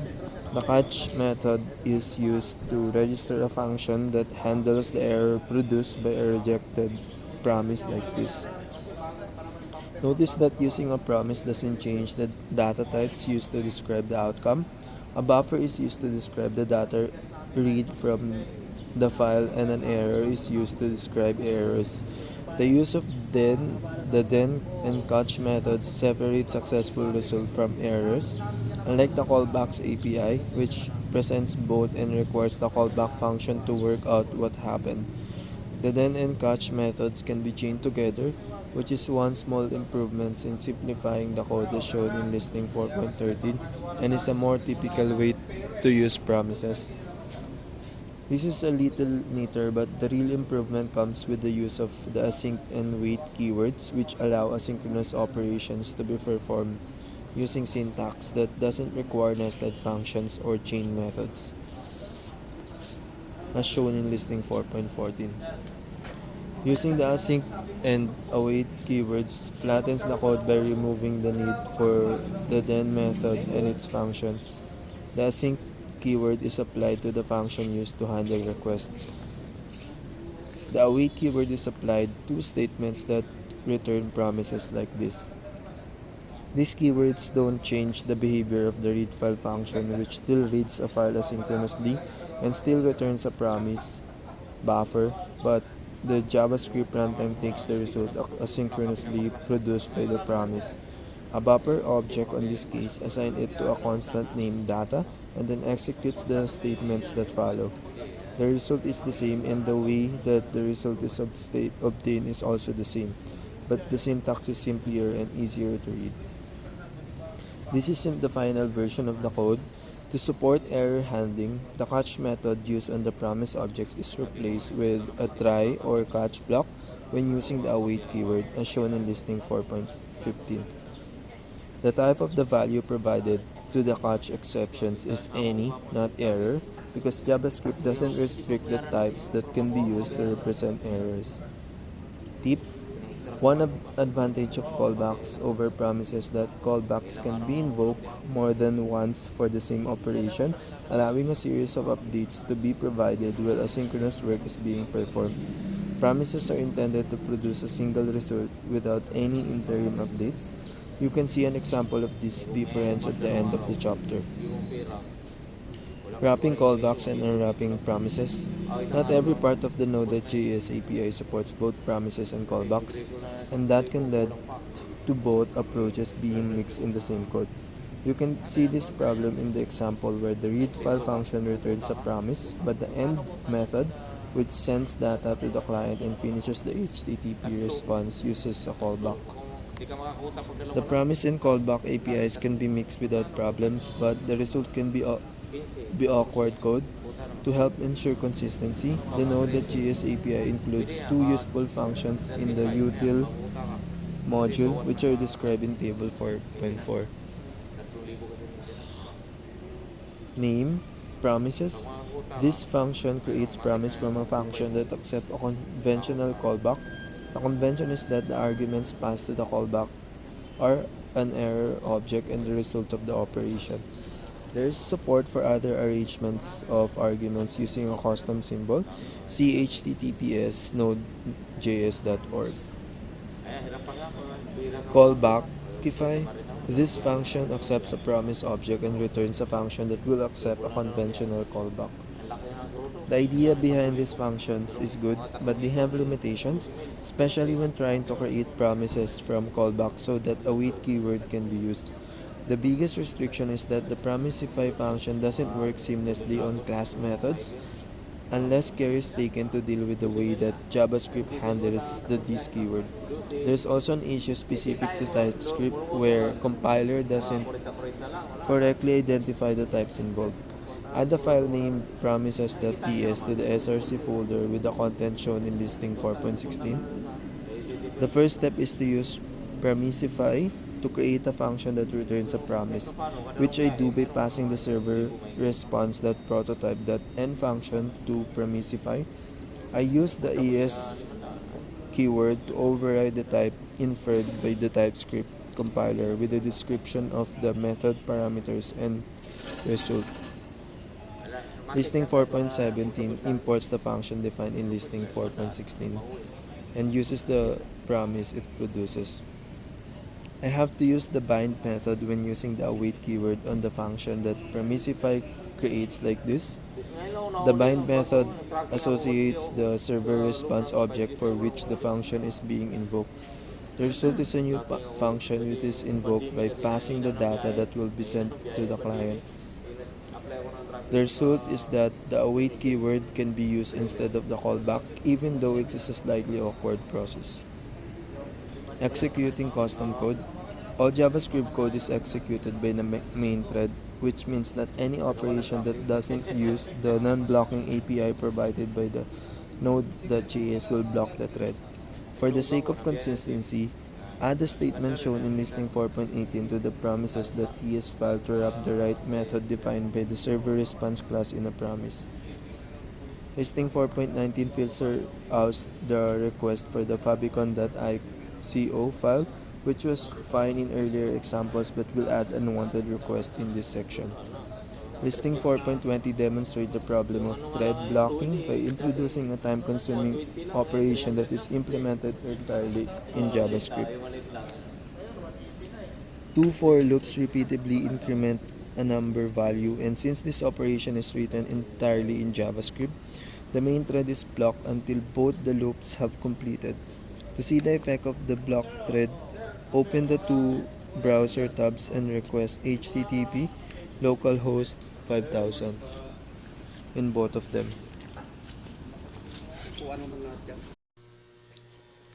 You need to start the request in the second tab before the first one has finished, and you may need to adjust the total value to give yourself time.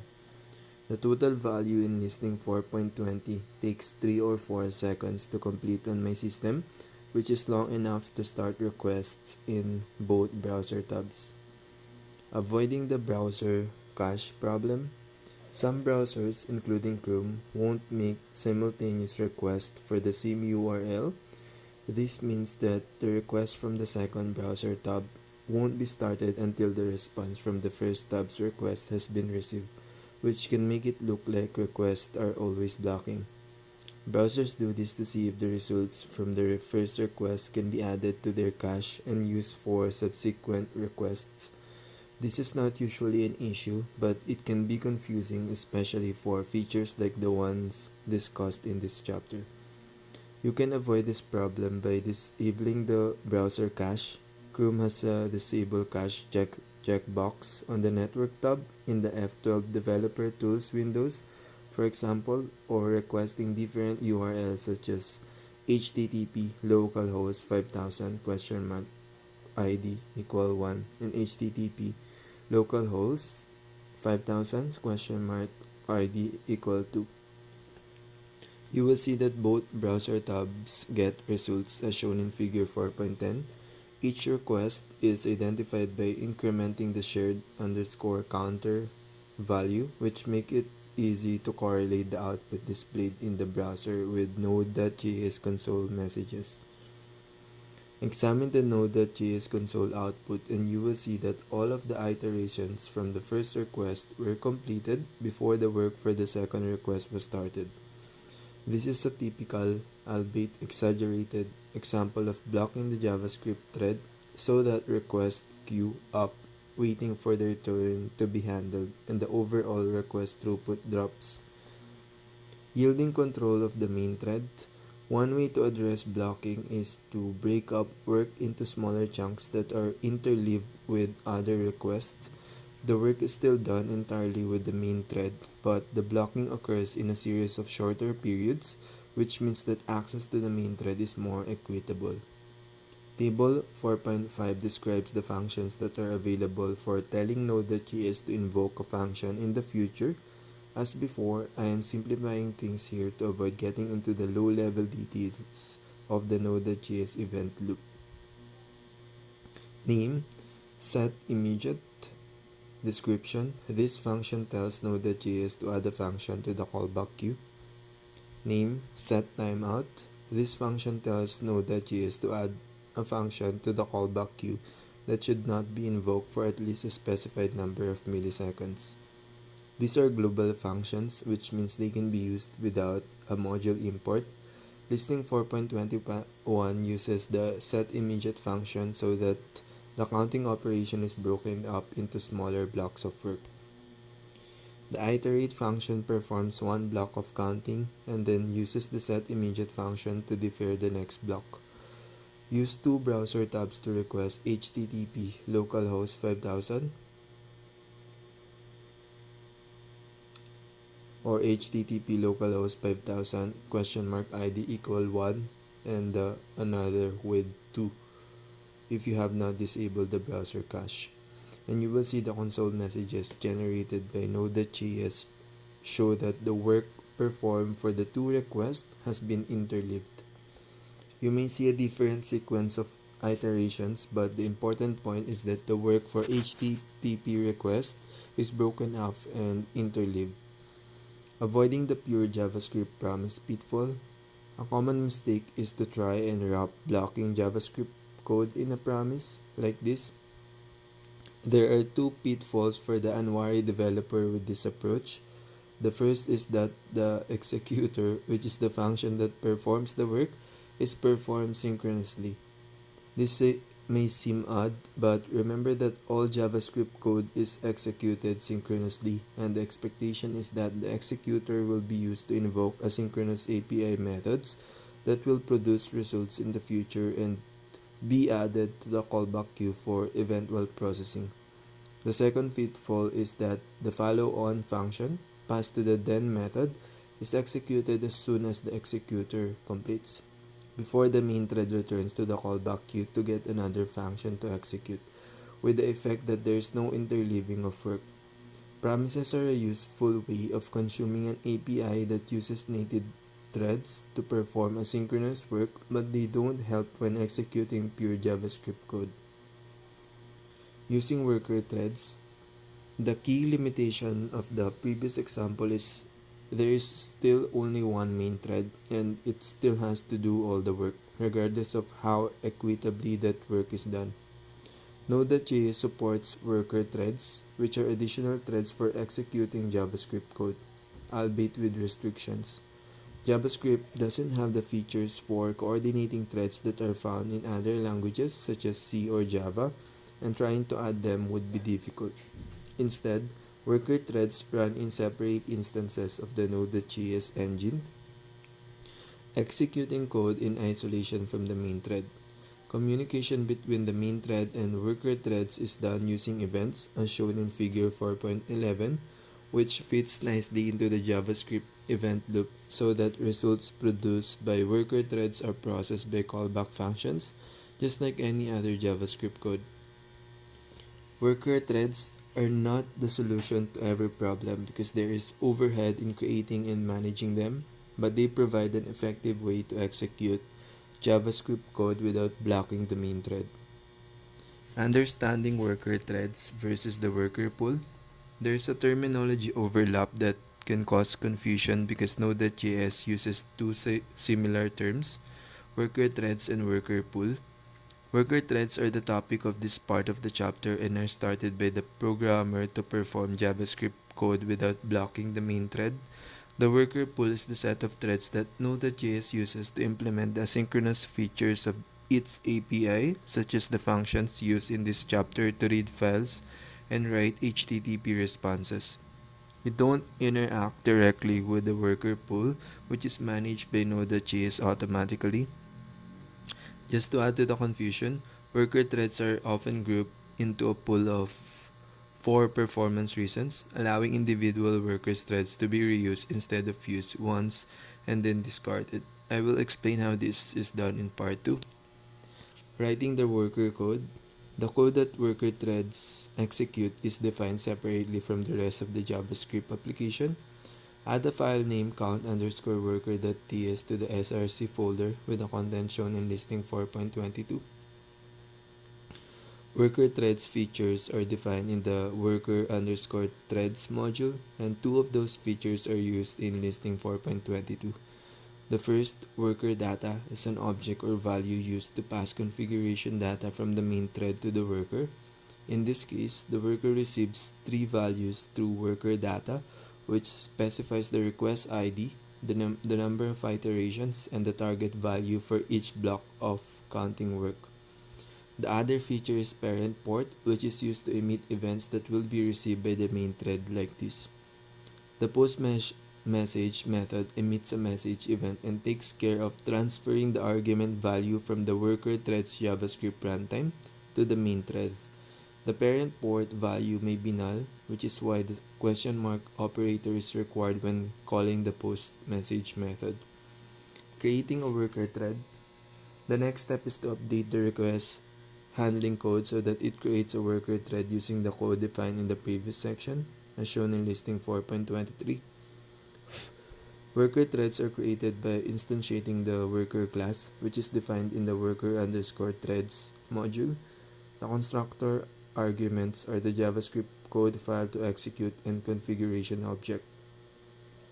Node.js provides two global values that provide path information about the current module and are useful for specifying file paths, which are described in table 4.6 for quick reference. To specify the code file created in listing 4.22, I combine the _dir name value with the name of the compiled JavaScript file, not the TypeScript file which can be executed directly by Node.js. Name, file name, description. This value contains the file name of the current module. Remember, this will be the name of the JavaScript file and not the TypeScript file. Dir name. This value contains the name of the directory that contains the current module. Remember, this will be the directory that contains the compiled JavaScript file and not the TypeScript file. The configuration object passed to the worker constructor supports configuration settings for managing the way a worker thread is executed, but the only option required for this example is worker data, which allows data values by the worker thread to be defined. Tip: see https node.js.org for the other worker configuration options, although the other are rarely required. Worker threads communicate with the main thread by emitting events, which are handled by functions registered by the on method, like this. The first argument to the on method is a string that specifies the name of the event that will be handled. This handler is for the message event, which is emitted when the worker uses the parent-port.post message method. In this example, the message event signals that the worker thread has completed one of its counting iterations. There are two other events handled in this example. The exit event is triggered by node.js when the worker thread finishes, and the event provides an exit code that indicates whether the worker finished normally or was terminated with an error. There's also an error event which is sent if the JavaScript code executed by the worker thread throws an uncaught exception. Use two browser tabs to request HTTP localhost 5000 or the localhost 5000 ID equals 1 and 2 if you have not disabled the browser cache, and you will see Node.js console messages that show calculations performed for the request overlapping, like this. The important difference from earlier example is that work for request is being performed in parallel rather than all of the work being performed on a single thread. Packaging worker threads into a callback. The code in listing 4.23 can be wrapped up so that it is consistent with the Node.js API using a callback. For the callback, add a file named counter_cb.ts to the src folder with the content shown in listing 4.24. The count function accepts arguments that describe the work to be done, and a callback function that will be invoked when there is an error, when an iteration completes, and when all of the work is done. Listing 4.25 updates the request handling code to use the count function. This example produces the same results as the previous example but is more consistent with the majority of the Node.js API, the key parts of which are described in the chapters that follow. Packaging worker threads into a promise. Worker threads can also be wrapped up in a promise, although promises are not suited to receive interim updates in the way that callbacks are, and so using a promise will only produce a result when all of the work has been completed or when there is a problem. Add a file named count_promise.ts to the src folder with the content shown in listing 4.26. Note: it is possible to produce interim updates with promises, but it requires generating a series of promises that have to be used with the await keyword in a loop. The result is messy code that doesn't behave the way that promises usually work and is best avoided. Use a callback if you need interim updates from a worker thread. The count function returns a promise void whose executor starts a worker thread and sets up the handlers for the events it emits. The functions that handle the exit and error events resolve or reject the promise, which will either signal that the promise is complete or throw an exception. The handler function for the message event writes out console messages to show progress but doesn't affect the outcome of the promise. Listing 4.27 revises the request handler to use the promise-based version of the count function. This is similar to earlier examples, except the response sent to the client doesn't include any messages generated at the end of each block of work as shown in figure 4.12.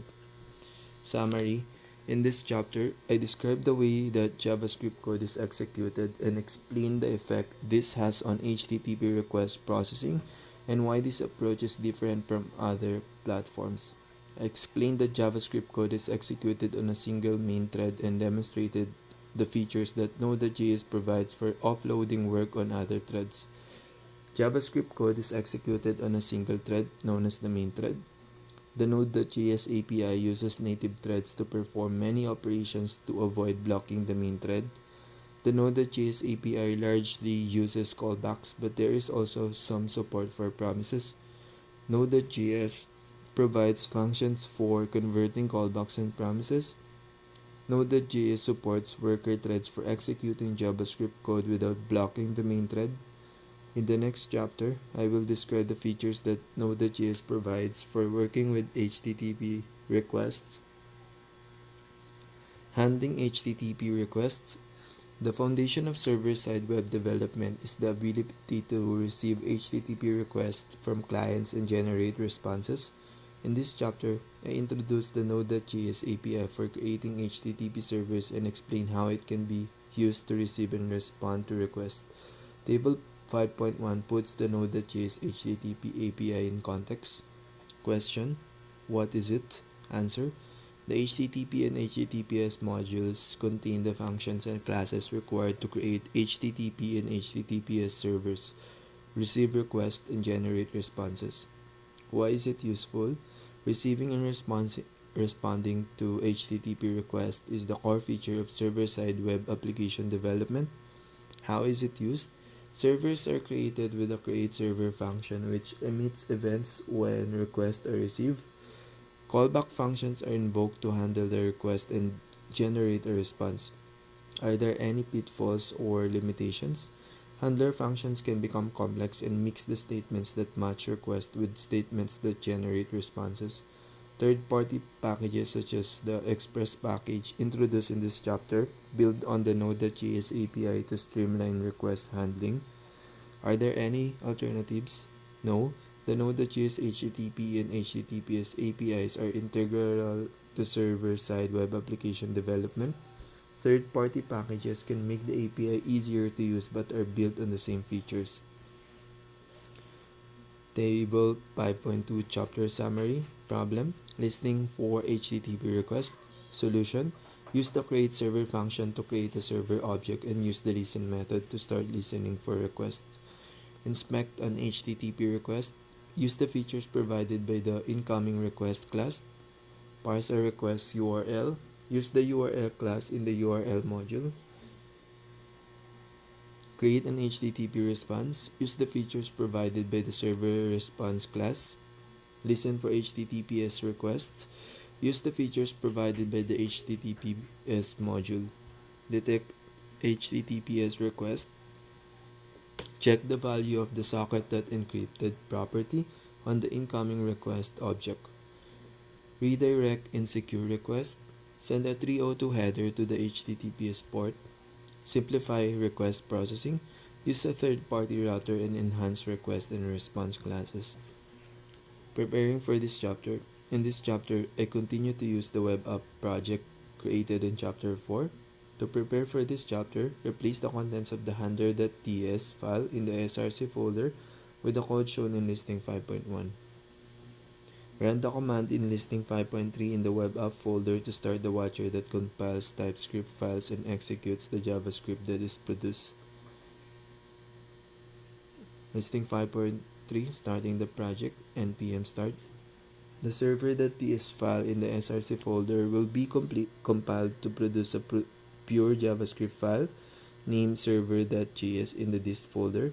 The JavaScript code will be executed by the Node.js runtime, which will start listening for HTTP requests.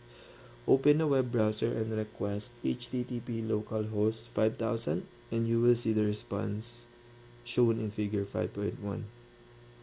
Listening for HTTP requests. In chapter 4, I created a simple web server so that I could demonstrate the way that JavaScript code is executed. In doing so, I skip over the details of how the code worked, but now it is time to go back and dig into the details. The create server function in the HTTP modules is used to create server objects that can be used to listen for and process HTTP requests. The server object requires configuration before it starts listening for requests, and the most useful methods and properties defined by the server class are described in table 5.3. Useful server methods and properties: name, listen, parameters, port, description. This method starts listening for requests on a specified port. Close This method stops listening for requests. Request timeout. This property gets or set the request timeout period, which can also be used using the configuration object passed to the create server function. Once the server object has been configured, it emits events that denote important changes in state. The most useful events are described in table 4.1. Name, listening, description. This event is triggered when the server starts listening for requests. Request. This event is triggered when a new request is received. The callback function that handles this event is invoked with arguments that represent the HTTP request and response. Error. This event is triggered when there is a network error. The use of events to invoke callback functions is typical of the JavaScript code execution model described in Chapter 4. The request event will be triggered each time an HTTP request is received, and the JavaScript execution model means that only one HTTP request will be handled at a time.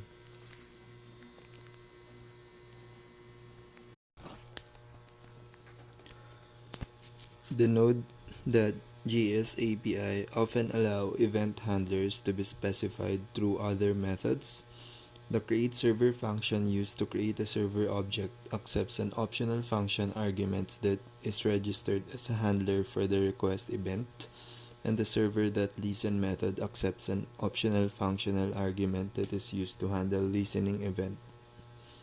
These convenience features can be used to combine the statements that create and configure the HTTP server with the callback functions that handle the events, as shown in listing 5.4. This code has the same effect as listing 5.2 but is more concise and easier to read. Understanding the server configuration object.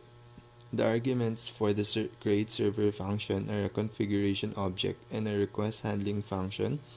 The configuration object is used to change the way that requests are received, and the most useful settings are described in table 5.5.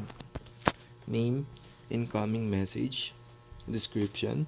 This property specifies the class used to represent request. The default is the incoming message class defined in the HTTP module. Server response. This property specifies the class used to represent responses. The default is the server response class defined in the HTTP module. Request timeout. This property specifies the amount of time in milliseconds allowed for a client to send request, after which the request times out. The default value is 300,000 milliseconds. The configuration object can be omitted if the default values are required.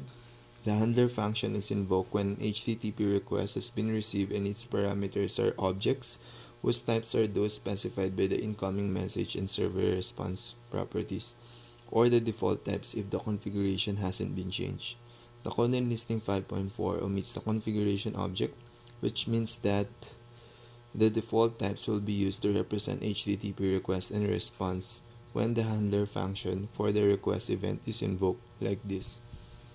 Later examples in this chapter demonstrate using different types, but the default representation of the HTTP request and response provide all the features needed to process HTTP as explained in the following sections.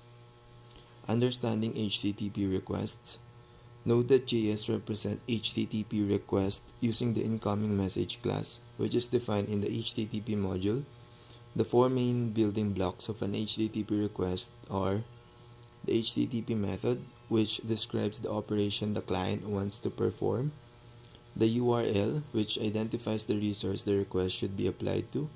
The headers, which provide additional information about the request and the capabilities of the client. The request body, which provides the data required for the requested operation. The incoming message class provides access to all of these building blocks, allowing them to be inspected so the server can generate a suitable response.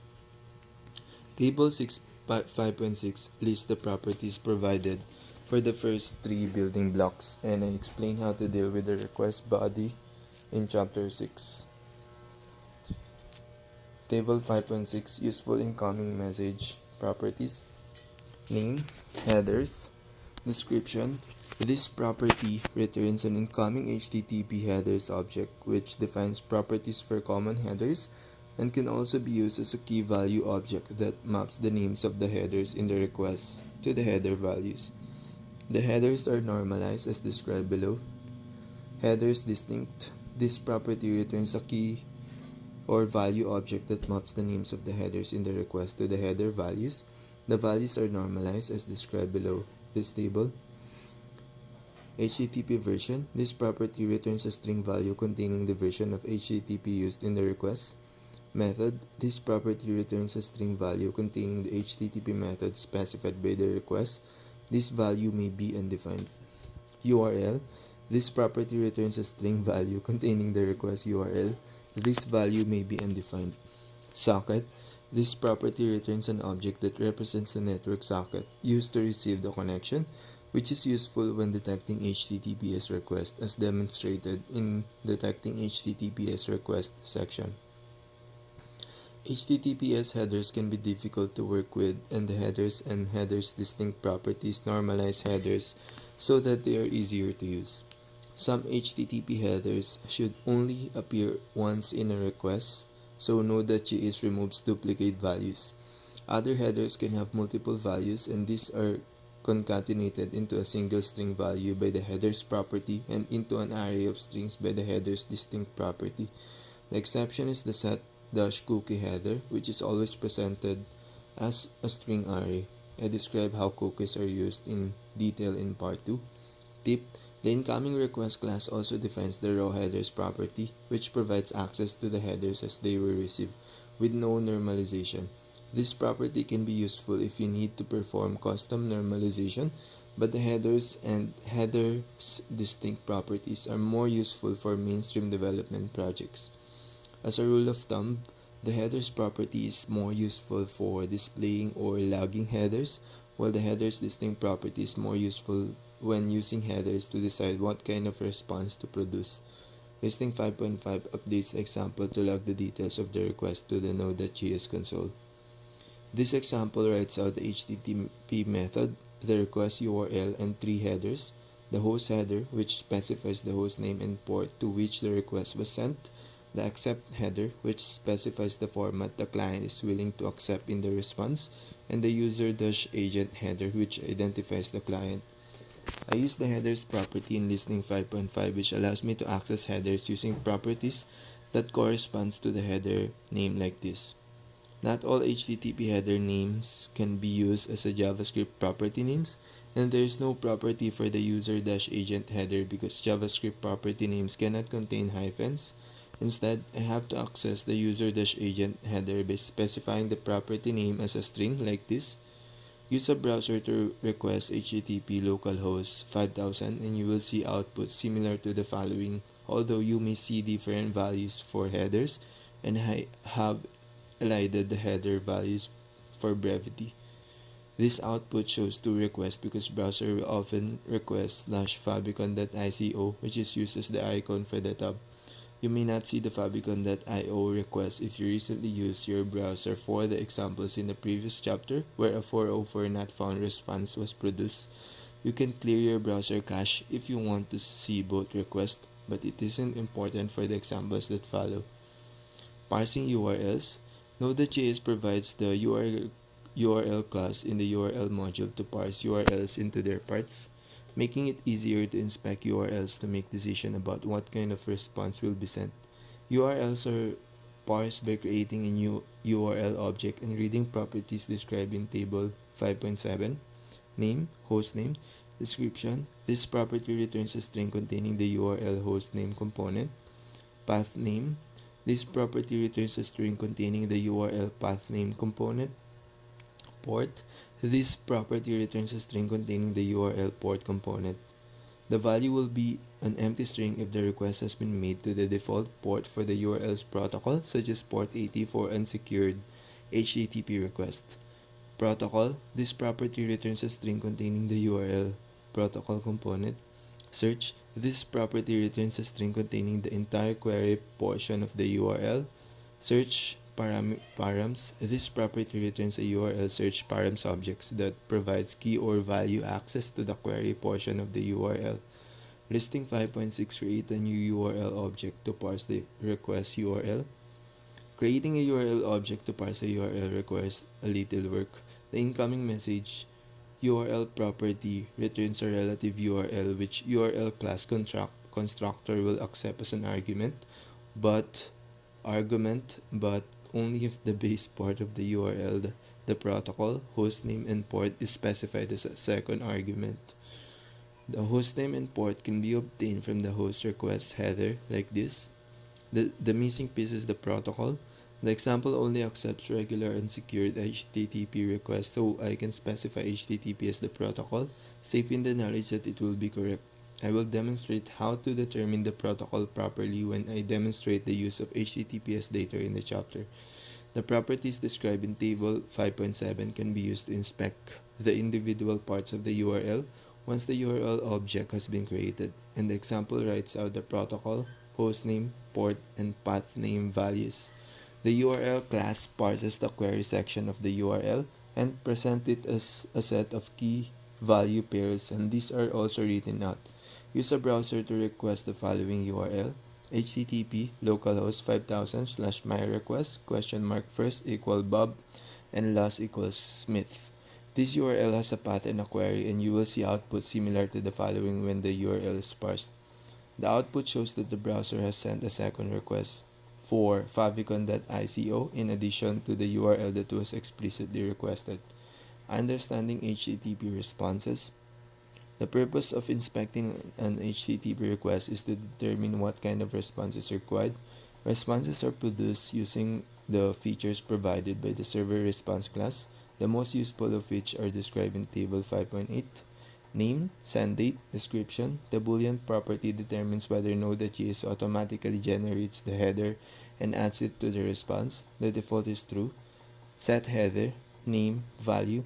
This method sets a response header using the specified name and value. Status code. This number property is used to set the response status code. Status message. This string property is used to set the response status message.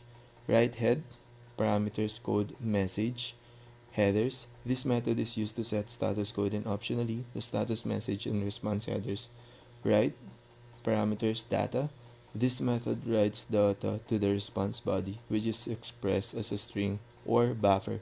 This method accepts optional argument that specifies the encoding for the data and a callback function that is invoked when the operation is complete. And this method tells the Node.js that the response is complete and can be sent to the client. The method can be invoked with an optional data argument which will be added to the response body, an encoding for the data, and a callback function that will be invoked when the response has been sent. The basic approach to generating a response is to set the status code and status message, define any headers that will help the client process the response, write the data for the body if there is one, and then send response to the client.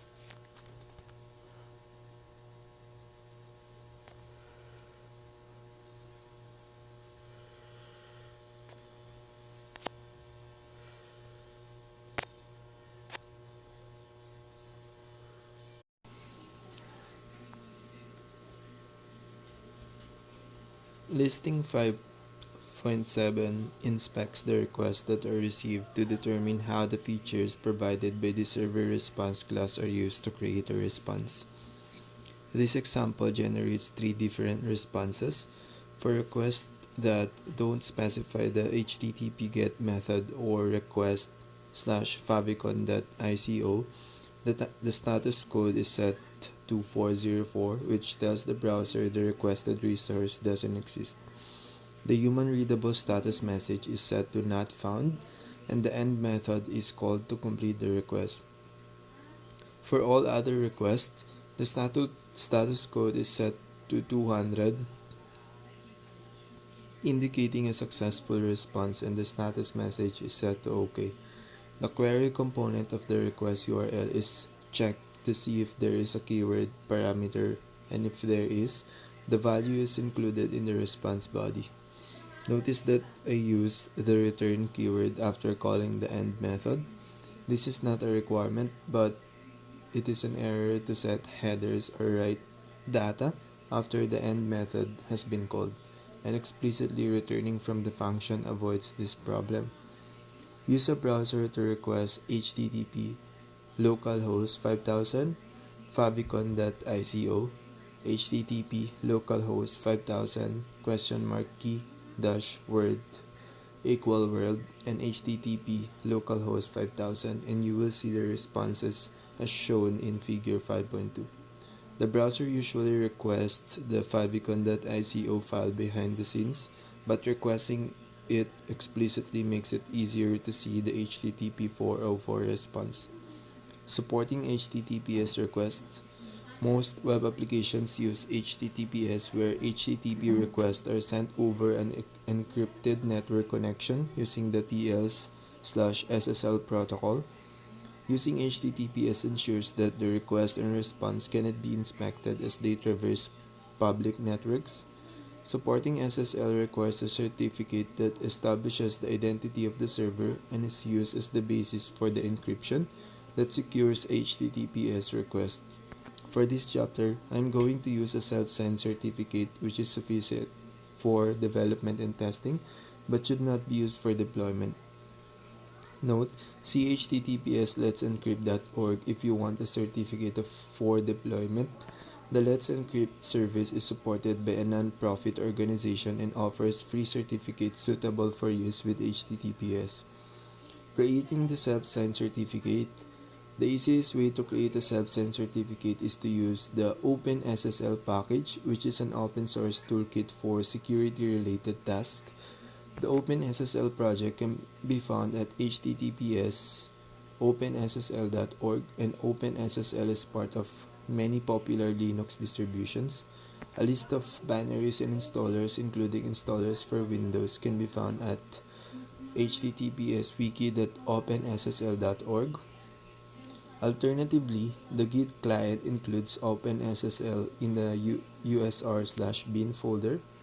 C/program file/git/usr/bin on Windows, which can be used to create self-signed certificates without needing to install the OpenSSL package.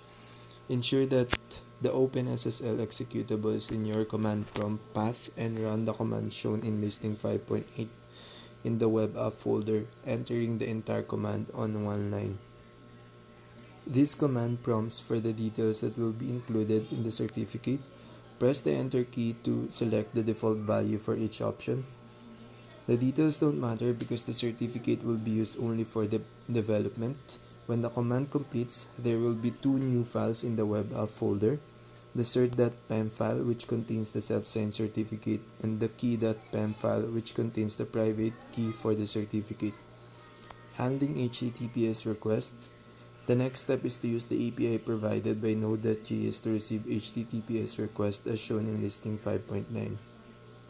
The process for receiving HTTPS request is similar to regular HTTP, to the extent that the function for creating an HTTPS server is named createServer, which is the same name for HTTP. To use both versions of the createServer function in the same code file, I have used an alias in the import statement like this. This statement imports the createServer function from the HTTPS module, and AS keyword is used to assign a name that doesn't conflict with other imports. In this case, the name I have chosen is createHTTPServer. A configuration object is required to specify the certificate files that were created in the previous section with properties name, key, insert. The key insert properties can be assigned string or buffer values. I use the readFileSync function from the FS module to read the contents of the key.pem and cert.pem files, which produces buffer values that contain byte arrays. Understanding synchronous file reads. In Chapter 4, I explained that it can make sense to use blocking operations when you know that there is no other work to be performed by the main thread. In this case, you need to read the contents of the key.pem and cert.pem files as part of the application startup. There is little benefit to using a callback or a promise because you need the contents of those files to configure Node.js to listen for HTTPS requests, and using non-blocking operations produces code like this. This code shows you can read the files using the non-blocking read file function, but the nested callbacks are harder to make sense of. Promises don't help either because the await keyword can only be used within functions, which means that then syntax demonstrated in chapter 4 must be used. It is important to avoid blocking the main thread in almost every situation, but there are few occasions when it doesn't matter and non-blocking features are less useful. There are many configuration options available described at https://nodejs.org, but the key and cert options are enough to get started. The configuration object is passed to the create server function, which I have aliased as create HTTP server in this example, and listen method is called in the result to start listening for HTTPS request. Open a web browser and request HTTPS localhost 5500, which will send an HTTPS request to the port on which Node.js has been configured to listen. Browser will display warning for subsend certificates, and you will typically have to confirm you want to proceed, as shown in figure 5.3, which shows the warning presented by Chrome. Node.js is still listening for regular HTTP request on port 5000, which you can confirm by requesting HTTP localhost 5000. Detecting HTTPS requests. The Node.js API uses the incoming message and server response classes for both HTTP and HTTPS requests, which means that the same handler function can be used for both request types. However, it can be useful to know which kind of request is being processed so that different responses can be generated, as shown in listing 5.10. The socket property defined by the incoming message class will return an instance of the TL socket class for secure request, and this class defines an encrypted property that always returns true. Checking if this property exists allow HTTPS and HTTP connections to be identified so that different responses can be produced. Note: a common deployment pattern for Node.js is to use a proxy that receives HTTPS requests from clients and fans them out to Node.js servers using plain HTTP. In this situation, you can usually check the X-forwarded proto request header, which proxies use to pass on details of the encryption used by the client. See https://developer.mozilla.org. Use a browser to request HTTP localhost 5000 and HTTP localhost 5500, and you will see the responses shown in figure 5.4. Redirecting insecure requests. HTTPS has become the preferred way to offer web functionality. It is common to practice to respond to regular HTTP requests with a response that directs the client to use HTTPS instead, as shown in listing 5.11. The new handler uses the write-head method to set the status code to 302, which denotes a redirection, and sets the location header, which specifies the URL the browser should request instead. Listing 5.12 applies the new handler so that it is used to generate responses for all HTTP requests. If you use the browser to request HTTP localhost 5000, the response sent by the new handler will cause the browser to request HTTPS localhost 5500.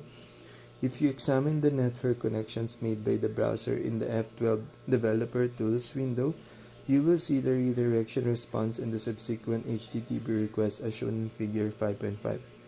Using HTTP strict transport security. Redirecting HTTP requests to an HTTPS URL means that the initial communication between the client and server is unencrypted, which presents the potential for HTTP requests to be hijacked by a man-in-the-middle attack that redirects clients to a malicious URL instead. The HTTP Strict Transport Security (HSTS) header can be used to tell browsers not to only use HTTPS requests for a domain. See https://developer.mozilla.org for details. Understanding HTTP/2.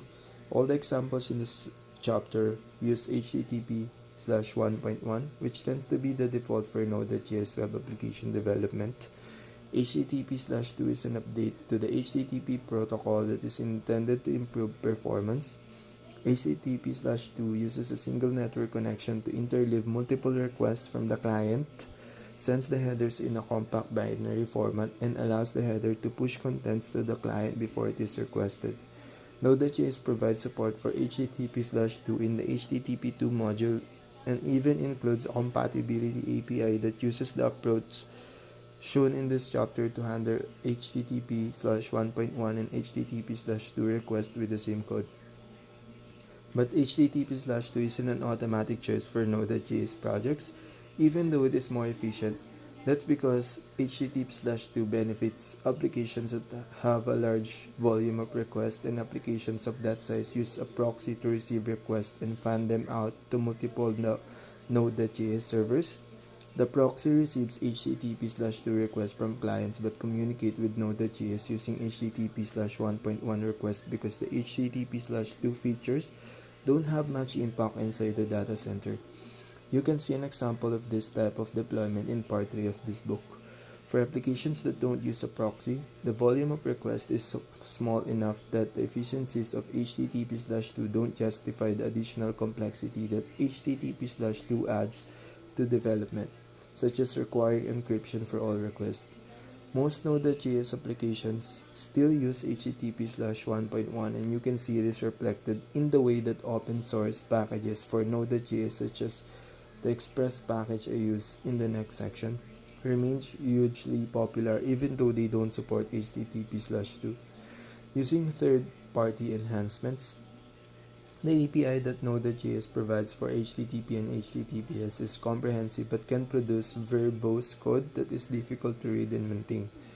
One of the joys of JavaScript development is the huge range of open source packages that are available, and there are many packages that are built on the Node.js API to simplify request handling. The most popular of these packages is Express. Run the command shown in listing 5.13 in the web app folder to install the Express package and TypeScript types for Express in the example project. Tip: don't worry if you don't like the way that Express works, because there are plenty of other packages available that do similar things. A quick web search for Express alternatives will give you several options to consider. Bear in mind when choosing a package that, as I noted in Chapter 2, not all JavaScript packages receive long-term support from their creators, and it is worth considering how widely a package has been adopted before using it in a project. Express has many features, which are described in detail at https://expressjs.com, but the two that are most useful are the request router and the enhanced request or response types, both of which are described in the section that follow. Using the Express router, request handler that use the Node.js API mix the statements that inspect requests with the code that generate responses. A new branch of code is required every time a new URL is supported by the application, as shown in listing 5.14. Each new addition makes the code more complex and increases the chance of a coding error that either doesn't match the right request or generates the wrong response. The Express router solves this problem by separating request matching from generating responses. The first step towards using the Express router is to refactor the existing request handler code into separate functions that generate responses without the statement that inspect request, as shown in listing 5.15. The responses are generated in the same way as earlier example, but each response is created by a separate handler function without the code that matches request. The next step is to use the Express router to match request and select one of the handlers from listing 5.15 to produce a result as shown in listing 5.16. The Express package contains a default export, which is a function named Express, and this is why the new import statement looks different. The Express function is invoked to create an Express object, which provides methods for mapping requests to handler functions. Table 5.9 describes the most useful methods, most of which incorporate the HTTP method into the matching process. Name, get, parameter, path, handler. Description: these methods routes HTTP GET requests that match the path to the specified handler function. Post parameters path, handler. This method routes HTTP post requests that match the path to the specified handler function. Put parameters path, handler. This method routes HTTP put requests that match the path to the specified handler function. Delete parameters path, handler. This method routes HTTP delete requests that match the path to the specified handler function. All parameters path, handler. This method routes all requests that matches the path to the specified handler function. Use parameters handler. This method adds a middleware component which is able to inspect and intercept all requests. Later chapters contain examples that use this middleware. I'm only interested in GET requests in this chapter, and so I use the GET method to specify URL paths and the function that will generate responses.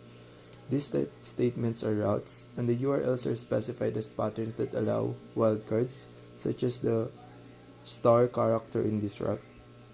This matches any GET request and routes it to the default handler function. Expresses matches requests to routes in the order in which they are defined, and so this is a catch-all route that will be applied if requests are not matched by the routes. In addition to the methods described in Table 5.9, the express object is also a handler function that can be used with the Node.js create server function defined in the HTTP and HTTPS module. Express processes all the HTTP requests that Node.js receives and routes them to the appropriate handler. Using the request and response enhancement. In addition to routing, Express provides enhancement to the incoming request and server response objects that are passed to handler functions. The object that represents the HTTP request is named request, and it extends the incoming request type. The most useful request enhancements are described in Table 5.10. Name, hostname, description. This property provides convenient access to the value of the hostname header. Params. This property provides access to the route parameters, which are described in the Using Express Route Parameters section of this chapter. Path. This property returns the path component of the request URL. Protocol. This property returns the protocol used to make the request, which will be either HTTP or HTTPS. Query.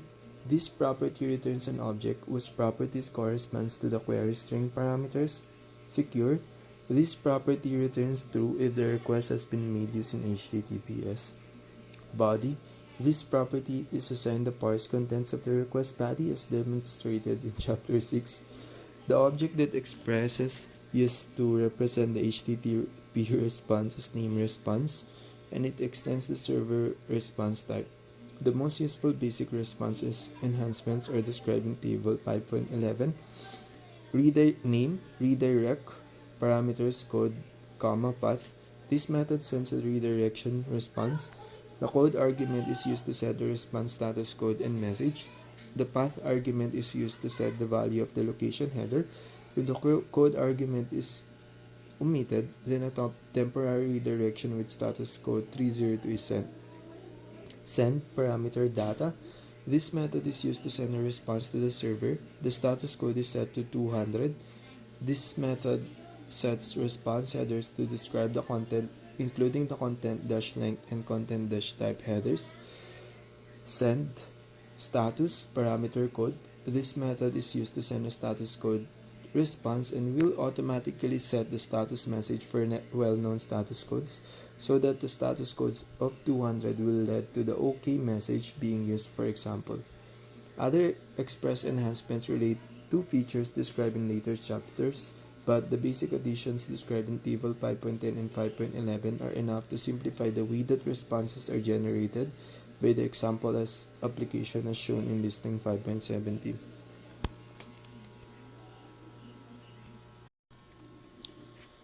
Express automatically parses the request URL and makes its parts accessible through the response properties described in Table 5.10, which means I don't have to parse the URL explicitly. The convenient secure property means that I can remove the isHTTPS function. The response methods described in table 5.10 reduce the number of statements required to produce responses. The send method, for example, takes care of setting the response status code, sets some useful headers, and calls the end method to tell Node.js that the response is complete. If you request https localhost 5500/new URL and https localhost 5500 keyword equal express, you will see the responses shown in figure 5.6. Note: your browser may use a different font to display these responses, which happens because the response methods used to generate responses in listing 5.17 set the content-type header in the response to text or HTML. This header was not set in previous examples, and it alters the way that most browsers display the content. Using express route parameters, it is important to understand that Express doesn't do anything magical, and its features are built on those provided by Node.js described earlier in the chapter. The value of Express is that it makes the Node.js API easier to consume, with the result that the code is easier to understand and maintain. One especially useful feature that Express provides is specifying route parameters, which extract values from URL paths when matching requests and make them easily accessible through the response.params property, as shown in listing 5.18. The modified route matches requests when the path begins with /new URL. The second segment in the URL path is assigned to a route parameter named message. The parameter is denoted by the colon character for the URL path /new URL /London. For example, the message parameter will be assigned the value London. The question mark character denotes this is an optional parameter, which means that route will match request even if there is no second URL segment. Route parameters are an effective way to increase the range of URLs that a route can match. Listing 5.19 uses the response.params property to get the value of the message parameters and incorporate it into the response. Use a browser to request https localhost 5500/new URL/London, and you will see the response shown in figure 5.7. Summary: in this chapter, I described the API features that Node.js provides for receiving HTTP requests and producing responses, which is the backbone of server-side web application development. The Node.js API provides support for receiving HTTP and HTTPS requests. Node.js emits events when requests are received and invokes callback functions to handle those requests. Some additional work, such as parsing URLs, is generally required when using the Node.js API. Third-party packages, such as Express, build on the Node.js APIs to streamline request processing and simplify the code that generates responses. In the next chapter, I describe the features Node.js provides for reading and writing data. Using Node.js streams, one of the main tasks required in server-side development is transferring data, either reading data sent by a client or a browser, or writing data that must be transmitted or stored in some way. In this chapter, I will introduce the Node.js API for dealing with data sources and data destinations, known as streams. I will explain the concept behind streams, show how they are used to deal with HTTP requests, and explain one common source of data, the file system, should be used with caution in a server-side project. Table 6.1 puts streams in context. Question: what are they? Answer: streams are used by Node.js to represent data sources or destinations, including HTTP requests and responses. Why are they useful? Streams don't expose the details of how data is produced or consumed, which allows the same code to process data from any source. How are they used? Node.js provides streams to deal with HTTP requests. The Streams API is used to read data from the HTTP request and write data to the HTTP response. Are there any pitfalls or limitations? The Streams API can be a little awkward to work with, but this can be improved with the use of third-party packages, which often provide more convenient methods to perform common tasks. Are there any alternatives? Streams are integral to Node.js development. Third-party packages can simplify working with streams, but it is helpful to understand how streams work for when problems arise. Table 6.2 sums up what the chapter will cover. Problem: write data to a stream. Solution: use the write or end methods. Problem: set response headers. Solution: use the set header method. Problem: manage data buffering. Solution: use the result from the write method and handle the drain event. Problem: read data from a stream. Solution: handle the data and events or use an iterator. Problem: connect streams. Solution: use the pipe method. Problem: transform data. Solution: extend the transform class and use the stream object mode. Problem: serve static files. Solution: use the express static middleware or use the send file and downloads method. Problem: encode and decode data. Solution: use the express JSON middleware and the JSON response method. Preparing for this chapter. In this chapter, I will continue to use the web app project created in chapter 4 and modified in chapter 3. To prepare for this chapter, replace the contents of the server.ts file in the src folder with the code shown in Listening 6.1. Tip: you can download the example project for this chapter and for all other chapters in this book from https://github.com. See chapter 1 for how to get help if you have problems running the examples.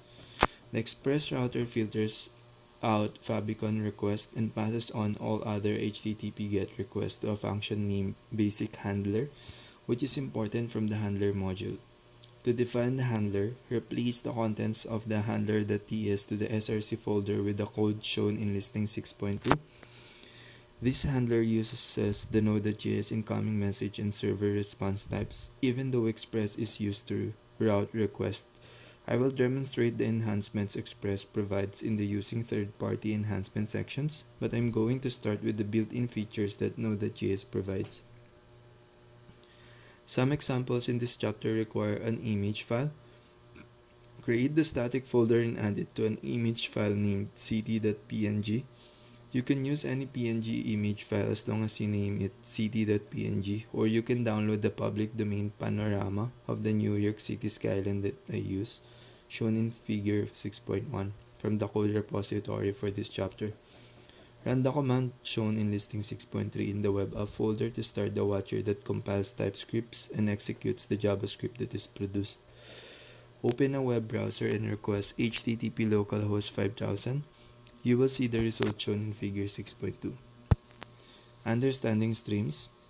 The best way to understand streams is to ignore data and think about water for a moment. Imagine you are in a room in which a pipe with a faucet enters through one wall. Your job is to build a device that will collect the water from the pipe. There's obviously something connected to the other end of the pipe that produces the water, but you're only able to see the faucet, and so the design of your device will be dictated by what you know. You have to create something that will connect to the pipe and receive the water when the faucet is turned on. Having such a limited view of the system you are working with may feel like a restriction, but the pipe can be connected to any source of water, and your device works just as well whether the water comes from a river or a reservoir. It is all just water coming through the pipe via the faucet, and it's always consumed consistently.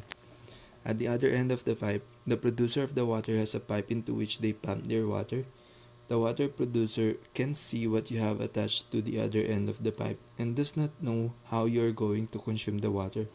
And it doesn't matter because all the producer has to do is push their water through the pipe, regardless of whether their water will be used to drive a water mill, fill a swimming pool, or run a shower. You can change the device attached to your pipe and nothing would change for the producer, who still keeps pumping water into the same pipe in the same way. In the world of web development, a stream solves the problem of distributing data in the same way that the pipe solves the problem of distributing water.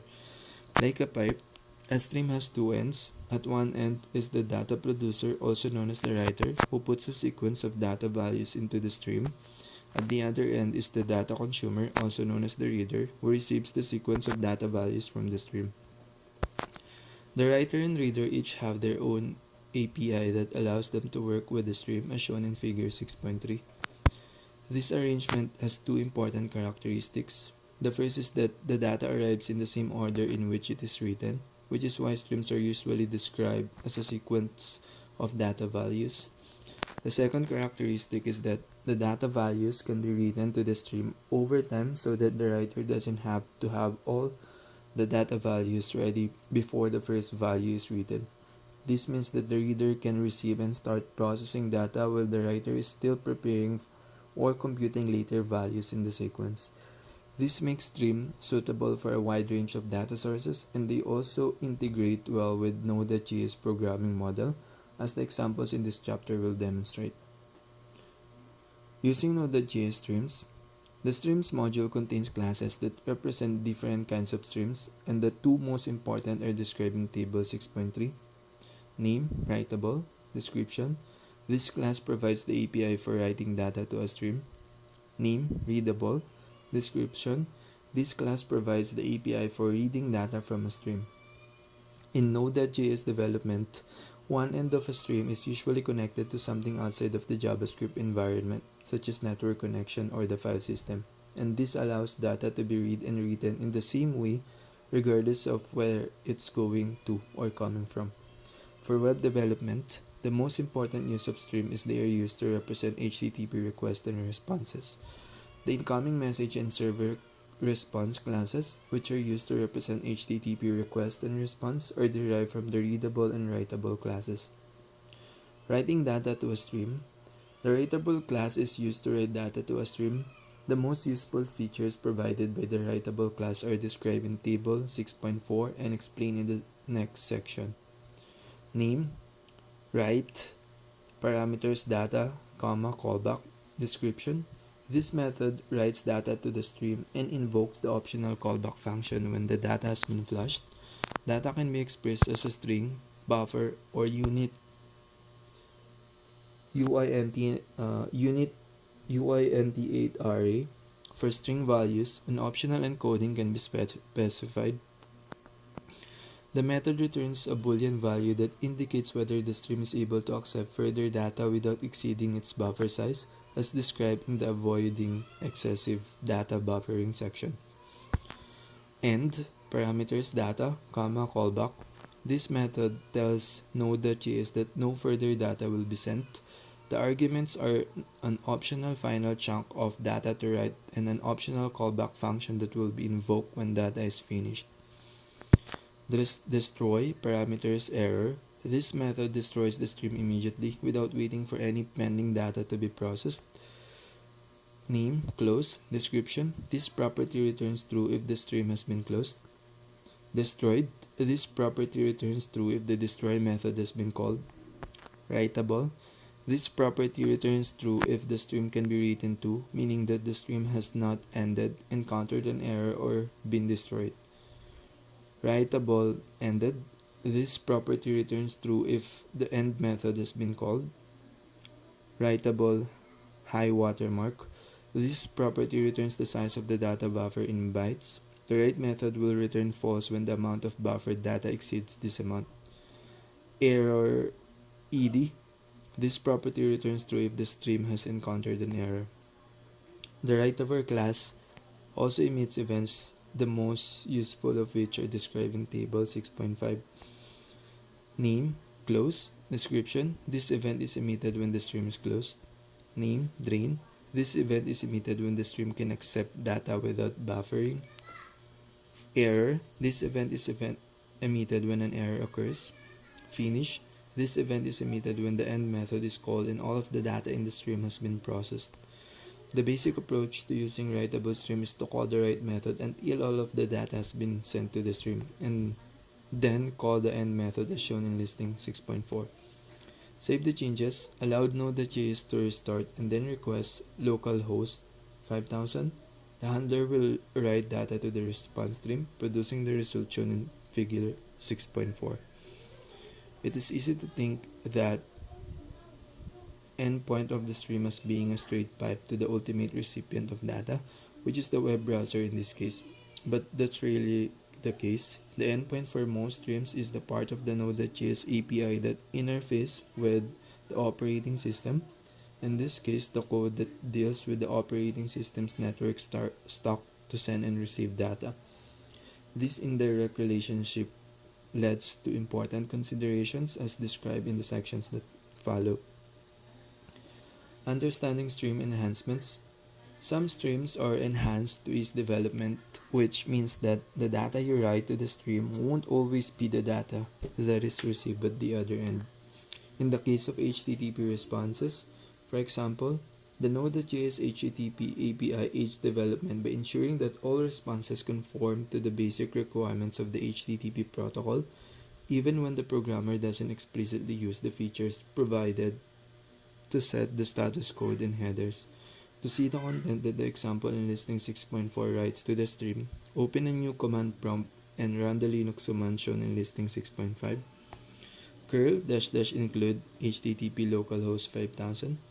If you are a Windows user, use PowerShell to run the command shown in listing 6.6 instead. Invoke -web request http localhost 5000 .raw content. These commands make it easy to see the entire response sent by Node.js. The code in listing 6.4 uses just the write and end methods, but the HTTP response will be like this. The Node.js HTTP API makes sure the response is legal HTTP by adding an HTTP version number, a status code and message, and a minimal set of headers. This is a useful feature and it helps illustrate the fact that you cannot assume that the data you write to a stream will be the data that arrives at the other end. The server response class demonstrates another kind of stream enhancement, which is methods or properties that write content to the stream for you, as shown in listing 6.7. Behind the scenes, the server response class merges the arguments passed to the set header method with the default content used for responses. The server response class is derived from Writable and implements the methods and properties described in table 6.4, but the enhancements makes it easier to write content to the stream that is specific to HTTP requests, like setting a header in the response. If you run the command shown in listing 6.6 or listing 6.7 again, you will see the effect of calling the set header method. Avoiding excessive data buffering. Writable streams are created with the buffer in which data is stored before it is processed. The buffer is a way of improving performance by allowing the producer of data to write data to the stream in bursts faster than the stream endpoint can process them. Each time the stream processes a chunk of data, it is said to have flashed the data. When all of the data in the stream's buffer has been processed, the stream buffer is said to have been drained. The amount of data that can be stored in the buffer is known as the high water mark. A writable stream will always accept data, even if it has to increase the size of its buffer, but this is undesirable because it increases the demand for memory that can be required for an extended period, while this stream flashes the data that it contains. The ideal approach is to write data to a stream until its buffer is full, and then wait until the data is flashed before further data is written. To help achieve this goal, the write method returns a Boolean value that indicates whether the stream can receive more data without expanding its buffer beyond its target high water mark. Listing 6.8 uses the value returned by the write method to indicate when the stream buffer has reached capacity. You may need to increase the maximum value used by for loop, but for my development PC, rapidly writing 10,000 messages to the stream will reliably reach the stream limits. Use a browser to request HTTP localhost 5000 and you will see messages like this produced by the Node.js console. Writable streams emit the drain event when their buffers have been drained, at which point more data can be written. In listing 6.9, Data is written to the HTTP response stream until the write method returns false and then stops writing until the drain event is received. If you want to know when an individual chunk of data is flashed, then you can pass a callback function to the stream's write method. The code document that add event listener DOM DOM content loaded comma function in client.js is used to listen for the DOM content loaded event on the document. Here's what it does. Event listening. Document that add event listener sets up an event listener on the document for the specified event type. In this case, DOM content loaded. DOM content loaded event. This event is triggered when the initial HTML document has been completely loaded and parsed without waiting for style sheets, images, and other resources to finish loading. This means the document is ready for DOM manipulation. Callback function. The arrow function is a callback function that will execute once the DOM content loaded event fires. You can place any code you want to run after the DOM is fully loaded inside the curly braces. For example, if you want to log DOM is ready, when the document is loaded, you could modify it as follows. This setup is commonly used to ensure that JavaScript runs only after the HTML document is fully parsed, allowing safe access to DOM elements without the need for window.onload, which waits for all assets to load. In Node.js, the way events and callbacks works is similar in concept to how events like DOM content load operate in the browser, although the environments are different. Here's a breakdown of how they connect and differ.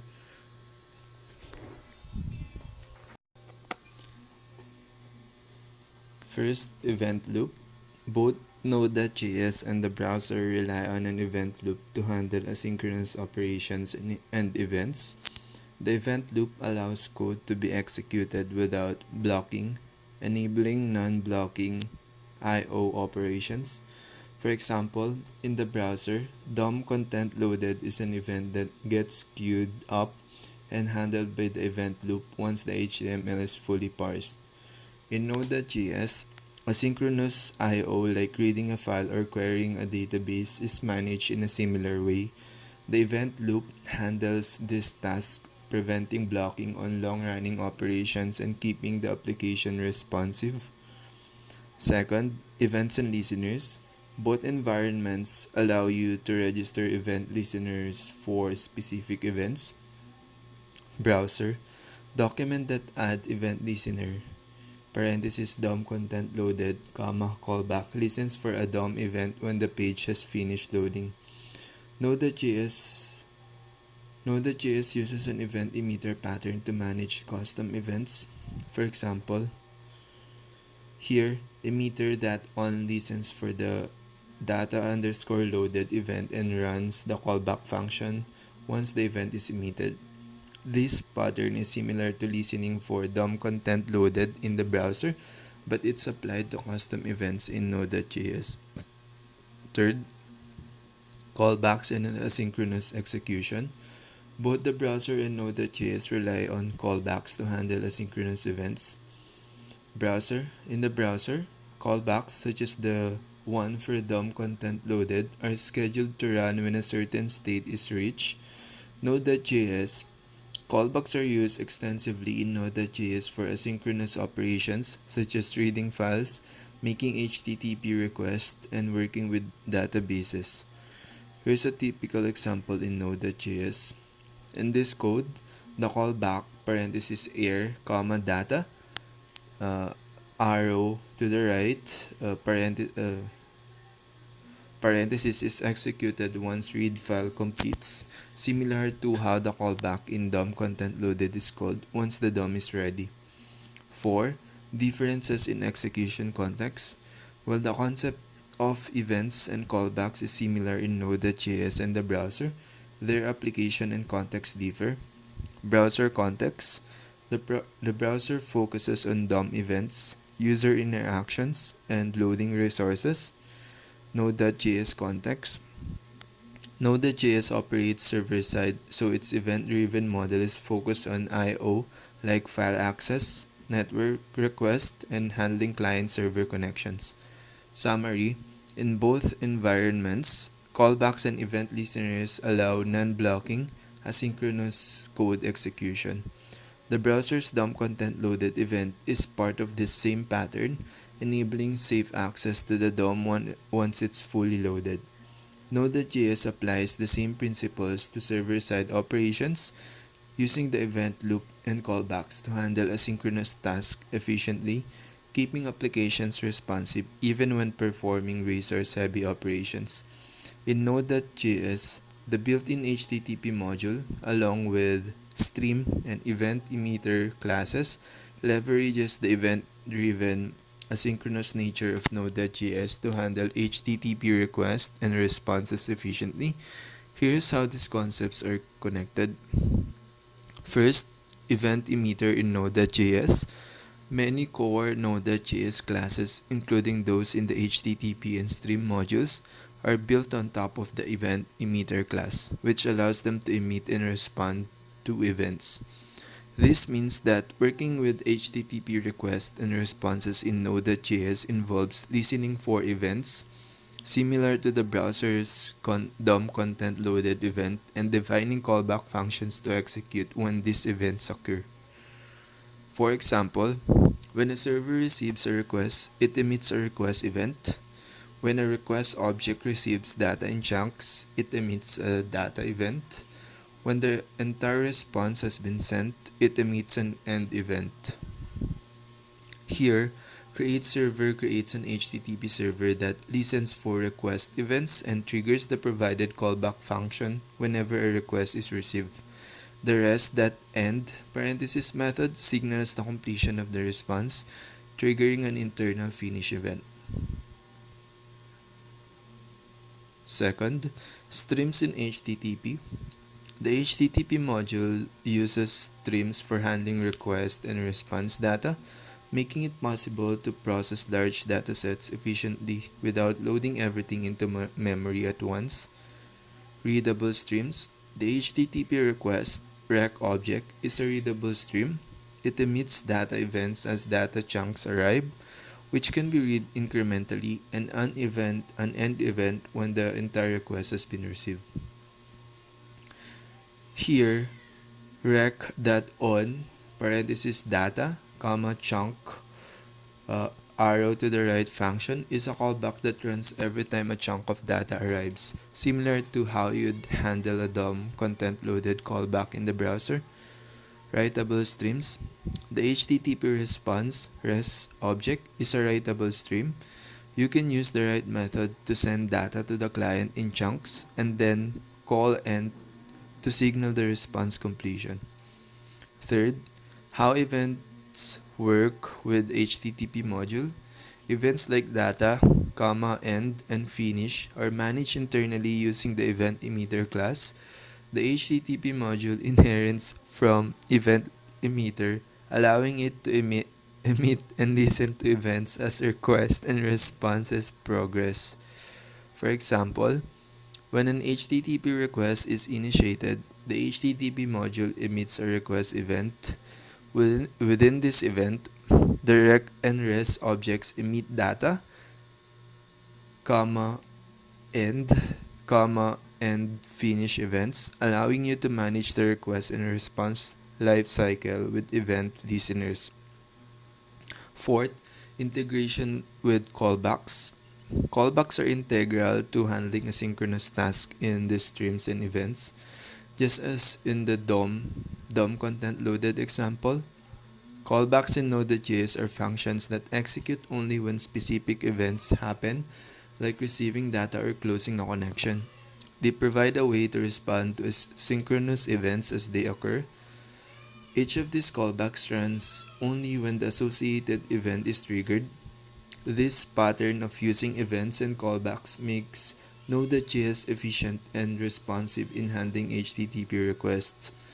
Summary: Node.js HTTP module is built upon the event emitter and stream classes, connecting events, callbacks, and data handling in a way that parallels browser event handling. The request-response model in Node.js relies on events to signal different stages, using callbacks to handle data as it arrives or completes. This design allows Node.js to manage I/O-heavy applications like web servers efficiently using its event-driven, non-blocking architecture. In Node.js, the HTTP module and its core classes like incoming message and server response integrate with streams and events to handle HTTP request and response efficiently. Here's how write, read, and create server relate to the event-driven model and the concept of processing events in Node.js. First, create server. The create server method in Node.js creates an HTTP server that listens for incoming requests. It's a foundational method in the HTTP module and acts as an entry point for handling HTTP connections. Event handling. When a request is made, create server triggers a request event, passing the rec, an incoming message instance, and a res, a server response instance, objects to the callback. These objects are streams that allow reading and writing data. Event emitter. The HTTP server, like other core Node.js objects, extends event emitter, meaning you can listen for other events like connection or close. Second, incoming message request. The incoming message class represents the HTTP request and is a readable stream. It's an instance of readable stream, allowing it to emit events like data and end as data is received. Quotation data event triggered when a chunk of data is received, allowing incremental reading of large data without loading it all at once. Quotation end event trigger when the request data stream has finished. This is where you typically process the complete data. Third, server response. The server response class represents the HTTP response and is a writable stream. It allows you to write data in chunks and send it back to the client. It's an instance of a writable stream and emits events as the response data is sent. Write method writes a chunks of data to the response. Multiple calls to write can send data incrementally, which is useful for streaming responses. End method signals the end of the response. It can take a final data chunk if needed and then triggers a finish event, indicating the response is complete. Fourth, stream events, parenthesis data, comma, end, comma, quotation finish. Node.js uses streams to handle asynchronous data efficiently, and streams emit specific events that are useful for processing data. Quotation data event emitted by readable streams like incoming message to signal that a chunk of data is available. End event emitted by readable streams to indicate that no more data is coming. Quotation finish event emitted by writable streams like server response to indicate that all data has been written and the stream is closed. 5th, event emitter class for custom events. Custom events. In addition to the HTTP module's built-in events, Node.js also provides a general-purpose event emitter class for creating custom events. Event emitter is not specific to read or write operations but allows you to define and emit custom events, making it useful for any part of an application that needs asynchronous event handling. Summary: HTTP.createServer sets up an HTTP server and register a callback for request events where you can handle incoming message and server response objects. Incoming message and server response. These are streams that leverage the event system, parenthesis, quotation data, comma, quotation end, and quotation finish to handle asynchronous input over output operations. Event emitter, Node.js core mechanism for managing custom asynchronous events, enabling a wide range of event-driven programming beyond HTTP handling. By combining these elements, Node.js uses events and streams to provide a powerful non-blocking for handling HTTP requests and responses, which is at the core of building fast, scalable network applications. Node.js HTTP classes such as incoming message and server response are directly related to Node.js readable and writable streams, which allow data to be processed in chunks rather than loading all data at once. Here's a deeper look at how these HTTP classes connect to the concept of streams and how it all compares to browser events like DOM content loaded. First, incoming message as a readable stream. The incoming message object, typically rec in an HTTP server, represents the HTTP request and inherits from Node's readable stream. This means it can handle data that arrives in chunks, which is useful for streaming data or dealing with large data without overloading memory. Events in readable streams like quotation data and quotation end let you process data synchronously as it becomes available. This is similar to how DOM content loaded fires when the DOM is ready in the browser, but with incoming message. The data event fires every time a new chunk of data is received from the client. Second, server response as a writable stream. The server response object, typically REST, represents the HTTP response that the server sends back to the client. It inherits from Node's writable stream, allowing you to write data incrementally to the response rather than all at once. In a writable stream, the write method sends data in chunks to the client and end signals that all data has been sent. This is useful for streaming responses like sending a large file or incremental updates to avoid overwhelming the server's memory. Third, how this relates to DOM content loaded in the browser.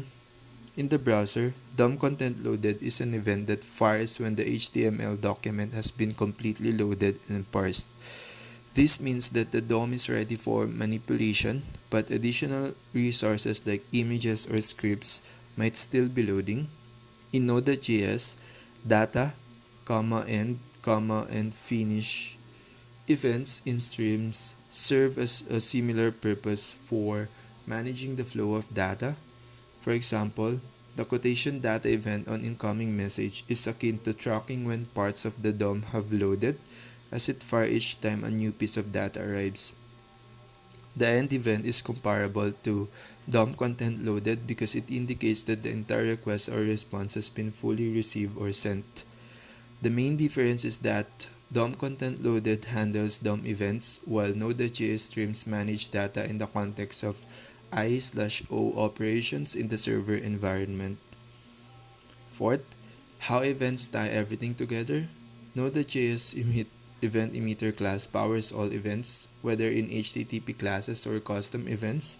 Readable and writable streams such as incoming message and server response emit events like quotation data, quotation end, and finish to notify the application about the state of data flow.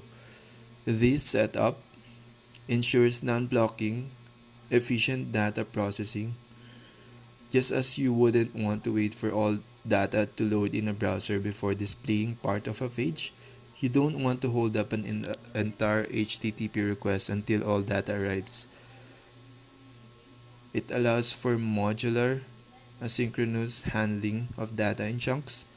Summary: streams, readable and writable in Node.js, enable efficient data handling, allowing HTTP request and response data to be processed in small, manageable chunks rather than all at once. Events like data, end, quotation data, quotation end, and finish in streams function similarly to DOM events like DOM content loaded, signaling different stages of data processing. Event emitter and stream events tie everything together in Node.js, supporting the event-driven, non-blocking architecture essential for scalable web servers. In short, Node.js event-driven model and streams parallel browsers event handling, but it's designed to manage network and I/O events instead of user interaction and DOM loading. This architecture provides both environments with efficient, asynchronous handling of data. In Node.js, the incoming message and server response class indeed leverage the event emitter class to emit events like data, quotation end, and finish, but they don't use traditional if-else statements in a straightforward way within their code to emit these events. Instead, they use a more complex internal mechanism to determine when to emit each event. Here's a closer look at how Node.js accomplished this. First, the role of event emitter in incoming message and server response. Both incoming message and server response are subclasses of event emitter, which means they inherit the ability to register and emit events. When an event like data, quotation end, or finish is emitted, event emitter notifies all registered listeners for that event. When incoming message, example rec, receive data from a client, it emits a data event for each chunk of data that arrives. When the client finishes sending all the data, incoming message emits an end event. When server response, example res, finishes sending data to the client, it emits a finish event. Second, internal logic for emitting events. Node.js core code handles when these events should be emitted by using its internal stream logic rather than simple if-else conditions. Here's an overview of how this works. Incoming message. As data arrives on a network socket, Node.js internal C++ and JavaScript runtime layer using libov and core HTTP parsers pushes that data into the incoming message object. When there's new data available, the stream calls an internal function which uses buffering to handle the data. If listeners are attached to quotation data, the stream emits the quotation data event. When all data is received, the stream emits the quotation end event. Server response. When you call res.write parentheses to send chunks of data back to the client, the writable stream internally handles this, managing the data flow and buffering as needed. When res.end parentheses is called, it signals that no more data will be sent, which eventually triggers the finish event once all data has been flashed to the network. Third, using stream logic instead of if-else. Instead of explicitly coded if-else statements, Node.js uses internal state tracking variables and mechanisms provided by the underlying stream module. Here's a general flow of how this works. State tracking. Each stream has an internal state to track if it's still receiving data, if it's closed, or if it's finished writing. These states dictates when to emit data, quotation end, and finish. Internal handlers. Node.js registers internal functions to monitor changes in the state and buffer levels, and this function handles the appropriate event emissions without needing hard-coded conditions. For example, the internal code in Node.js for streams might look roughly like this. Fourth, example flow of events in an HTTP request or response. Client sends a request, the incoming message object receives data in chunks which is buffered and triggers that quotation data events for each chunk if there are listeners. Request completes. Once the client has finished sending data, the quotation end event is emitted. Server sends a response. The server writes data to the response stream, server response. Each chunk is sent via res.write parentheses. Response completes. When res.end parentheses is called, the server completes sending data and finish event is emitted. Quotation finish event is emitted. Summary. Node.js uses the event emitter mechanism in combination with stream states to emit quotation data, quotation end, and quotation finish events in incoming message and server response. Instead of explicit if-else logic, Node.js relies on internal state tracking and event-driven stream logic to manage when these events are emitted. This design makes Node.js efficient in handling asynchronous I/O operations and scales well for high-performance applications without blocking the event loop. Yes, you're right on the right track. The event loop, combined with the native code C++ and libov, is fundamental to how Node.js handles concurrency and keeps the main thread unblocked. Here's how this mechanism works and how it's related to streams, HTTP modules, and the non-blocking I/O model of Node.js. First, the event loop and libov. The event loop in Node.js is a single-threaded loop that manages multiple concurrent operations without needing multiple threads for each operation. It achieves this through libov. This C library is responsible for abstracting non-blocking I/O operations in Node.js, including file system I/O, network requests, timers, and even some OS-level APIs. Native C++ bindings. Node.js has C++ bindings or native code that interact with libov and other low-level components to handle tasks that are either asynchronous by nature or have been made asynchronous by design. For example, when Node.js needs to read a file, it doesn't directly block the main JavaScript thread. Instead, it uses libov to handle the I/O operations in the background, allowing the event loop to continue processing other tasks. Second, event loop phases and how libov manage concurrency. The event loop has multiple phases, each handling specific types of callbacks. Timers executes set timeout and set interval callbacks. I/O callbacks processes callbacks for network and file I/O, using libov to manage asynchronous I/O operations.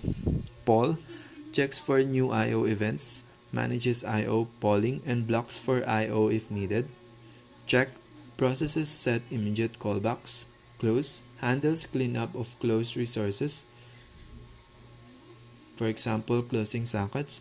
When a Node.js program performs an asynchronous I/O operation such as reading a file or waiting for an HTTP request, libov offloads this task to background threads in a thread pool or uses OS-specific asynchronous mechanisms, freeing the main JavaScript thread to continue executing other code.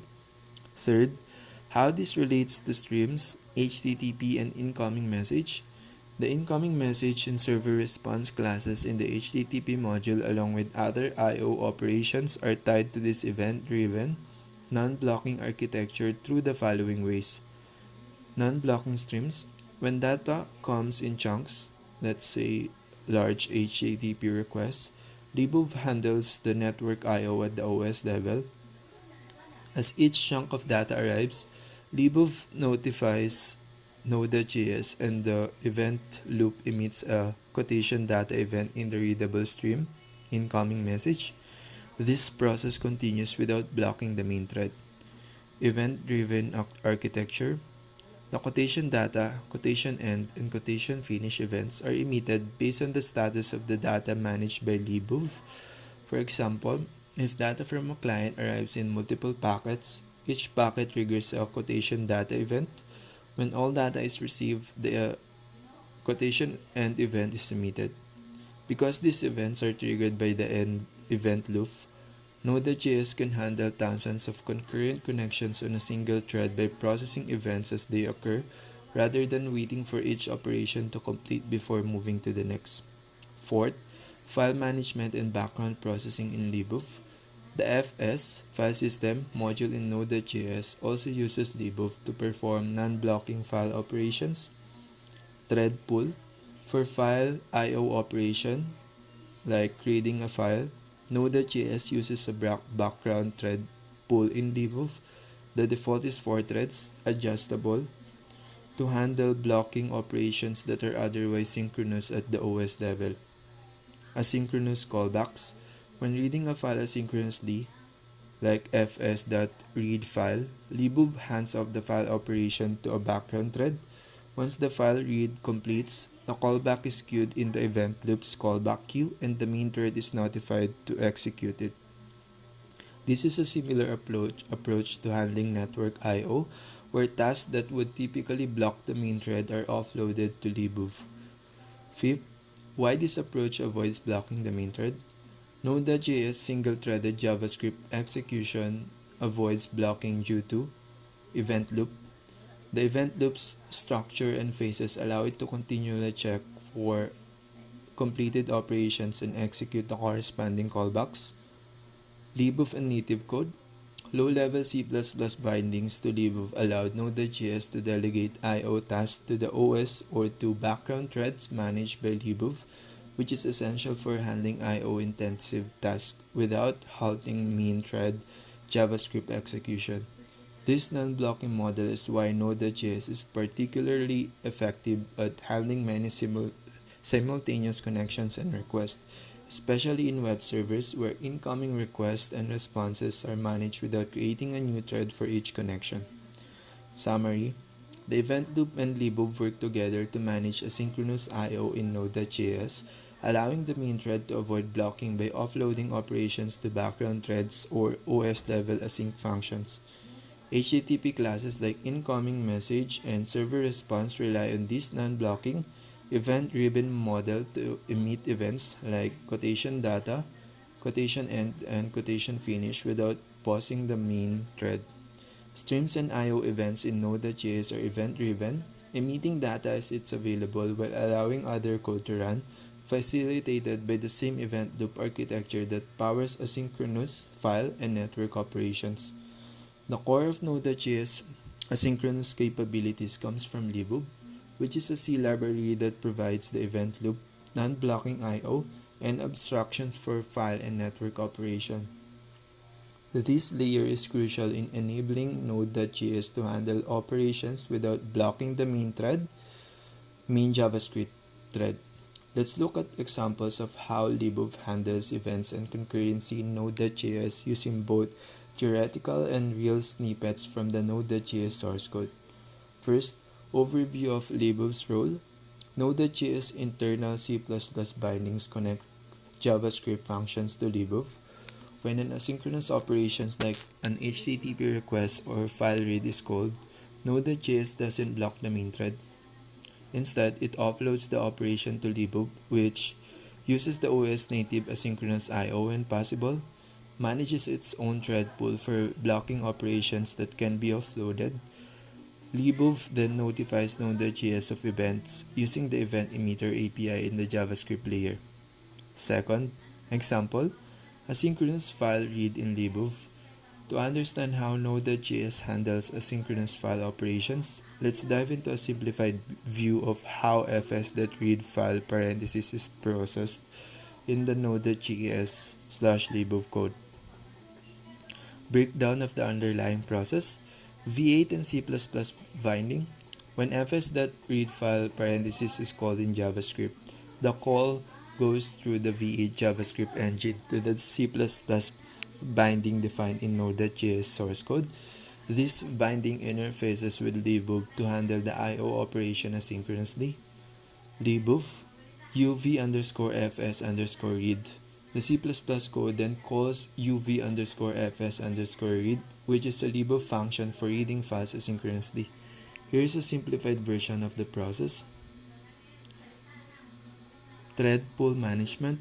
If the OS doesn't support non-blocking file reads directly, like many POSIX systems, uv_fs_read offloads the file read operation to a thread in libov's thread pool. This way, Node.js main event loop can continue handling other tasks. Event emission upon completion.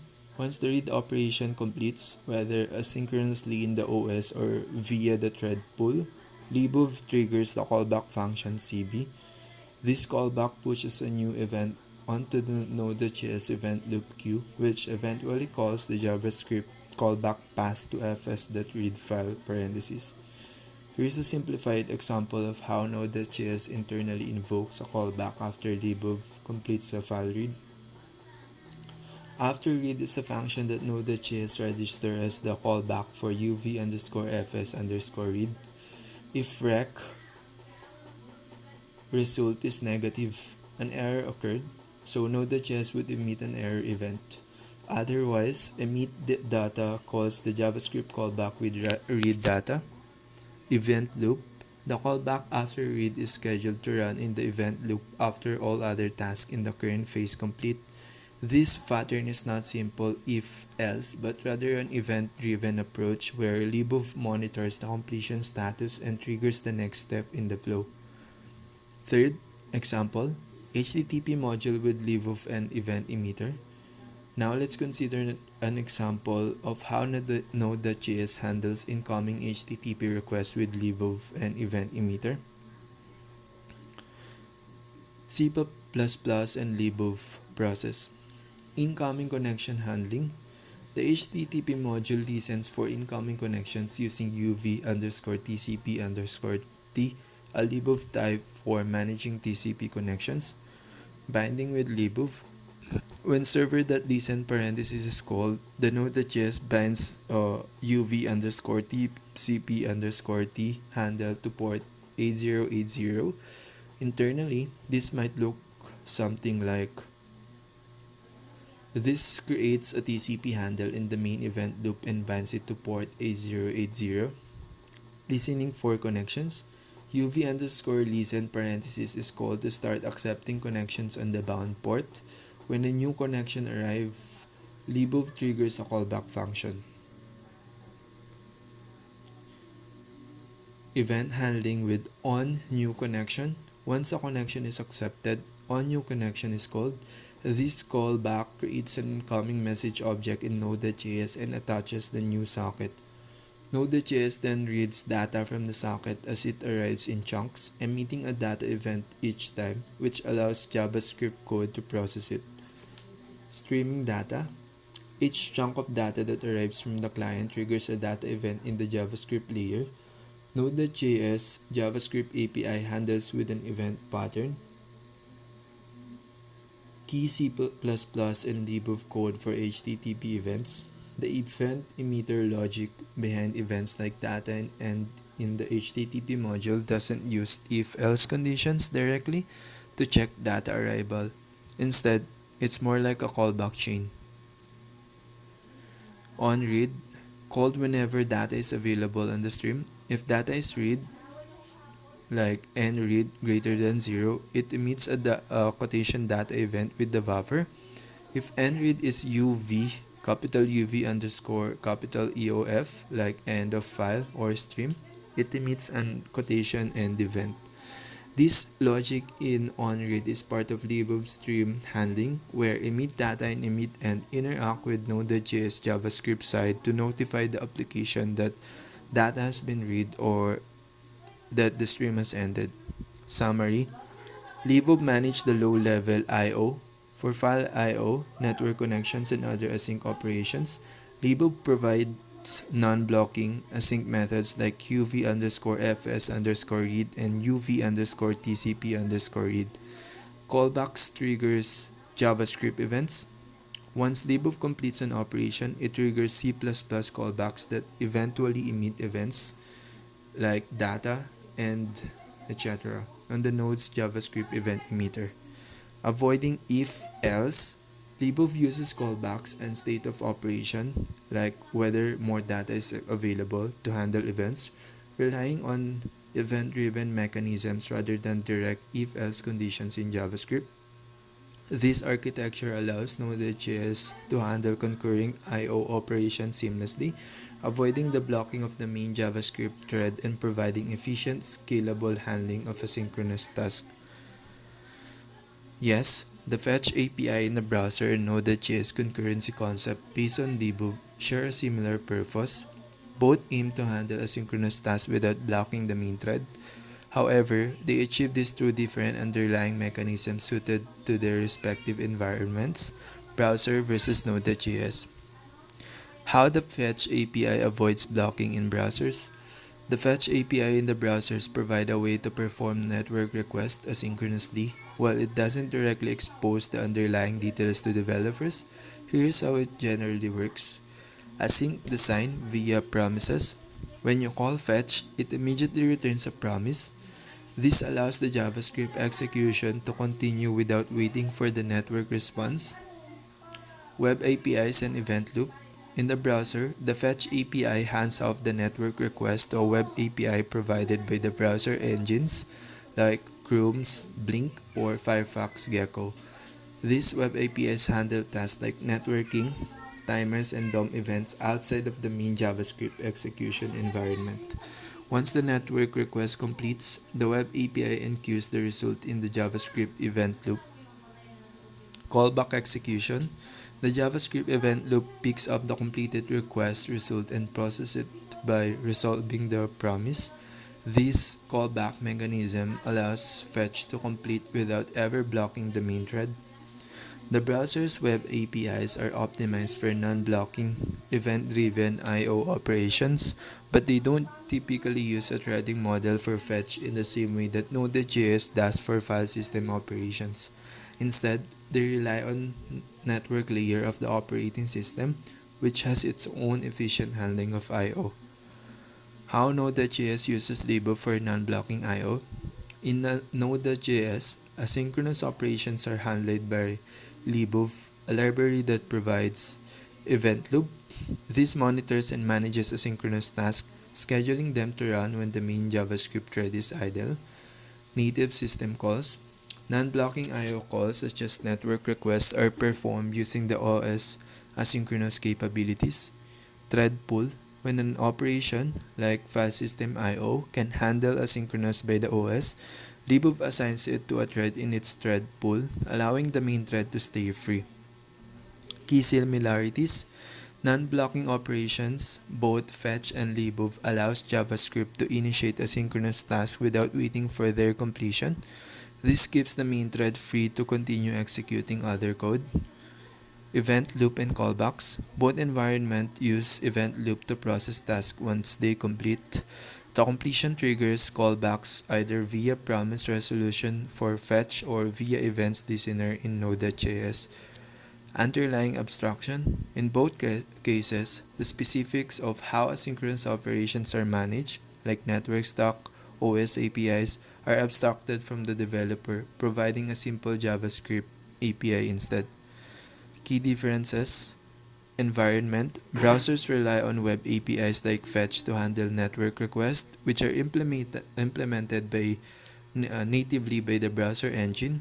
Node.js uses Libov to manage non-blocking I/O, working with OS native asynchronous capabilities and using its own thread pool when necessary.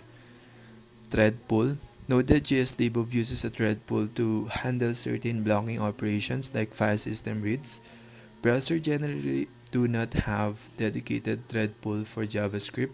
Instead, they rely on OS networking layers for network requests and utilize web workers for multi-threading when needed. I/O bound versus CPU bound. While both Fetch in the browser and Libov in Node.js handle I/O bound tasks, Libov can also manage CPU bound tasks via the thread pool, which provides additional flexibility for Node.js. Examples to illustrate. Here's how the fetch in the browser and an asynchronous http.get in Node.js work similarly at a high level. How it works. The fetch call is sent to a web API which handles the network request. The JavaScript execution continues immediately. Once the response is available, the web API enqueues a task in the event loop, which processes the .then parenthesis callback. Node.js example with http.get. How it works. The http.get call in Node.js triggers an asynchronous network request managed by Libov. The main JavaScript execution thread doesn't wait for the response. Instead, once data chunks are received, Libov's event loop triggers the .on quotation data callback for each chunk and the .on quotation end callback after all the data is received. In both cases, the asynchronous behaviors allow the main thread to remain unblocked while the background handling ensures completion notifications via the event loop. The code examples you've mentioned document that add event listener, the content loaded in client-side JavaScript, and app.post/form requests in Express are both examples of event handling, but they operate in slightly different ways. Given that one is client-side and the other is server-side, let's go through distinctions. Client-side, browser event listener. In Express, app.post or form is handling an HTTP post request to the /form endpoint, which isn't exactly the same as how DOM content loaded events work on the client. Here's what's happening in this code. /form is the route or path for which Express listens. Rec and res represent the request and response objects, respectively. Rec.headers content type gets the content type header from the incoming HTTP request. It's not exactly an event, but rather metadata about the request. Rec.pipe (res) is a way to directly pass data from the incoming request to the response. This is commonly done for streaming data. Key differences. Event source. In the browser, events like DOM content loaded are generated by the client-side environment. In Express, events are HTTP requests coming from clients. Event type versus HTTP method. DOM content loaded is a predefined browser event, while app.post listens for HTTP post request. These aren't equivalent types of events. HTTP methods, post, get, etc. define the intent of the request rather than the type of action or event taking place. Callback context. In both cases, a callback function is executed when the event or request is triggered. However, in Express, the callback function typically handles both the processing of the incoming data, rec, and the generation of the response, res, which is different from handling a simple DOM event in the browser. In short, both follow the event-driven programming model, but they serve different purposes within their environments, and the concept of event type is quite different between client-side JavaScript and server-side frameworks like Express. To differentiate between how Express, a Node.js framework, Node.js, and Libov handle events and callbacks, here's an overview based on their rules in managing asynchronous operations. First, Express framework. Purpose: primarily designed for handling HTTP request and response in a web server context. Event handling. Express events are triggered by HTTP request, get, post, etc. rather than browser-based events like DOM content loaded. Callback mechanism. In Express, you define route handlers for specific HTTP methods and endpoints. When a request is received, Express triggers the callback function associated with that endpoint, processing the request, rec, and generating a response. Second, Node.js. Purpose: Node.js is a runtime environment that executes JavaScript on the server side, enabling asynchronous operations with non-blocking I/O. Event handling. Node.js relies on its event emitter class to manage events. Functions like HTTP.get are asynchronous and emit events, data, and as data is processed, allowing for a non-blocking flow. Callback mechanism. Node.js uses a callback functions to handle events, keeping the main JavaScript thread free to execute other tasks while awaiting I/O operations. Third, Libov. Purpose: Libov is a C library that powers Node.js asynchronous I/O, managing the event and thread pool. It handles lower level operations like networking and file system access. Event loop. Libov's event loop processes tasks in phases, including timers, I/O callbacks, idle or preparation tasks, and close callbacks. When a network request is made, libov delegates this work to the operating system and set up callbacks. Callback triggering. For example, with http.get, once data chunks are received from the network, libov triggers the .on quotation data callback for each chunk and the .on quotation end callback when the transmission completes. This allows Node.js to stay responsive as libov manages the asynchronous work in the background. In summary, Express focuses on handling HTTP-based events within the Node.js environment. Node.js provides an asynchronous JavaScript runtime and event-driven framework. libov underpins Node.js with a low-level, non-blocking event loop that enables true asynchronous I/O handling. Yes, libov is indeed the library that handles the native code underlying the event loop in Node.js, and it's closely integrated into Node.js to manage asynchronous, non-blocking operations. Here's a breakdown of how libov works with Node.js and the event loop. First, role of libov in Node.js. Event loop management. Libov is responsible for implementing the core of the Node.js event loop. It manages the queue of callbacks and asynchronous tasks, ensuring that JavaScript can run in a non-blocking way even though JavaScript itself is single-threaded. Platform abstraction. libov abstracts platform-specific details, providing a consistent API across different operating systems like Linux, Windows, macOS. It handles low-level I/O operations, networking, file system accesses, and timers that would otherwise require platform-specific code. Second, libov and Node.js event loop integration. While libov operates under the hood, it is very much a part of Node.js event loop. It isn't a separate loop but rather the foundation on which the Node.js event loop is built. Native code handling.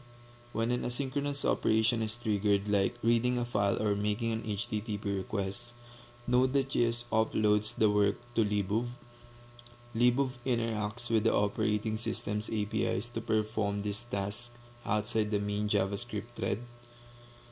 Callback execution. Once an operation completes, libov places the associated callback in the event loop's queue, where it waits to be executed by Node.js single-threaded JavaScript runtime. Third, single thread of JavaScript. Node.js itself is single-threaded for JavaScript execution, meaning it runs JavaScript code on a single main thread. However, libov helps Node.js handle asynchronous tasks in a non-blocking manner by offloading some tasks to the OS or by using a thread pool for operations like file, I/O, DNS lookups, etc. Thread pool. For certain tasks such as file system operations, libov uses a pool of threads in the background. This allows it to handle tasks concurrently without blocking the main thread, effectively allowing Node.js to simulate asynchronous concurrent execution despite JavaScript's single-threaded nature. Fourth, how libov alleviates the single-threaded limitation. Non-blocking I/O. libov allows Node.js to initiate I/O tasks and immediately return control to the JavaScript code without waiting for this task to complete. This enables the main thread to remain unblocked. Event loop phases. libov organizes tasks in phases like timers, I/O callbacks, idle, and prepare, poll check, close callbacks. It cycles through these phases to handle different types of tasks, processing ready callbacks in each phase.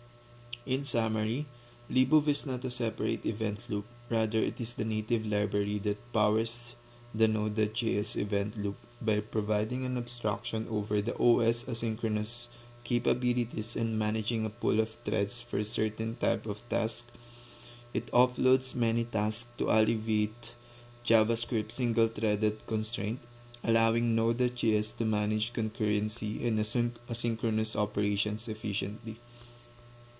Sure, let's dive deeply into how Libov powers Node.js asynchronous model and handles communication between the main thread and worker threads in complex scenarios, like managing large file uploads or downloads, while allowing the main JavaScript thread to remain responsive. First, overview of Node.js, Libov, and the event loop. In Node.js, the event loop is the core mechanism for managing asynchronous operations. Libov is the native C library that implements this event loop, providing a cross-platform abstraction layer for asynchronous I/O operations such as file system I/O, DNS lookups, network requests, and more. Node.js runs JavaScript in a single main thread, but Libov handles some tasks in the background using a thread pool to allow concurrent, non-blocking operations. Second, event loop phases in Libov. The event loop in Libov is divided into phases, and each phase has a specific function. Here's a simplified look at the main phases involved in I/O handling. Timers phase executes callbacks for set timeout and set interval. I/O callbacks phase executes almost all I/O callbacks except those scheduled by set immediate. Idle prepare phases internal functions for managing callbacks that run after I/O but before polling. Poll phases wait for new I/O events, executes I/O callbacks immediately if available. Check phase executes callbacks from set immediate. Close callbacks phase executes close events callbacks like socket.on quotation close. This architecture allows Libov to efficiently manage I/O without blocking the main JavaScript thread. Third, handling I/O tasks in Node.js using Libov. When Node.js initiates an I/O operation, such as reading a file, here's what happens in detail. Task delegation. The main thread delegates I/O tasks to Libov. For network-related tasks like HTTP requests, Libov typically passes this task directly to the operating system, as modern OS have efficient network I/O management. Thread pool for blocking operations. For tasks that involve significant blocking time, like file I/O or DNS lookups, Libov uses a thread pool. The default thread pool size in Libov is 4, though this can be adjusted using the UV underscore thread pool underscore size environment variable. OS offloading. Once Libov passes a task to the OS or a worker thread, the main thread is free to continue executing JavaScript code. The task result will be handled by Libov once it completes. Fourth, thread pool and worker threads in Libov. In Node.js, certain tasks need more processing power or blocking operations. Libov's thread pool handles this to avoid blocking the main event loop. Here's how. Blocking task sent to thread pool. For a large file upload, for instance, the file reading operation would be sent to the thread pool. A thread from the pool reads chunks of the file, processes them, and when data is ready, Libov places a callback into the event loop's poll phase to notify the main thread that a chunk is ready to be processed. Callback execution in the event loop. When a worker thread finishes processing part of a task, it puts the callback into the event loop. This callback contains the processed data. In the poll phase, the event loop executes the callback and the main thread can process the data chunk, allowing Node.js to stream the file upload without blocking. Worker threads separate from thread pool. Worker threads in Node.js created by the worker underscore threads module are separate JavaScript environments with their own event loops. These are different from libov's internal thread pool. Worker threads are used for CPU-bound tasks like heavy calculations that would otherwise block the main event loop. Communication between the main thread and a worker thread happens via message passing, typically through the post message parenthesis API and event-based listeners like on parenthesis quotation message. Fifth example, handling large file uploads with libov. Let's walk through what happens when you upload a large file in an HTTP server built with Node.js. What's happening under the hood? Data streaming with libov. Each time rec.on parenthesis quotation data receives a chunk of data, it is handled asynchronously. libov manages the low-level network I/O without blocking the main JavaScript thread. These data chunks are written to the file using fs.create write stream, which also uses libov's thread pool for efficient file I/O. Non-blocking data handling.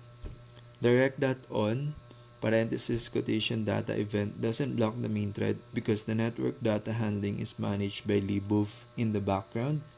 When a data chunk arrives, libov places a callback in the event loop, allowing the main thread to process it without waiting for the full file to be uploaded. Completion handling. When the upload completes, rec.on parenthesis quotation end fires, signaling the end of the data stream. The main thread then finalizes the file write, closes the stream, and sends a response to the client, all while remaining responsive. Sixth, libov and worker threads for uploading CPU-bound tasks. If a task is computationally intensive like image processing or data transformation, you'd want to offload it to a worker thread to avoid blocking the main event loop. Here's how this works. The worker underscore thread modules allows you to spawn a separate instance of the V8 JavaScript engine. Each worker thread has its own event loop, independent of the main Node.js event loop. Communication between the main thread and the worker is done using message passing, worker.postMessage, and worker.on parenthesis quotation message, which is asynchronous. libov's role in worker threads. libov manages the communication pipeline, handling messages sent from the main thread to the worker and vice versa. libov places the main message event callback in the main event loop when a worker thread sends data back, ensuring non-blocking message processing. Seventh, maintaining responsiveness for large network tasks like HTTP requests. For a synchronous HTTP task like downloading a large file, here's how Node.js and libov keep the main thread responsive. Network request initiation. The main thread initiates an HTTP request using http.get parentheses. libov OS offloading. The task is often delegated to the OS networking stack depending on the OS, so Node.js doesn't handle it directly. Asynchronous callbacks. libov sets up data and end callbacks to be triggered as data arrives. Event loop callback execution. When data arrives, libov places the data callback in the event loop. Node.js can process it chunk by chunk without waiting for the full download to complete. Result handling. When the download finishes, libov places the end callback in the event loop where the main thread finalizes processing. Summary. libov is the backbone of Node.js asynchronous handling, abstracting away OS-specific details and managing tasks through an event loop with a thread pool for certain blocking operations. Worker threads in Node.js are separate from libov's thread pool, designed specifically for CPU-bound tasks and communicate with the main thread through message passing. libov's integration with OS networking APIs and file system allows for non-blocking I/O and efficient handling of large tasks without freezing the main thread, ensuring responsive applications. This detailed setup allows Node.js to handle intensive tasks and I/O operations without blocking the main JavaScript thread, maintaining responsiveness in high-load situations like large file uploads or downloads. Node.js can indeed be thought of as a lightweight operating system for applications because it provides an environment that manages asynchronous tasks, handles networking, file I/O, and inter-process communication, all features typically associated with an operating system. However, it's not an actual OS. Instead, it sits between the application code and the underlying operating system, providing an abstraction layer for asynchronous and non-blocking I/O operations through its event loop and libov. To clarify how this works, let's walk through the entire flow from a client browser making an HTTP request to a server built with Node.js and how Node.js libov and the underlying operating system interact to handle the request.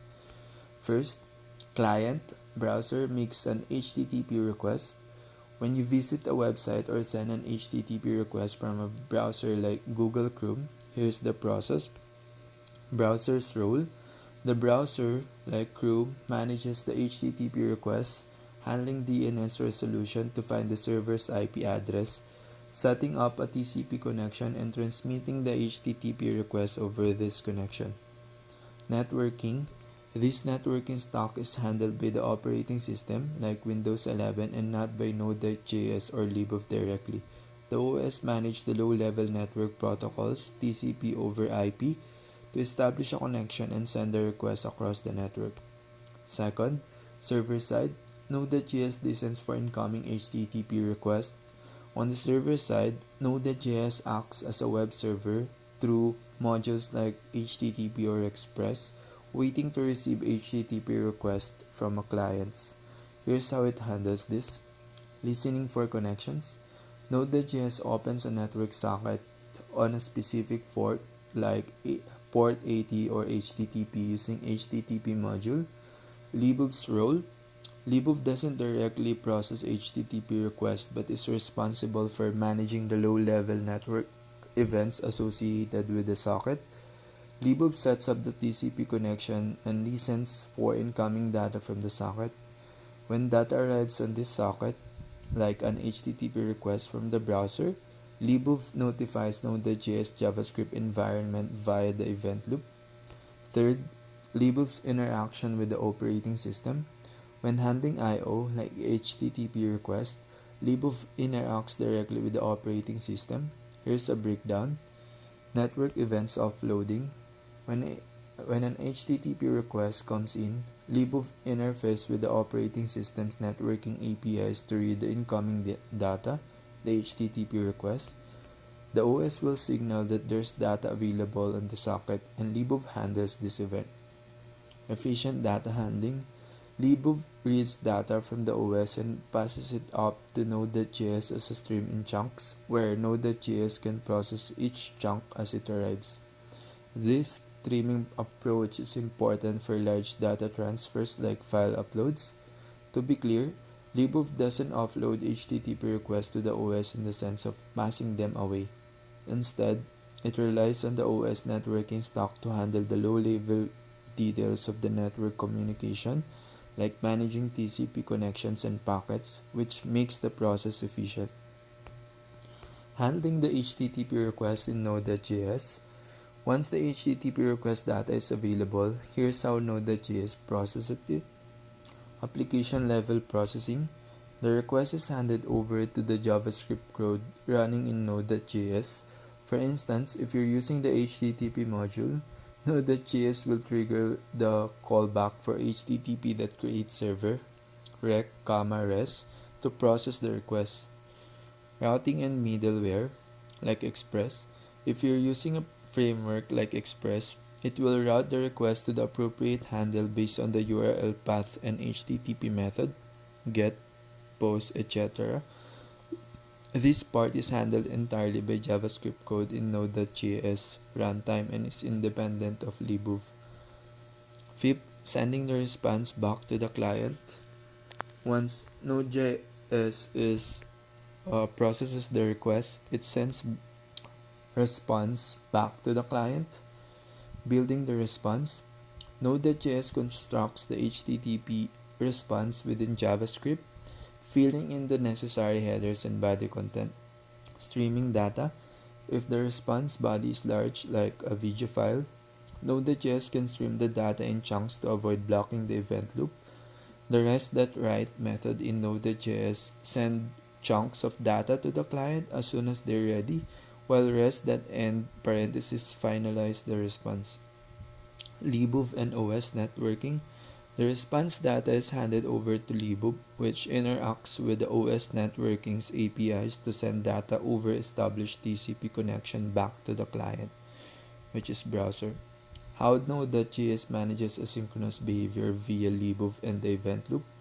Node.js can handle multiple concurrent requests even though it runs JavaScript in a single thread, thanks to the event loop and Libov. Here's how this works in the context of a large file download.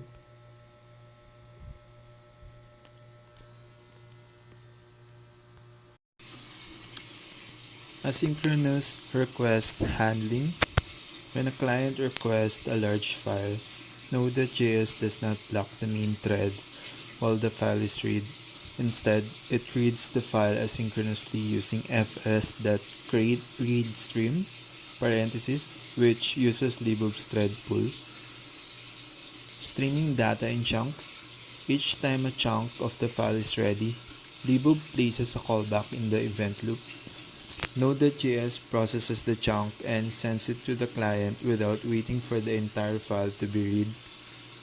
This non-blocking approach allows Node.js to handle other requests while the file is being downloaded. Event loop and non-blocking I/O. Event loop and non-blocking I/O. The event loop cycles through task processing event as they arrive. If a chunk of the file or a new HTTP request is ready, the event loop picks it up and executes its callback, ensuring that Node.js remains responsive. 7th, worker threads and CPU-bound tasks. For CPU-intensive tasks, Node.js can use worker threads, available via the worker_threads module, which operates differently from the main event loop and Libov's thread pool. Worker threads. Each worker thread runs in its own JavaScript environment with an independent event loop. They are useful for tasks like data processing or computation-heavy tasks that could otherwise block the main thread. Message passing. Communication between the main thread and worker threads happens through message passing, similar to post message in web workers. Libov's role. Libov helps manage the worker thread lifecycle and handles message passing between the main and worker threads by placing messages in the main event loop when available. Summary of how Node.js, Libov, and OS interact in an HTTP request. HTTP request sent by browser. The browser sends an HTTP request using the OS networking stack. Libov and OS handle the incoming request. Libov sets a socket to listen for connections. When data arrives, the OS signals Libov, which then reads the data from the socket. Request processing in Node.js. Node.js receives the request data from Libov and processes it using JavaScript, routing, handling, etc. Node.js can use asynchronous methods like file streams to avoid blocking the event loop. Sending response via Libov and OS. Node.js builds the response, which Libov sends back to the client over the network. For large responses, Node.js streams data in chunks, allowing other requests to be processed simultaneously. Libov and thread pool usage. Libov manages I/O tasks using a thread pool for tasks like file I/O and DNS lookups, enabling Node.js to perform these operations without blocking the main thread. In essence, Node.js, Libov, and the OS work closely together to manage I/O operations efficiently. Libov acts as an intermediary managing low-level tasks and interactions with the OS, allowing Node.js to perform as a non-blocking asynchronous environment. Yes, Libov does notify the Node.js JavaScript environment via events, allowing Node.js to handle asynchronous I/O efficiently. Let's break down the process and explain why the operating system's role is essential, how Windows interacts with Libov, and how large file reads and write work without blocking the main thread in Node.js. First, Libov notifying Node.js via events. When Node.js starts, it initializes Libov, which is responsible for managing the event loop. For each asynchronous task, such as network request, file reads and writes, Libov plays callbacks into the event loop to be executed by the Node.js JavaScript environment. Here's how it works. Async task initiated. Node.js starts an asynchronous task like reading a file. Libov handles the task. If it's a network request, Libov waits for the OS to notify it when data is available. If it's a file operation, Libov uses a thread from its internal thread pool to handle it. Event loop callback. Once the operation completes or a chunk of data is available, Libov notifies the Node.js JavaScript environment by placing the corresponding callback in the event loop. Node.js executes the callback. The Node.js event loop picks up the callback, executing the JavaScript function tied to that operation. This design lets Node.js remain responsive, handling other tasks while waiting for async operations to complete. Second, why the operating system like Windows 11 still needs to handle network operations. Even though modern browsers handle many network operations, the operating system still plays a critical role in managing low-level networking. Here's why. Networking protocols. The OS handles the underlying protocols like TCP or IP stack that manage connections, data transmission, and error handling. These protocols define how data is packaged, sent, and received over the network, which is complex and standardized. Hardware interfaces. The OS interfaces directly with hardware like network cards and manages network drivers. Browsers and Libov rely on the OS to handle this layer efficiently. Resource management. The OS manages resources like CPU, memory, and ensures that networking tasks don't conflict with other applications running on the system. Browsers and Node.js don't replace the OS networking role. Instead, they operate at a higher level, relying on the OS to manage these lower level tasks.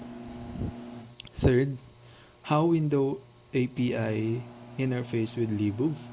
In Windows, Libov interfaces with the Windows API to handle asynchronous operations such as the file I/O and networking. Some key Windows APIs and mechanisms used by Libov include I/O completion ports, IOCP. Libov uses IOCP for efficient asynchronous I/O on Windows. IOCP allows Libov to offload tasks like file reads and get notified when these tasks are complete. This model is efficient for high throughput tasks because it allows Libov to manage multiple asynchronous operations with minimal thread switching. WinSock. For network operations, Libov uses WinSock, the Windows Network API, to open and manage network connections. WinSock handles the details of TCP or IP and UDP connections, including asynchronous connections. By using these APIs, Libov is able to communicate efficiently with the underlying OS, handling I/O and networking in a way that doesn't block the Node.js main thread. Fourth, handling large file reads in chunks. When Node.js reads a large file, it doesn't load the entire file into memory at once.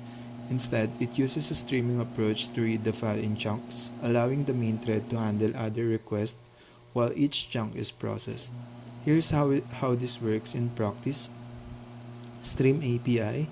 In Node.js, the fs that create read stream function reads file as streams.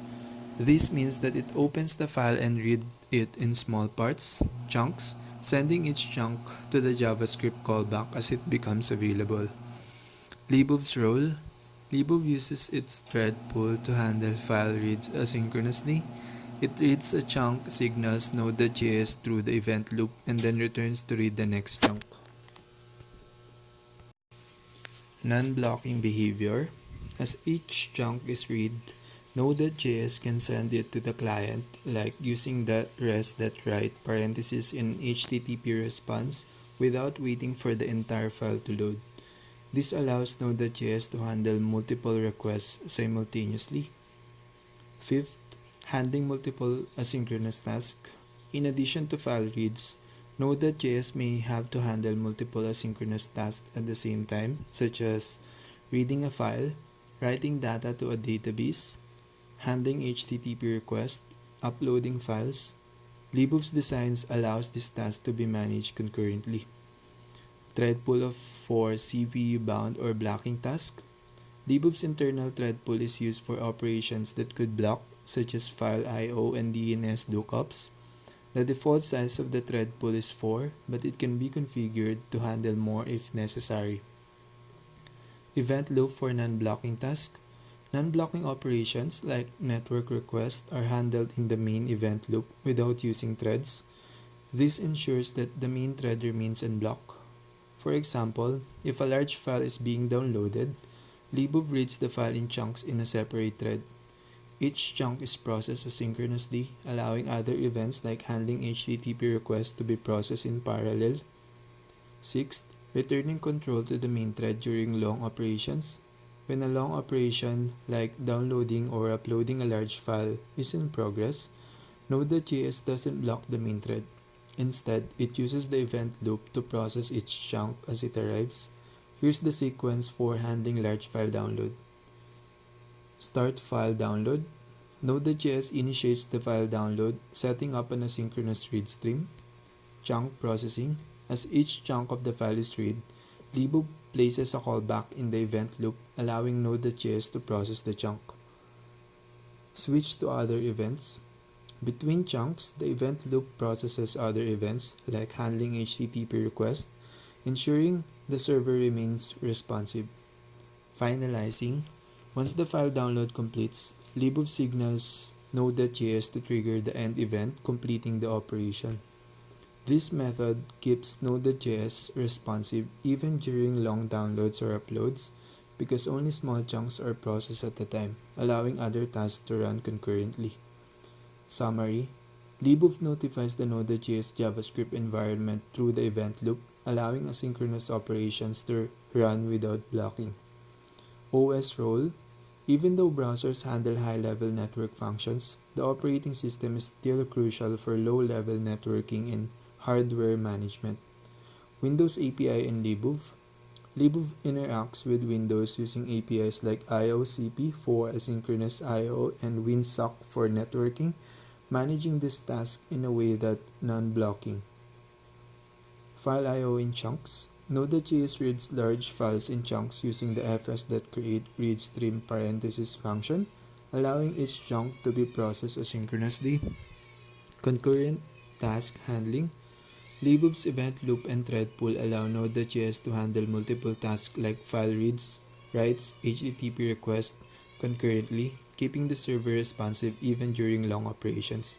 By managing these details, Libov and Node.js together create a powerful, asynchronous runtime that allows JavaScript to handle a wide range of server-side tasks efficiently without being bogged down by I/O or CPU-bound tasks. Compilers, data structures and algorithms. Compilers for high-level programming language tend to be poorer in terms of performance and efficiency when compared to machine code for several reasons. First, abstraction level. High-level languages like Python, Java, or C++ are designed to be easy for humans to read and write. They abstract away many of the complex details of how a computer works, such as memory management, instruction level optimizations, and hardware-specific instructions. This abstraction means that the compiler has to generate code that's more general and may not be as efficient as handwritten machine code or assembly. Machine language.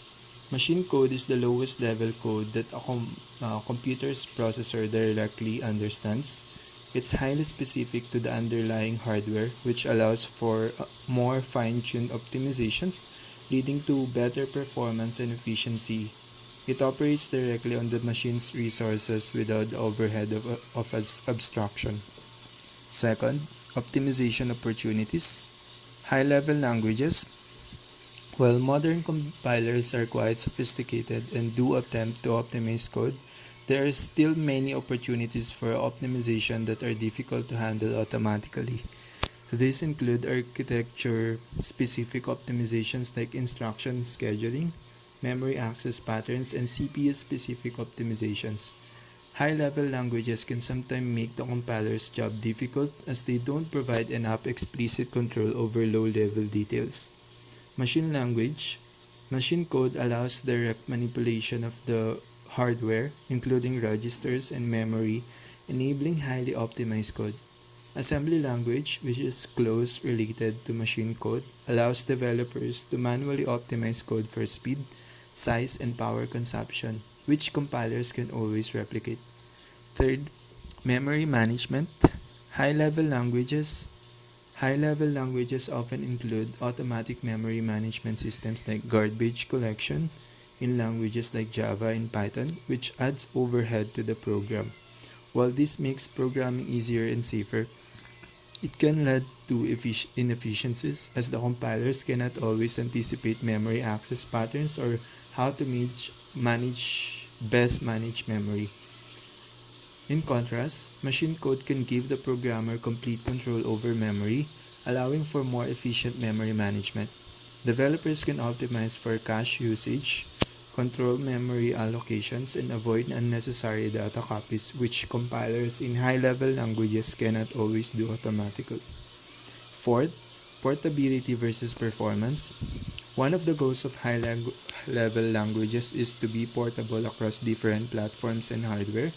To achieve this, compiler must generate intermediate code or use runtime systems that add additional layers of abstraction to ensure the program runs on various architectures. This portability often comes at the cost of performance, as the compiler must generate more general code that can run on multiple type of processors. Machine code is specific to a given processor architecture like x86, ARM, etc., which allows for highly optimized code for that specific hardware.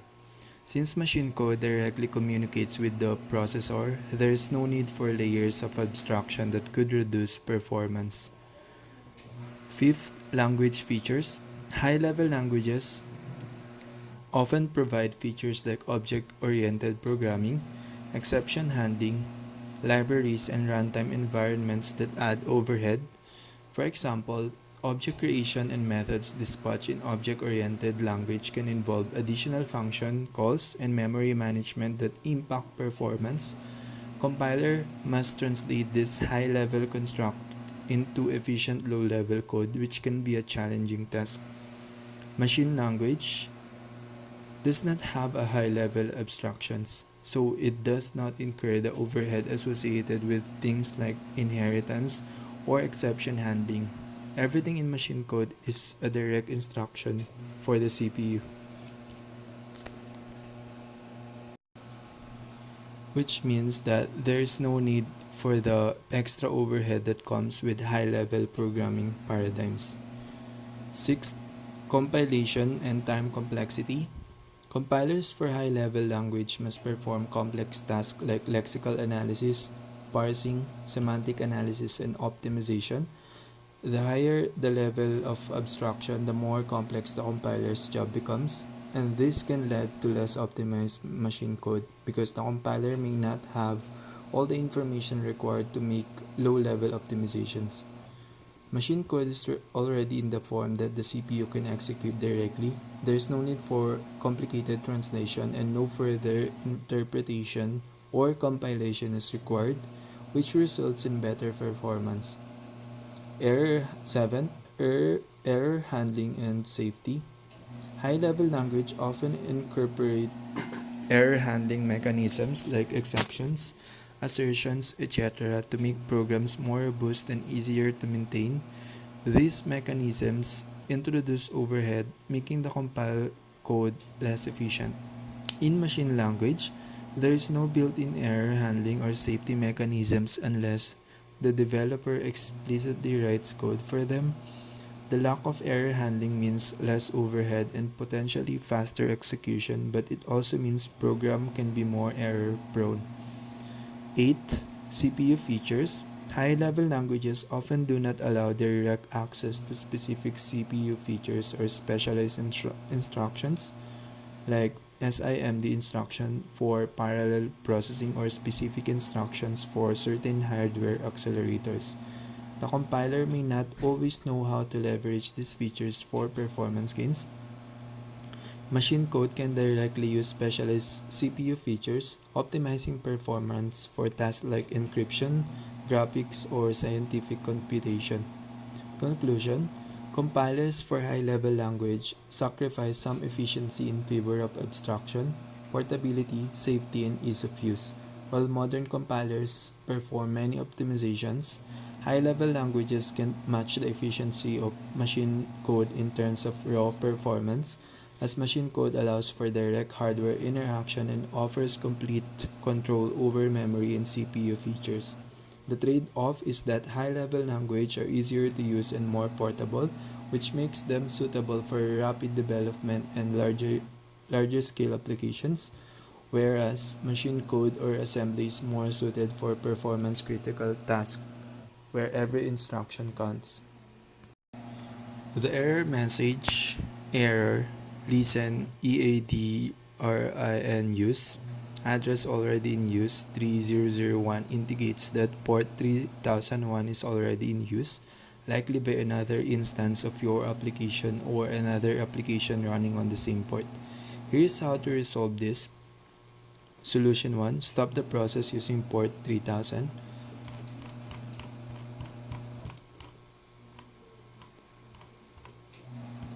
Identify the process using port 3000. On Windows, you can do this command in PowerShell to find the process using port 3000. netstat dash ano parallel line find star 3000. This will display the process ID using the port. Kill the process once you have the PID. Terminate it using this code. Restart your application. After stopping the conflicting process, try running npm run dev again. Solution 2. Use a different port in your application. If you want to avoid conflicts in the future or run multiple instances, you can change the port in your code. Edit your code. Open src-index.js or wherever you define the server port and change the port to something else such as 3002. This should resolve the port conflict issue and allow your application to start without errors. The processes with PIDs 9956 and 25576 are other applications or instances of applications currently using port 3000 on your computer. These processes could be another instance of your application. If you previously started your app and it didn't shut down properly, an old instance may still be running and holding onto the port. Background service or daemon. Some background services like development tools or monitoring software might use common ports like 3001 for local development. Other development service. If you're working on multiple Node.js or similar projects, one of them could be running on port 3001. To determine exactly which applications are using these PIDs, you can check them in Task Manager. Open Task Manager, ctrl plus shift plus escape, go to the Details tab. Look for processes with PIDs 9956 and 25576. Alternatively, use PowerShell to find more information. This command will get process ID 9956255576. This command will give you the process names, helping you identify whether they are related to your development environment or other applications. It looks like there are two different processes listening on port 3001 with PIDs 9956 and 25576. You'll need to terminate both processes to free up port 3001. Here's how. Terminate both processes. Use the following commands to stop each process. Task kill /PID 9956 /F. The /F log forces the process to terminate. Verify the port is free. Run the netstat command again to ensure nothing is using port 3001. Restart your application. Now, try running your application again with npm rundev. This should start the application without the EADRIN use error. The write data function enters a do while loop that writes data to the stream until the write method returns false. The once method is used to register handler that will be invoked once when the drain event is emitted, and which invokes the write data function to resume writing. Once all of the data has been written, the end method is called to finalize the stream. Avoiding the early end pitfall. A common mistake, and one that I make regularly, is to put the call to the end method outside of the callback functions that write the data, like this. The outcome can differ but is usually an error because the callback will invoke the write method after the stream has been closed, or not all the data will be written to the stream because the drain event won't be emitted. To avoid this mistake, ensure that the end method is invoked within the callback function once the data has been written. Use a browser to request HTTP localhost 5000, and you will see Node.js console messages that show the writing stops as the buffer reaches capacity, resuming once the buffer is drained. Reading data from a stream.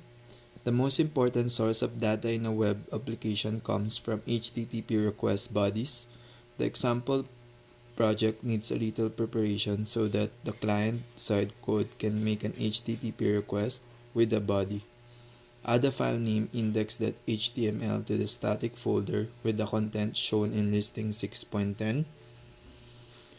This is a simple HTML document that contains some JavaScript code. I'll make improvements later in the chapter, including separating the JavaScript and HTML content into separate files, but this is enough to get started. The JavaScript code in listing 6.10 uses the browser fetch API to send an HTTP post request with a body that contains 1000 lines of text. Listing 6.11 updates the existing request handler so that it responds with the contents of the HTML file.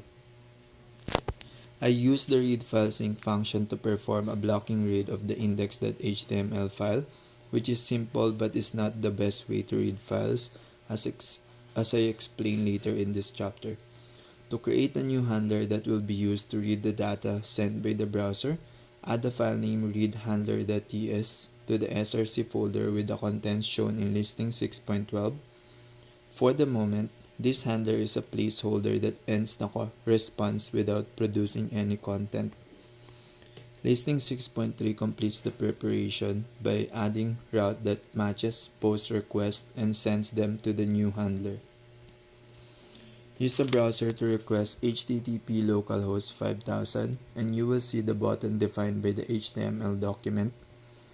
Click the button and the browser will send an HTTP post request and display the status message from response it receives, as shown in figure 6.5. The content represented by the browser is completely unstyled, but this is enough for now. Understanding readable class. The readable class is used to read data from a stream. Table 6.6 describes the most useful readable features. Name, pause, parenthesis, description. Calling this method tells the stream to temporarily stop emitting the data event. Resume, parenthesis. Calling this method tells the stream to resume emitting the data event. Is pause, parenthesis. This method returns true if the stream's data events have been paused. pipe parentheses writable parameters. This method is used to transfer the stream's data to a writable. Destroy parentheses error parameter. This method destroys the stream immediately without waiting for any pending data to be processed. Closed. This property returns true if the stream has been closed. Destroyed. This property returns true if the destroy method has been called. Errored. This property returns true if the stream has encountered an error. The readable class emits events, the most useful of which are described in Table 6.7. Name, data, description. This event is emitted when the stream is in flowing mode and provides access to the data in the stream. See the reading data with event section for details. End. This event is emitted when there is no more data to be read from the stream. Close. This event is emitted when the stream is closed. Pause. This event is emitted when data reading is paused by calling the pause method. Resume. This event is emitted when data reading is restarted by calling the resume method. Error. This event is triggered if there is an error reading data from the stream. Reading data with events. Data can be read from the stream using events as shown in listing 6.14, where a callback function is used to process data as it becomes available. The data event is emitted when data is available to be read from the stream and is available for processing by the callback function used to handle the event. The data is passed to the callback function as a buffer, which represents an array unsigned bytes, unless the set encoding method has been used to specify character encoding, in which case the data is expressed as a string. This example sets the character encoding to UTF-8 so that callback function for the data event will receive string values, which are then written out using the console.log method. The end event is emitted when all of the data has been read from the stream.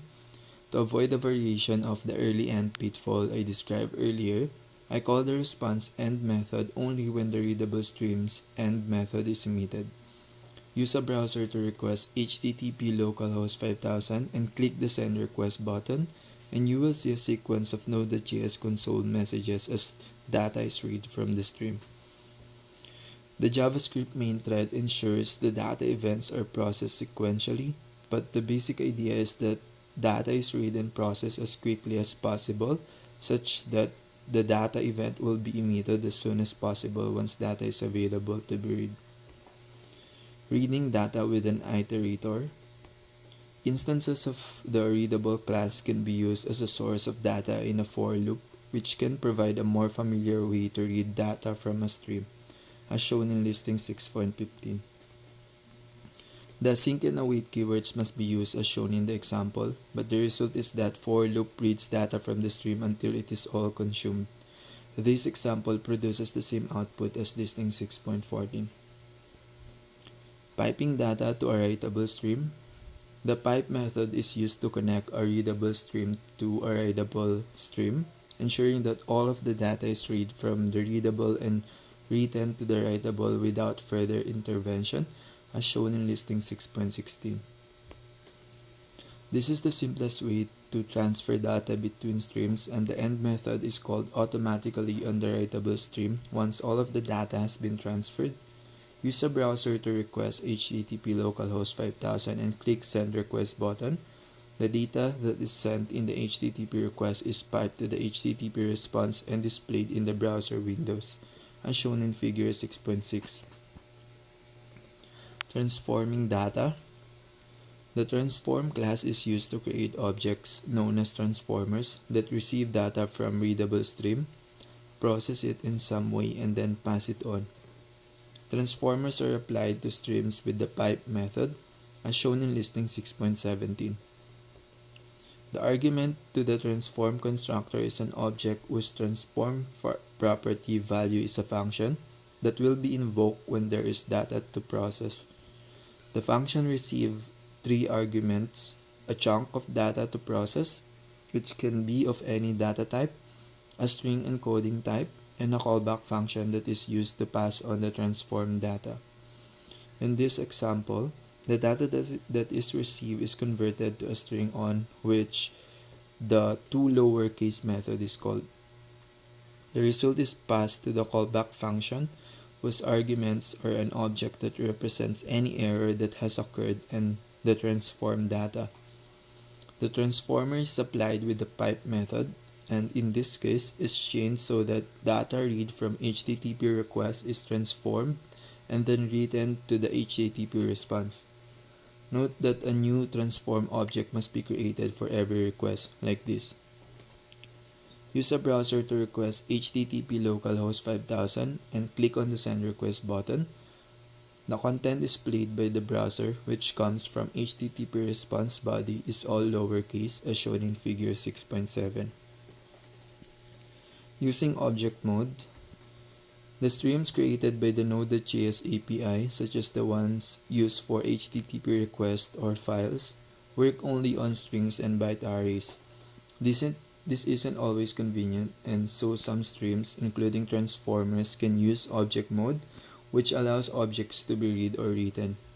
To prepare for this example, Listing 6.18 updates the JavaScript code contained within the static HTML file to send a request containing an array of JSON formatted objects.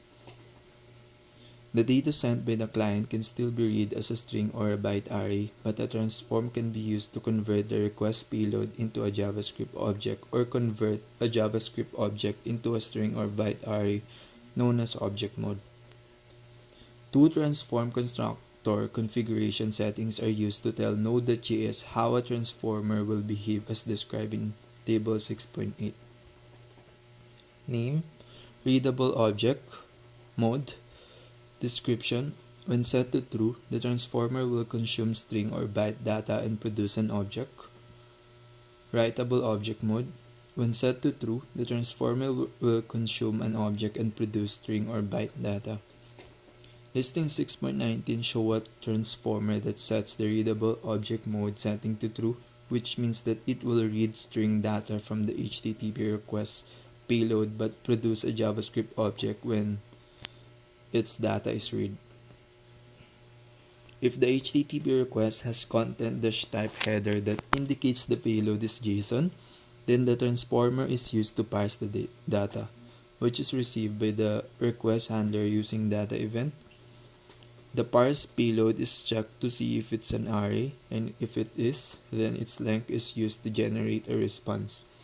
Use a browser to request HTTP localhost 5000 or make sure to reload the browser so that changes in Listing 6.18 take effect. Click the send request button and you will see the response shown in figure 6.8. Using third-party enhancements.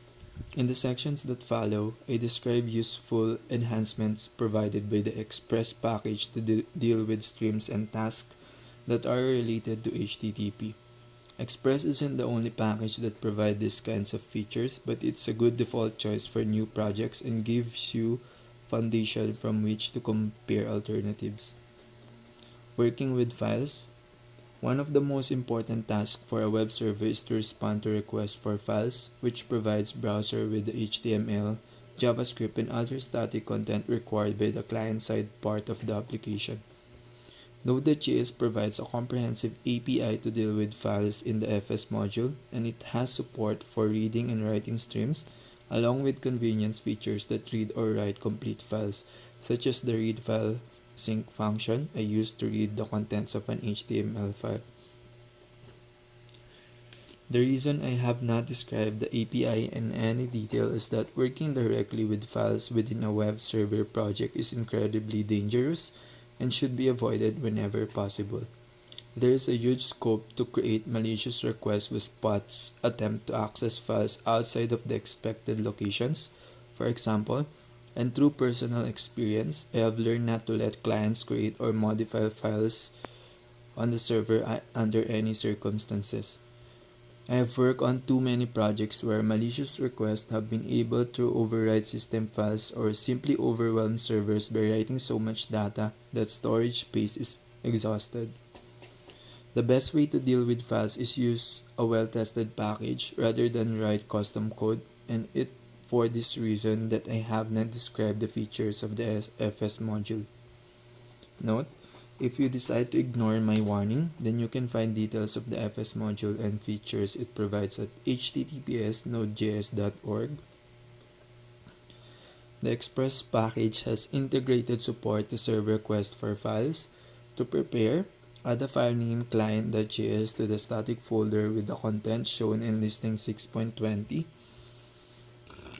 This is the same JavaScript code used earlier examples, but put into a separate file, which is the typical way of distributing JavaScript to clients.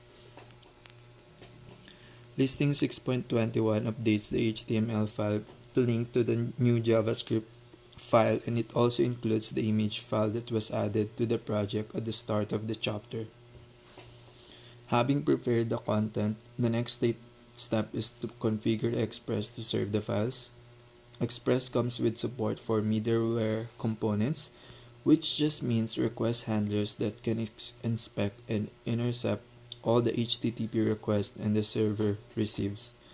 Middleware components are set up with the use method, and Listing 6.22 sets up the middleware component that Express provides to serve files. The Express object, which is the default export from the Express module, defines a method named static that creates the middleware component that serves static files. The argument to the static method is the directory that contains the files, which is also named static. The result is a request handler that can be registered with the express.use method. The middleware component will attempt to match request URLs to files in the static directory. The name of the directory